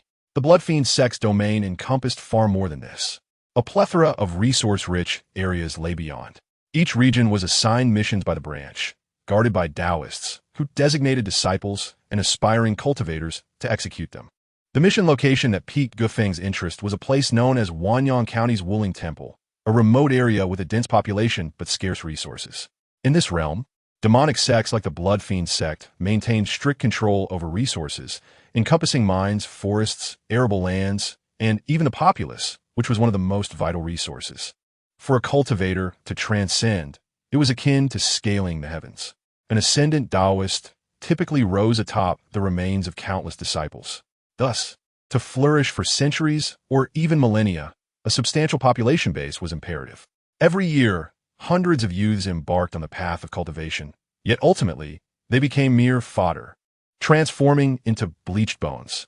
Ultimately, how many could rise to prominence? Even in a barren land like Wanyang County, devoid of significant resources and considered a forsaken place, senior disciples would still be stationed there due to the importance of the population as a resource. Junior brother, are you certain about taking this mission? It has been posted for quite some time, but due to its remote location, it has remained unclaimed, with the disturbances caused by malevolent entities. Even seasoned disciples like the previous Wuling Temple Master have met untimely ends. Are you sure you do not wish to reconsider? Inquired the attending disciple, discreetly accepting the token from Feng and sizing him up before speaking with veiled implications. If you have a budget for connections, I could assist you in negotiating a better deal. The mission hall has some tasks that have accumulated, which could be considered lucrative and relatively safe. The disciple appeared weathered, with slack skin and graying hair, seemingly youthful, yet already showing signs of aging, evidently a consequence of failed breakthroughs. However, his position in the mission hall suggested he possessed some standing, lending credence to his words. No, this is the mission I want. Despite the obvious hints from the other party, Feng remained resolute in his choice. After all, Wanyang County was merely an ordinary population resource point among the Blood Puppet Mountain mission sites, lacking a formidable disciple to oversee it, making it ideal for him to remain inconspicuous. The elder disciple, seeing Feng's obstinacy, wore a displeased expression and sneered, yet chose not to press further, simply accepting Feng's gold seal and officially marking the acceptance of the task. After expressing his gratitude, Feng swiftly departed, vanishing into the throngs of people. According to the task description and the numerous cases of disciples going missing, it appeared that Wanyang County was plagued by a sinister malady. Feng had thoroughly reviewed the details of this mission beforehand, understanding the stakes involved. The guarding point for Wanyang County was the Wuling Temple, where, apart from a few attendants, only the former master, Zhou Guanyin, an experienced disciple, had maintained a peaceful existence. Now that even he had fallen victim, and his disciples sought assistance from Blood Puppet Mountain, it indicated that the emerging issues were beyond the capabilities of ordinary disciples to resolve. Within typical sinister maladies, there existed either overt or covert entities of grave peril, compared to direct confrontations, such as demonic beasts invading villages. These maladies were undoubtedly more terrifying due to their unpredictable nature. Otherwise, the former master of Wuling Temple, Zhou Guanyin, would not have met his demise. However, after reviewing a series of tasks, Feng found this one to be the most suitable for himself. After all, while sinister maladies were fearsome, they paled in comparison to the immediate threat posed by the omnipotent surveillance of Lord Ming at Blood Puppet Mountain. Additionally, armed with a third-tier talisman capable of enslaving spirits and commanding apparitions, Feng held a natural advantage against such calamities. His realm of the Netherworld's eerie domain had advanced further through the consumption of lost souls, coupled with the contributions of Liang Taoist and others, gradually forming a more defined structure, expanding its range, and increasing the number of malevolent spirits it could contain, significantly enhancing his power. Feng felt confident in his ability to protect himself against a relatively weak sinister malady. After all, The missions within the Blood Fiend sect's mission hall had undergone rigorous evaluations. Although the sect operated with ruthless efficiency, it did not cultivate a culture of sending its disciples to their doom. If a mission required the intervention of disciples, it would be explicitly stated, and Feng would not have been able to accept it. Feng merely cast a glance at the bustling branch, teeming with activity and noise. Yet this commotion seemed of little concern to him as he resolutely turned and departed with grace. His arrival had been swift, and his departure was equally so, as he exited Blood Puppet Mountain with a clean and decisive exit. However, just after stepping beyond the confines of the branch's stronghold, Feng sensed something amiss. His spiritual perception was acutely attuned, allowing him to clearly detect the prying gazes surrounding him, rendering his demeanor increasingly peculiar. Now, on the periphery of Blood Puppet Mountain, he encountered not only disciples of the Blood Fiend sect, but also a mix of wandering cultivators. The atmosphere was thick with complexity. As they traversed the mountain, each individual bore traces of fearsome malevolence. Their glances, when they swept over him, felt akin to a predator sizing up its prey, imbued with an unrelenting coldness and malice. It was evident that these individuals bore blood on their hands, their scrutinizing gazes betraying no subtlety. This environment starkly contrasted with the relative tranquility within the Blood Puppet Mountain branch. The outside world was far more brutal than Feng had envisioned. He understood that beyond the confines of Blood Puppet Mountain lay a gathering place for various rogue cultivators, where the competition for resources was even more merciless. Within the branch, the Taoists maintained order, backed by the sect's enforcement teams. Even the most vicious of characters dared not act out of line, adhering to established protocols. Feng's gaze swept over the approaching cultivators, observing those who resembled wolves and tigers, and silently mused to himself. Chapter 67. Dao Tu Wu Dong. This place serves as a gathering ground for scattered practitioners of the demon sect, a desolate wilderness where nefarious deeds abound. In the absence of any authority or sect to impose restraint, some individuals may unhesitatingly reveal the darkest facets of their souls. To Feng's discerning eyes, this locale resembled a fearsome black forest governed by the law of the jungle, where any intruder would undoubtedly attract the attention of numerous predators. Fortunately, he was still a disciple of the Shui Sha Jiao, albeit an outer disciple. The only solace for Feng lay in the fact that his blood-red robe bore the insignia of the Shui Sha Jiao. Those predatory gazes would momentarily waver upon noticing the golden emblem adorning his attire, redirecting their attention elsewhere. As the largest force in this region, the disciples of Shui Kuai Mountain were not to be trifled with by mere scattered practitioners. After traversing several more miles, Feng maintained a facade of tranquility while secretly remaining vigilant. After all, he was in unfamiliar territory. Being waylaid or robbed would spell disaster. It was best to avoid confrontation if possible. Thankfully, he had moved beyond the realm of scattered practitioners and into a semi-wilderness where the number of passers-by quickly dwindled, making encounters increasingly rare. Suddenly, he felt a chilling sensation creeping up his spine, as if some malevolent force had set its sights on him. The temperature around him plummeted, as though a ferocious and uncanny beast lurked nearby, fixating its predatory gaze upon him. Could it be that Lord Jiancha Ming had sensed something amiss and dispatched someone to intercept him? A voice thundered from above, just as Feng sensed danger. "Boy, halt. I have some inquiries for you." Looking up, he beheld a swirling tempest, and within it emerged a shadow that materialized before him. Feng scrutinized the stranger's face, only to find it unfamiliar. The individual was adorned in attire far more extravagant than that of the average Dao Tong, clearly indicating that he was a formidable Dao Tuesday. "Greetings, esteemed senior. I am a disciple of Shui Kuai Mountain. Forgive my ignorance, but I do not seem to recognize you," Feng said, suppressing the tremor in his heart and clasping his hands in salute. The sense of threat emanating from this individual surpassed that of the previous Dao Tu, Liang. Feng wished to avoid conflict before he had truly escaped Shui Kuai Mountain. "You and I may not be acquainted, but I mention a name you are surely familiar with," the stranger remarked, seemingly unfazed by Feng's deferential tone. His eyes were icy as he regarded Feng from an elevated position, his words delivered with an air of gravity. "Liang Minghuan, has he sought you out in recent days?" At the mention of that familiar name, Feng's eyes narrowed involuntarily, and a sense of foreboding gripped his heart. Could it be that Lord Jiansha Ming truly had eyes and ears everywhere, able to monitor all of Shui Kuai Mountain so swiftly? In the previous encounter at the mountain god's dilapidated temple, Gu Feng had executed his plans flawlessly, killing, burning, erasing evidence, and collecting souls without leaving a trace. Do not be so quick to deny. The unfamiliar Dao Tu interrupted Gu Feng before he could respond, his gaze piercing. This matter requires no denial on your part. For it was Liang Dao Tu himself who informed me. At these words, Gu Feng's previously stifled emotions began to stir. With his head bowed, his eyes glimmered with intrigue. According to the stranger, it appeared that he was not a pawn of Lord Jiansha Ming, but rather a friend connected to Liang Minghuan. As a Dao Tu, it was not uncommon to have a few close confidants, and Liang would not have disclosed his mission to just anyone. Gu Feng remained silent, his head lowered as he awaited the stranger's next words. Liang Dao Tu explicitly stated that you were entwined with a crucial secret.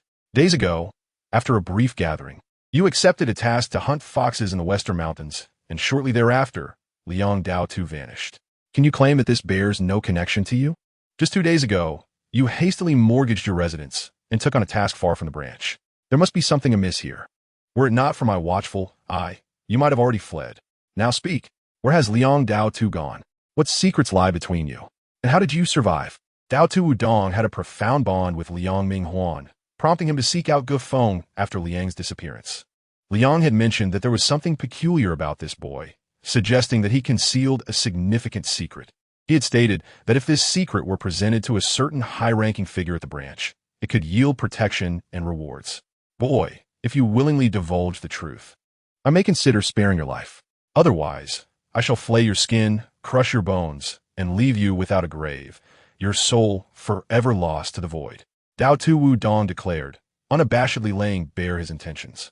In his mind, he believed that Liang Minghuan could not have been harmed by Gu Feng, but there was undoubtedly a connection to him. The question of life or death would necessitate further deliberation. He had never entertained the notion that Gu Feng, a newly initiated Dao Tong, could have vanquished an experienced Dao Tu like Liang Minghuan. The disparity in their strengths ruled out such speculation. Esteemed Dao Tu, I must confess that I am not acquainted with the Liang Dao Tu you mentioned. All of this is merely your conjecture, devoid of substantial evidence. At that moment, the pressure weighing on Gu Feng dissipated, and his tone grew calm. Chapter 68. The Dual Fate Soul Pearl. The transformation of demonic bones. Haha. Dao Tu Wudong fixed his gaze on Gu Feng and erupted into laughter. His mirth was laced with unrestrained arrogance and disdain, a cold smirk gracing his lips as he regarded Gu Feng with indifference. Boy, have you yet to awaken from your slumber? Do you truly believe that evidence holds any significance for me? As long as I have you in my grasp, under the torment of my hands, no one can withstand my demands. I will acquire everything I desire. All your secrets shall belong to me. The rules of Shui Kuai Mountain state the disciples must not harm one another. Ye Feng murmured quietly. He then added, do you think all the Dao Tong and Dao Tu who have gone missing each year simply vanished into thin air?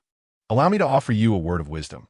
The greatest danger outside does not stem from the external world, but rather from the hands that reach out from behind.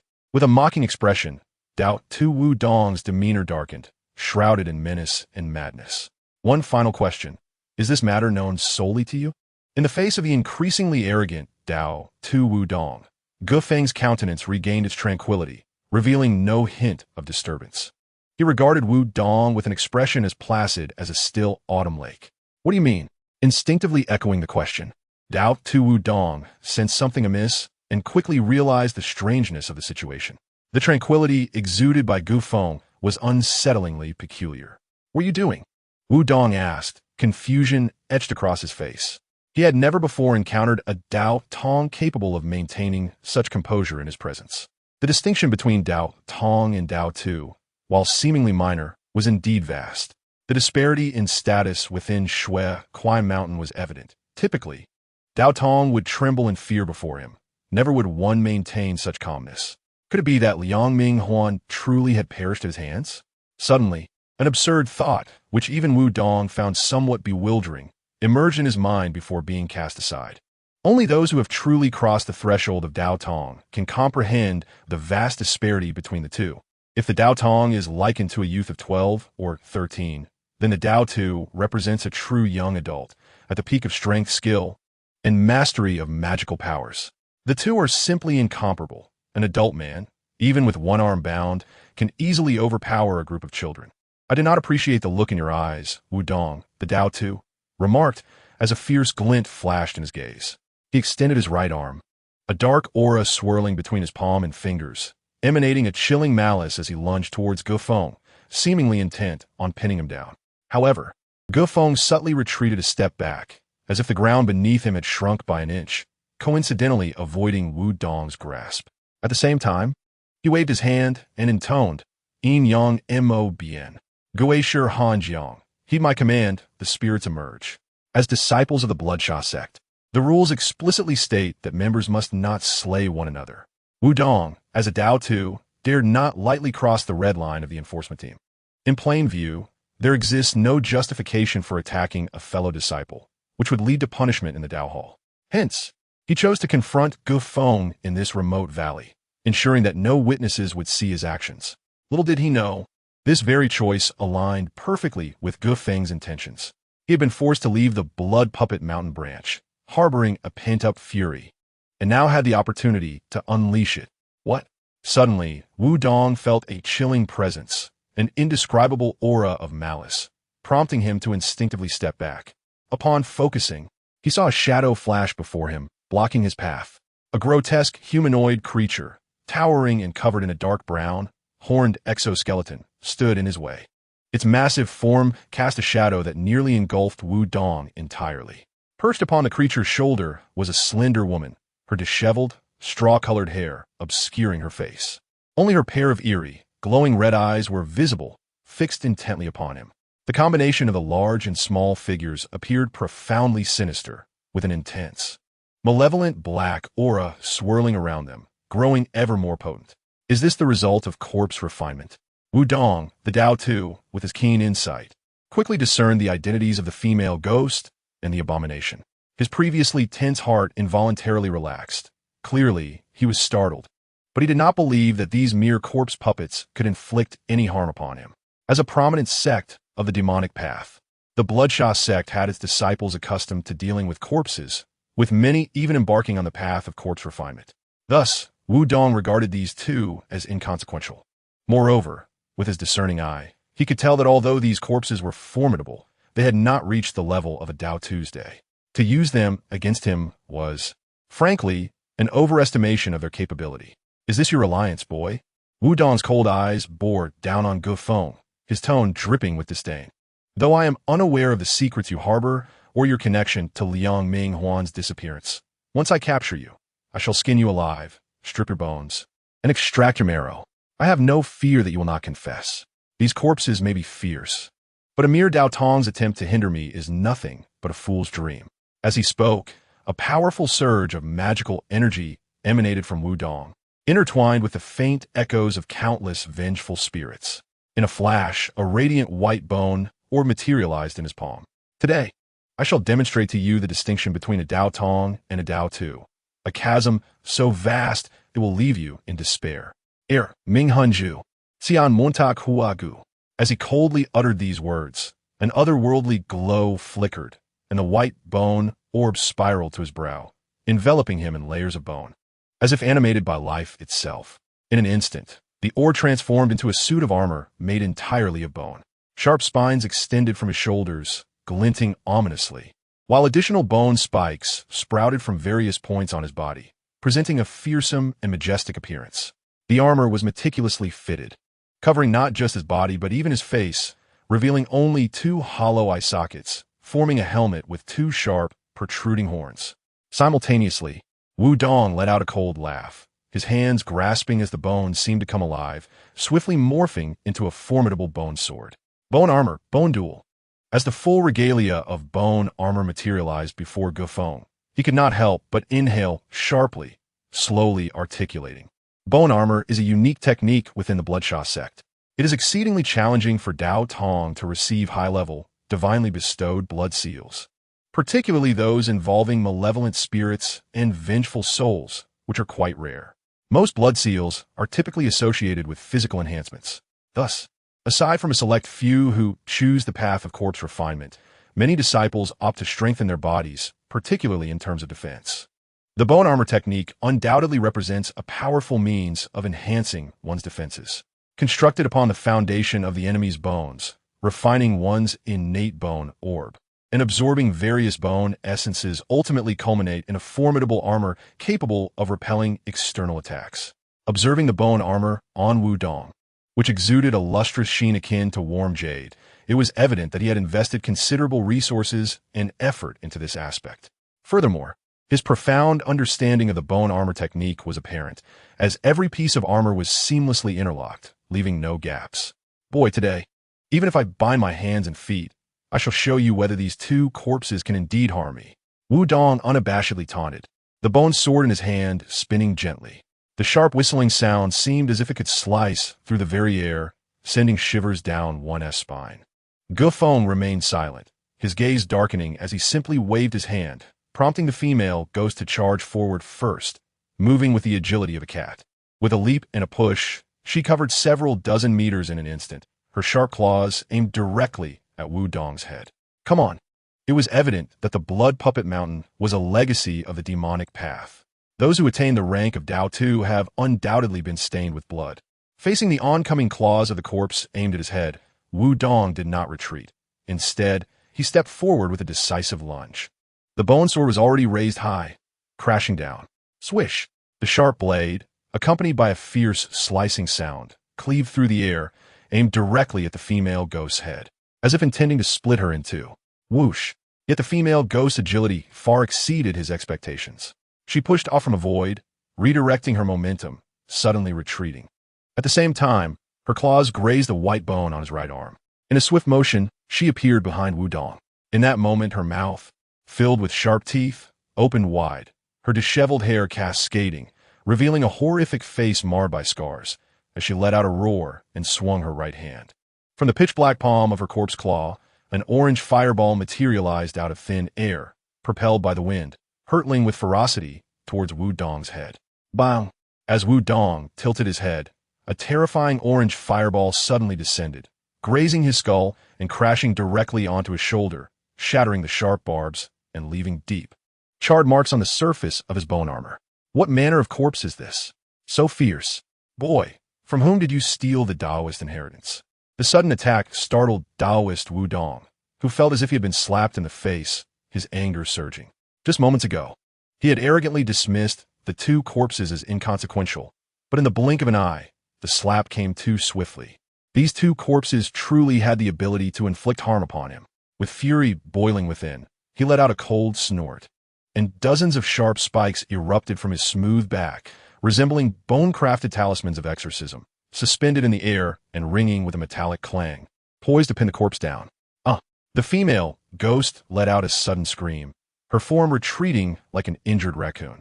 It was evident that several wounds had appeared on her body, bleeding an unknown liquid. Thud thud, adhering to the principle of seizing the moment to claim her life. Wudong prepared to pursue the injured female ghost when he was met with a powerful impact.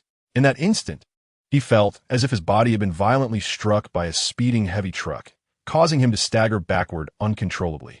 A terrifying force surged into his chest, throwing him back, nearly sending him flying. Bang! Bang! As his body twisted midair, his armor disassembled, forming a powerful protective force that abruptly halted his descent, stabilizing his posture. Just as he managed to control his body and plant his feet firmly, the grotesque zombie's dark, azure hand was upon him. Each finger was sharply pointed, slicing through the air as it clenched in a fist and delivered two heavy blows to his body. The once gleaming surface of the bone armor now bore numerous fine cracks. His body was staggered by the forceful punches, the terrifying pressure forcing him to retreat. Unable to suppress his roar of indignation and fury, he clearly recognized that the attack before him was not to be underestimated. The strength unleashed by the grotesque corpse had already reached the threshold of a Taoist. Bang! As the grotesque sought to attack again, Wudong plunged his sword into the ground, the sharp tip piercing 30 centimeters deep, utilizing this force to stabilize himself. The bone radiance flickered slightly as he raised his right foot high, accompanied by a fierce gust of wind, delivering a powerful kick to the grotesque's chest, forcing its towering form to retreat a step. The series of battles seemed intense, yet concluded in a remarkably short time. Though the female ghost and the grotesque had inflicted some damage on Wudong, it was merely superficial. The wounds on the female ghost had already healed, while the footprint on the grotesque's chest remained distinctly visible. It was filled with deathly energy, yet had not affected its body, for it was an undead corpse. It could be said that the encounter between the Yin-Yang ghost corpse and the true Taoist ended in a stalemate. Without considering Gu Feng's mindset, the fire within Wudong's heart raged like a volcanic eruption, utterly uncontrollable. He also felt a flicker of shock and incredulity. Chapter 70. Flesh and Blood Fusion. The Four-Armed Evil Corpse. He could hardly believe that such feats could be accomplished by a mere Taoist boy. Although only posing a minimal threat, it incited his wrath. Now I believe it is quite possible that Liang Minghuan met his demise at your hands. My curiosity about the secrets you harbor is steadily growing. After all, you are merely a small Taoist, and your attempt to threaten me with two lifeless beings is still far from sufficient. Wudong spoke coldly. A streak of red light shot from his brow, instantly enveloping his entire being. The once white bones transformed into a faint blood-red hue under the influence of the red light. Countless horrifying blood patterns crawled across the skeletal surface, and a dreadful malevolence surged, forming a tangible black mist in the air behind him, morphing into a thick, dark serpent that coiled around him, opening its gaping maw and roaring at Gu Feng. Kill! Kill! Kill! As these three battle cries echoed, Wudong granted Gu Feng no opportunity to speak. Gripping the bone sword, he swung his wrist, cutting through the air in an elusive arc towards the two corpses before him. Bang! Bang! This time, under the serious demeanor of the Taoist, the unarmed grotesque suffered greatly. It could only rely on its fists to block the relentless assaults of the sharp-boned sword. Given the hardness of its keratin layer, it inevitably bore numerous sword wounds. Some deeper cuts nearly exposed the bone beneath. Fortunately, as a corpse, it did not possess the capacity for pain. Otherwise, it would have succumbed to its injuries long ago. Whoosh! Just as Wudong raised the bone sword, aiming to sever the grotesque's head in one stroke, a wave of heat surged from behind him. He instinctively sidestepped and ducked as two fireballs soared overhead, colliding with a towering tree, igniting it into ashes. What on earth is this? Witnessing the astonishing power of the fireball once more, Wudong's eyes revealed a hint of shock beneath his bone mask. He was genuinely intrigued by the origins of these two corpses. The ability to forge such a formidable zombie body was not something an ordinary Taoist could achieve. He couldn't help but marvel. It seemed Liang Minghuan's assertions were not unfounded. This Taoist boy must harbor some monumental secret. After witnessing the fireball's might, Wudong's eyes glimmered with intelligence, clearly pondering something. However, today's secret was destined to fall into my hands. For me, what may seem like a misfortune could very well turn into a blessing. Once I capture this boy and apply 13 forms of torture, we shall see whether he divulges his secrets or not. When truly serious, the Taoist Wudong evidently held the upper hand. The grotesque was being overwhelmed, while the female ghost, swift as a specter and capable of unleashing fireballs, could not inflict any substantial damage. As long as he dealt with the grotesque, the remaining female ghost would pose little trouble. At that point, capturing Gu Feng would easily unveil any secrets. The Taoist realm is divided into 3 stages: Yin spirit, object manipulation, and possession, and they were merely Yin spirits, far from object manipulation. Thus, like Liang Minghuan, he hoped to gain favor with a true powerhouse to acquire certain rare spiritual items to facilitate his ascension. Gu Feng was merely a stepping stone. It could be said that his presence here to obstruct Gu Feng was less about concern for Liang Minghuan's safety and more about the considerable cultivation resources Liang Minghuan was about to obtain. While friendship was undoubtedly significant, resources were of paramount importance. Gu Feng observed calmly, continually analyzing in his mind. With no one around, there was no need for him to reveal his ultimate skills right away. With his Taoist as a sparring partner, he had first-hand material that would greatly assist in the subsequent transformation and evolution of the Yin-Yang ghost corpse. This was exceedingly important. Upon discovering the weaknesses of the Yin-Yang ghost corpse, Taoist Wudong transformed into a ferocious combatant, akin to a skeletal demon, his speed akin to thunder, his strength overwhelming. He evaded the fireballs shot by the female ghost and relentlessly battered the grotesque, causing flesh to tear, death energy to permeate, and bones to become exposed. His entire body riddled with wounds. Fortunately, as a corpse and not a living being, the multitude of wounds would not cause it to bleed out and perish. Enough games. Finish him. With Gu Feng's will directing the grotesque, it forcefully repelled the bone sword and retreated. How is it that you have given up so easily? Are you prepared to surrender? Taoist Wu Dong sneered, brandishing his white bone great sword as he strode forward. What manner of creature are you? Wu Dong halted abruptly after taking just 2 steps. The eyes visible beneath his helmet widened in horror as he beheld the Yin-Yang ghostly corpse, prompting an involuntary exclamation. The figures of the female Guai and the loathsome entity suddenly fused together like 2 droplets of liquid. Then, propelled by an unseen force, they gradually melded into one, reminiscent of clay being compressed. Such a terrifying spectacle unfolded before Wu Dong's eyes, until the two were completely united. At that moment, the loathsome being and the female Guai had amalgamated. Its form appeared considerably slimmer, yet the originally pitch-black skin now emanated a faint red glow, with bizarre patterns swirling around it. Its arms transformed into 2 pairs, one large and one small. The larger pair was muscular and formidable, capable of tremendous strength. The smaller pair glowed with a crimson fire, capable of unleashing fireballs from their palms. The face atop its head resembled a pale mask, making it difficult to discern gender. Only the dark hollows of its eye sockets were visible, reminiscent of a soul returning from the depths of hell, ablaze with fierce flames. A pair of eyes filled with hatred and the specter of death peered through the flames at Wu Dong, sending a shiver down his spine. Despite his formidable mental fortitude, the sight of this eerie corpse compelled him to voice a question. Throughout his more than a decade of cultivation, he had never encountered such a bizarre and terrifying entity. The malevolent aura surrounding it, intertwined with flames, formed a barrier around them, amplifying its menacing presence exponentially. If the previous 2 corpses had only posed a minor threat, this infernal being was a genuine danger to his life. Chapter 71. The Corpse Demon Shatters Bones. The wails of ghosts and gods, I am now more curious than ever about the secrets you possess. Capturing you will mean they belong to me. Taoist Liang. Even if you are in the heavens, your assistance would bring me peace. Suddenly, a frenzied light ignited in Wu Dong's eyes as he growled with excitement. It was evident that he had discovered something intriguing about this strangely transformed corpse, his gaze brimming with avarice. Observing Wu Dong's growing madness, Gu Feng gently shook his head. Your current demeanor mirrors that of Liang Ming Huan.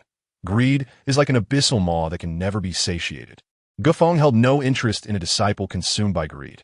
He waved his hand, and the impatient 4-armed evil corpse lunged forward with ferocity. For Gu Feng, this bizarre transformation of the 2 entities into one was beyond his expectations. Even the records in the tome of corpse refinement did not reference such a phenomenon. It was because of the meat goddess influence that Gu Feng could distinctly sense the immense potential still harbored within these 2 corpses, even under extreme pressure. Having absorbed the powers of numerous corpses, the meat god had evolved beyond the simplicity of the cultivation realm, developing this unique ability. Indeed, under Gu Feng's forceful manipulation and extraction, the 2 had undergone a transformation. The loathsome being and the female Guai absorbed the meat goddess fusion ability, becoming the 4-armed evil corpse. This anomalous ability was crucial for Gu Feng, significantly enhancing the combat potential of the Yin-Yang ghostly corpse. Without question, after the merger, Gu Feng now possessed a formidable trump card. With a swish, the 4-armed evil corpse dashed forward, its speed surpassing that of the previous loathsome creature. As swift as lightning and as thunderous as a storm, enveloped in a dark, malevolent aura, charging directly at Taoist Wu Dong. The stout arms trembled, unleashing a terrifying force aimed at his chest. Simultaneously, the lower arms converged, forming a sphere of orange flame in their palms. The power was greater, and the fireball more potent. Taoist Wu Dong dared not be negligent. The blood light in his brow ignited once more, alarming marks spreading across his body as he wielded the white bone great sword downward, his target unmistakable. With a deep, resonant howl, the sword, infused with the most potent of his Taoist strength, aimed to cleave through the 4-armed evil corpse's defenses, intending to sever its smaller arms. Wudong understood that brute force alone would not easily shatter the bone armor encasing him. He held absolute confidence in this. However, the upgraded four-armed evil corpse was exceedingly peculiar, its rolling black malevolent aura possessing formidable corrosive power, and coupled with the enhanced fireball, it was undeniably more terrifying. Should they collide, it could lead to unforeseen complications. With an inevitable strike, his blow was met by a pair of iron fists. Wudong felt as though his sword had struck an immensely resilient ingot of iron. The great sword was knocked aside, and instead of breaching its defenses, his hands were left numb from the impact. Glancing downward, he noticed that the orange fireball, propelled by the four-armed evil corpse's hands, collided violently with his chest. The explosion erupted like a bomb, sending shockwaves that hurled Taoist Wudong backward. Yet, his extensive battle experience allowed him to execute a somersault midair, using his right leg to counteract the backward force, managing to retreat several steps before coming to a halt. Upon inspecting his chest, he discovered that the bone armor had charred to black, with cracks appearing all around it. Truly perilous. Taoist Wudong recognized that his bone demon transformation technique, which drew upon the essence of the remains of vengeful spirits and was reinforced by 3 unique mineral alloys, appeared fragile, yet was remarkably difficult to destroy, even offering some defense against mental attacks. Yet now, the bone armor was nearly burned through, leaving only a thin layer that could soon expose his flesh. This fellow is exceedingly sinister. The origin of this corpse is no small matter. I cannot continue like this. Taoist Wudong's expression darkened as he realized the grave loss he had just suffered upon first contact. However, this was the opportune moment to strike. It was unlikely he would relinquish the treasure within his grasp. Thus, his mind raced, contemplating alternative methods to seize Feng, even if it meant sacrificing his dignity and resorting to more ruthless tactics. Yet, he failed to notice that someone was far colder and more unscrupulous than he. Just as he hurriedly defended against the relentless assaults of the four-armed evil corpse, Feng was secretly exerting his strength. Above Wudong's head, a grotesquely contorted evil spirit manifested, hovering silently in the air as if awaiting something. At the same moment, the four-armed evil corpse charged forth again, accelerating toward Taoist Wudong, showing no intention of granting him a moment to recuperate, determined to eliminate him in one fell swoop. Cursed be it, caught off guard, Wudong was momentarily at a loss. The four-armed evil corpse was upon him, leaving no room for contemplation. He instinctively assumed a defensive stance, raising his sword. Just as the four-armed evil corpse approached, and Wudong prepared to unleash his full power in defense, the dormant evil spirit above suddenly pounced, soaring directly into the bone helmet. Without a hint of reason, it detonated in a tremendous explosion, accompanied by the evil spirit's roaring wails, unleashing a frenzied mental assault that swept over Wudong's soul like a storm, paralyzing his movements. Although Wudong had been a Taoist for many years, and his bone armor possessed a degree of soul resistance, facing Feng's meticulously cultivated evil spirit in a self-destructive attack, the combined wails of the spirits and the concentrated vengeful energy unleashed a devastating explosion, akin to a cluster of soul bombs. No matter how resilient the bone armor, it offered no protection against this mental onslaught at that moment. The defenses shattered, and the terrifying wails surged into his soul, rendering his mind a chaotic turmoil. Thus, Feng struck with a dual-pronged approach, a physical assault paired with the anguished cries of the evil spirit.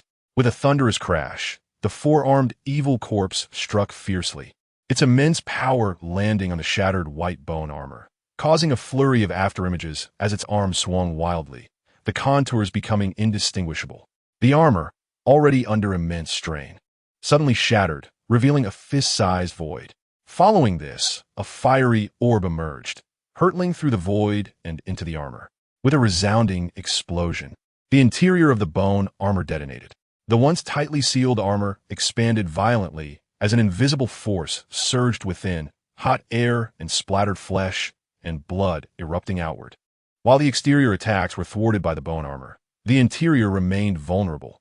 Even the strongest of defenses could not withstand the onslaught of elemental fire. Feng was not surprised by the unfolding scene. In fact, it was a trap he had meticulously designed, leading Tao disciple Wudong to this very moment for a decisive blow. Feng preferred to keep the secrets he harbored away from prying eyes, and from the outset, he had no intention of allowing Wu Dong to leave alive. In the realm of demonic cultivation, it was a contest of ruthlessness and cunning. One must never underestimate the temperament of disciples from the demonic sects. When driven to madness, they could even harm themselves. After severely wounding Wu Dong, Feng remained vigilant, allowing the four-armed evil corpse to continue its relentless assault. The iron arms hammered down like heavy mallets, nearly driving the bone armor into the earth. From the deep pit, more malevolent spirits were released, rushing forth to self-destruct and forcibly warp Wu Dong's mind, leaving him no time to react.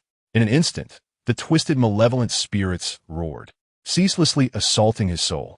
Ultimately, Wu Dong's bone armor was thoroughly breached, torn apart as if it were cracking, stripping away a layer of flesh.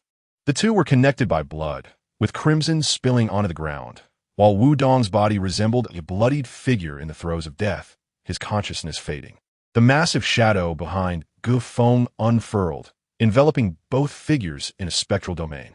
With no one around to witness, he breathed a sigh of relief, commanding the four-armed evil corpse to seize Wu Dong's bloodied body, which vanished in a flash of white light. Feng was determined to ensure that no traces of a Dao disciple's demise remained. A death here must leave no evidence. He had previously underestimated the mindset of demonic disciples.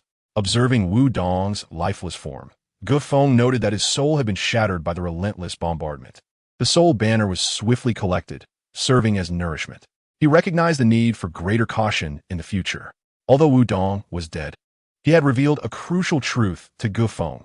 Any hint of suspicion would prompt a cultivator to act without hesitation. Just as Liang Minghuan's remains had been meticulously erased, leaving only traces of struggle, Wu Dong had come seeking answers.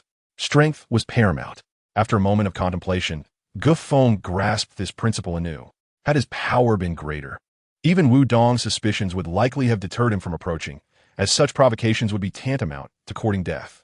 Ultimately, in the world of demonic cultivation, only strength held true significance. Chapter 72. The Awakening of Spirits. Ritualizing the root artifact.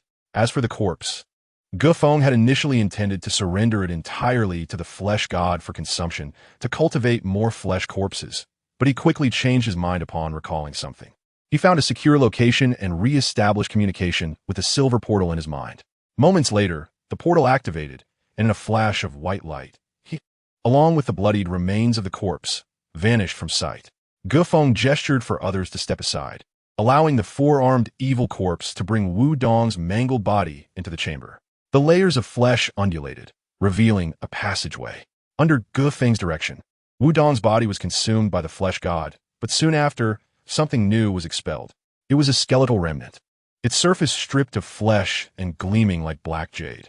Throughout his cultivation, the Dao disciple had continuously reinforced his blood and flesh, allowing his essence to permeate his bones, purging impurities and gradually merging with the malevolent aura, leading to changes in his skeletal structure. Wu Dong had practiced the Tianma transformation bone technique, constantly engaging with the bones of other cultivators, causing his own bones to absorb the essence of malevolence, resulting in their inky hue. Feng observed Wu Dong's skeleton. Though it was dark, some bones remained underdeveloped, a mix of black and white with considerable impurities. It was evident he had only just begun to tread this path, not yet achieving the ultimate refinement of his body. However, this was incredibly valuable to Feng, as it represented a specialized cultivation of the skeletal structure, likely built upon the corpses of countless peers. Feng sat cross-legged amidst the horrifying, writhing mass of flesh. Within the flesh god, he could conduct a series of operations without fear of external disturbance. He then flipped his palm, revealing a severed black arm that was elbow length, its 5 fingers curving and entwined with a potent malevolent energy. This was the Yiming ghost hand, obtained from the slaying of Liang disciple. This artifact, known as a root artifact, was crafted by Liang disciple using his own flesh to refine various sinister resources. Previously, Feng had been uncertain how to utilize this object, but after acquiring half of the Wuchang Fa Shunjing hidden within Liang disciple's clothing, he came to understand its mysteries. To cultivate this Wuchang Fa Shun, one must ritualize this ghost hand, and not just one, but 6 ghost hands. The initial threshold was the realm of disciples. indicating the immense difficulty and the vast resources required for this technique. He had refrained from cultivating this ghost hand root artifact because the Wu Chang Fa Shun Jing necessitated a disciple's realm for cultivation, and this scripture was unique, requiring careful study. Now, however, Gufeng had reached the third step of the Tao Child stage, making it merely a matter of time before he could challenge the threshold of the disciple realm. Thus, he prepared to begin cultivating this ghost hand root artifact. The decision of whether or not to pursue the Wu Chang Fa Shinjing would be determined later, as he currently lacked sufficient trump cards to confront Lord Jianxiaoming. He needed to elevate his own limits as much as possible. This half of the Wu Chang Fa Shunjing was perhaps the most enigmatic and unpredictable technique he had encountered thus far. Regrettably, only half was available. The quality of the complete text remained unknown. However, the fact that Liang disciple had expended his utmost resources to transform his own arms into the Yinming ghost hands suggested the artifact's exceptional nature. The ghost hand root artifact had been concealed within the flesh god's flesh, nurtured by the sanguine essence, and was beginning to show signs of awakening. At this moment, he infused it with his power and covered it over Wu Dong's dark, ink-like bones. Moments later, a peculiar sound emerged as the rigid ghost hand artifact exuded a chilling aura, sending forth thin tendrils akin to threads from its base. These delicate tendrils, under Gu Feng's watchful gaze, directly penetrated the fractured surfaces of the bones. Gradually, those tiny tendrils absorbed the essence of the marrow from within the bones. To Gu Feng's astonishment, Wu Dong's skeletal remains transformed into a ghastly white, ultimately becoming a mere pile of dry bones, devoid of any further utility. The exchange and replenishment technique within the Wu Chang Fa Shinjing was thus revealed. The ghost hand root artifact had not completely perished but entered a dormant state. First, it was nurtured by the flesh god's flesh. Then it absorbed the essence from the disciple's bones, gradually approaching the revival of ghostly entities. Gufeng realized that the ghost hand root artifact was now merely a damaged artifact. The time required for its reactivation remained uncertain. Nevertheless, he possessed ample time and could afford to wait. Since Wu Dong's disciples no longer favored these, they were rendered useless as his bones shattered into dust. Subsequently, the ghost hand root artifact, seemingly sated, began to ascend along Gufeng's foot, ultimately resting upon his shoulder. Then, it fell silent once more as if petrified. The sinister aura entirely dissipated, sinking back into a state of slumber, motionless. Gufeng had long sensed that this ghostly hand root was not as simple as it appeared. As the foundation of the Wu Chang Fazhen Jing, it was undoubtedly beyond the capabilities of Liang Dao to forge. He seemed to have gleaned wisdom from predecessors, replacing his own arms with this entity. After completing this, Gufeng wielded his magical power to manipulate the ghostly hand root, a bloodied and fleshy tentacle curling around it before reinserting it into the body of the meat deity.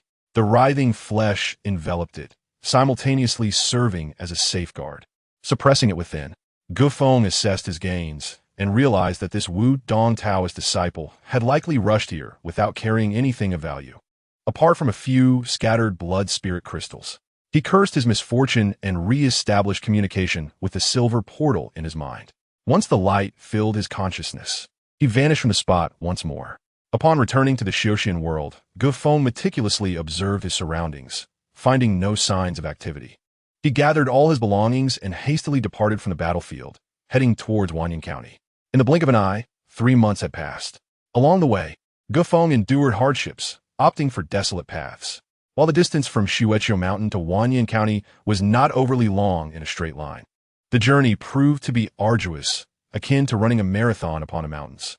Walking alone on foot, it was uncertain when he would arrive. On the second day of his journey, Gufeng purchased horses from a nearby village, significantly increasing his pace. The vastness of this realm was filled with towering mountains and deep valleys. The paths between villages were narrow and rarely traveled. However, Gufeng often encountered rogue cultivators. Most of the time, when these rogues saw Gufeng donned in the robes of the blood slaughter sect, they would generally let him pass unchallenged. As for their spoils, they were scant, even poorer than Gufeng had anticipated. After all, those resorting to robbery would hardly carry excess wealth. Even the most affluent individuals would not carry their riches openly. They were all individuals who walked the line of life and death, who would willingly support an enemy. Of course, Gufeng was unconcerned. His primary goal was to refine the third-grade talisman, the Soul Banner. The ninth transformation Soul Banner was of considerable quality. Before departing from the branch, Feng had acquired the foundational materials for the talisman and embedded them within the Soul Banner. What remained was to continuously refine it with magical power and nourish it with his essence blood. Though Feng's ultimate aim was the ninth transformation Soul Banner, his current capabilities only allowed him to refine the first 3 layers, which already required substantial resources. In a cave amidst the wilderness, Feng drove out an old bear that resided within. Though the cave retained a certain odor, having a shelter from the elements while traveling was of greater importance. Feng activated the Shueshu Baozhenjing, his spine undulating like a dragon or snake, with mysterious blood and flesh symbols manifesting upon his skin. Waves of magical power surged forth from his hands, merging into the rotating soul banner before him. Flecks of light flickered in the air, resembling stars in the night sky. Strange symbols, akin to ghostly drawings, were infused within the black mist, creating an eerie spectacle. As the magical power continued to refine, the two began to merge. The third-grade soul banner gradually devoured the essence of the previous soul banner, allowing it to ascend from its foundational tier. Initially, the soul banner was a rudimentary talisman crafted by Lin for his brother, comprised of coarse materials and low quality. Now, as Feng's strength steadily grew, he broke free from previous constraints, gradually integrating various resources to elevate this soul banner, ultimately transforming it into his life-bound talisman. He embedded the talisman core and conducted the refinement to facilitate its advancement. Throughout his journey, Feng did not delay, traveling by day and refining the talisman. The third-grade soul banner by night. Whenever he encountered shamanic beasts, evil spirits, or rogue cultivators, he would seize the opportunity to cultivate the ghostly hand root. Thus, Feng traversed mountains and rivers, hastening and slowing his pace. Finally, around the 3-month mark of his mission, he arrived at the destination, Wanyan County. In the future, he would definitely acquire a flying mount. At the very least, he would purchase a few teleportation talismans. Otherwise, relying solely on his 2 legs would be utterly exhausting. Upon crossing a desolate mountain, Feng spotted the outline of County Town in the distance, finally exhaling a sigh of relief. However, he did not rush towards the Wuling Temple in Wanyan County. Instead, he changed out of his blood slaughter sect robes and donned the garb of a wandering cultivator. Simultaneously, his aura transformed, becoming cold and expressionless, exuding an air of forbidding that discouraged approach. Although Feng's primary objective for this outing was to evade the scrutiny of the Blood Slaughter Mountain's inspectors, he understood the necessity of completing his task once it had been assigned. Failure to do so would negatively impact his assessment at Blood Slaughter Mountain and hinder his advancement as a disciple. His decision to conceal his identity from the outset was equally pragmatic, aimed at avoiding the watchful eyes of the discerning. He meticulously reviewed the task documentation, which emphasized that several seasoned disciples had mysteriously perished within Wanyan County, particularly the Wuling Temple's master, Zhou Guanyuan, whose soul lantern had extinguished, confirming his death. If Feng were to believe that there was no underlying conspiracy involving the prominent families of Wanyan County, he would be naive. After all, to eliminate several established disciples in succession indicated a deep-seated intrigue. Furthermore, Feng was merely an outsider investigating the case. Although he now felt empowered, having recently bested 2 disciples, he was acutely aware of the dangers of relying solely on one's strength. In Wanyan County, with its multitude of local gentry and noble families, caution was paramount. Prudence could ensure survival in a treacherous environment. Feng had no desire to see his promising future extinguished in this remote location. All matters required careful consideration. Anyone wishing to enter the county town had to undergo inspection, and all were expected to queue obediently. Those who dared to defy the rules would be expelled. As Feng approached the county town, he could already hear a commotion, with officials in uniform maintaining order. A throng of people had gathered, creating a chaotic scene. Uncertain of the situation, Feng seized the arm of a passerby to inquire. Upon raising his head, he met a pair of profound eyes, seemingly warm but concealing an icy coldness within their depths, capable of freezing one's very soul. The person, sensing Feng's unusual presence and demeanor, shuddered, recognizing he was not an ordinary person from a small county town. Curious about the commotion, Feng pressed on, pointing toward the chaotic line of people. The passerby responded, My lord may be unaware, but Wanyan County has been unsettled for the past 6 months. Individuals have inexplicably gone mad, becoming bloodthirsty and attacking passersby. Even cats and dogs have mutated, dragging away infants not yet a month old. Numerous tragedies have occurred, leaving the populace in a state of fear.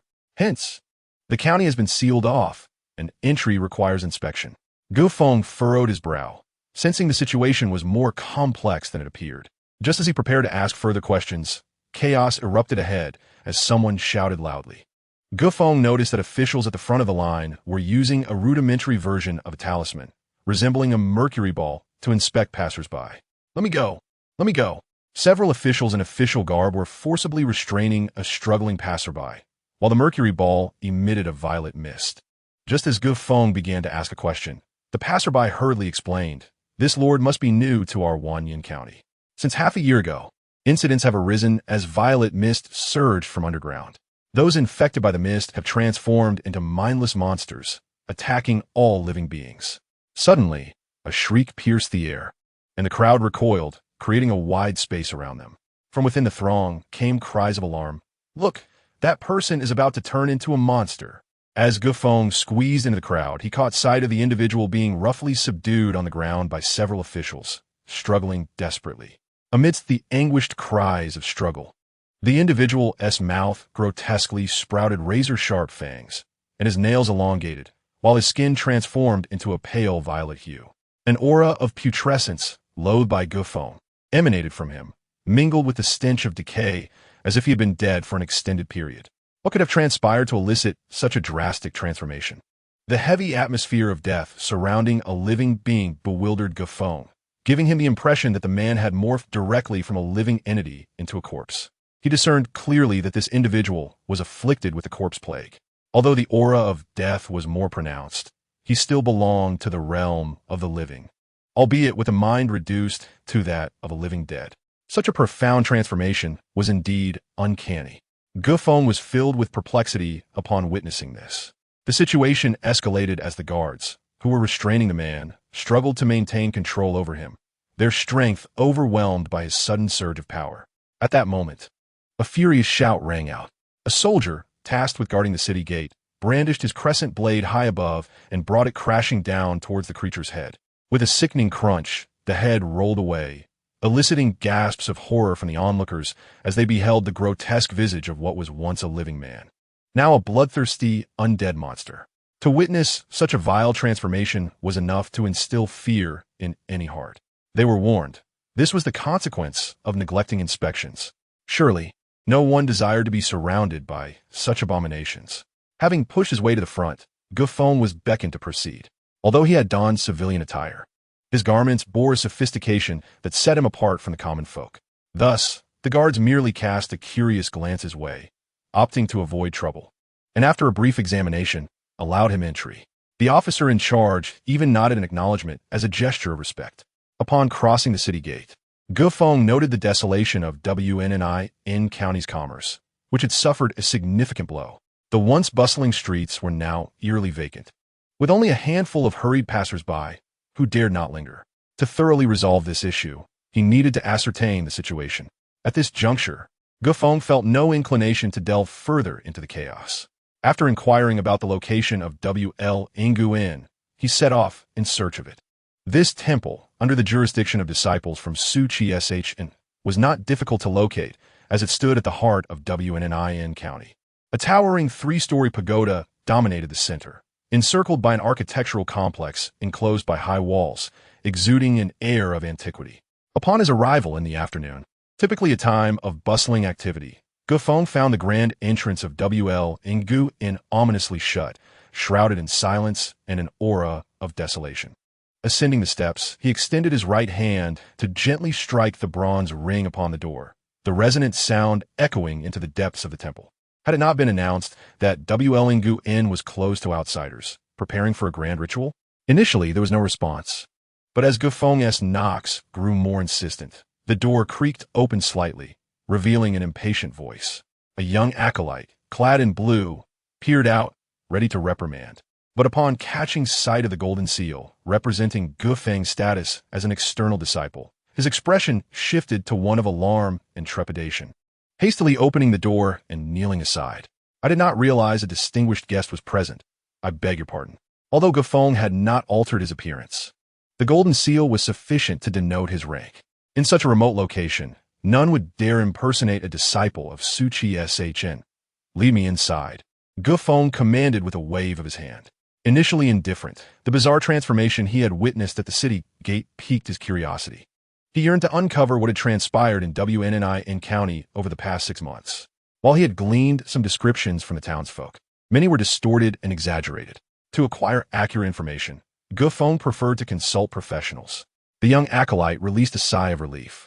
Despite his youth, he had been at WL long enough to comprehend its significance. Offending the local authorities was trivial compared to incurring the wrath of those above. He understood that the hierarchical structure was rigid. A single word could determine his fate. Upon entering the courtyard, Feng observed the ancient yet deserted architecture, devoid of vitality. Following the mysterious disappearance of the former head of WL Zhu Guanyu, the temple had sealed its doors, and the incense offerings had dwindled. Weeds flourished, left unattended. Arriving at the main hall, Feng halted, instructing his attendants to summon everyone present. Within the grand hall, he gazed upward to see the statue of WN Sage Su Yuan Zich New Jersey Inn, the revered figure of the Suchi sect. Below it, the 5 spirit deities were also enshrined, their golden forms radiating solemnity. The incense burner before him was filled with vibrant offerings. Its edges stained a deep brown from years of smoke. Before long, hurried footsteps echoed outside, and a group entered, led by 2 acolytes, followed by several attendants and young disciples. Finally, someone from Suchi SHN has arrived. We have long awaited your presence, proclaimed the first speaker, Qingxi Daotong, who was now the acting head of WL Ing. Feng discerned that he was a solid practitioner, yet merely at the Dinghan stage. Likely someone whose potential had been exhausted and relegated here. The other, Mingzhi Daotong, appeared younger and weaker, only possessing the QNGQ stage. A wave of shock washed over the assembly as they all knelt in reverence, addressing him as headmaster. When they rose, their expressions visibly relaxed, as if they had found their anchor amidst the storm. It was understandable, given that WNNI County had recently been plagued by unprecedented calamities, resulting in the demise of 2 consecutive headmasters. Their current elevation to prominence naturally evoked trepidation. Truly, only a handful remain, Feng mused, gazing at the 2 acolytes before him. Based on his prior knowledge, a place like WL Nguyen typically required at least 1 appointed acolyte and 4 junior acolytes. The mere presence of 2 indicated that the others had likely perished. After dismissing the attendants, only Qingxi and Mingzhi remained in the hall.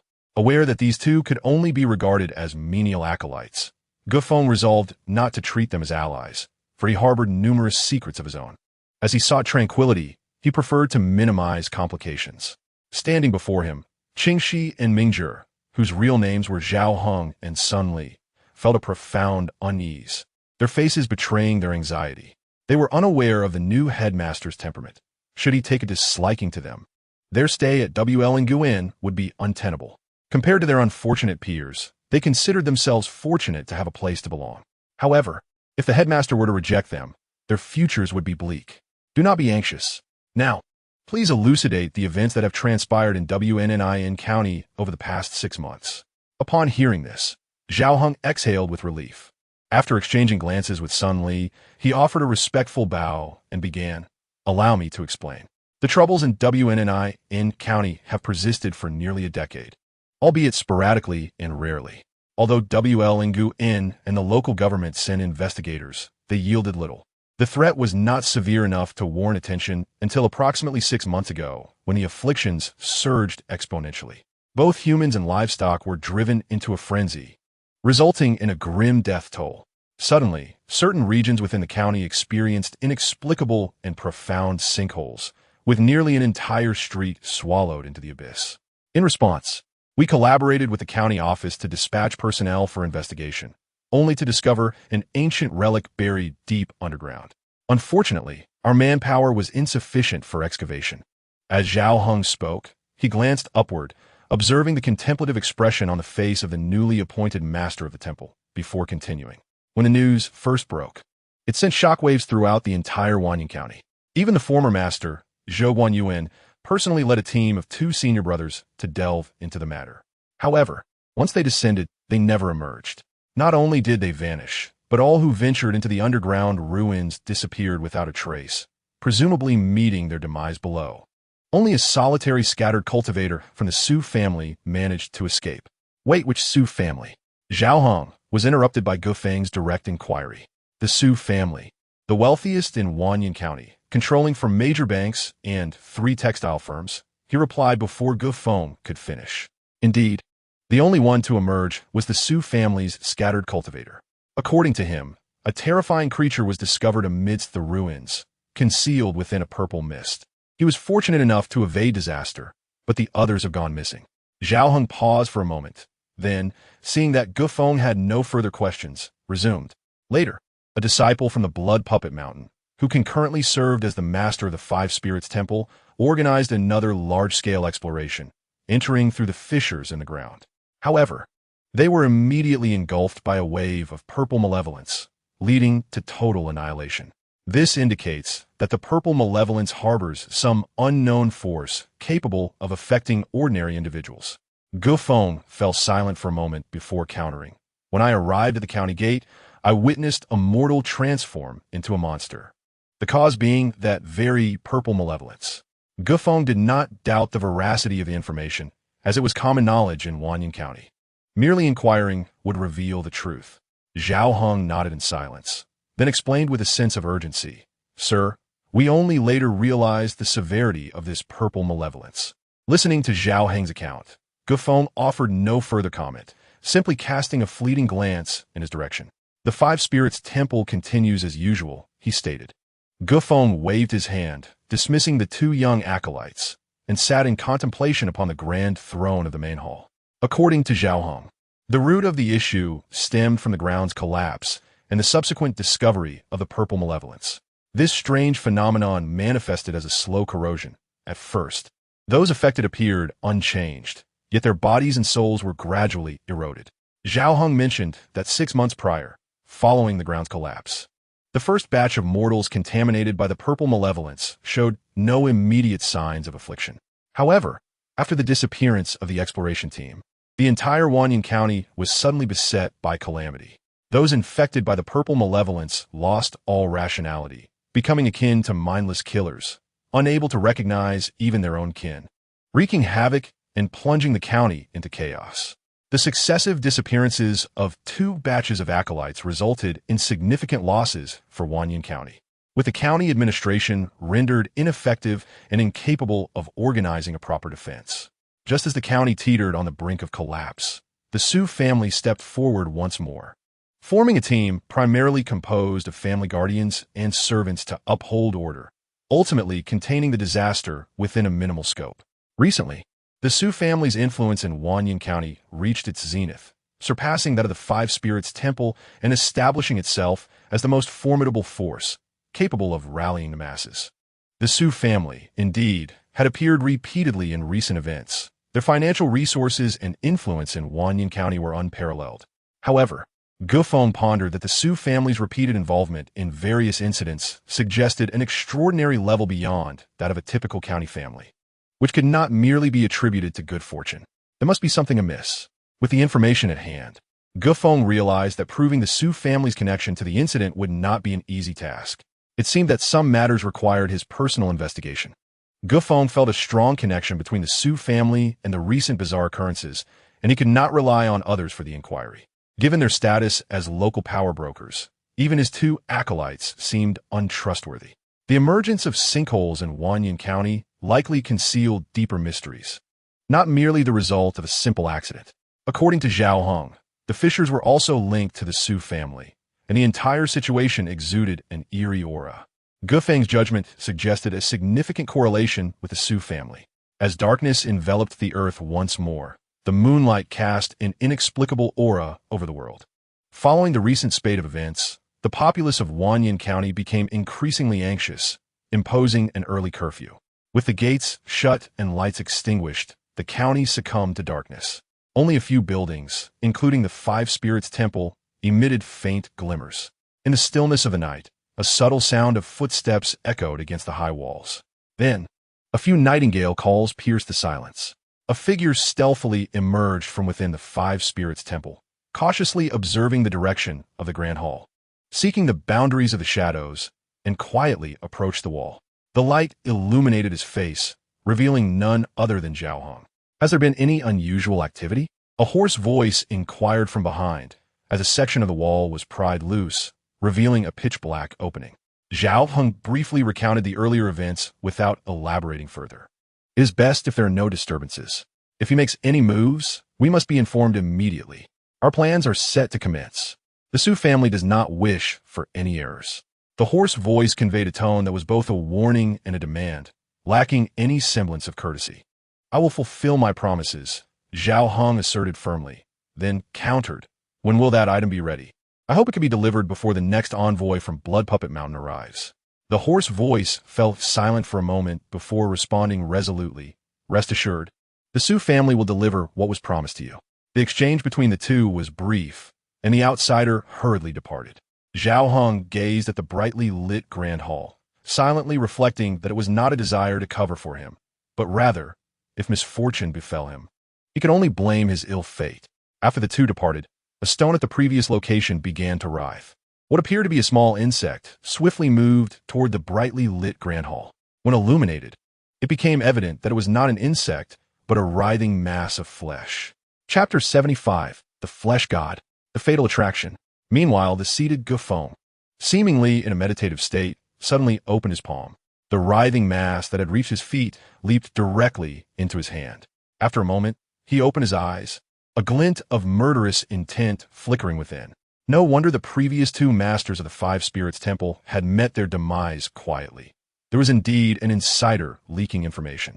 The two furtive figures and all their actions had been observed by Feng. Although he suspected that someone within the Five Spirits Temple had turned traitor, he had not anticipated that it would be Zhao Hong. In contrast, the young Sun Li appeared untainted. Zhao Heng's willingness to betray was likely tied to the Su family's promise of the opportunity to become a disciple. Sun Li, though weak, was still young and had ample opportunities ahead. However, Zhao Hong clearly had little time left. With age, his physical capabilities had significantly diminished, and his lifespan was waning, making the path to becoming a disciple nearly impossible. He would have to resort to forbidden methods. Thus, even if it meant betraying the Blood Fiend sect, Zhao Hong was willing to take the risk. Unfortunately, they had chosen the wrong target. A hint of murderous intent underlay his calm voice. From their earlier conversation, it was evident that they had not regarded him seriously. At the sight of the sinkhole, the moonlight illuminated the earth, enveloping everything in silence.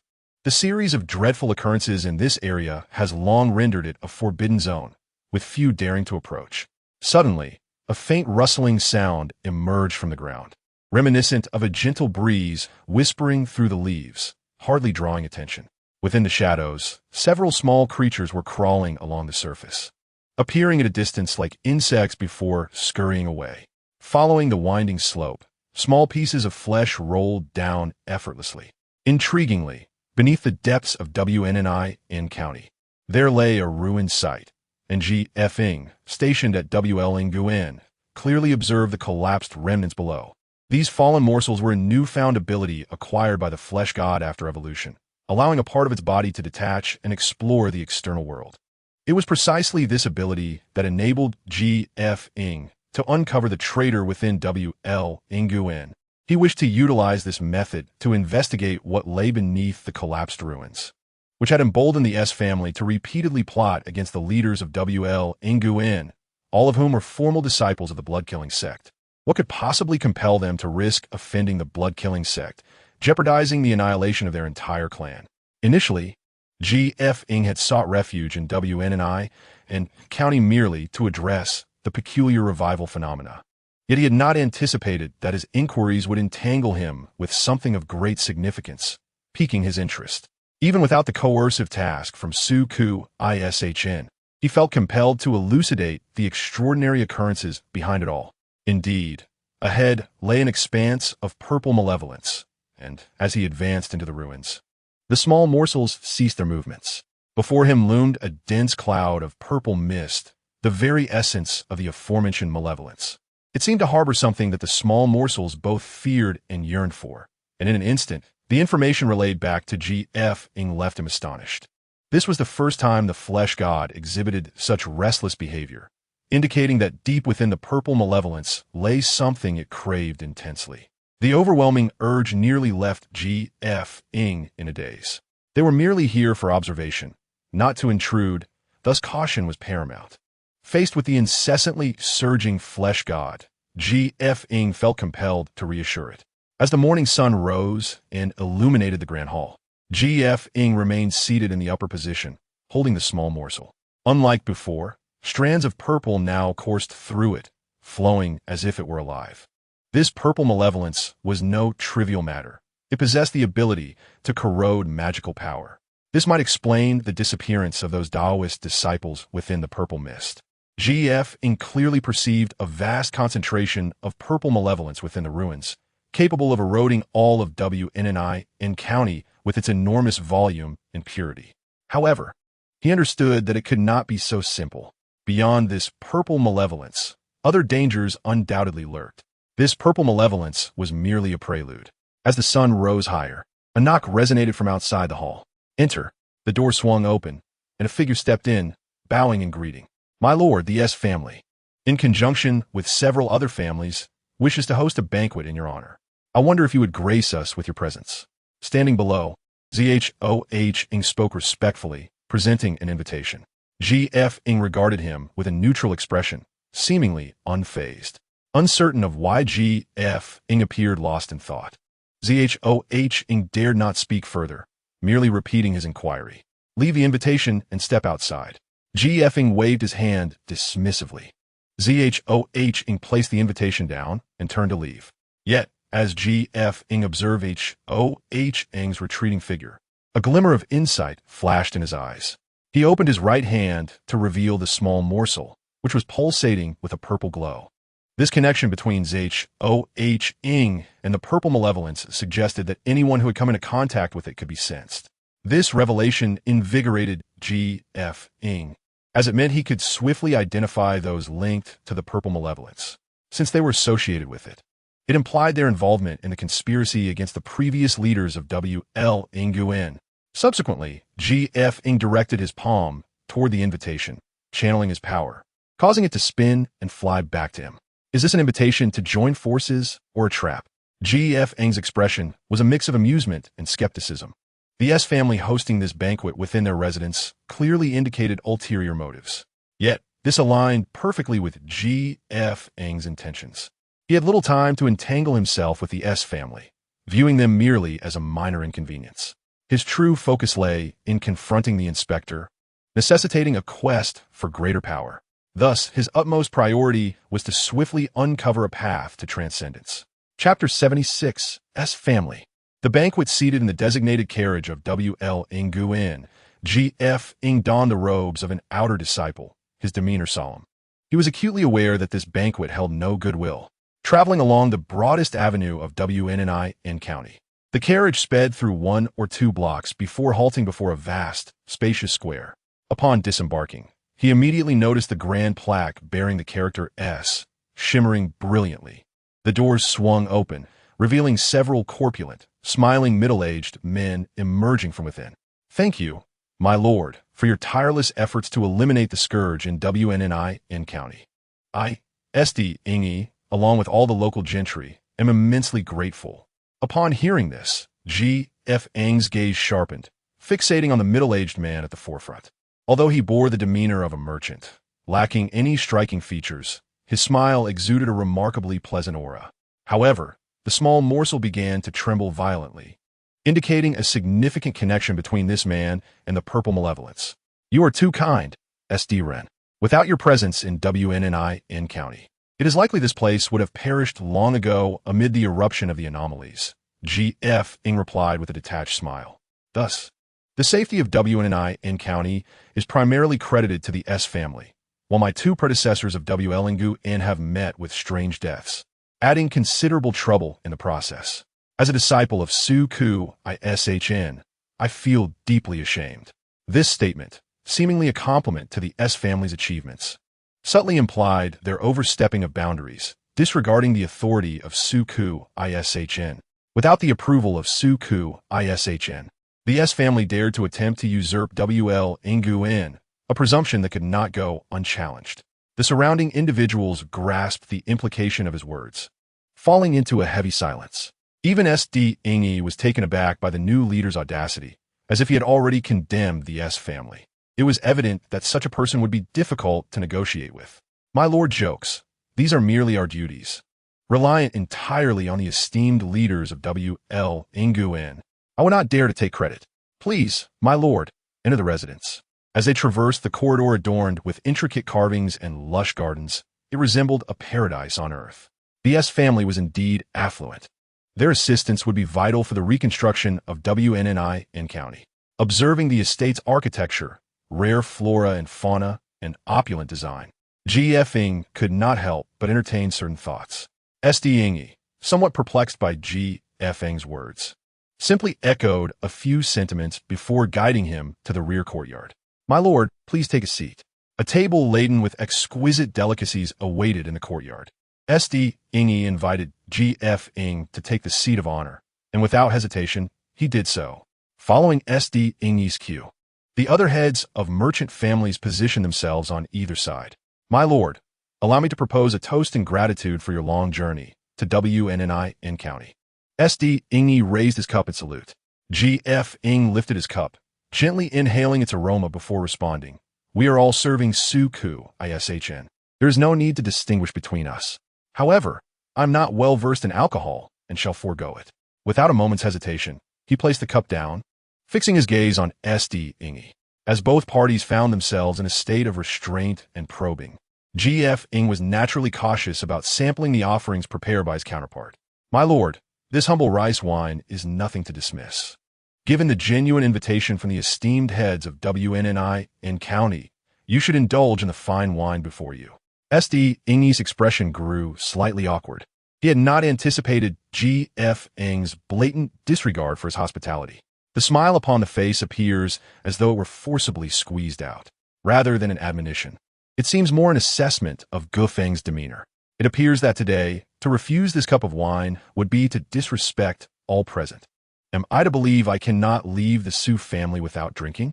Gu Feng, with a smile that is neither genuine nor false, fixed his gaze upon Su Dingye, his eyes brimming with mockery. Continuing, it seems the head of the Su family has resolved to employ the same methods used against the previous observers on me. As he spoke, Gu Feng gestured around him with a cold laugh. Do you truly believe that these ragtag ambushers you have concealed in the shadows can detain me? It is not that I underestimate you. Are you unaware of the consequences of plotting against disciples of the Bloodslaughter sect? Upon entering this rear courtyard, Gu Feng had already opened the realm of Yuming Guijia, clearly discerning the numerous cultivators hidden nearby. The Su family is willing to offer 100 low-grade blood spirit stones to befriend a distinguished individual like yourself, provided you show leniency and swear an oath of ignorance. There will be monthly tributes as well. Following his initial astonishment, Su Dingye's heart grasped the truth. Gu Feng was no benevolent visitor. Therefore, he swiftly altered his attitude and directly promised benefits. Gu Feng could not help but marvel at the wealth of the Su family, which could so easily produce such a substantial sum. It is worth noting that the small courtyard of Gu Feng's home had only been mortgaged for 2 medium-grade blood spirit stones. The wealth the Su family casually offered amounted to half of that. However, after witnessing grander displays, Gu Feng had grown immune to such riches. The Su family's audacity was notable, but this sum, while considerable, paled in comparison to the repercussions of betraying the blood puppet mountain. With a smile, Gu Feng rose, his expression gradually turning frosty. Just moments ago, he sensed the small, purple-hued flesh begin to tremble violently. He realized that everyone present had, to varying degrees, directly contacted the purple malevolence. It was evident these individuals were participants in the eerie resurrection. Thus, it would be wise to eliminate them all at once to prevent future troubles. It seems that the appetite of the head observer is quite large, though it remains unclear just how much he can consume.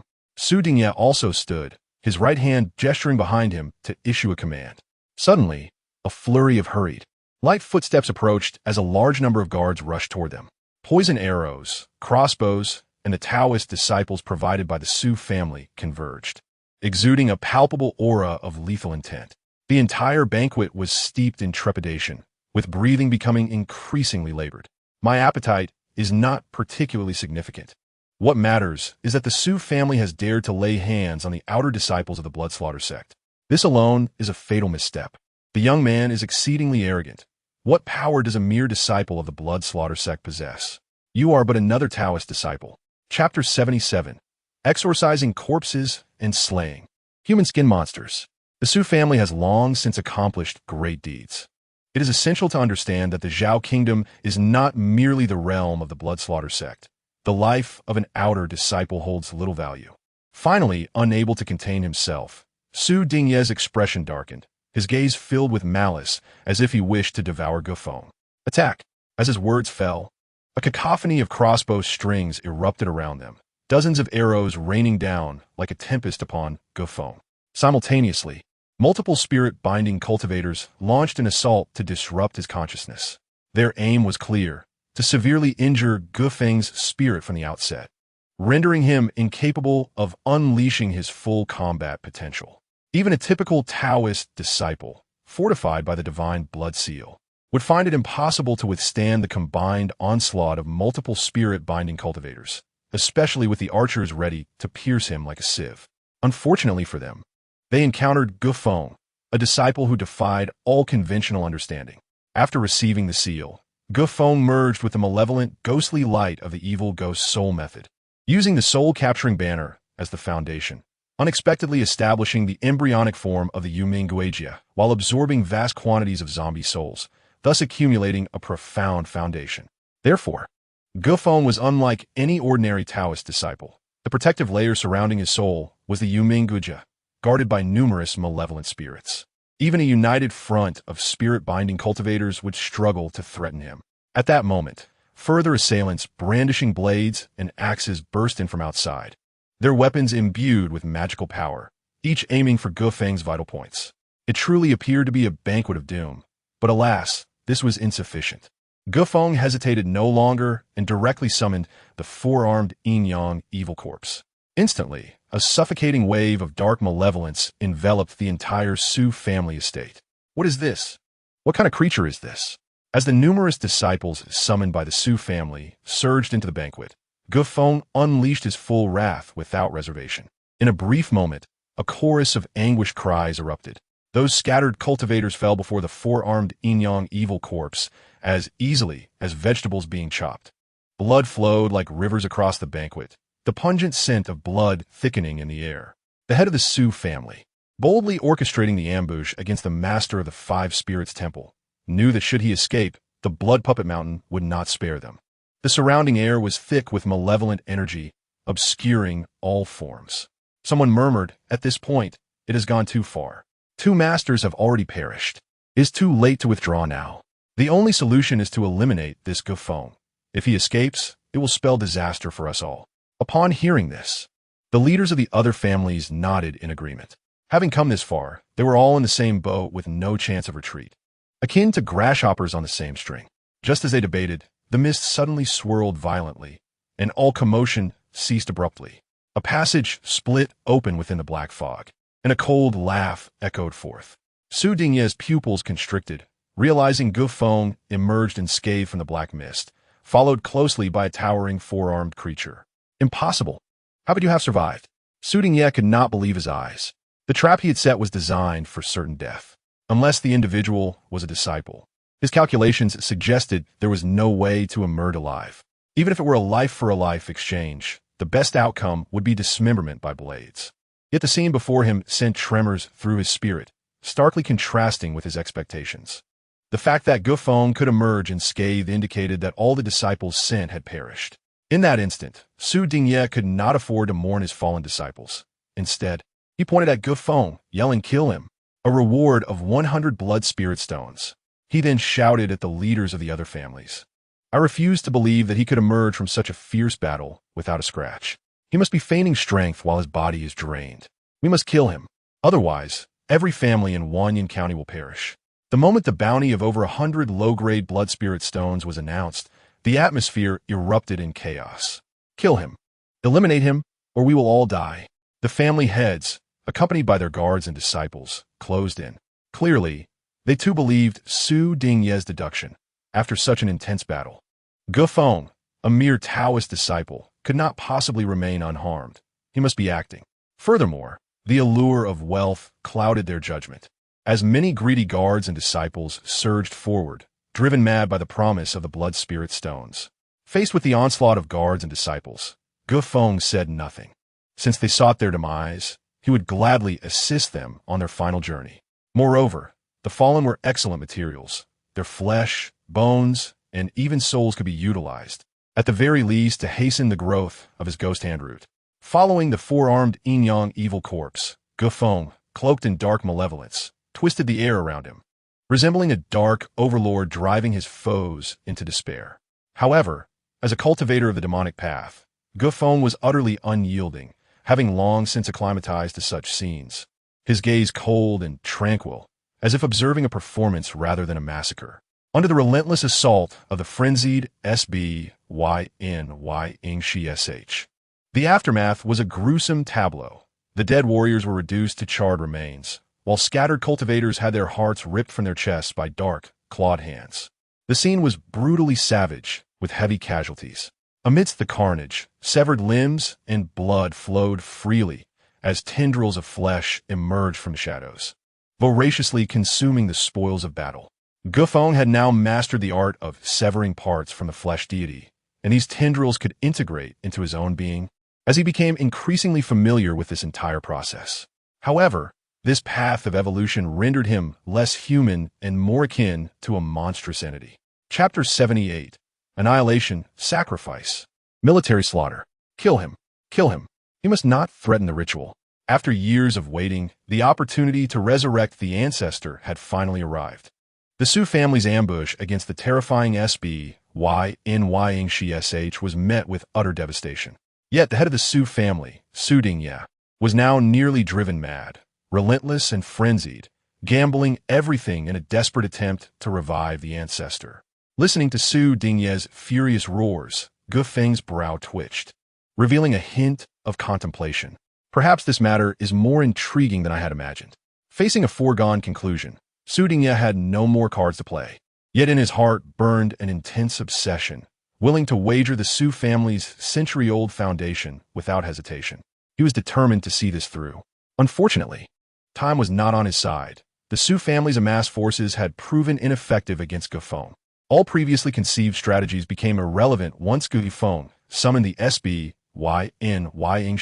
sh.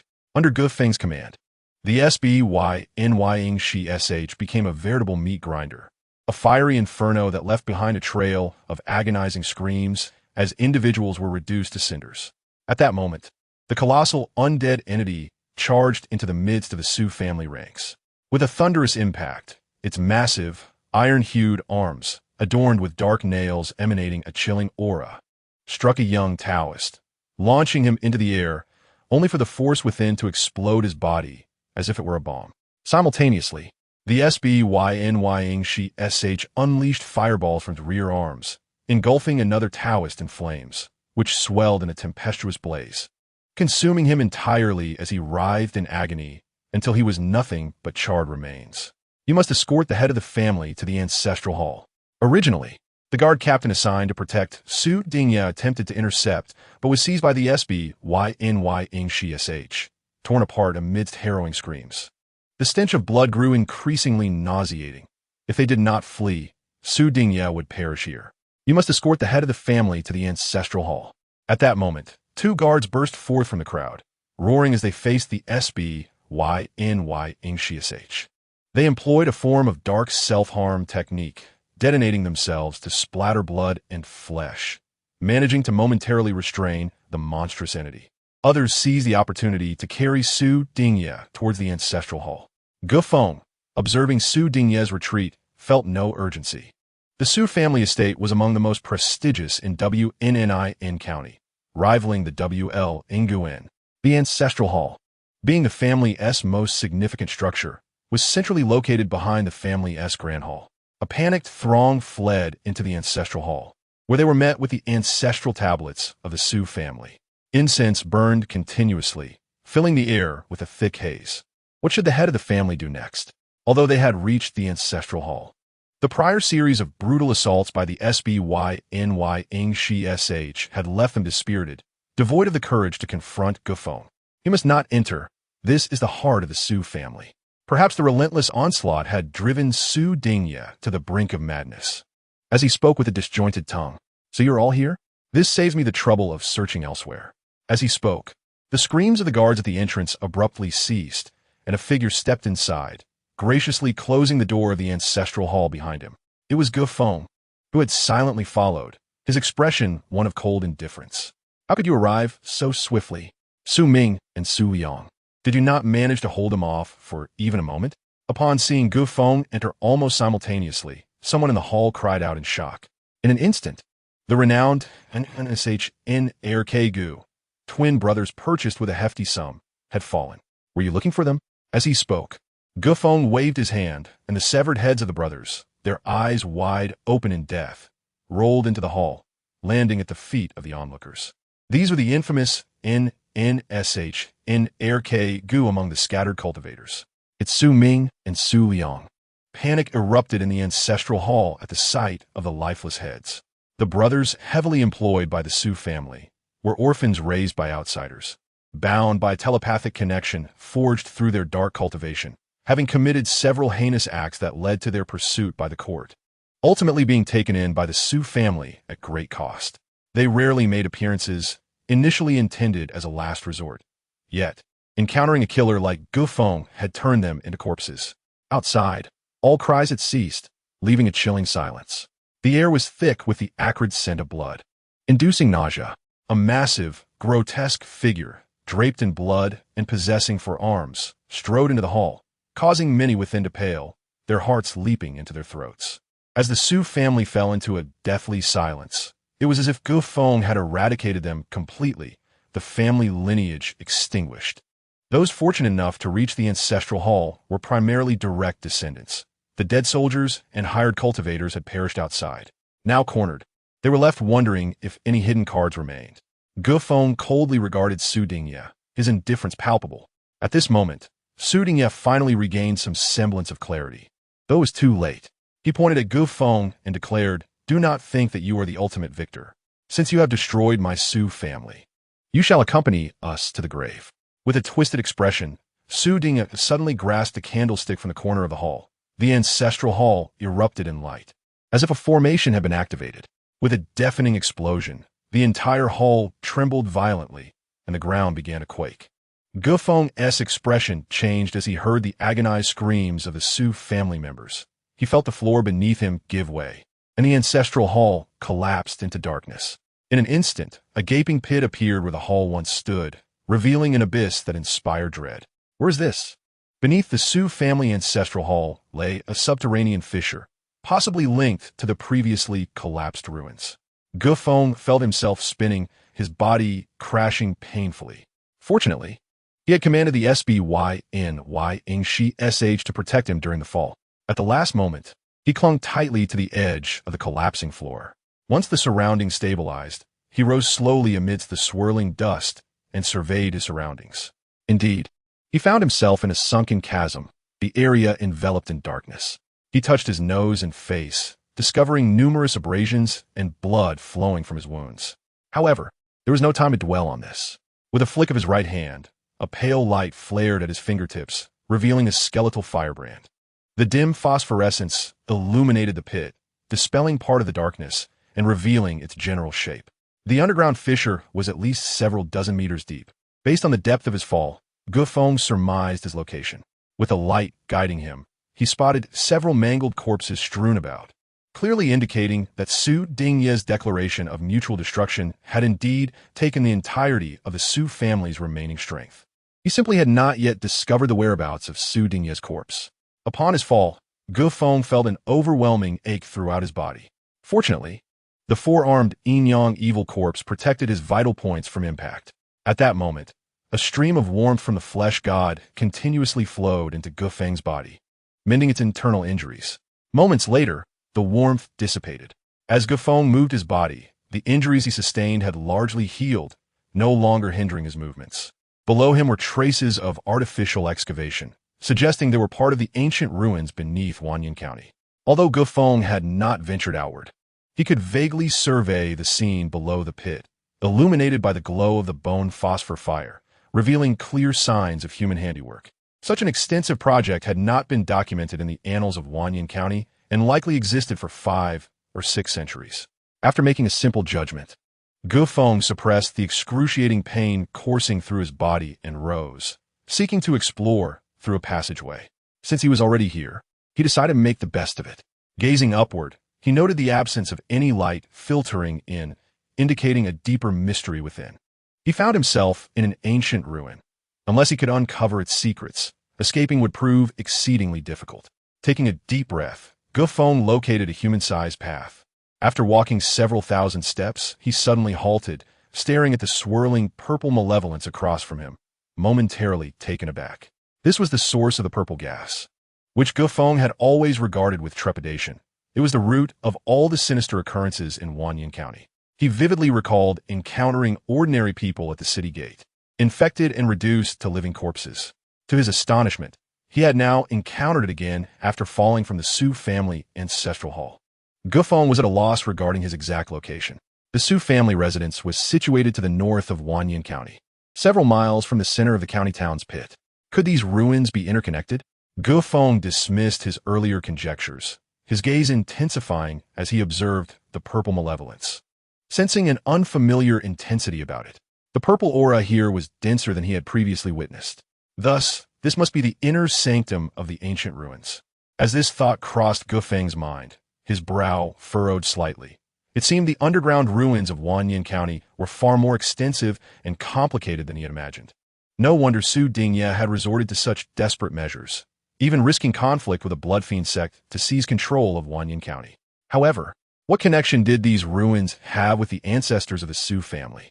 Various thoughts swirled in Feng's mind as he pondered his next steps, seeking to maximize his gains while minimizing risks. Suddenly, as Feng was lost in thought, the thick purple malevolence in the distance began to tremble, producing a sound reminiscent of a drumbeat. Something ominous seemed to be emerging. His pupils constricted as he watched a black line gradually emerge from the swirling purple malevolence. The black line moved with astonishing speed, swiftly approaching, resembling a formation of shadowy figures charging forth from the roiling purple gas. Feng's eyes widened, as he was struck by the sight of something truly extraordinary. Was this the realm of the living or the dead? How could there be military souls patrolling and ghostly soldiers crossing paths? Feng had not anticipated encountering such a surreal scene here. Emerging from the purple haze were a line of charging cavalry. Their steeds, like nightmares from legend, trod upon ghostly flames. The eyes of both the horses and their riders glowed with a ghastly white fire. They had already spotted Feng outside the purple gas, and the terrifying ghostly riders howled as they charged toward him.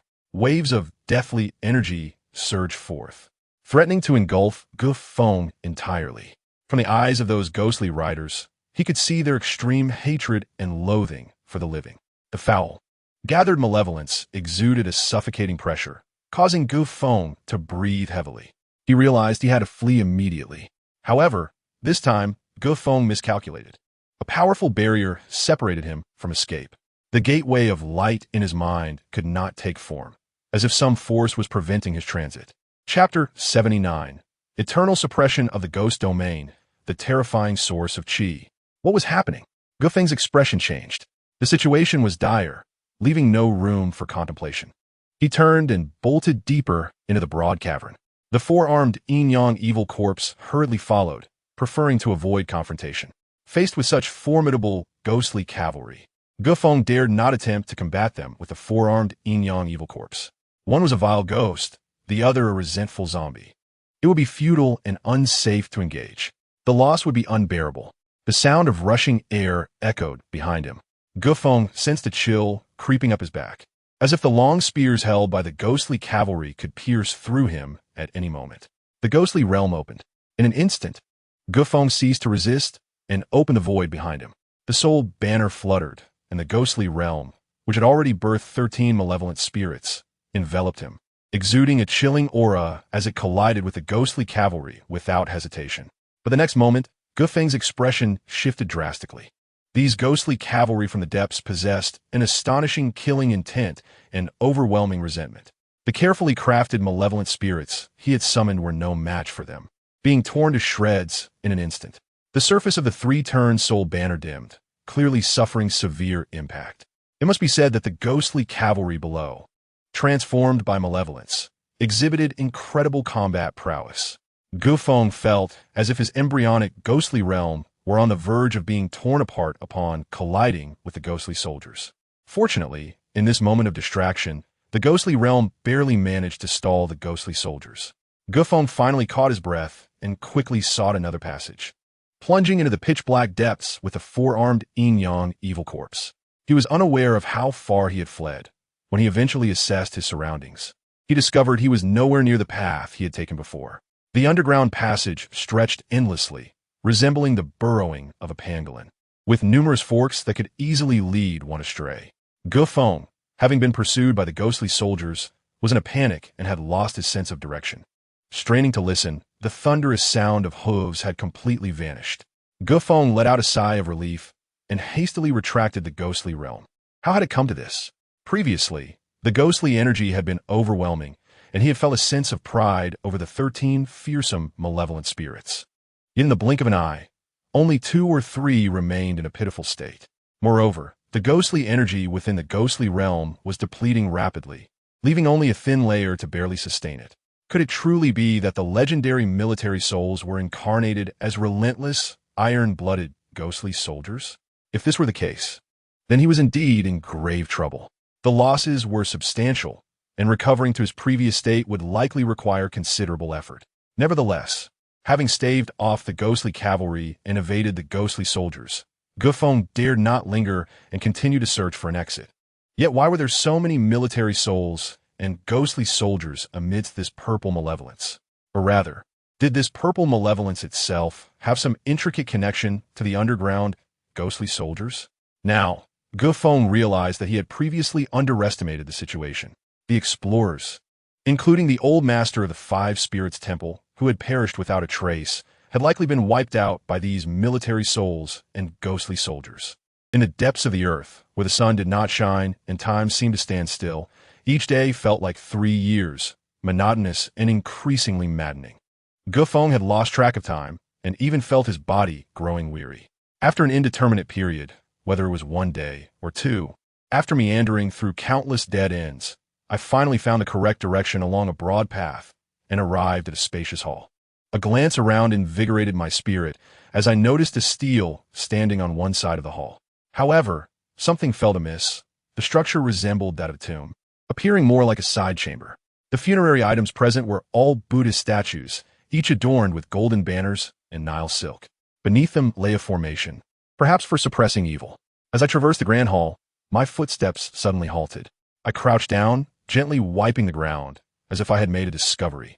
As my fingertips brushed the surface, neatly arranged stone slabs emerged beneath. Clearly visible were distinct lines that extended downward, seemingly penetrating deeper into the cavernous alley. Was the entire underground of Wannian County part of a colossal formation? This thought suddenly surged into my mind, startling me momentarily, but upon reflection, it seemed plausible. No wonder the teleportation gate had been inaccessible. It was, after all, obstructed by the formation. When confronted by the onslaught of spectral soldiers, my first instinct was to activate the teleportation gate to escape to the realm of the undead. However, the immense formation below had rendered teleportation impossible, causing me to panic and take a wrong turn. For 2 days, I had been attempting to escape, but it was all in vain, leading me inadvertently to this place. This ruin appeared to be an ancient formation designed to suppress some malevolent entity. Moreover, I sensed that beneath the purple malevolence lay even more horrifying specters yet to emerge. The chasm likely predated the origins of Wannian County, not an empty space, but rather a grand tomb for suppression. As clues continued to accumulate, my suspicions solidified. The Sioux family harbored significant ambitions, if they truly intended to unleash the malevolent spirits of this place. It would spell disaster not only for Wannian County, but also for the surrounding regions. Indeed, there was a stele that could potentially offer some information. After the shock brought on by my earlier conjectures and deductions, my attention shifted to the stele. Although the inscriptions were somewhat archaic, their meanings were not vastly different from contemporary language, allowing me to decipher them. The inscription chronicled the rebellion of Xian during the late Wei period, where the Northern Pacification Office was besieged by troops, leading to a desperate escape to this location, culminating in a fierce battle. Blood flowed like rivers, and ultimately, the 43,000 soldiers of the Northern Pacification Office, along with General Xian, were ambushed and slain here. The land where Huanyin County is situated fortuitously became a nexus for sinister energies, concealing a dark eye. As time passed, the resentment of the slain army grew, intertwining with the underground malevolence, resulting in a terrifying transformation.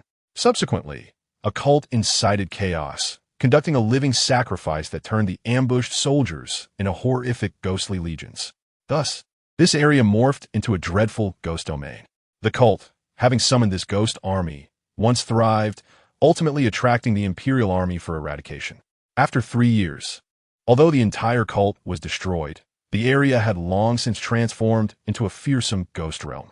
The Imperial Court had no choice but to invest heavily in a powerful formation to suppress this land. Yet, as time elapsed and dynasties changed, the once tangible facts faded into legend. Now, during the Zhao dynasty, this place had become Huanyin County. With the revelations from the stele, I finally grasped the situation. It appeared that the Su family were descendants of the rebel General Xian. They had discovered this site of the suppressed malevolent army in Huanyin County, intending to use living sacrifices to release the terrifying ghostly legions. No wonder the Su family was willing to sacrifice everything, even their entire lineage, to unleash the underground horrors. Their ambitions were evidently aligned with those of the cult.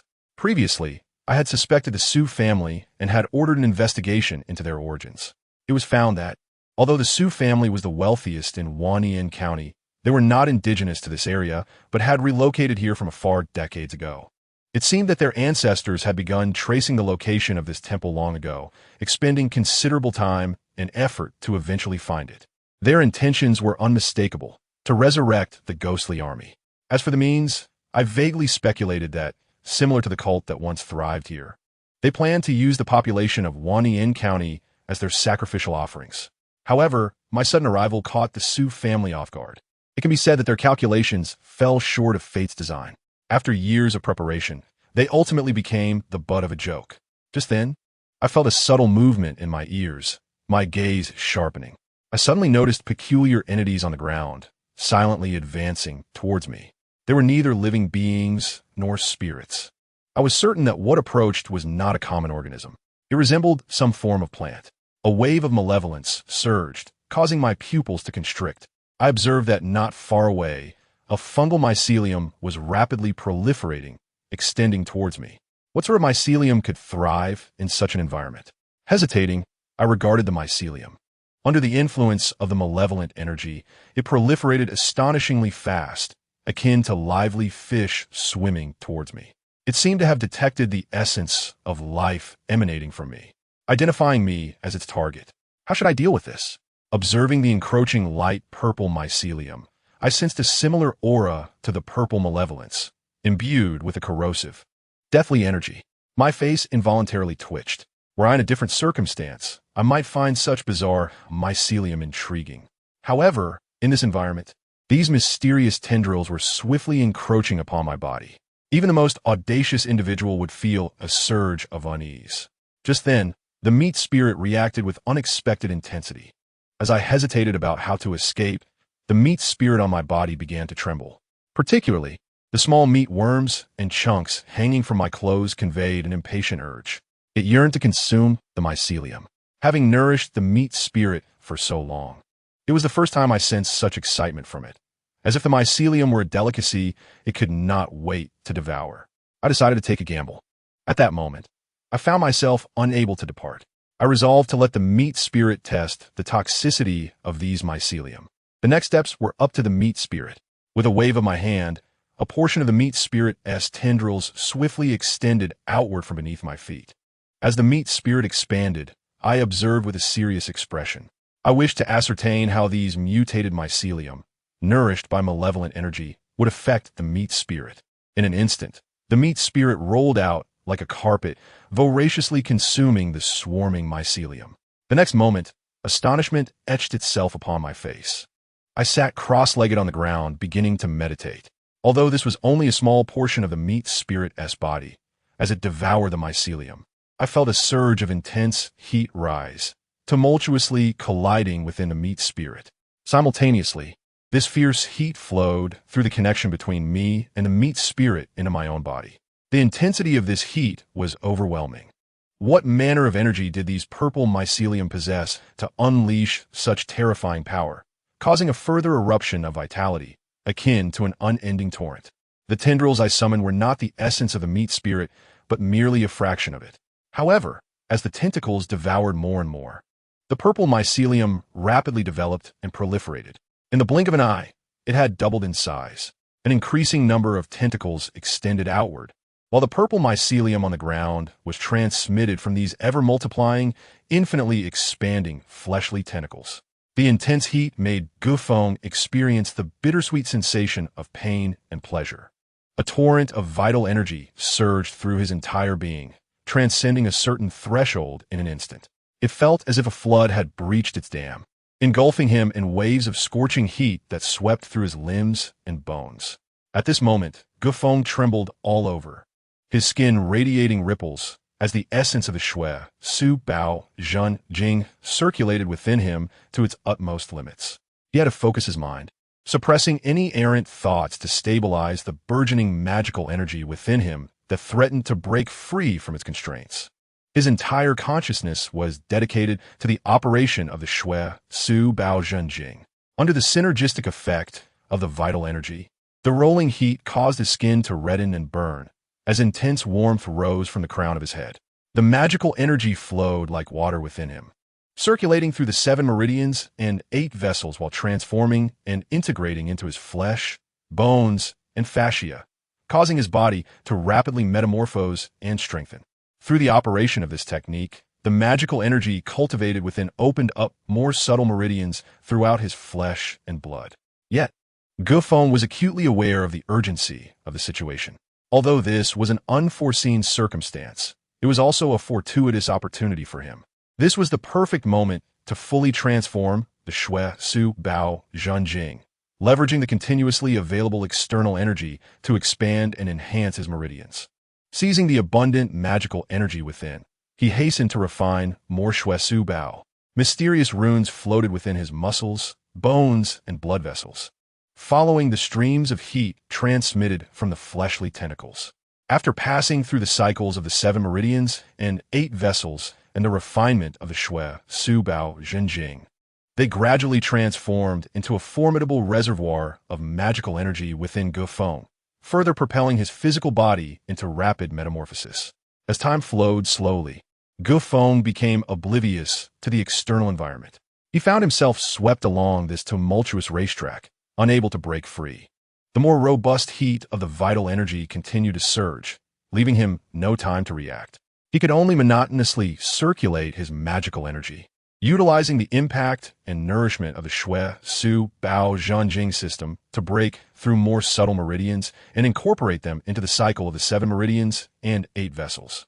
This expansion allowed the range of magical energy that Feng could refine to broaden, making its flow through various body regions more uniform and extensive.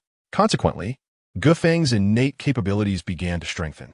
His bones underwent gradual metamorphosis, becoming as smooth and lustrous as jade polished by the elements, radiating an indescribable sheen. His flesh compressed rapidly, becoming more refined, elevating towards another level of intensity. This was akin to comparing an individual capable of refining only 50% of their body's magical energy to one who could refine it all. The disparity was evident.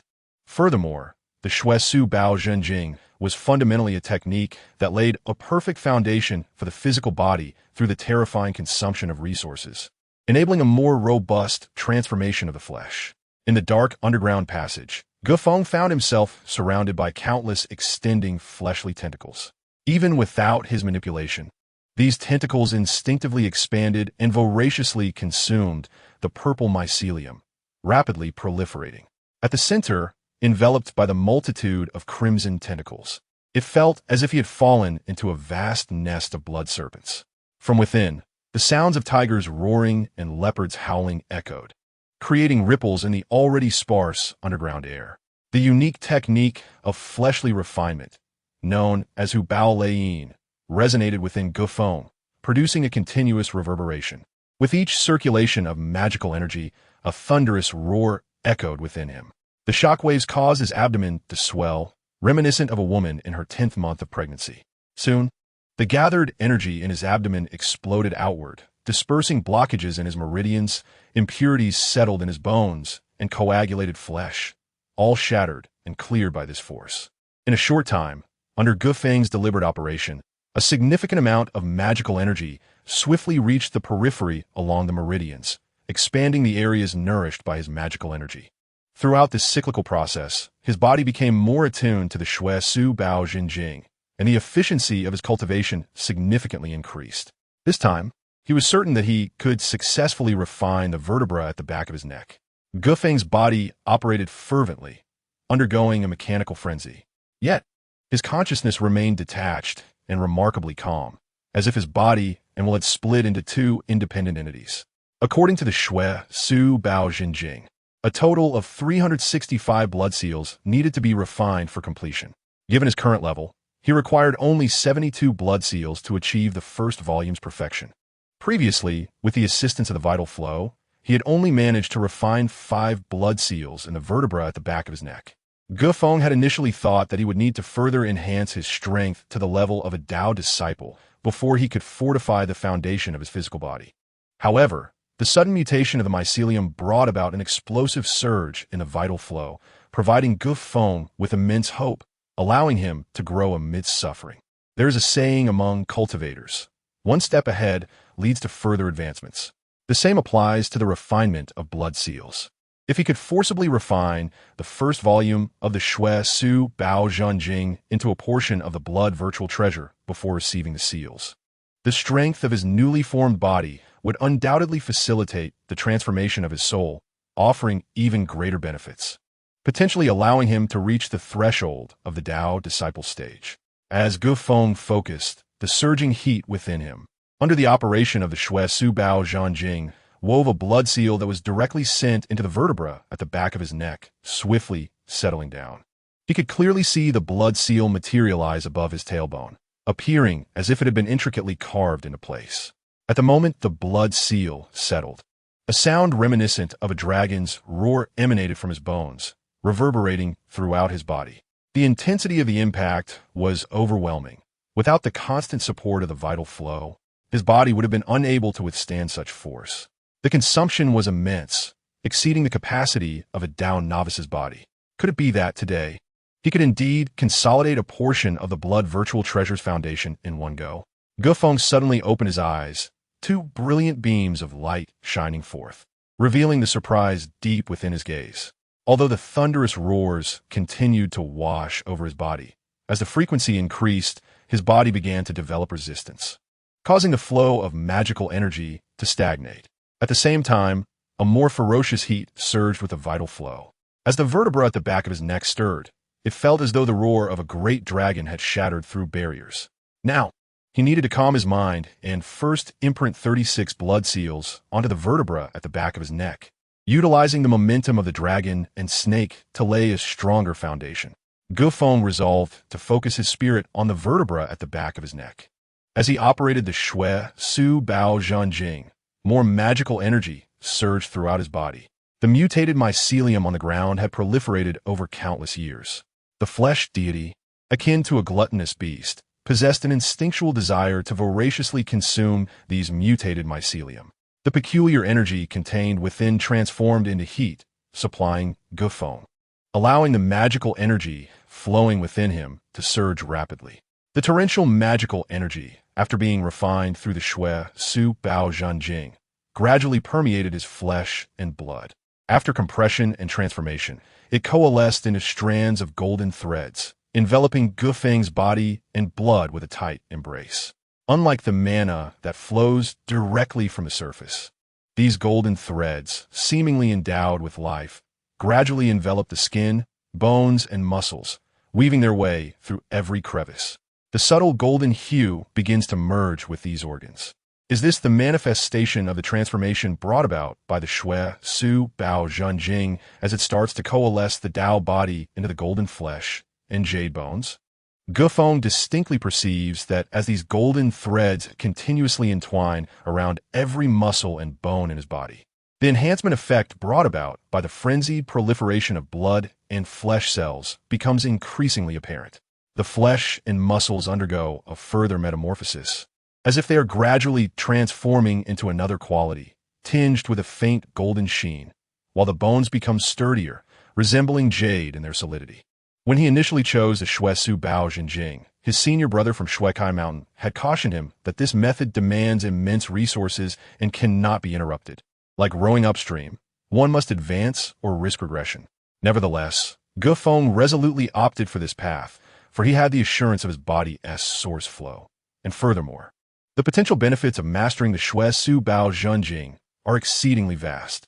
It can condense an exceptionally robust Tao body, golden skin, and jade bones, aligning closely with the original essence of cultivation, representing a practice that can, to some degree, reverse one's innate constitution. Moreover, the combat strength attained upon its completion surpasses that of other techniques from Shuikai Mountain, offering myriad advantages too numerous to disclose to outsiders. Even when facing opponents of equivalent strength, he would emerge significantly more formidable, with the continuous roar of dragons and tigers emanating from within Gufeng. The external tendrils of flesh frantically consume the purple mycelium, showing no signs of abating. As the mana within Gufeng circulates, more and more golden threads are delivered throughout his body, slowly wrapping themselves around the increasingly dense muscles and bones. At this moment, if someone were to witness the scene, they would clearly see a figure seated in meditation, radiating golden light, even in the pitch-black, lightless underground passage. The golden threads had completely covered his body, and from the outside, one could discern the faint glimmers of gold gleaming through his skin. These threads, constantly shimmering, gradually settle and integrate with the organs they entwine, fortifying the foundation of his flesh. Almost simultaneously, Gufeng felt the 35 blood seals on his spine, with the final 36 seal finally imprinted upon it. The entire spinal column exhibited a serpentine rise, akin to a dragon or snake ascending towards the heavens. Gufeng instinctively straightened his body, a powerful force surging up along his spine. In an instant, the bones in Gufeng's body began to tremble, as if a formidable power were lifting them.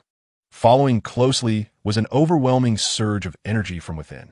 Gufeng felt as though every part of him was being impacted by this force, a tingling sensation rising from his feet, leaving him with a feeling of ethereal lightness. It seemed that this energy had swept through his entire being, purging the impurities that had long dwelt within his body, allowing him to experience an unprecedented sense of liberation. The roars of dragons and tigers indicated that the Shui Su Bao Zhenjing had indeed been the right choice. The tigers' roar and dragons' chant, which had previously been suppressed, finally erupted from within him. Moreover, after enduring the recent terrifying surge of energy, the flesh and bones entwined with the golden threads began to undergo changes, merging into what could be described as the embryonic form of golden flesh and jade bones. In the very moment of the mana's explosion, Gufeng's body suddenly expanded, golden light erupting from beneath his skin, transforming the surface into a dazzling glow. Simultaneously, the white bones beneath his muscles had already transformed into smooth, pristine jade, devoid of any impurities. It was indeed a terrifying physique. Even Gufeng, who had undergone the entire refining process, was astonished at the extent of this enhancement. Both the strength and the capacity to contain mana had multiplied significantly. Additionally, Gufeng sensed a heightened clarity of thought, as if his comprehension of the world had ascended to a new level. Cultivating the Shui Su Bao Zhenjing not only enhanced his physical form, but also sharpened his intellect. This was merely Gufeng's peculiar whim, for a powerful soul necessitates a robust body for support. The relentless surge of heat from the flesh deity had yet to cease. What on earth were these mycelium?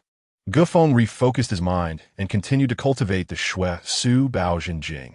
Opportunities such as this were rare. The incessantly accumulating pure mana had surpassed many of the potent elixirs he was aware of. If he failed to seize this opportunity to reap the benefits rapidly, it would truly be a grave oversight. As time passed, the mana, under the refining process of his shui su bao jing, continually transformed into golden threads, merging further into his bones and muscles. The densely packed golden threads gradually filled his muscles and bones, some already beginning to intertwine, morphing into the embryonic forms of talismans within Gufeng's body. Faced with this occurrence, Gufeng was uncertain of the cause. However, he felt no discomfort. Rather, his body adapted to the torrent of heat akin to a flood. Thus, he merely observed its development without interference.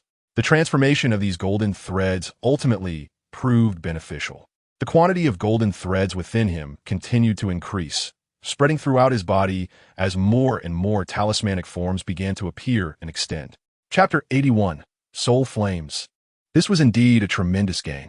The tentacles of the flesh deity, which had initially occupied only a part of the cave, now proliferated to a size hundreds of times greater, resembling a frenzied beast.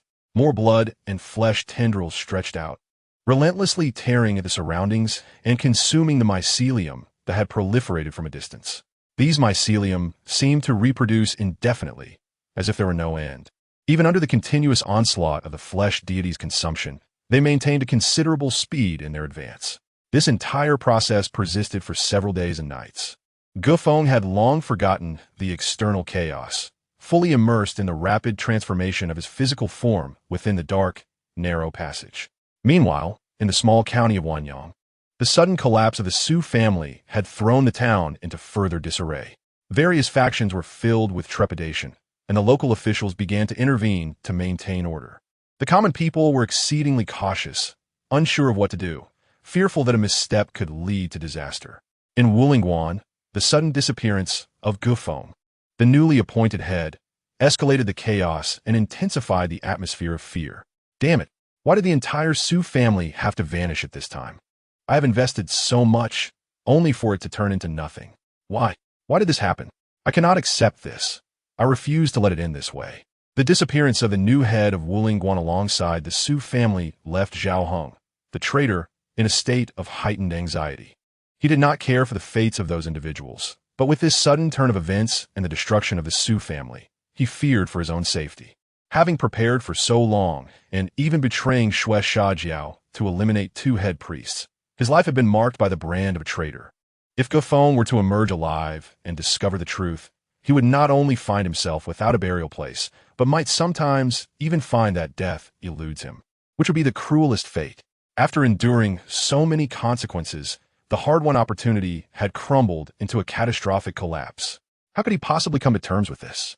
At this moment, Gufeng remained oblivious to the turmoil that had erupted in Wanyang County due to his disappearance. After days and nights of voracious consumption, the tentacles of the flesh deity ceased their feeding, having finally devoured all the proliferated mutated mycelium surrounding them. In an instant, Gufeng opened his eyes. His skin radiated a faint golden light in the darkness, with blood-red runes shimmering within. Two piercing gazes, like flashes of lightning, pierced through the darkness, emitting brilliant rays. His upright body suddenly began to tremble violently, as the bones throughout emitted crisp, cracking sounds, resembling a series of firecrackers exploding in his ears. The great dragon behind him propelled his body outward with sudden force, a dragon's roar resonating from his back, exuding a regal aura that enveloped the entire cave. This time, it can truly be considered a remarkable gain. Upon hearing the sound, even Gufeng couldn't help but smile. It aptly illustrates the saying, "One may plant flowers with care, yet inadvertently willows flourish." This unexpected bounty significantly enhanced his magical prowess, allowing him to lay the foundation for the first volume of the Shui Su Bao Jing. This marks the true completion of the seal. With just a single opportunity, he could harness the robust vitality and the foundational essence of his Tao body to facilitate the transformation of his soul into the Yin Shun, thereby advancing his Tao realm. When comparing himself now to his former self upon entering this place, Gufeng felt that, barring external conditions, he could easily vanquish his past self. The magnitude of his strength enhancement has fortified his foundation. Whether it be the roar of a tiger or the essence of his golden skin and jade bones, or even the copper skin and iron bones, all have coalesced within him, becoming the underpinning that suppresses his innate talents. Unbeknownst to him, this has greatly increased the likelihood of his soul transforming into the Yin Shun, thereby breaking through to the realm of Tao disciples. Moreover, within Feng's body, a plethora of talismanic embryonic forms has formed. Although their effects have yet to manifest, they undoubtedly signify a certain talent for the future. Along the great dragon's spine, he has already inscribed around 40 to 50 blood seals, bringing him closer to the perfection of the first layer of the Shuesu Baojinjing. The numerous blood seals etched on his spine made Feng feel that the power within him could surge more swiftly, fully mobilizing all his muscles, tendons, and fascia in perfect harmony, akin to the explosive force of the most intricate machine, ready to erupt at any moment. In Feng's perception, this vertebral dragon serves as the pillar supporting the stability of the entire room. He had not anticipated such immense surprise at the very onset of his journey to Wanyan County. Initially, he had merely sought to escape the control of the inspector, Ingdi Run, and find a remote place to quietly accumulate power to challenge the Tao disciples. Little did he know that this journey would lead to an unexpected fortuitous encounter, resulting in a meteoric rise in his realm, directly achieving the perfection of a Tao Tong. After calming his excitement, Feng suppressed his exhilaration. It was not yet the time for joy, as he remained within the array. Below him lay a terrifying army of soldiers, and should any latent danger arise, not only would he perish, but the entire Wanyan County would be engulfed. At that moment, others would be oblivious to their perilous position at the core and would undoubtedly meet their demise. He did not hasten to explore other caves, but instead closed his eyes to recuperate. Feng was merely a Tao Tong, far from reaching the state of fasting, wherein one could survive solely on the essence of nature without sleep. Fortunately, with the aid of the flesh deity's tendrils, he absorbed some of the purple mycelium to replenish a portion of his vitality, though mental fatigue was inevitable. After resting for a while, he opened his eyes, having regained a semblance of mental clarity. Moments later, having prepared everything, Feng finally rose and proceeded through an opening into the depths. However, he had not ventured far when he heard the sound reminiscent of hooves striking the ground. His expression darkened once more. This was bad, another formidable ghost army. In an instant, a clear image formed in his mind. Previously, he had been relentlessly pursued by a cavalry unit of ghost soldiers, fleeing for his life. And now he found himself facing them once again. He needed to move quickly. In this passage, Feng was unable to exert his strength. Just as he halted, the sound of hooves approached, and shadows surged forth from the passage. Feng surveyed the scene and felt slightly at ease. The adversaries were merely a standard 3-person ghost cavalry squad. It was unclear how these underground soldiers were transformed, but their overwhelming resentment and combat prowess were astounding. Every weapon, be it sword, spear, bow, or steed, had manifested in ghostly form. This was a reconnaissance cavalry. The function of these scout cavalry was clear: to patrol their territory, seeking any potential threats to their army and eliminating intruders. Ahead, the black mist swirled above like a flag fluttering in the wind. In an instant, the 3 ghost soldiers seemed to coalesce into a single entity. These were not mere phantoms, but a well-trained army of vengeful spirits. Feng looked up in astonishment at the swaying banner above. The resentment of the slain iron-blooded warriors lingered, their battle spirit undiminished. Coupled with the underground veins of Yin energy, these ghostly soldiers had been brewing for 5 to 6 centuries, giving rise to this terrifying army of vengeful spirits. If summoned into the world of the living, their combat prowess could easily sweep away other armies. Even a Taoist would meet their end if caught within their ranks. No wonder the Su family was so fixated on resurrecting their ancestors. Observing the ghost cavalry, their forms oscillating between corporeal and ethereal, a glimmer of insight flickered in Feng's eyes as he began to piece together the situation. These scout cavalry were not merely patrolling. This area had been regarded as their territory for so long that it had gradually evolved into a yin-yang ghost domain. Thus, these ghost soldiers were continuously patrolling the passage of this underground array. The drifting purple mist was a product of the intersection of the 2 realms. Since these 3 ghost soldiers could not be avoided, Feng decided not to evade them. As the ghost soldiers charged forward, he could discern the intense killing intent emanating from them, forming a heavy armor. On the surface of this armor, fierce grievances roared silently, seemingly yearning for the blood and souls of the living. In the next moment, the ghost soldiers were upon him, their long spears imbued with energy, thrusting towards him with a piercing wind. The sound of heavy impacts ignited sparks. Feng stood firm, hands forming seals as a blood-red shield, constructed from his magical energy, interspersed with pulsating blood talismans, positioned itself to intercept the terrifying assault of the ghost soldiers. With a wave of his hand, the previously tranquil cave was suddenly enveloped in a surge of invisible ghostly energy. The space shifted, and the three ghost soldiers were ensnared within the confines of the ghostly domain. The previously injured evil spirits that had resisted the ghost soldiers had now recovered. With Feng unreservedly catalyzing and extracting their essence, they transformed into even more fearsome entities. Towering at 3 meters, they were not at all inferior to the ghost soldiers mounted on their steeds. Their muscles bulged, and the ghostly energy surged, resonating with power. With gaping maws filled with sharp teeth, they roared at the ghost soldiers.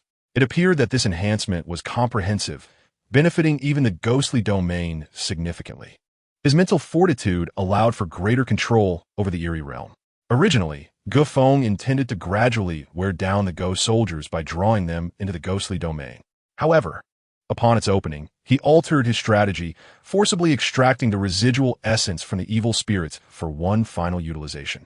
The intense, ghostly energy surged forth, launching a fierce assault against the ghost soldiers. Even under the suppression of the ghostly domain, the ghost soldiers, possessing a military spirit, showed no fear. Relying on their coordinated efforts, they were able to mount a counterattack even within the confines of the ghostly domain.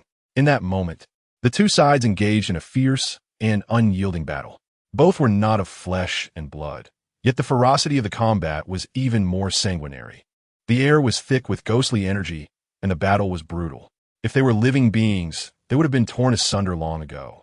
However, this also meant that both sides' ghostly energy was rapidly depleting.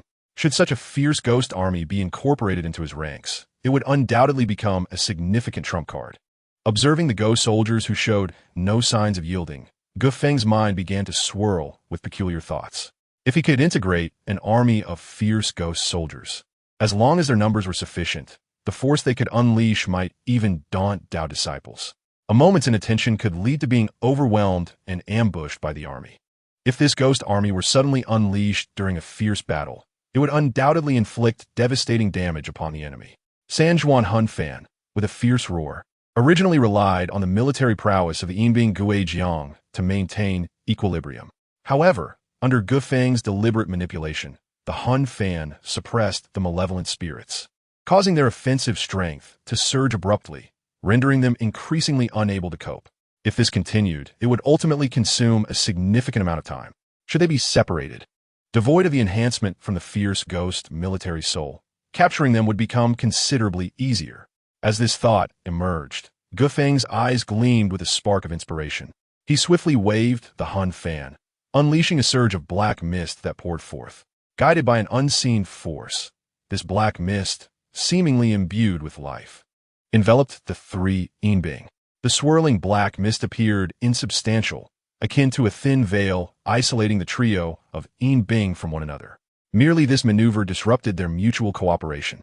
Previously, they had barely contended with the mutated malevolent spirits through their harmonious collaboration and the shared enhancement of the fierce ghost military soul. Yet at this moment, severed from their coordination and companionship, their enhanced states were abruptly nullified, causing their morale to plummet. Subsequently, Feng deliberately squeezed the mutated malevolent spirits, launching an all-out assault on the three Yinbing. Within a fleeting instant, they were plunged into a grievously injured state. Surely, this would suffice for capture. The battered Yinbing was then whisked away by a whirlwind, directly drawn into the Hun fan. However, merely pulling the Yinbing into the Hun fan did not signify complete success. It required marking them to fully reclaim the Yinbing. The previous intense magical nourishment had propelled Feng's soul further along, inching ever closer to perfection. Above his head, the soul power suddenly thickened, and a ghostly flame emerged, enveloping the celestial symbols of guidance, summoning, and the divine servitude of spirits, flickering in and out of visibility. Chapter 82. Blood Refinement of Ghost Soldiers, an Unparalleled Opportunity. The ignition of the soul fire heralded the next step, detaching the ancient from the physical body, allowing the soul to exist independently. This sensation was profoundly wondrous. In 2 lifetimes, Feng had never encountered such a feeling. It felt as though he had shed the corporeal shell, his soul flame laid bare within the expanse of space, vulnerable to even the gentlest breeze. The nascent soul flame had begun to exhibit a degree of resistance to external forces, yet it remained exceedingly fragile, incapable of enduring prolonged exposure. The soul flame then seamlessly integrated into the Hun Fan. Instantly, the previously captured Being experienced an overwhelming darkness, as an immense shadow loomed above them, akin to a deity or demon surveying them.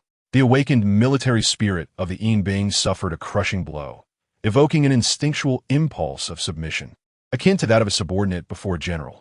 The moment of subjugation was at hand, for the Being's essence was at its weakest. Feng formed a series of intricate hand seals. A surge of crimson energy transformed into a blood seal that drifted forth. He struck it upon the Being's forehead. The originally eerie and bizarre aura underwent a transformation. The blood seal erupted, morphing into a black vortex that voraciously consumed the energy within the Hun Fan.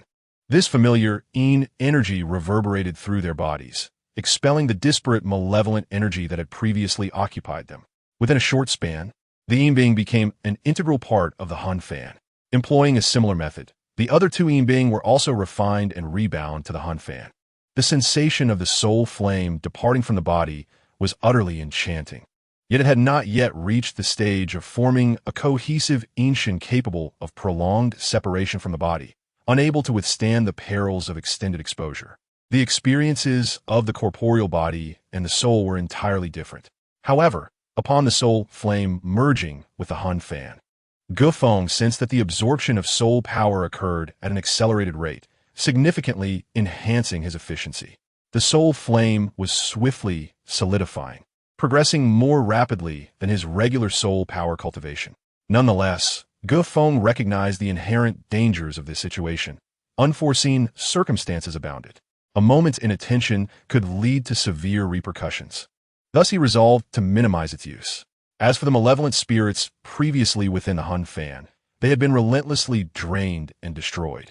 Their lingering soul power was wholly absorbed by the Hun Fan's core. Yet, when Feng's gaze fell upon the Hun Fan in his hand, his smile deepened considerably. The 3 captured Being were undeniably formidable, far superior to the crude malevolent spirits he had previously refined. Once Feng held a powerful Being with military soul in his grasp, he would face the Tao with unwavering confidence. Believing that soon he would command an army of Being, Feng contemplated with satisfaction. Within the depths of the underground cavern, numerous Being awaited. A few decisive actions could yield an adequate number of Being in a brief span. Furthermore, he felt a growing proficiency with the Hun Fan. The previously infused Sanjuan talismans were now refining at an accelerated pace, requiring no active intervention for their cultivation. As the military spirit of the Being brought a heightened compatibility, the talismans began to meld seamlessly. Undoubtedly, this was an unexpected delight. Once the talismans fully integrated into the Hun Fan, it would achieve the true standard of a Sanjuan artifact, boasting greater potency, expanded capacity, and the ability to accommodate even more Being. Feng unfurled his own realm of Yuming Guijia. Within this space, shadows reminiscent of lightning flickered through the air. Yet the entire environment remained eerily silent. The stillness evoked a chilling sensation. It was unlikely that any Being would patrol this area for some time. He needed to delve deeper. Although this army had been slaughtered here, morphing into fierce ghost military spirits, they retained vestiges of their former behaviors. Following military protocol, should a scouting party venture forth, other patrols would undoubtedly refrain from encroaching. As for why he ventured deeper into this ominous sealed realm, it was simply because Feng had reaped considerable rewards along the way. Even if danger lurked within, he would not easily relinquish his pursuit. His cultivation had reached the pinnacle of Dao Tong, poised to step into the realm of Dao Tu, where his soul could directly metamorphose into Yinshan. This represented an essential threshold. Furthermore, Gu Feng's body had integrated more talismans from the Shuesu Baojin Jing, resulting in a gradual transformation of his skeletal structure, fortifying his corporeal foundation and significantly enhancing his potential for future ascensions. In fact, it could be asserted that no barriers hindered his progression before reaching the Dao 2 stage. In other words, the entire moral realm had become readily accessible to Gu Feng. Moreover, the Hun Fan remained vacant, lacking the formation of a cohesive battle force. Without capturing and refining a complete army of Yinbing, Gu Feng could not find satisfaction. He continued his advance through the shadowy depths of the underground cavern. The inky darkness, suffused with malevolent energy, imbued the subterranean corridor with a chilling ambience. Especially as the distant currents swirled, it felt as though a terrifying specter was on the verge of emerging. Gu Feng's mission was not without purpose. He pressed on in the direction indicated by the formation. Reaching the core of the formation was his ultimate objective. As he traversed forward for a short distance, the sound of hooves echoed in his ears. Gu Feng involuntarily halted, peering into the darkened passage with glimmering silver in his eyes. It seemed the Yinbing had sensed an anomaly. With a swift motion, Gu Feng lightly shook the Hun Fan, revealing a formation of 3 fierce ghost cavalry before him. They rode upon towering steeds, arrayed in tight formation, their armored bodies and weaponry complete. Compared to before, their stature was undeniably more imposing, with even their mounts draped in heavy armor, resembling heavily armored knights. The spikes on their armor pierced the void, glinting with a chilling brilliance. The Yinbing's bodies were shrouded, with only their eyes visible, glowing red in the darkness, captivating all who beheld them. Clearly, after the transformation and enhancement imparted by the Hun Fan, these Yinbing had gained immense benefits, evolving at a pace far surpassing their previous self-sustained absorption of Yin energy. "Let me witness your prowess," Gu Feng declared, nurturing formidable Yinbing capable of vanquishing powerful foes rather than mere facades of strength. In contrast to the crude, malevolent spirits he had previously refined, these were of an entirely different caliber. The Yin energy was silent. He struck his chest with his hand, and immediately the 3-headed Yin soldiers aligned themselves, completely blocking the expansive cave. The ominous energy emanating from the 3-headed Yin soldiers surged like a black wave, swirling and crashing into one another, coalescing into a dense, dark mist. Suddenly, from within this swirling mass, a colossal shadow erupted forth. Its imposing form, menacing expression, malevolent aura, and sharp claws combined to resemble a malevolent spirit that had returned from the depths of hell. This was the new transformation of the Shi Hun Fan, where resentment was restructured into a ghostly minion. With a roar, accompanied by the howling of the hungry ghosts, the Yin soldiers brandished their long spears forward, and the ghostly steed beneath them galloped swiftly, charging ahead. In an instant, a terrifying momentum surged forth. The assault squad, composed solely of 3-headed Yin soldiers, shot forward like a bolt of black lightning into the depths. Meanwhile, the sound of galloping hooves from the approaching Yin soldiers grew increasingly distinct from within the cave. Unexpectedly, just as they turned into a straight passage, the assault squad commanded by Gu Feng, akin to a streak of black lightning, crashed directly into their ranks. With a thunderous crash, the Yin soldiers had little time to react before being sent flying by the force of the charge. Subsequently, the incoming ghostly minions hurriedly tore apart the weakened Yin soldiers, ultimately delivering the remnants to Gu Feng. Indeed, they were extraordinarily powerful. A standard patrol squad of 3-headed Yin soldiers, capable of clashing with ordinary Taoist apprentices, was obliterated in the blink of an eye. Clearly, the strength of the Yin soldiers and ghostly generals had escalated to an entirely new level after the enhancement from the Shi Hun Fan. In a single charge, they had dispatched their former peers. Witnessing this scene, Gu Feng couldn't help but express his admiration. With a wave of the Shi Hun Fan, he swiftly gathered the weakened Yin soldiers from the ground. He then paused to refine the Yin soldiers within, infusing them with blood seals to completely transform them, bidding farewell to their former selves. After accomplishing this, he continued his exploration. Throughout the process, he remained composed, not hastily heading towards the core area. Undoubtedly, Gu Feng had recognized that this was a once-in-a-lifetime opportunity for him to enhance his power. Leaving this ghostly domain, where else could he find such a rapid method of refining Yin soldiers and ghostly minions? He was determined not to squander this chance. from the recently refined Yin soldiers. He could distinctly sense that the more military spirits he subdued, the stronger they became, and the more powerful the Shi-Hun fan grew, resulting in an even mightier ghostly cavalry. This was akin to a cycle of battle nurturing battle, with both strength and quality soaring dramatically. The current power had increased by at least 30% compared to before. Consequently, Feng was increasingly eager to cultivate such a formidable Yin soldier army. With a unified military spirit connection, the Yin soldiers could naturally form a powerful ghostly domain formation, capable of entangling even Taoist apprentices for a considerable duration.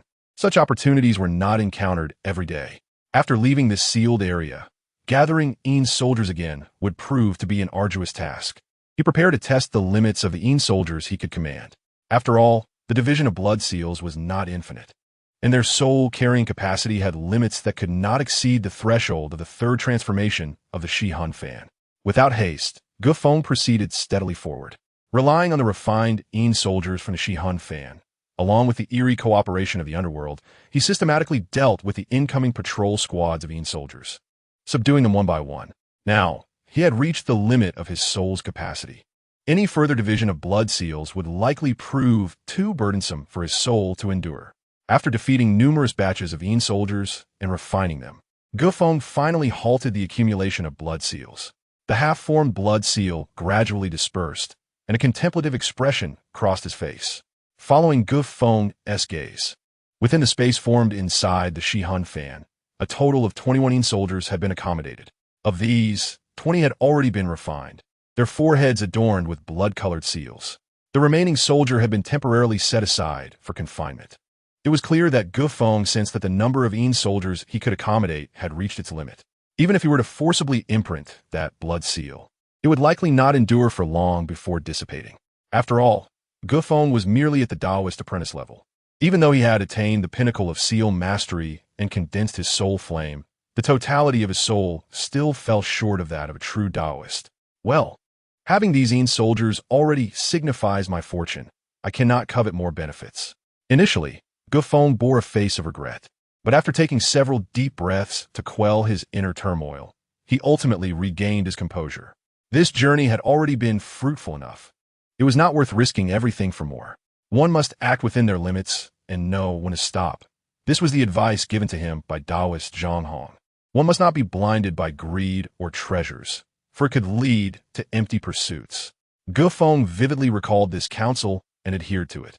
After a prolonged wait, when the refined Yin soldiers finally emerged from the Shi-Hun fan, a scene of clashing metal and the aura of iron and blood converged, exuding a chilling, killing intent and surging malevolence that struck Feng with profound impact. This was a terrifying army imbued with military spirit. Although Feng had yet to unleash them for formal use, he could already envision the awe-inspiring spectacle they would present upon their deployment. Immovable as a mountain, swift as fire, and fast as thunder, their movements were as graceful as a forest. The four-armed Yin-Yang evil corpse was undoubtedly the most formidable weapon in Feng's arsenal aside from his corporeal deity. He believed that this powerful and synchronized army of Yin soldiers would become yet another trump card for him. Finally, he had gathered all the Yin soldiers. The next step was to investigate what kind of terrifying evil lay at the heart of the formation. Based on the formidable Yin soldiers encountered along the way, one could deduce the fearsome general leading this army of Yin soldiers. As Feng advanced towards the center, the number of Yin soldiers he encountered gradually increased. Of course, the previous cavalry numbers rapidly dwindled, transforming into squads of elite infantry. Even though these Yin soldiers wore armor, they were undeniably inferior to the previous cavalry. When Feng commanded the cavalry to charge, he could effortlessly crush an entire squad of Yin soldiers. Observing the severely wounded Yin soldiers, Feng felt a sense of unwillingness, but he had no choice but to avoid completely annihilating them to prevent future troubles. Once again, Feng took action, leaving behind a trail of shattered bones and severed limbs in his wake. Numerous Yin soldiers were crushed into primordial Yin energy, which was absorbed by the Shi-Hun fan. Consequently, the entire soul banner reaped immense benefits. Thick, black smoke billowed from the expansive banner, resembling a surging inferno engulfed in flames. This was the dense, inextricable aura of military malice. Countless eerie talismans floated within, rapidly evolving towards the perfection of the third transformation of the soul banner. Gufeng's actions could be likened to killing the goose that lays the golden eggs. Although there were benefits, it was ultimately wasteful. This was a desperate measure. As if such a vast number of Yin soldiers were to organize completely and were detected, they would form a blocking army, presenting a disaster for Gufeng. His soul-carrying capacity had already reached its limit, and he could not continue to subdue Yin soldiers. Moreover, these military spirits bore heavy resentment, defying heaven and fate. If they could not be subdued, they would rebel immediately, and confinement would be impossible. At one time, 43,000 soldiers had perished here, buried alive. Given the overwhelming resentment, the Yin soldiers birthed from it likely numbered in the thousands. Gufeng had been lingering on the periphery, dealing only with minor military spirits. The true ghostly generals had not yet appeared, yet they were already so challenging to confront. If the entire ghostly army were to resurrect and continue the sacrifice of the Su family, it would undoubtedly bring about calamity. At that point, they would form a colossal army of Yin soldiers. Such a vast number of Yin soldiers could likely only be dealt with by a Taoist or priest. It could be said that Gufeng has preemptively addressed the troubles posed by the Shueishajiao. However, the true, formidable challenges are beyond his capacity to resolve. He can merely derive some benefits from the situation.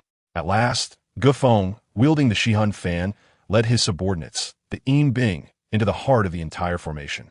This area is a grand array composed of densely interwoven lines of formation. Countless intricate lines fill the cavern, and even after eons of erosion, they continue to shimmer with a radiant glow. Various runes, both large and small, coalesce in a dizzying display. Furthermore, the unmistakable imprints of Buddhist teachings meant to subdue malevolent spirits are etched everywhere, with distinct flames flickering within the array, radiating golden light. As Gufeng surveyed the vast cavern, he couldn't help but draw in a sharp breath. What an intricate and labor-intensive project this must have been. He could only imagine the immense destruction wrought by the legion of resurrected Yin Bing, prompting the court of the time to expend such tremendous effort to seal them away. Clearly, the general sealed here is no ordinary figure. As Gufeng ventured deeper, he stumbled upon a rudimentary altar adorned with numerous corpses. It was evident that some horrific ritual of live sacrifice had taken place here. Observing the many small bones, Gufeng could distinctly sense that this had occurred not long ago, involving young boys and girls. A chill swept across his face. It was apparent that the Su family had located the core of this sacrificial site. Yet he pondered how they managed to avoid the wrath of the Yin Bing. This was a perplexing question for Gufeng. The Yin Bing, having been buried alive in life, harbored intense resentment and thus possessed a strong urge to attack the living. Anyone entering their territory would be subjected to their merciless assault. However, the Su family not only survived to this place, but also established an altar here, preparing to perform a live sacrifice of the military spirits and their commanding general. It seemed that the Su family had significant ties to the malevolent cult mentioned in the earlier inscriptions, and their bloodline was connected to the general of this ghostly army, specifically the descendant of General Su Exine. Gufeng had already deduced the final answer in his heart. Unfortunately, the tides of time had rendered the Su family far weaker than in previous years. They had discovered the grand formation, yet they remained like rats in a gutter, unable to bask in the sunlight. Beyond this simple altar, a more magnificent altar emerged. It was entirely constructed of black crystal, presenting a pitch-black hue. Surrounding it were elevated steps, forming a square, heavenly platform.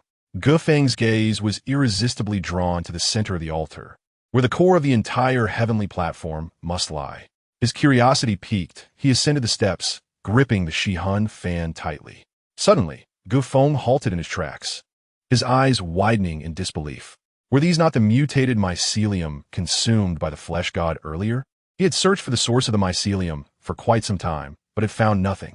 Compared to the previous area, the purple mycelium here was undoubtedly more substantial, resembling a thin carpet that cascaded down from the altar. This was indeed the source of its nurturing. Following the delicate strands of purple mycelium upward, Gufeng's gaze landed upon a massive mound of flesh. It resembled a heap of white meat, piled high upon the heavenly platform. Intricate purple patterns adorned its surface. It was neither plant nor animal, but seemed to possess a certain vitality, suffused with a sinister aura. Could this be the legendary Jiazi Tai Sui?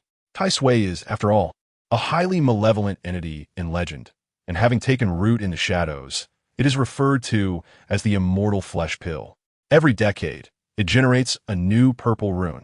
The Tai Sui before him was of considerable size, boasting 6 purple runes, evidently having existed for over 60 years, thus earning the title Jiazi Tai Sui. Beyond the Jiazi Tai Sui, one could discern that this was a vast underground altar. At its center stood a colossal bronze coffin. The coffin reached 3 meters in height and 2 meters in width. Entirely forged from bronze, its weight unfathomable. The top of the bronze coffin was covered with a layer of Tuo Luo Jing, inscribed with the seals left by eminent monks. The Buddhist patterns formed a shimmering golden emblem, firmly suppressing the coffin. Chains of golden talismans crisscrossed through the air, securing the bronze coffin from all directions. Even after enduring the ravages of time, each chain still shimmered with golden light, especially the scriptures left by the monks, which glowed brightly, subduing the malevolent energy within the coffin. Feng gently deciphered a few Sanskrit phrases inscribed upon it. Standing atop the coffin, he finally discerned the outline of the grand hall above. This was clearly a temple of suppression, not grand in scale, but intricately carved and embedded into the mountainside. Within this temple, at the rear of the heavenly platform, a colossal seated Buddha was sculpted into the stone wall. The seated Buddha glared ferociously, with a single foot larger than the coffin itself. Due to his perspective, Feng had previously overlooked it, mistaking it for merely a stone wall. Now, it was evident that this was a fierce, wrathful bodhisattva, embodying the true essence of Buddhist teachings against malevolent spirits. The Buddha's head bowed, its eyes gazing down at the bronze coffin on the altar below. The underground altar, the bronze coffin, the Tuo Luo Jing, the talismanic chains, and the temple's fierce guardian all converged here.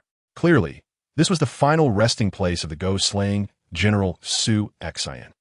Feng surveyed the entire ceiling site before refocusing on the imposing bronze coffin. He could distinctly see that the front of the coffin bore faintly carved ancient characters. This script predated that of the Zhao kingdom, having survived through at least 2 or 3 dynasties. The current script of the Zhao kingdom had evolved from it, with minimal differences discernible. Perhaps due to the passage of time, some characters were obscured by moss, yet Feng managed to decipher the clearest ones. Traitor General Su. It seemed that after being treacherously slain, the body of General Su Xian, the ghost-slaying commander and ancestor of the Su family, underwent a bizarre and inexplicable transformation. Something terrifying must have transpired. Otherwise, the court would not have expended such great resources to create this immense bronze coffin for his ceiling. In that instant, Feng grasped the crux of the matter. It appeared that the source of all this chaos lay within the bronze coffin. This ceiling site was the very heart of the Yin-Yang ghost domain, and the military spirits were merely the guardians of the ancestral General Su Xian. Sealed within the bronze coffin, it seemed that the rise of the malevolent cult several centuries ago was intricately linked to the Su family. The Su family's ability to establish a living soul altar here without incurring the wrath of Yin Bing was likely due to their bloodline, which made the spirits perceive them as their own. Just as Feng pondered this, a surge of intense emotion flooded his heart. Behind him, massive, blood-soaked tendrils twisted and writhed like giant serpents. Each tendril unfurled its fleshy petals, opening wide with gaping maws, all aimed directly at the Jiazi Tai Sui on the steps, exhibiting an unprecedented desire to consume. Feng was currently commanding only a portion of the flesh god. Its main body remained in the world of apocalyptic zombies. However, having previously devoured a substantial amount of mutated mycelium, Feng's strength had surged dramatically, and the flesh god's portion had astonishingly multiplied, split, and propagated. By now, it had become a colossal entity, rivaling even the original.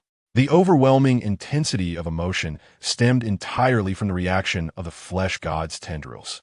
Even Feng's will could not suppress it for a brief moment. Devour it! Devour it! The fervent emotion transformed into a vague voice that resonated in Feng's heart. Evidently, as the source of the mutated mycelium, the meat deity's avatar harbored an urgent desire to consume. According to legend, the Tai Sui, birthed from extreme malevolence, has been afflicted by heavenly jealousy, rendering it an ominous entity. Having thrived in this foul underground for 60 years, It is not an exaggeration to refer to it as a jiazi tai sui. Observing such an eerie jiazi tai sui, Feng found himself contemplating various ideas. Not all tai sui are worthy of transforming into jiazi tai sui. Only those among them can generate 6 purple runes with the passage of time. It is said that these runes are formed from the condensation of energy, extracting its essence. This type of tai sui is sometimes referred to as the elixir of immortality, though this is merely a rumor found in texts. Nonetheless, the tai sui's ability to self-replicate, its formidable self-healing properties, and the difficulty in exterminating it are noteworthy.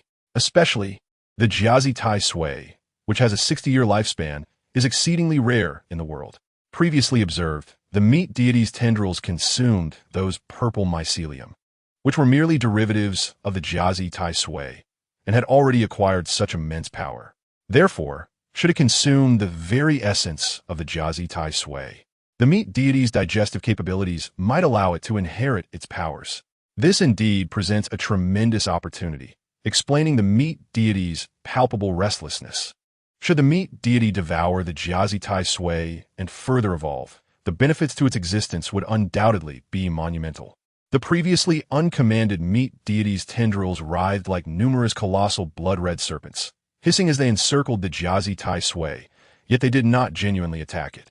Upon Feng's command, the eager meat deity shot forth those tendrils like arrows loose from a bow, crashing violently against the jiazi tai sui within the cavern.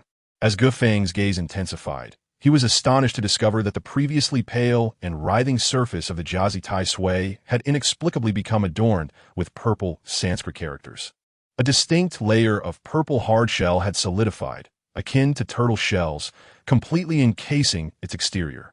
Simultaneously, a faint yet chaotic emotion began to emanate. Fortunately, they arrived early.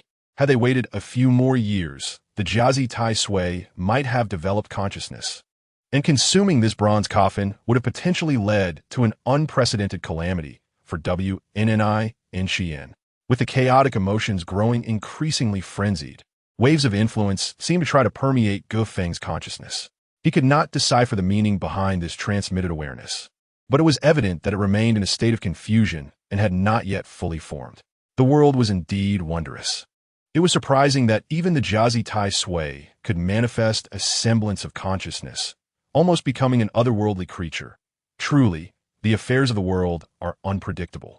Although the jiazi tai sui sent forth wave after wave of chaotic emotions in an attempt to sway him, the resolute Feng, with his soul flame coalesced and his will unwavering, remained unfazed. Instead, the surging greed of the meat deity enveloped the space. Consume it, devour it. The intense desire reverberated through the air. This overwhelming display sent a shiver down Feng's spine. The allure of the jiazi tai sui to the meat deity was indeed profound.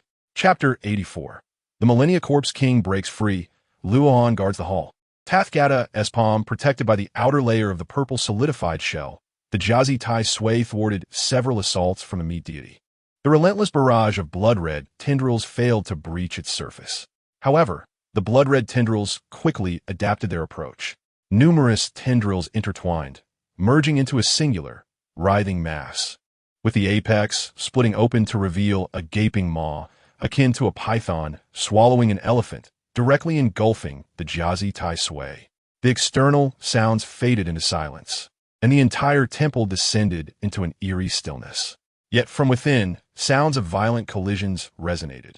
Within the massive blood-red tendrils, crimson light and dazzling purple intertwined and clashed. The struggle between their powers appeared to be a process of digestion and being digested, but Feng sensed the chaotic consciousness of the tai sui intensifying, even beginning to exert influence over his own being. This was, in essence, a contest of consciousness.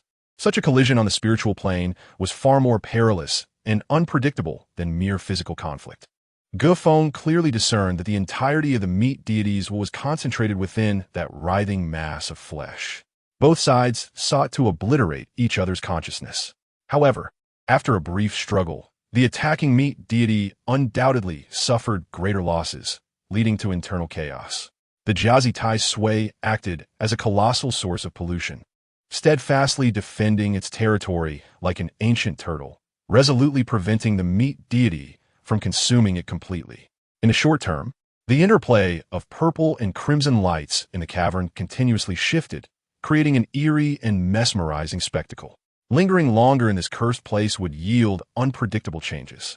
The meat deity was merely a fragment of a split entity and would likely struggle to conquer the Jiazi Tai Sui in the near term, possibly facing backlash.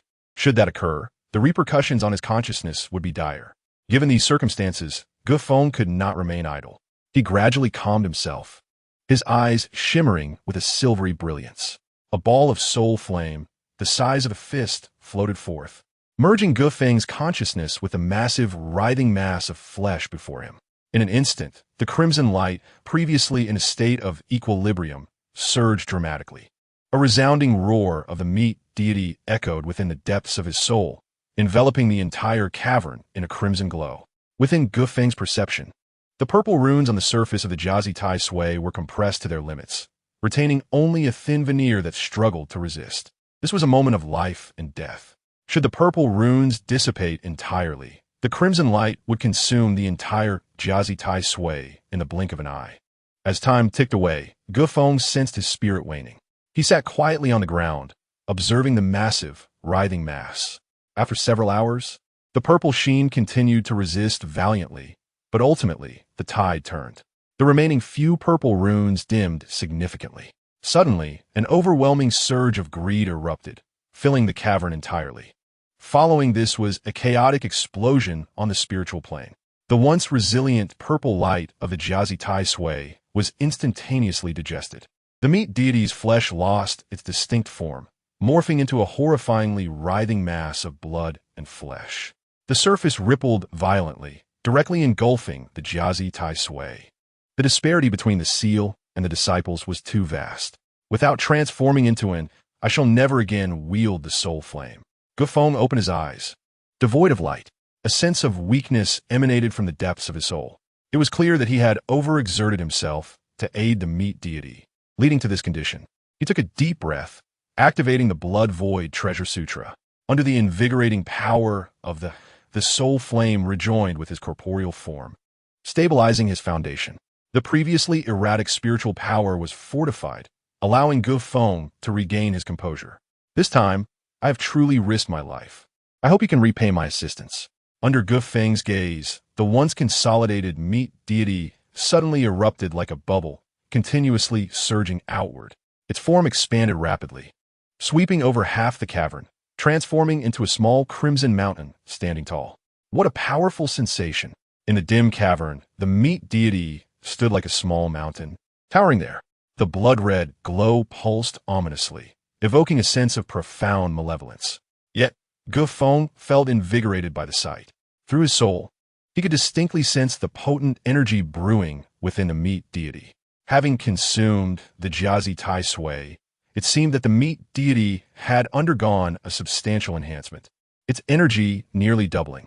As Feng summoned the meat god once more, its immense form occupied far too much space. Suddenly, he felt the ground beneath him tremble violently. The impact resembled some terrifying behemoth struggling fiercely to escape from its confinement, relentlessly striking the earth. It was alarming. The position of the Jiazi Tai Sui had been crucial in suppressing the heart of the Great Formation. Decades of erosion had corroded and parasitized this core, and now, with the death of the Jiazi Tai Sui, the original balance of the formation was shattered, allowing whatever lay within the bronze coffin to emerge. In an instant, Feng understood. Directing his gaze toward the altar, where indeed the dreadful noise and tremors emanated from the bronze giant coffin. As time passed, the force within the coffin intensified. Wisps of black mist drifted from its seams, twisting in the air, coalescing into a towering, headless shadow. This was the ghostly commander, Su Exin, entombed within the bronze coffin. Gazing at the enormous, headless figure formed by the black mist, Feng could not help but gasp in horror. After centuries of suppression, the spirits of thousands of soldiers who had perished in battle had formed a cycle of life and death. The ghostly commander, as the core of the formation, had evolved into a terrifying corpse king. Even without revealing its true form, the mere presence of this surging phantom exuded an overwhelming aura that astonished Feng. should the ghostly commander break free from its seal. It would be beyond the capacity of mere disciples to withstand. Only formidable practitioners of the Tao could contend with such a being. A sense of dread crept into Gu Feng's heart. This scenario was beyond his calculations. He hoped that the most sinister outcome would not manifest. The bronze coffin shook violently, the golden chains binding it straining under the pressure. The sound resonated deep within the soul, unleashing unimaginable destructive power. Reluctantly, Gu Feng invoked the Shui Su Bao Zhenjing. Blood-red talismans pulsed upon his flesh and bone, radiating intense magical energy to stabilize his soul's flame, resisting the external onslaught. After a moment of concentration, Gu Feng regained his composure.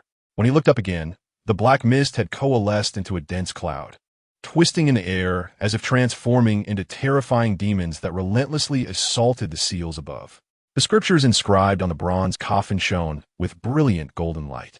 Accompanied by resonant Buddhist chants, the sound reverberated through the air, suppressing the loosening coffin.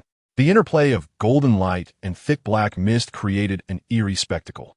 The air grew scorching as the heat from the collision of these two opposing forces swirled through the cave, generating fierce winds. However, with the heart of the formation compromised, the entire array was significantly weakened. Moreover, the recent live sacrifice conducted by the Su family had already linked the ghostly commander within the bronze coffin, enabling this millennia-old corpse king to regain its strength. Each enhancement shattered the previously balanced forces, allowing the malevolent aura to expand rapidly, filling the cavern. In an instant, flames surged forth. The scriptures suppressing the bronze coffin could no longer withstand the unholy assault and ignited spontaneously. The raging golden flames dispersed some of the black mist, yet they also signified the arrival of a dire situation. With the last barrier of suppression lost, the entire bronze coffin was propelled into the air by the terrifying onslaught of malevolence. The surrounding chains stretched taut. Then, with a thunderous crash, the soaring coffin struck the ground violently, the sound reverberating through the cavern as if it were rolling over. The sturdy underground altar bore deep cracks on the surface of the intact black crystals, which spread outward, nearly covering the entire altar. Simultaneously, the dense black mist surged along the chains toward its source. Even the chains, which glimmered with golden light and displayed Buddhist engravings, could not withstand the onslaught of malevolence. In mere moments, they were tainted and corroded into blackened remnants. With the loss of the Buddhist seals and golden light, the chains were ultimately destroyed in midair. The bronze giant coffin slowly ascended. Although the lid had yet to be flung away, the malevolence emanating from within released an overwhelming aura of death. The repeated collisions of the coffin lid against the giant coffin indicated the terrifying entity within was accumulating power, poised to erupt at any moment. How could such a horror confront him? Even Gu Feng's face turned pale with fear. Seeking refuge, he hid in a corner. Even the meat god, which had greatly evolved after devouring the Jiazi Tai Sui, was commanded by him to leave the altar's vicinity. On one hand, he lurked in the shadows. On the other, he prepared to sever ties and survive should an emergency arise. Clearly, Gu Feng, who once believed himself powerful, felt the vast chasm between himself and the terrifying aura of death surging forth, as if he was worlds apart, like clouds and mud. He could only silently pray that this fearsome corpse king would not notice him. Suddenly, the heavy bronze giant coffin was breached by an overwhelming force from within. The resounding crash sent the coffin lid soaring into the air, embedding itself deep within the mountain's mass. Thick black mist obscured the space above, and a towering, indistinct figure clad in bronze armor erupted from the giant coffin, casting a gaze that seemed to pierce the heavens and earth, surveying the cavern with a terrifying malice. A mere glance was enough to send chills down Gu Feng's spine as he sensed an immense threat. It was evident that this corpse king harbored boundless resentment and fury within. As it roared, a tide of corpse energy surged forth, sweeping through the cavern, threatening to transform it into a domain of death. Yet, in that very moment, an unexpected change occurred. Gu Feng's expression shifted as he noticed the imposing golden statue of the Luohan suddenly springing to life above. Its eyes radiated brilliant golden light as it chanted the sacred sound of Buddhism.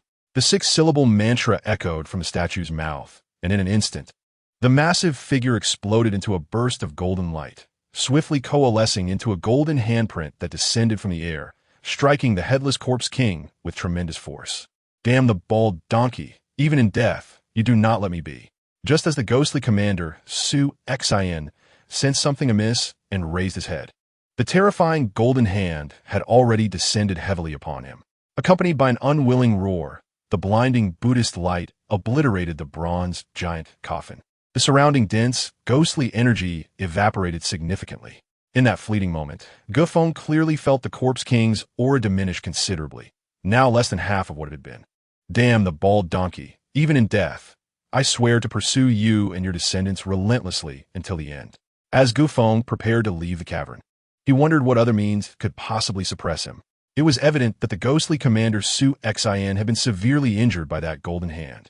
He had yet to recover, and now, having sustained heavy damage, he was left in a state of disarray.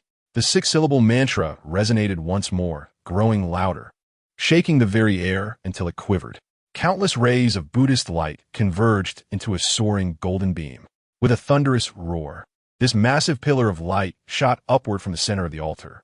Feng felt the ground quake, the mountain shake, and debris raining down from the ceiling.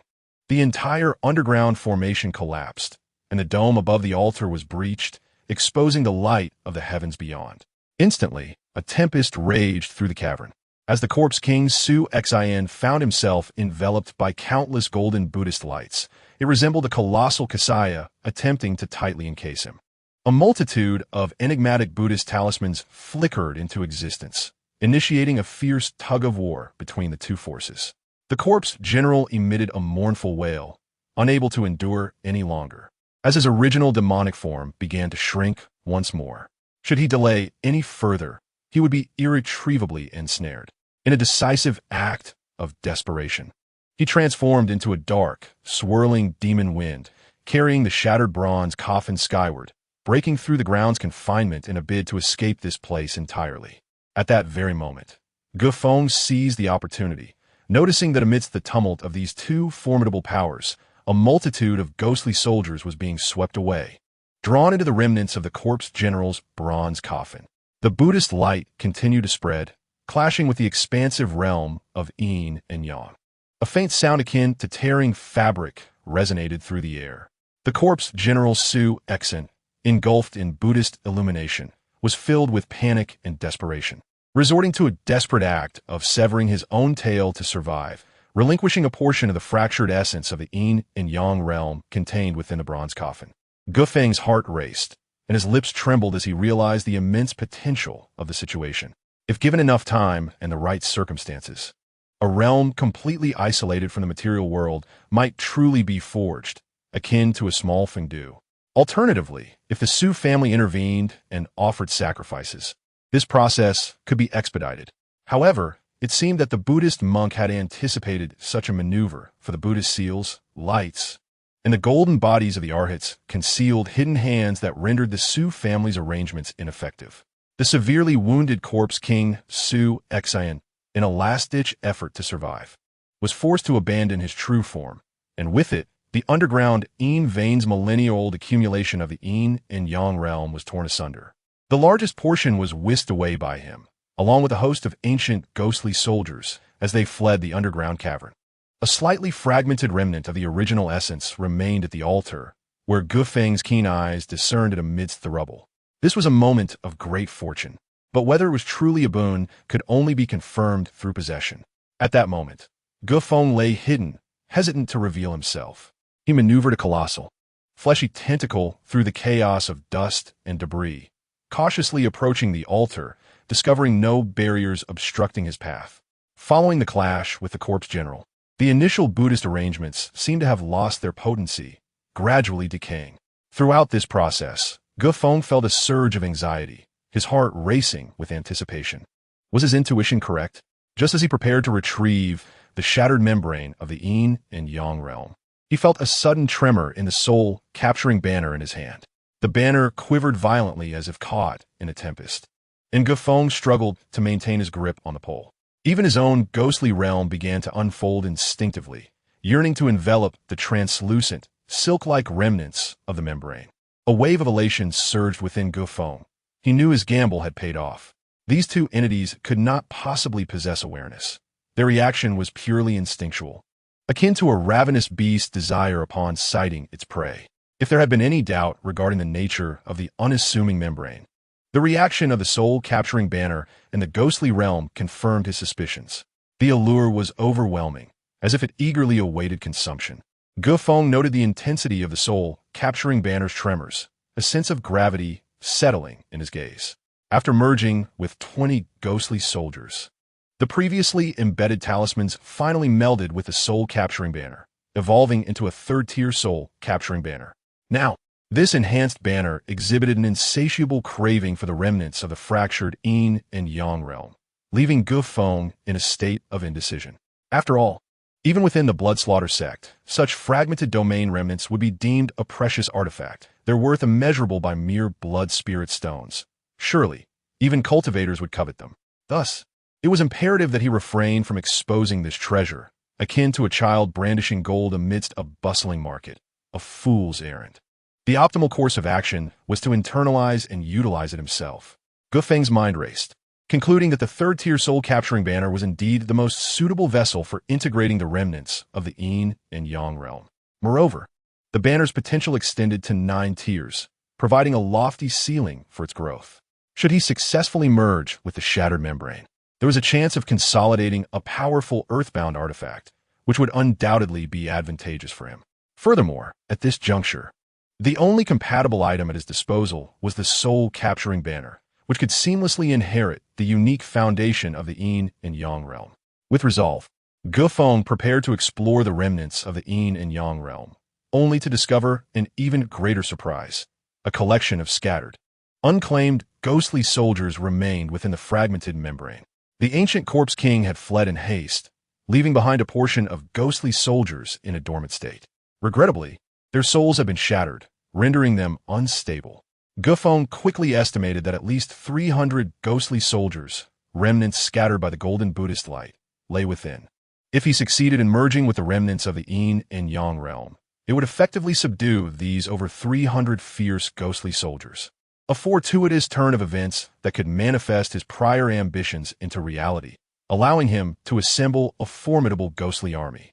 Feng understood that he would be unable to forge such high-caliber ghostly beings through conventional means. It would be far more prudent to utilize them rather than seek out other malevolent entities once the space of his ghostly realm expanded. As if receiving Feng's silent consent, the soul-capturing banner unleashed a surge of black mist, eagerly drawing in the fragmented remnants. In an instant, the entire banner was shrouded in a dense cloud of darkness, pulsating and contracting as if it were a heart beating fervently, nurturing something powerful. Amidst the desolate ruins below, Feng resembled an ant, concealing himself, unwilling to expose even a hint of his presence. Simultaneously, the soul-capturing banner accelerated the refinement of the yin and yang realm's shattered membrane. Outside, however, chaos erupted. A tremendous roar echoed from the breach above, startling Feng into opening his eyes and gazing upward. Yet, through the murky air and swirling dust, he could discern nothing of the outside world. Just as the dark, corpse-like energy swirled upwards, he suddenly heard a brazen, unrestrained laughter resounding from above, like thunder rolling across the skies, infused with exhilaration. What a magnificent ghost king general! It appears Chun Xiezi's calculations were accurate. My opportunity to ascend lies within this humble Wanyan County. Who is this figure? Deep within the collapsing earth, Feng felt his ears ringing from the overwhelming resonance. Yet he could hardly afford to dwell on such matters, as the weight of this title left his mind blank, momentarily rendering him sluggish in thought. Meanwhile, the audacious proclamation ignited the ire of the many scattered cultivators drawn by the commotion. The so-called treasures are meant for the capable. Yet the abrupt emergence of an authoritative voice was naturally met with disdain by others. Some individuals had barely begun to speak when the expressions of their companions drastically shifted, prompting one to swiftly grasp him and signal him to retreat quietly, urging him to silence his tongue. Just as he was perplexed by the sudden turn of events, his companion covered his mouth with urgency. In a hushed tone, the companion admonished, "If you wish to perish, do so alone. Do not drag us into your demise." Ignorance breeds fear, To step forward now is to seek death. Do you know who owns that voice? It belongs to the protector of Blood Fiend sect, the king of the undead, Yushin. The mention of this name struck terror into the hearts of many, rendering them mute with fear and pallor. No longer daring to utter a word, Wanyan County, although a remote corner of the Zhao kingdom, was tainted by the notorious reputation of the Blood Fiend sect, a veritable cult of darkness. The sect's leader commands 3 formidable protectors, whose powers are unparalleled, and their malevolence is legendary. Yushin, known as the King of Zombies, had roamed the Zhao kingdom for over 2 centuries, silencing the cries of children through acts of slaughter, leaving countless corpses in his wake. Many only needed to hear his name to be paralyzed by fear. Thus, despite the crowd's abundance, once some recognized the protector of Blood Fiend sect, Yushin, the throng began to disperse quietly, eager to avoid any repercussions. As the sounds of battle erupted from the outside, accompanied by the furious roars of the 1,000-year Corpse King and the maniacal laughter of Yushin, Feng found himself momentarily stunned. The involvement of the protector of Blood Fiend sect indicated that the situation had escalated far beyond what a mere ant like himself could navigate. Soon, he lifted his gaze towards the surface and noticed the ground above beginning to shift, with loose stones tumbling down. The entire cavern trembled violently, teetering on the brink of collapse. One could only imagine the magnitude of the chaos outside. It was conceivable that Wanyan County could be reduced to ruins. Before long, individuals drawn by the commotion would surely be attracted to this underground pit. It was not a safe haven, and it would be wise to vacate. The soul-capturing banner had absorbed a small portion of the shattered Yin-Yang ghost domain and was in the process of refining it. With 300 fierce ghost soldiers in his possession, Feng felt a sense of satisfaction, as there was little of value remaining. Those who converged upon the area, whether rogue, cultivators, or family practitioners, would be too intimidated to engage in the conflict between the 1,000-year Corpse King and the Protector Yushin, inevitably redirecting their focus towards the collapsing zone below, likely to swarm like rats scavenging for scraps. A gentleman does not stand beneath a precarious wall. It was prudent for him to find refuge. As Feng activated the portal in his mind once more, this time unimpeded by the grand array, a silver light swiftly manifested within his consciousness. In an instant, he vanished from the dark ruins. Shortly after his disappearance, the cavern echoed with the sounds of fierce combat. Rogue cultivators and family practitioners, driven by greed, dared to venture into the ruins of the underground array, ready to clash for trivial gains. In the apocalyptic world of Dayuan City, Tianhua community, Feng reappeared in this familiar place, having distanced himself from the earlier peril. He inhaled deeply, relieved. At that moment, the soul-capturing banner suddenly soared into the air, releasing a torrent of ghostly energy that coalesced into a realm of spirits. Feng sensed unusual activity behind him, as tendrils of dark light began to seep out, intertwining with the soul-capturing banner. He released the constraints of the Yuming Guijia, allowing it to unfold and gradually merge into this realm of spirits. With the augmentation of the Yuming Guijia, the Yin-Yang domain that had already enveloped a portion of Tianhua community began to expand, eventually swallowing the entire area. Countless tendrils of black mist surged forth, shrouding the community in a terrifying darkness, transforming it into a realm of dread, akin to stepping into another world of the dead. The air was filled with eerie wails, enhancing the sinister atmosphere. The fusion of the Yin-Yang domain embryo, the soul-capturing banner, and the Yuming Guijia gradually evolved into a realm of spirits. At this juncture, Feng found himself unable to intervene.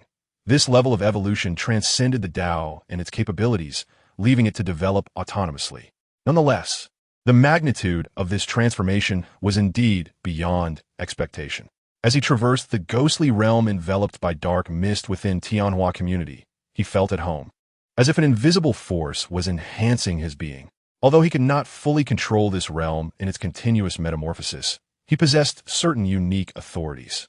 The phantoms drifting in the void seemed to be unaware of his presence, steering clear of his path. Suddenly, Feng halted, gazing upward at the dense black clouds blanketing the community. Below these clouds, he beheld a massive black coffin composed of rich, ghostly energy, quietly suspended in the sky.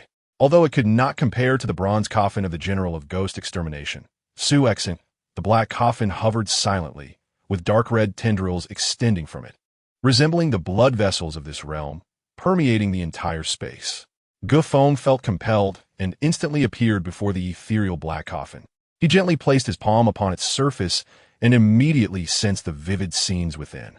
He beheld a ghostly cavalryman, shrouded in black mist, in slumber, while the black tendrils connected to the coffin continuously infused potent ghostly energy, nourishing the fierce ghostly cavalryman.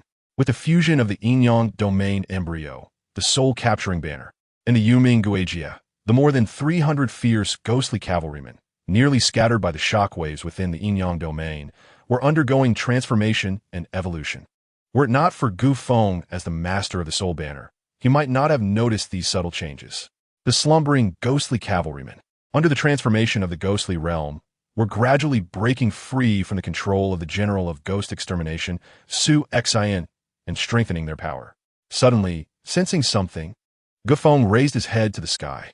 As the thick black clouds parted, revealing the scenery above, he was struck by a profound sense of awe. The surging black mist rippled like a tide, undulating restlessly.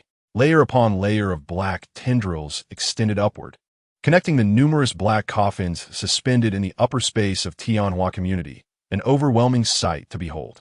A total of over 300 black sacrificial coffins for the fierce ghostly cavalrymen hung within this realm of spirits, evoking astonishment even in Feng himself. Let this transformation occur swiftly, he thought. I am now but a step away from becoming a disciple of the Tao, accumulating enough power. In the future, when the Yin spirit emerges from the fully realized ghostly realm, the sight of so many fierce, ghostly cavalrymen charging in a battle will be nothing short of breathtaking. Just as Feng was lost in admiration, his expression suddenly shifted. He felt the flames of his soul flickering wildly, and a blood-red seal began to emerge above his brow. The surrounding black mist twisted and surged, directly penetrating the depths of his soul. His countenance changed dramatically as he landed on the ground, disregarding the surrounding environment, and sat cross-legged to quietly stabilize the flames of his soul.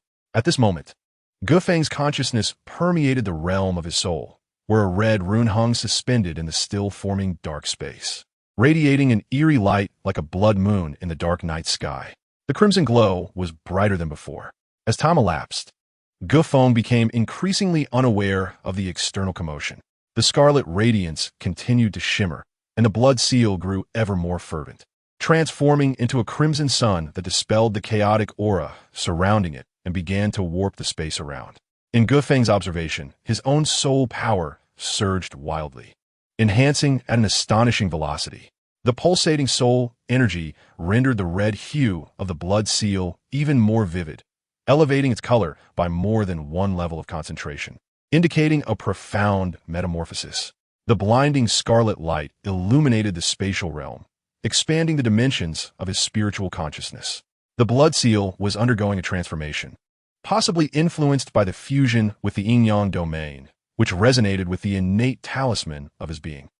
Feng distinctly recalled that the bestowed blood seal was classified as a third-grade superior talisman, capable of summoning divine spirits and vanquishing malevolent entities. Subsequently, due to the integration with the ghostly aura, a nascent form of the eerie underworld emerged. However, now, under the influence of a fortifying substance, it seemed to be evolving anew. As his soul energy swept over the blood seal, a primordial revelation surged into his mind, unmistakably indicating that it had ascended to the fourth-grade superior talisman, governing the yin-yang domain and commanding the underworld. Without a doubt, Feng had drawn a fortuitous prize. The bestowed talismans are foundational for disciples' advancement, yet elevating their quality is immensely challenging, necessitating substantial accumulation of resources and fortuitous opportunities. Now, this bestowed blood seal had finally ascended a level, reaching the fourth-grade superior tier.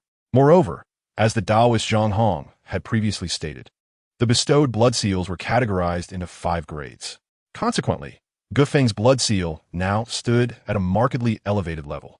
Had he acquired this 4th-grade superior blood seal outright, it is likely that Zhang Hong would have kept him in his fold. Even if he could not ascend to the Central Academy, he would have undoubtedly been regarded as a prodigy worthy of intensive cultivation within the Blood Puppet Mountain. However, Feng now refrained from exposing this 4th-grade superior blood seal lightly. After all, it had only been recently that he received it as a 3rd-grade superior talisman, and to have advanced a tier in such a brief span would undoubtedly raise suspicions among others. If word spread, it would be evident that Feng had encountered some extraordinary fortune. At that point, he would not merely be considered a talent, but would become an object of envy and study among others. The quality of the bestowed blood seal had undergone a significant enhancement, and its capabilities had become more comprehensive and formidable. Previously, it could merely enslave divine spirits and malevolent entities, but now it had evolved to command the underworld, illustrating a vast disparity in its powers. As the blood seal's quality transformed completely, Feng could distinctly perceive the blood seal deep within his soul, now radiating with a brilliant, blood-like luster. The area it illuminated expanded several times beyond its previous extent, casting a broader spiritual realm. Feng slowly closed his eyes once more to regulate his mental state. A day later, he stood at the entrance of Tianhua Community. Behind him, the dense black mist enveloped the Yin-Yang ghost domain, evoking a sense of terror akin to an endless abyss. The transformation of the Yin-Yang ghost domain was more severe than he had anticipated. The 300 fierce, ghostly cavalry lay dormant, unable to move for the time being. Thus, Feng had to temporarily leave the Yin-Yang ghost domain on the zombie planet. The purpose of cultivating this tyrant body team was evidently twofold: to gather resources as much as possible and to guard the Tianhua community, protecting the stronghold. Now, they had found their moment to shine, marching towards him in an orderly formation. At a glance, each individual stood over 2 meters tall, their imposing figures clad in a robust, dark brown carapace that appeared indestructible. Their muscles bulged grotesquely, exuding a terrifying aura of violence. Each warrior bore traces of red blood, emanating a dreadful malevolence. It was evident that they were elite survivors of numerous battles. As Feng's gaze swept over Zhou Peng's team, he noticed that its numbers had expanded several-fold, now numbering at least 40 to 50 individuals. When they approached within several dozen meters, their heavy carapace armor retracted, revealing their original forms. Not only the veteran members, but even the newcomers regarded Feng with admiration, their eyes filled with fervent reverence akin to zealots. In this apocalyptic world, during their most desperate times, Feng had appeared like a savior, bestowing upon them extraordinary powers. This area is now under your command. No one or anything is permitted to enter the community, Feng commanded. Following his orders, Zhou Peng dispersed the tyrant team, encircling Tianhua community. After conducting a thorough inspection and finding no oversights, Feng felt quite satisfied. The community was already shrouded by the ghost domain, possessing a certain level of protective capability. And with these battle-hardened tyrant cybernetic warriors guarding it, he anticipated no significant incidents. Feng held no cause for concern. However, given that this was an ancient site for suppressing ghost domains, certain areas remained remarkably solid. Even after enduring the onslaught of rogue cultivators like a swarm of locusts, only portions had collapsed. The sun hung high in the sky, yet the surroundings were eerily silent.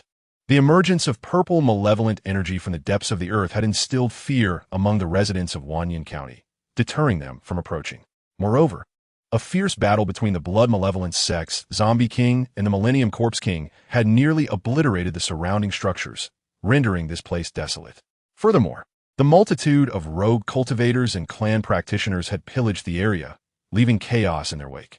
The local authorities were too preoccupied to maintain order. Emerging from the surface with caution, Feng confirmed the absence of others in the vicinity, allowing him to breathe a sigh of relief. Without lingering, he soared towards the direction of Wulingguan, where a traitor awaited his reckoning. In the grand hall of Wulingguan, Zhao Heng sat dominantly in the upper seat, issuing commands with an authoritative tone. Due to the unexpected disappearance of the Guan master, he had been expressly instructed to manage Wulingguan until a new master arrived. Thus, all matters, large and small, were under his jurisdiction. Seated upon the throne, Zhao Heng surveyed the room with a commanding gaze, and no one dared to oppose him. Even his colleague, Ming Zhe, could only bow his head in acquiescence. A hearty laugh echoed, and the apparent unanimity brought Zhao Heng great satisfaction, as he felt the weight of power in his grasp, as if he had reached the pinnacle of his life. Even though he had yet to seize the opportunity to attain the Dao realm from Su Jia's Su Dingya, he sensed that it was not far off. Just as he envisioned the splendid scene of becoming the true master of Wulingguan after his complete ascension as a disciple, a series of applause suddenly interrupted his reverie. The sound resonated throughout the vast hall, piercing Zhao Heng's ears. Who dares to create such a ruckus at this moment? Do they seek death? Zhao Heng's expression darkened, and he bellowed in anger, turning to locate the source of the sound, only to see a figure striding into the hall. With each step, the applause echoed. Approaching the throne, as Zhao Heng's face turned cold and he prepared to retaliate, he lifted his gaze to the intruder. However, the rebuke that had been on the tip of his tongue faltered into a stammer. Zhao Heng stared incredulously at the figure before him, his eyes wide with disbelief. Why you? How did you escape? His voice trembled with uncertainty. He had heard from Su Dingye that the new master of Wulingguan had perished beneath the ruins, with no chance of survival whatsoever. The dead return, the deceased resurrected, or perhaps a borrowing of a corpse to regain life. Observing the cold smirk on Gufeng's face and the chilling glint in his eyes, Zhao Heng, who remained seated on the throne, felt as though he had plunged into an icy abyss, an ominous breeze sweeping through him, filling him with dread. Was it possible that Su Dingye had proclaimed my demise, allowing you to act with such audacity, no longer submissive and dutiful, revealing your true colors? With each step Feng took, his footfalls echoed sharply against the steps, each sound seeming to strike directly upon Zhao Heng's heart, overwhelming him with a terrifying pressure that bore down upon his very being. As Feng stood less than 5 paces away, Zhao Heng's body became rigid and limp upon the throne, utterly immobilized. As an outer disciple of the Shui Sha Jiao, Feng was tasked with enforcing the teachings of the sect, executing traitors such as Zhao Heng without hesitation. Do any of you doubt my actions? He inquired, surveying the surroundings before swiftly ascending the platform like a specter. In the midst of his speech, he placed a hand upon Zhao Heng's shoulder. Having cultivated the first volume of the Shui Su Bao Zhenjing to a significant degree, Feng's strength and magical prowess had been greatly augmented. Although both were disciples, Feng required but one hand to completely subdue Zhao Heng. With a thunderous crash, the throne collapsed, and the ground beneath began to crack. Zhao Heng's body fell to the ground, the sound of his bones succumbing to the weight echoing as a cloud of dust rose. The old man emitted a pitiful cry. A discerning eye would reveal that one side of Zhao Heng's shoulder had been utterly reduced to a mass of flesh. The bone shattered, rendering his right hand entirely useless. How unbearably noisy, Feng remarked coldly, before gripping Zhao Heng's chin and forcefully wrenching it down. In an instant, his cries transformed into muffled sobs, and the hall fell into a relative calm. Observing Zhao Heng's plight, the onlookers collectively gasped in shock. Even Sun Li, the astute disciple, turned pale, his legs trembling uncontrollably. When he dared to lift his gaze, he was met with Feng's frigid eyes, prompting him to kneel and loudly pledge his loyalty, declaring, "To punish traitors and eliminate spies, I shall heed the orders of the sect master." "Very well. I shall now interrogate this traitor. You may all withdraw," Feng commanded. In the realm of Shui Sha Jiao, strength was paramount. One could utterly vanquish adversaries and leave them without hope of resurgence. While uncovering the truth may be arduous, creating a pretext was a simple task. Moreover, Zhao Heng's betrayal of Shui Sha Jiao was a clear act of treachery, requiring no further deliberation. Thus, upon Feng's arrival, Sun Li immediately recognized the situation and promptly led his group away from the hall without hesitation. In a matter of moments, the hall returned to tranquility, save for Zhao Heng's whimpers. Despite the collapse of the Su family ancestral hall, resulting in numerous fatalities, Su Dingye's body was conspicuously absent. From Zhao Heng's previous remarks, it became evident that only Su Dingye was privy to the truth of his demise underground, indicating that Zhao Heng had indeed been in contact with him. Otherwise, he could not have spoken so definitively about details known to no one else. Given Zhao Heng's character and cunning, it was unlikely he would so easily reveal his true intentions while conspiring for power. As a descendant of the formidable General Su Exin, the Su family undoubtedly possessed critical secrets unknown to outsiders. Under normal circumstances, Feng might not have felt such urgency. However, when the matter involved a formidable millennium-old corpse king, his concern was warranted.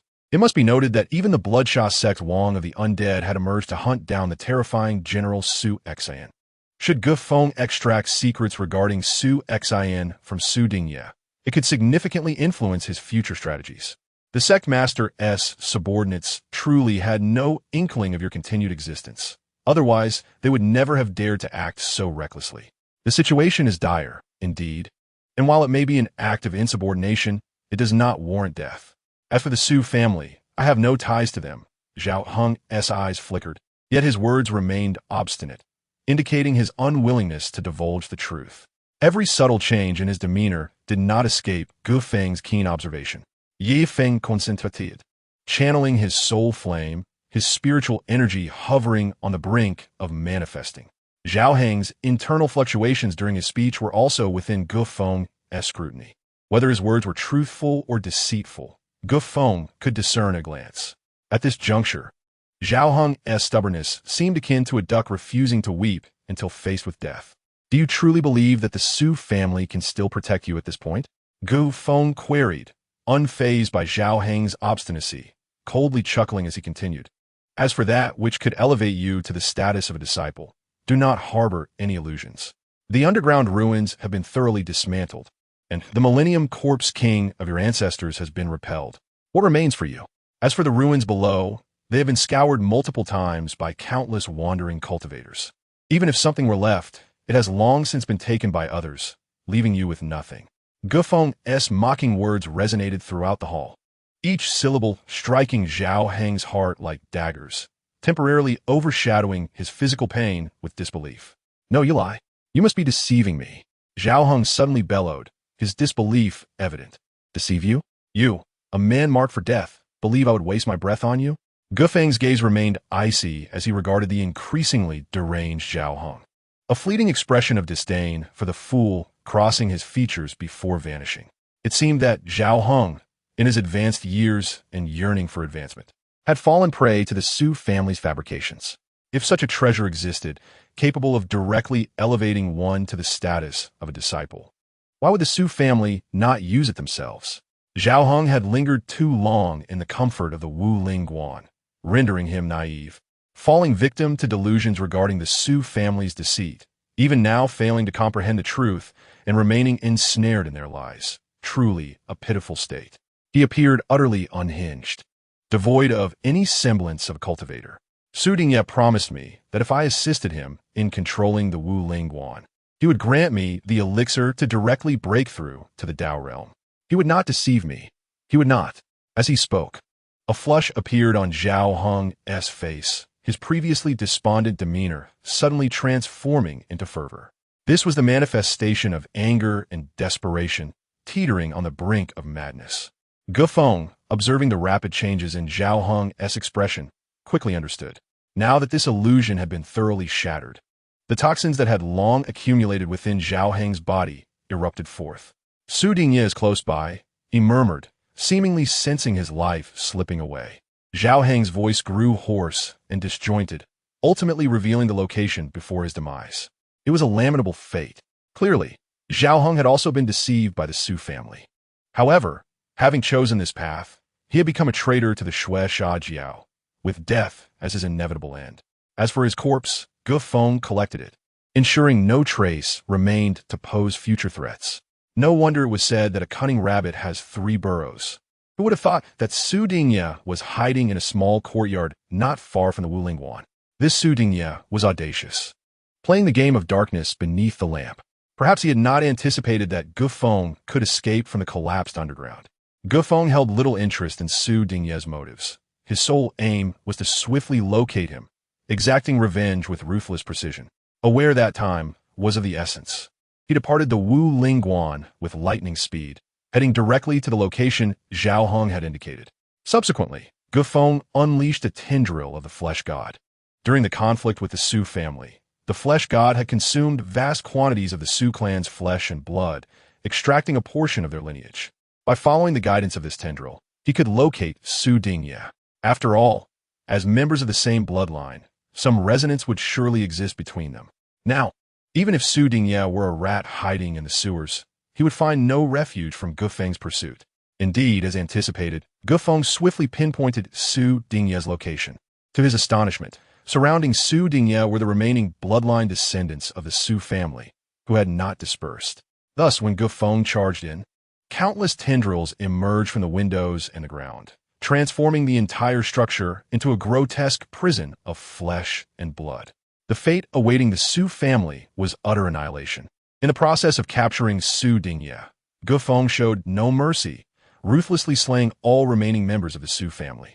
Their corpses were devoured by the flesh god, whisked away without a trace.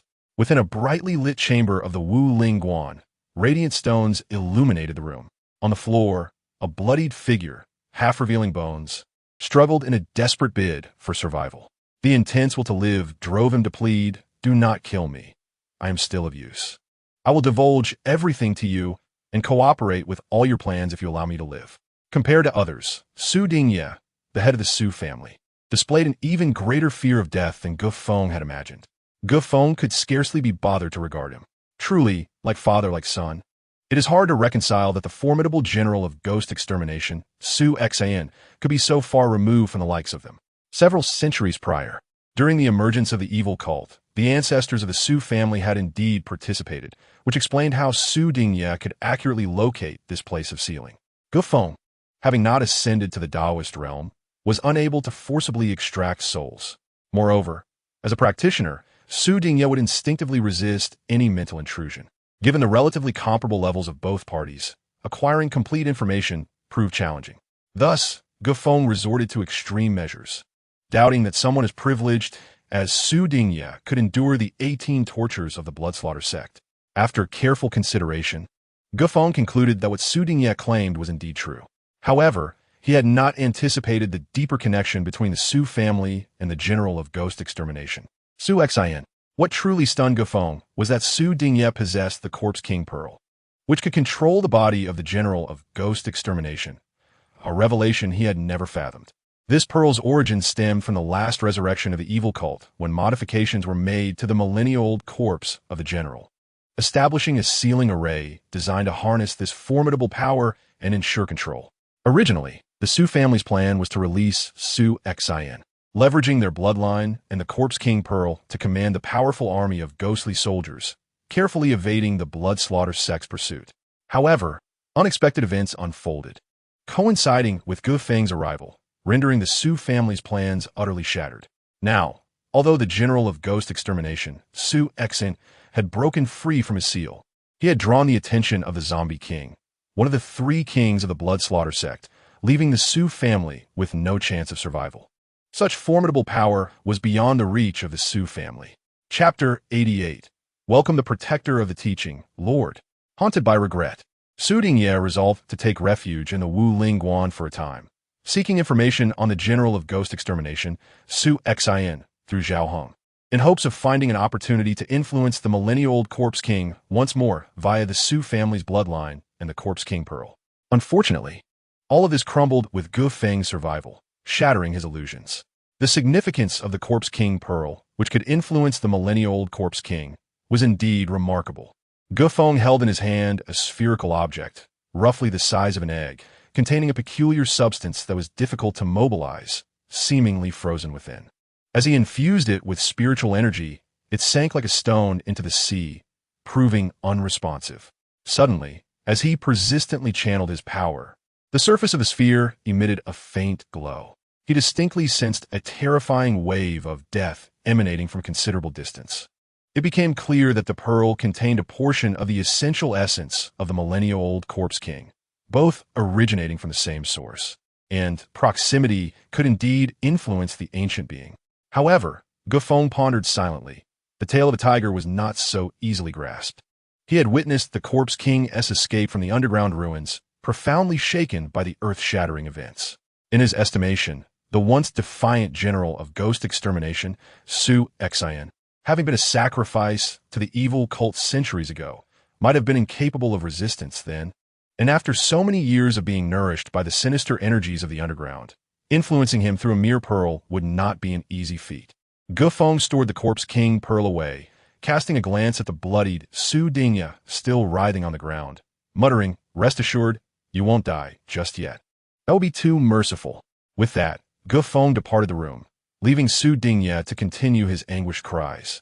Clutching the Corpse King Pearl, Feng contemplated its importance. recognizing the necessity of finding a secure location for its safekeeping. In a world dominated by spiritual power, the abilities of formidable beings were unpredictable. Keeping the pearl close might render him restless even in sleep. After all, even the millennia-old corpse king would not spare him. If the pearl were hidden in the realm of zombies, even with extraordinary means, it would likely remain undiscovered. Outside the door, Su Dingya's screams faintly reached his ears. Yet Gufeng remained as calm as still water, betraying no emotion. The sound was still resonant. He would not perish in the immediate future. As for this head of the Su family, Gufeng would ensure a thorough cleanup, leaving no trace of his existence, with both body and soul to be eradicated entirely. Allowing him to languish in this room was merely a means of torment, compared to the Su family's practice of sacrificing boys and girls as living offerings. Gufeng felt his actions were comparatively mild. He intended to see if he could extract additional valuable information from Su Dingya to prevent any unforeseen changes. Gufeng swiftly opened the silver portal in his mind, venturing to the realm of zombies to store the pearl in room 204 of Tianhua Community, where the flesh god would personally oversee its safekeeping. This was, for Gufeng, the safest option available. Upon his return, he suddenly recalled the bloodline of the Su family he had previously collected. Given that the general of ghost extermination, Su Exen, was an ancestor of the Su family, a connection was inevitable. With this in mind, Gufeng granted Su Dingya a swift end, entrusting him to the flesh god's tendrils for consumption. Under his control, the flesh god also amalgamated the blood collected from the Su family into a concentrated essence, which Gufeng began to refine anew. Refining the family bloodline was a relatively simple process. Now, with a robust foundation of spiritual power, Gufeng devoted a day and night to extracting the essence from the blood of the Su family's descendants, ultimately condensing it into a single droplet of crimson blood, thus completing his task. Indeed, with this, I can fulfill my obligations. Gufeng pointed at the droplet of blood suspended in the air, which swayed slightly, resembling lead mercury, exuding immense mass without any hint of a metallic scent, instead carrying a faint fragrance. He retrieved a jade vial to contain it, marking the completion of a significant endeavor. Boom! 2 days later, within the Wu Lingguan, as Gufeng meditated in the chamber, continuously purifying his internal power through the Shui Su Bao Jinjing, promoting the metamorphosis of his soul, a thunderous roar echoed, disorienting him and sending tremors through his very essence, nearly causing his spiritual energy to spiral out of control. With a cough, he expelled a mouthful of sweet crimson liquid. Drawing upon his formidable foundation, he forcibly reined in the erratic energy and opened his eyes, exhaling a sigh of relief. However, he did not panic, as if he had anticipated this occurrence and had been awaiting this moment. He quickly adjusted his attire and strode out of the chamber. Looking up at the almost cloud-covered sky over the Wu Lingguan, Gufeng's expression darkened considerably. He understood that the thunder he had just heard was no mere change in weather, but a manifestation of the overwhelming presence of a powerful being descending upon this realm.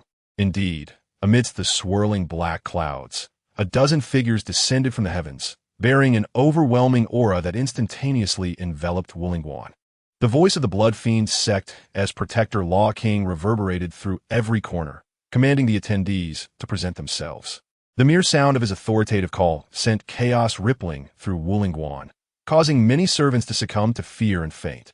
Under the leadership of Sun Li, the remaining individuals gathered, displaying a semblance of panic. When Gufeng finally appeared, they seemed to find their anchor, clustering behind him and whispering in terror, "Master, what should we do?" Gufeng remained silent, his heart racing, for he too awaited this moment. The mention of the Protector Law King made it clear to Gufeng who had arrived. At this juncture, the only high-ranking member of the Blood Fiend sect daring enough to traverse to such a remote location would be the Zombie Law King, Yu Shunjiang, who had pursued the thousand-year Corpse King for millennia.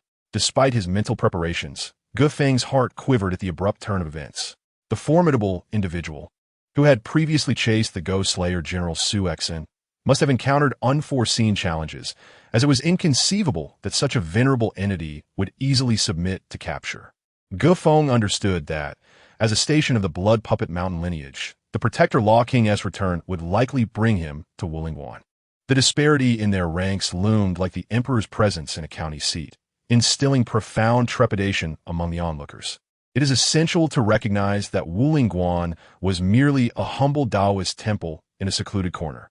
Had it not been for the emergence of the Ghost Slayer, General Su Xian, the illustrious figure may have never heard of Wulingguan. Let us welcome the Protector Law King, Feng resolved, setting aside his contemplations and promptly leading Sun Li and others to open the doors of Wulingguan. We, the 135 disciples of Wulingguan, humbly welcome the Protector Law King, Feng proclaimed from the forefront of the gathered crowd. Following suit, Sun Li and the others echoed the welcome, but their words barely escaped their lips before an oppressive force descended upon them. In an instant, Feng felt as if a colossal stone had been laid upon him, akin to a mountain's weight.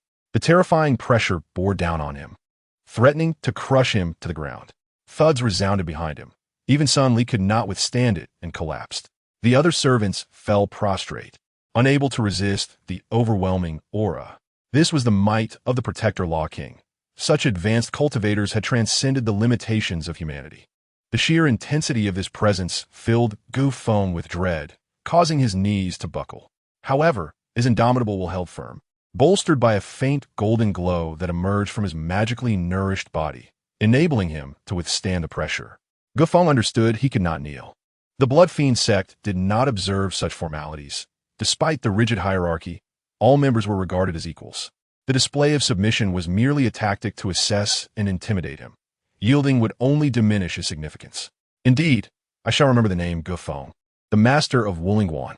You have shown promise. The aura soon dissipated, and before he could process the moment, he felt a wave of amusement wash over him. Though it was praise, Feng dared not lift his gaze, catching only a glimpse of the ornate golden-threaded hem of the attire as he bowed deeply in gratitude.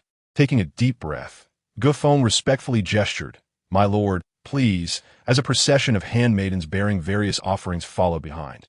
Once they passed, Feng hurried to follow. When the Protector Law King, Yushan Jiang, had praised him moments earlier, Feng felt as if his heart might leap from his chest. This was a true high-ranking member of the Blood Fiend sect, second only to the sect master, wielding immense power to determine the fate of a disciple, either elevating them or obliterating them without a trace. This was the authority held by a ruler. Yushan was of a far superior caliber compared to Zhang Hong, the leader of the branch. As for the so-called Lord Moth, one of the four monitors, he was nothing more than a common insect in comparison. When facing the monitor, Feng might have had a chance to contend, but against the Protector Law King, he dared not reveal even a fragment of his thoughts, lest he be plunged into an abyss of despair. Taking a deep breath to quell his fears, Feng ascended to the Grand Hall.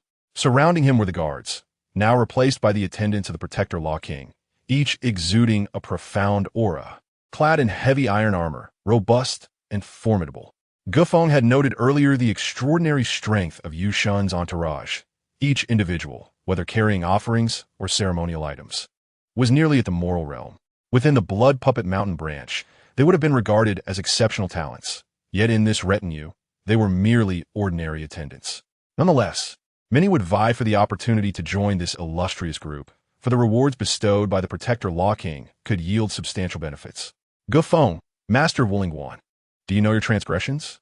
However, as Feng stepped onto the dais, still finding his footing, a commanding voice halted him in his tracks.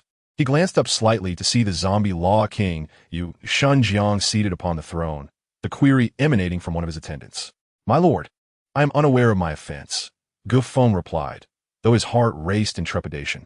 Despite the anxiety, he maintained his composure when addressing Yushan Jiang's subordinate.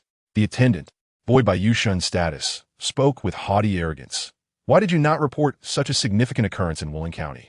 Had it not been for the Protector Law King's presence with ulterior motives, would you not have missed a tremendous opportunity? If you had reported sooner, we could have prepared adequately and prevented the 1,000-year Corpse King from escaping."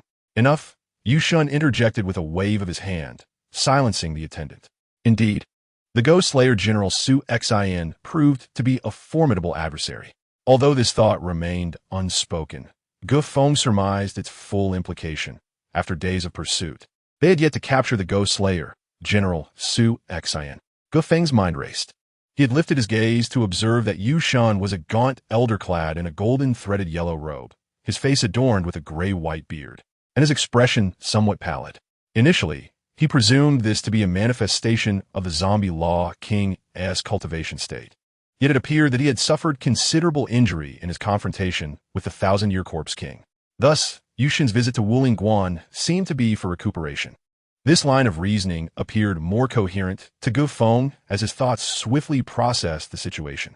He could not afford to be negligent in dealing with such a high-ranking practitioner of the demonic arts. A moment's lapse could lead to his demise. This matter truly bears no relation to me. Gu Feng quickly defended himself. I received the mission from Blood Puppet Mountain only a few months ago and have only just arrived at Wuling Guan. It is unjust for me to face such grave circumstances so soon after assuming my role as master. Fully aware of the proper channels for grievance, he raised a mission token above his head. Indeed, a profound soul force emanated from it, alleviating much of the heavy oppression that had weighed upon him.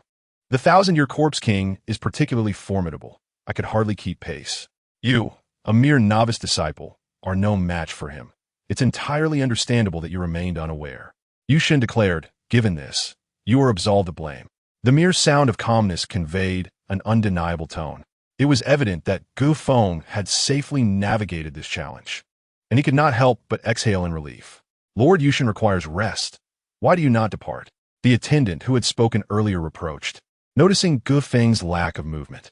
After the emergence of the Millennium Corpse King, my subordinates have exhaustively gathered some information related to that Corpse King. Gu Feng hesitated, then gritted his teeth and declared. Just a single utterance caused the divine presence above to settle firmly into his seat, his demeanor growing solemn. With a pair of authoritative eyes fixed upon Gu Feng, he inquired in a measured tone, what is the connection? Speak swiftly. If it proves useful, I shall reward you. In that moment, the great hall fell into an eerie silence, every breath stilled. Though he did not raise his gaze, Gu Feng distinctly felt the weight of numerous eyes upon him. Clearly, the words spoken by Yushin had ignited a wave of envy among the onlookers. Gu Feng, unwilling to be negligent, promptly recounted the general details concerning the Su family. After all, to elaborate further could expose him to peril. It was already inexplicable that a newly appointed observer could unravel all these matters in just a few days. What a drop of Su family blood essence! At that moment, Gu Feng acutely sensed the intensity of the authoritative gaze upon him intensify, the pressure becoming increasingly formidable. He withdrew a jade vial, ready to present it. Suddenly, with a resounding bang, the vial shattered unexpectedly. Instantly, a drop of crimson blood essence materialized, resembling both lead and mercury, and peculiarly manifested in the hands of the venerable Yushin. The elderly man in the golden silk robe inhaled deeply before slowly stating, indeed, it is intricately connected to the bloodline of that Millennium Corpse King. With a hearty laugh, he continued, with this drop of Su family blood essence, let us see how you can escape my grasp. As he spoke, the pallor of Yushin's face dissipated, replaced by a flush of excitement. He then consumed the blood essence, closing his eyes as if savoring its nuances. The hall once again plunged into silence, no one daring to utter a sound, rendering the vast space somewhat uncanny. You are commendable. Yushin eventually opened his eyes, a flicker of crimson light passing through them. The Blood Demon sect requires disciples like you, intelligent, gifted, and with a keen understanding of circumstance. Your foundational skills are solid. It is clear you have toiled diligently. Yushin's gaze sparkled with insight. Having thoroughly analyzed the drop of Su family blood, once within the vicinity of the Demon Slayer General, you will be able to pinpoint his location precisely, ensuring he has nowhere to flee. Well, I previously stated that if you satisfy me, I would reward you. Yushin continued, speak, what is it that you desire? If the fervent gazes of the crowd had previously been filled with envy, they now transformed into a palpable jealousy that sent a shiver down Gu Feng's spine. Suppressing his trepidation, Gu Feng hurriedly replied, to assist Lord Yufeng is already an immense honor. I dare not request anything further. I merely wish to guard the Wuling Guan. Though the Millennium County lay in ruins, it served as the central hub for the birth of the Corpse King, harboring countless connections. Perhaps one day, he might glean clues regarding that Corpse King. Gu Feng spoke softly, employing a strategy of retreat as a means of advancement. As he spoke, he raised his gaze only to find Yushin, the elder, wearing a peculiar smile and nodding approvingly. It is rare to see such sincerity. I shall grant your request. In a swift motion, a shadow passed over Gufeng, and a purple insignia appeared in his hand. As he held the insignia, Yushin's voice echoed in his ears, causing him to startle and express his gratitude promptly. Clutching the purple insignia, Gufeng resolved firmly within himself. Yushin then spoke again. This reward is not particularly grand. Your foundational skills are solid. You are but a step away from the Yin God's emergence and breaking through to the status of a disciple. Therefore, I shall bestow upon you a copy of the Wild Dog Scripture, authored by the Wild Dog Taoist, along with 2 pairs of blood mastiff hounds, granting you the capability to safeguard this locale. It seemed that merely gifting an insignia was insufficient for Yushin, who continued to speak. Soon, the gifts were presented to Gufeng. This bounty exceeded his expectations, and he expressed his thanks profusely. Subsequently, the elder appeared fatigued and waved his hand dismissively. Feng, understanding the situation, bowed in gratitude and departed. In the following days, Gufeng waited outside the Great Hall daily, even pausing his cultivation. With such a formidable deity residing within the Wuling, he felt a considerable weight of responsibility, careful not to let his guard down. Should the silver portal in his mind open and reveal any signs, or if his cultivation were to be interrupted unexpectedly, it would spell disaster for him as a mere seal-bearing cultivator. Especially with the unpredictable nature of demonic cultivators, one could never foretell when complications might arise. Furthermore, the Wuling housed numerous individuals, and even the attendants and guards under Lord Yushin's command could not be offended too greatly. Fortunately, Yushin seemed particularly concerned about the Demon Slayer General, Su Exin, who departed after merely 3 days of recuperation. On this day, as Gufeng gazed at the retreating dark clouds, his serious expression relaxed slightly. In just 3 short days, several servants had been executed under various pretexts. Now, with those wicked individuals having left the Wuling, the remaining ones were undoubtedly relieved. Sun Li remained while the others dispersed, and Gufeng gestured for them to leave, leaving only Sun Li behind. What has become of the 2 pairs of blood mastiffs entrusted to you? Previously, when Yushin bestowed the reward, he provided a volume on the care of dogs, the Wild Dog Scripture, and seemed dissatisfied, sending his attendant to bring 2 pairs of blood mastiffs. Before Yushin's departure, Gufeng had been overwhelmed with tasks, lacking the time to care for the blood mastiffs, thus entrusting them to Sun Li. Now that he finally had a moment to breathe, he naturally inquired. My lord, upon hearing the question, Sun Li's expression shifted, his gaze evasive, clearly indicating some troubling developments with the blood mastiffs. What is the matter? Gufeng's voice turned frigid, his face serious. My lord, please do not be angry, Sun Li implored, trembling and dropping to his knees as he hastily explained. The 2 pairs of blood mastiffs are unharmed. It is just that the servants. These 4 blood mastiffs have taken to feasting on human flesh, exhibiting unpredictable ferocity. Even the servants tasked with feeding them have been bitten to death, their bodies mangled beyond recognition. The blood mastiffs, akin to the blood snake sparrows, were a highly successful breed refined by the blood demon sect. The blood snake sparrows were swift in flight, used for delivering messages, while the blood mastiffs were a hybrid product, a cross between blood wolves and dogs. Boasting formidable aggression and keen senses, adept at tracking prey, a breed cultivated by the upper echelons of the blood demon sect. It was rumored that a few were present in the law enforcement team of the Blood Puppet Mountain. The blood mastiffs bestowed by Yushin possessed even higher bloodlines, perhaps unmatched in ferocity even in Blood Puppet Mountain. Sun Li's account was likely accurate. More crucially, these 2 pairs of blood mastiffs feasted upon human flesh. Before reaching the area where the blood mastiffs were kept, a chorus of frantic barking reached his ears. Upon opening the door, a nauseating stench assaulted him. Gufeng frowned as he stepped inside, finding human bones scattered across the floor, clear canine bite marks imprinted upon them. Upon seeing Gufeng, the blood mastiff's crimson eyes gleamed with ferocity, as if they had caught the scent of his flesh, and they lunged at him. You beasts dare to rebel? With a resounding crash, Gufeng showed no mercy, kicking them against the wall. The blood mastiffs howled in agony. When they looked up at Gufeng again, their expressions shifted to one of reverence, cautiously approaching with tongues lolling, feigning innocence. Truly, they were creatures that thrived on weakness, pushing the approaching blood mastiffs aside. Gufeng maintained a stern countenance. He pondered how to deal with these bloodthirsty dogs, the sinister beasts born from the consumption of human flesh. Their malevolent memories ingrained within their very genes, irrevocably unalterable. Given the mischief bestowed upon him by the zombie law king, he could not bear to leave them at Wollongwan. They were indeed a menace.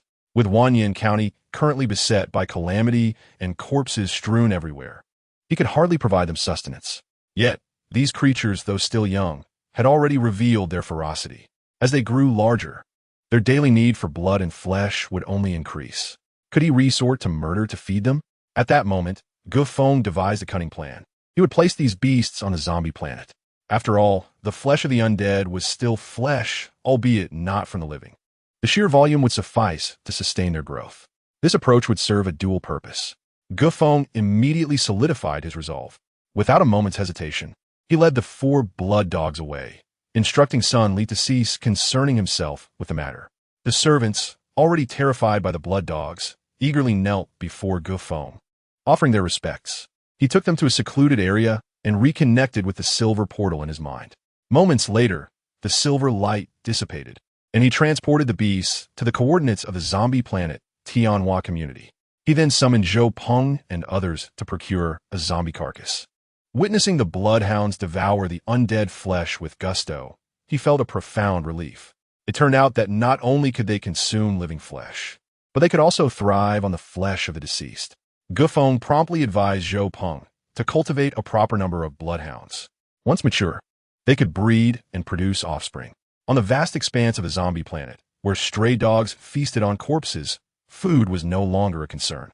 Increasing the population of blood dogs would also provide Zhou Peng and his companions with a formidable ally. When necessary, these dogs could exhibit significant combat prowess, particularly in pursuits, as their capabilities had been repeatedly proven. Once the blood dogs were securely settled, Feng retrieved the token bestowed upon him by the Guardian Law King. A smile involuntarily graced his face. Regardless of success or failure, Chapter 90, Seclusion, the Soul's Exit. Even if he were to transcend the realm of disciples, Feng felt no confidence. After all, the disparity in resources and status between him and his hidden adversary was vast. The idea of rebellion was beyond his contemplation. The Blood Fiend sect, a dark power occupying several provinces in Zhao, could easily target him. However, now all concerns seemed trivial. With the possession of this guardian token, even if Feng remained at Wollongwan, no one would dare raise any objections. This token served as a safeguard for his life. In essence, it granted him a backing. To outsiders, he appeared to be affiliated with the Zombie Law King.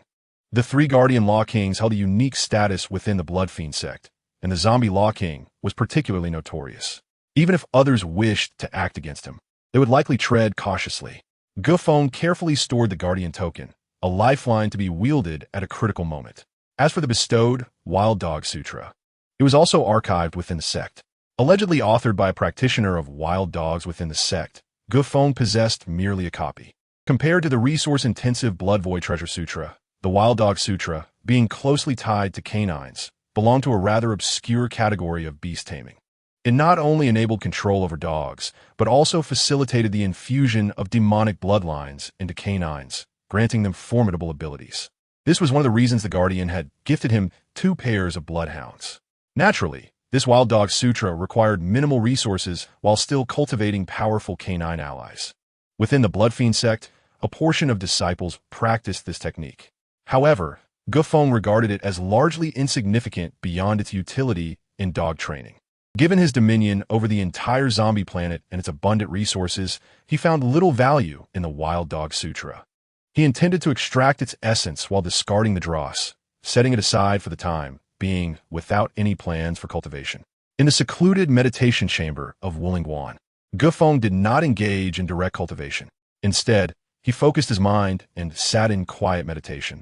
While there were both advantages and disadvantages, overall, the developments were positive and greatly beneficial to his advancement. After a lengthy period of adjustment, Feng reviewed all matters, committing them to memory, allowing himself to attain complete tranquility. This was a pivotal moment in his own endeavors, demanding his utmost attention. With everything in place, he recognized it as an opportune moment to break through to the realm of the Yin God. Having fully gathered his focus, Feng turned his attention to cultivation. In the depths of the sealed underground, after the flesh god's tendrils consumed a significant quantity of mutated mycelium. Due to the transformative nature of the law body source flow, Feng's own magical power had reached its zenith. His physical prowess and magical intensity had reached their peak, rendering further enhancement nearly impossible without a breakthrough. Thus, he felt an immense surge of confidence. The constraints of this path of cultivation had ceased to be an obstacle to his advancement. As the Blood Void Treasure Sutra operated, the magical energy within his expansive meridians surged like a torrent. Even if someone were present beside Feng at that moment, they would hear the sound of flowing water emanating from within him. As the magic circulated, Feng's maximized body began to transmute into a bolstering force for his soul. This transformation appeared subtle. Without Feng's own cultivation, he would not have sensed the minute changes within. Moreover, this enhancement was not a one-time occurrence, but rather a gradual amplification with each cycle. In the dim expanse of his consciousness, the flame of his soul brightened, floating in midair like a candle illuminating the entirety of his spirit. The burning flame dispelled the surrounding darkness. Its brightness resembled a sun ascending, reaching a zenith where its brilliance became most radiant. The fiery blaze emitted a blinding light, piercing through the chaos and extending into the far reaches. Throughout this process, the soul flame blazed intensely, as if an endless reservoir of soul power was radiating outward, enveloping a more expansive area, further augmenting the breadth and depth of his soul. Suddenly, the soul flame surged violently, flickering as if infused with an accelerant, erupting into a conflagration. The flame shot upward, and Feng felt a dizzying sensation as an intangible force descended upon him. In the next moment, the soul flame contracted sharply, transforming into a silhouette that emerged within the space. This figure was but a hazy shadow, its features indistinct. The entire form appeared cloaked in a thin veil, seated cross-legged within his conscious realm. What left a lasting impression was the flickering flame at its brow, merging into the depths, the two becoming one. As layers of the veil were peeled away, a clear visage emerged, reflecting Feng's own soul, the Yin God form. The newly manifested Yin God appeared ethereal and illusory, clearly lacking substance and exuding a sense of fragility. Compared to the expansive space opened by the soul flame, it resembled a floating reed swaying in the wind. However, this was merely the nascent form of the Yin God. As Feng's magical energy continued to surge, his vitality, magical power, and essence all transformed into accelerants, igniting the essence of his true self into intangible soul power, fortifying the Yin God. Its form expanded rapidly, akin to inflating a balloon, visibly enlarging at an astonishing rate. In a brief moment, it surpassed the intensity of the previous soul flame, occupying the central position of the entire expanded soul space. Such a transformation, though easily articulated, concealed profound intricacies that were beyond the comprehension of outsiders. Ordinary mortals could not fathom this unless they had undergone the metamorphosis of the Yin God. It was beyond the imagination of those who remained external to the experience. The soul flame, altered to its most intricate degree, directly reflected the transformation of life's three treasures: essence, energy, and spirit, into a formidable Yin God. The process of detaching from the human body is indeed peculiar. As the Yin Shun manifested, a luminous glow emerged from the brow of Feng, akin to a radiant lamp igniting within him. After occupying the realm of his soul, Feng's physique began to undergo a metamorphosis. Upon the completion of the transformation by the more potent Yin Shun, which replaced the soul's flame and seized the soul's domain, Feng experienced a remarkable enhancement in his spiritual power. His mastery over his body became increasingly evident. The internal magical circulation he had previously cultivated now appeared rather rudimentary. Under the immense augmentation of his spiritual force, countless finer meridian branches rapidly revealed themselves within his flesh.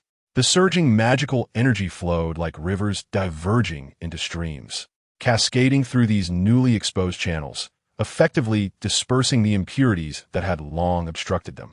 An influx of magical energy surged in, piercing through these meridians and integrating them into a comprehensive circulatory system. This endeavor could not be rushed. It required a methodical approach, not merely years, but decades, even centuries of cultivating one's essence. much like the tenacious efforts of Yugong in moving mountains. He sought to gradually penetrate the increasingly minute obstructions within his blood and flesh. The human body, nourished by the grains of the earth, is burdened with turbid energy that causes meridian blockages. A single attempt is insufficient to break through such barriers. It necessitates continuous and successive assaults to facilitate a smoother process. At this moment, Feng suddenly opened his eyes, revealing a hint of a crimson hue at his brow, as if a third eye had awakened. The red light intensified, illuminating the surroundings like a flickering candle flame. With a thunderous sound, his pupils constricted, resembling a serpent poised to strike. A wisp of azure smoke emanated from the crown of his head, coalescing in midair into a silhouette of his upper body, while the lower half remained shrouded in mist, unmistakably reflecting Feng's own visage. Is this the phenomenon of the yin shun departing the body, abandoning the physical shell to exist solely in the realm of the spirit, perceiving everything around him? Indeed, his senses sharpened significantly. A surge of joy filled Feng's heart as he realized he had finally transcended this obstacle. A glance at the sundial hanging on the wall revealed that although the time spent in seclusion seemed brief, 10 days and nights had indeed elapsed. At this moment, liberated from corporeal constraints, Feng became acutely aware of the unceasing influx of spiritual energy surrounding him. It resembled a lake or perhaps an ocean, perpetually rising and falling, continuously permeating with an enigmatic transformation that reflected so vividly within the depths of his soul. It is no wonder that ancient sages regarded the departure of the yin shun as a threshold for practitioners. The human body, indeed, is a vessel of turbid energy that obstructs the senses and divine perception. Once freed from the physical form, a profound spiritual essence emerges. Feng felt his mental and spiritual power to be supremely pure. With a mere thought, his soul energy rapidly extended outward like a web of silk, radiating across a vast expanse. In the blink of an eye, he could sense the movements of Sun Li and others, each servant's footprints vividly mirrored within his consciousness. Just as he reveled in this newfound exploration, a chilling wind swept through, brushing against Feng's physical form seated in the chamber. The yin shun, now detached, felt a sudden shift in expression, sensing the biting cold that caused his consciousness to waver, as if the very essence of his spiritual form was at risk of disintegration. Accompanying the gusts of wind were faint, eerie sounds that suggested a more terrifying presence lurking, scrutinizing his awareness. A powerful wave of fear surged within him. Realizing the imminent danger, the detached yin shun transformed into a wisp of azure smoke, swiftly re-entering the cranial cavity. Instantly, his physical body released a torrent of vital energy, the magical force enveloping his entire being, effectively isolating him from the external chill. His consciousness cleared, and he slowly opened his eyes. The soul is the gateway to the cosmos, and the body is the vessel that navigates through the turbulent world, traversing the trials of life. A practitioner must harmonize body and spirit to transcend the tumultuous seas of existence. Indeed, the ancients have not deceived me, Feng reflected, recognizing that this breakthrough was not born of impulsive whim, but was the culmination of meticulous preparation. Prior to this, he had extensively researched, and thus he anticipated this moment. Everything unfolded naturally and effortlessly. The recent experience was merely a momentary exploration of the yin shun's departure, spurred by instinct. This breakthrough, however, had consumed a considerable amount of time. Gently touching his cheek and examining his palm, he realized his flesh had withered, likely depleted from nourishing his spiritual energy. Consequently, Feng promptly released a circular light mirror spell to examine his visage. Upon doing so, he noted his hair was dry, his cheeks sunken, and his entire appearance resembled that of a beggar who had indulged excessively or starved for years, a mere skeleton of flesh. Feng understood that this was the result of half a month's worth of depletion, leaving his essence, spirit, and vitality in a state of exhaustion. He retrieved a jade vial from his robe, pouring out a few pills and hastily consuming them. Simultaneously, he transformed the energy into magical force, using the medicinal properties to refine his body, enhancing the nourishment of his flesh and vital energy. Half a month later, when Feng emerged from his secluded retreat, his aura had undergone a dramatic transformation. Even Sun Li, who had come to report, felt as though he were confronting a fearsome beast, overwhelmed by an oppressive and terrifying presence emanating from Feng. This aura was even more formidable than that of the female attendants who previously accompanied the Dharma King. "My lord, have you achieved a breakthrough?" Sun Li lowered his posture further. Previously, both he and Feng were at the same Dao Tong level. Yet, Feng could effortlessly overpower him, dispatching Zhao Hong without the slightest exertion. Now that Feng had ascended to the Dao Tu level, Sun Li felt the need to exercise greater caution. "Congratulations, my lord. Best wishes to you." Compared to previous hosts, Guanju was notably more lenient towards his subordinates. As long as they did not err, their lives were not in jeopardy, unlike other hosts whose unpredictable temperaments left their followers in constant peril. Thus, Sun Li's words of congratulations were imbued with genuine sincerity.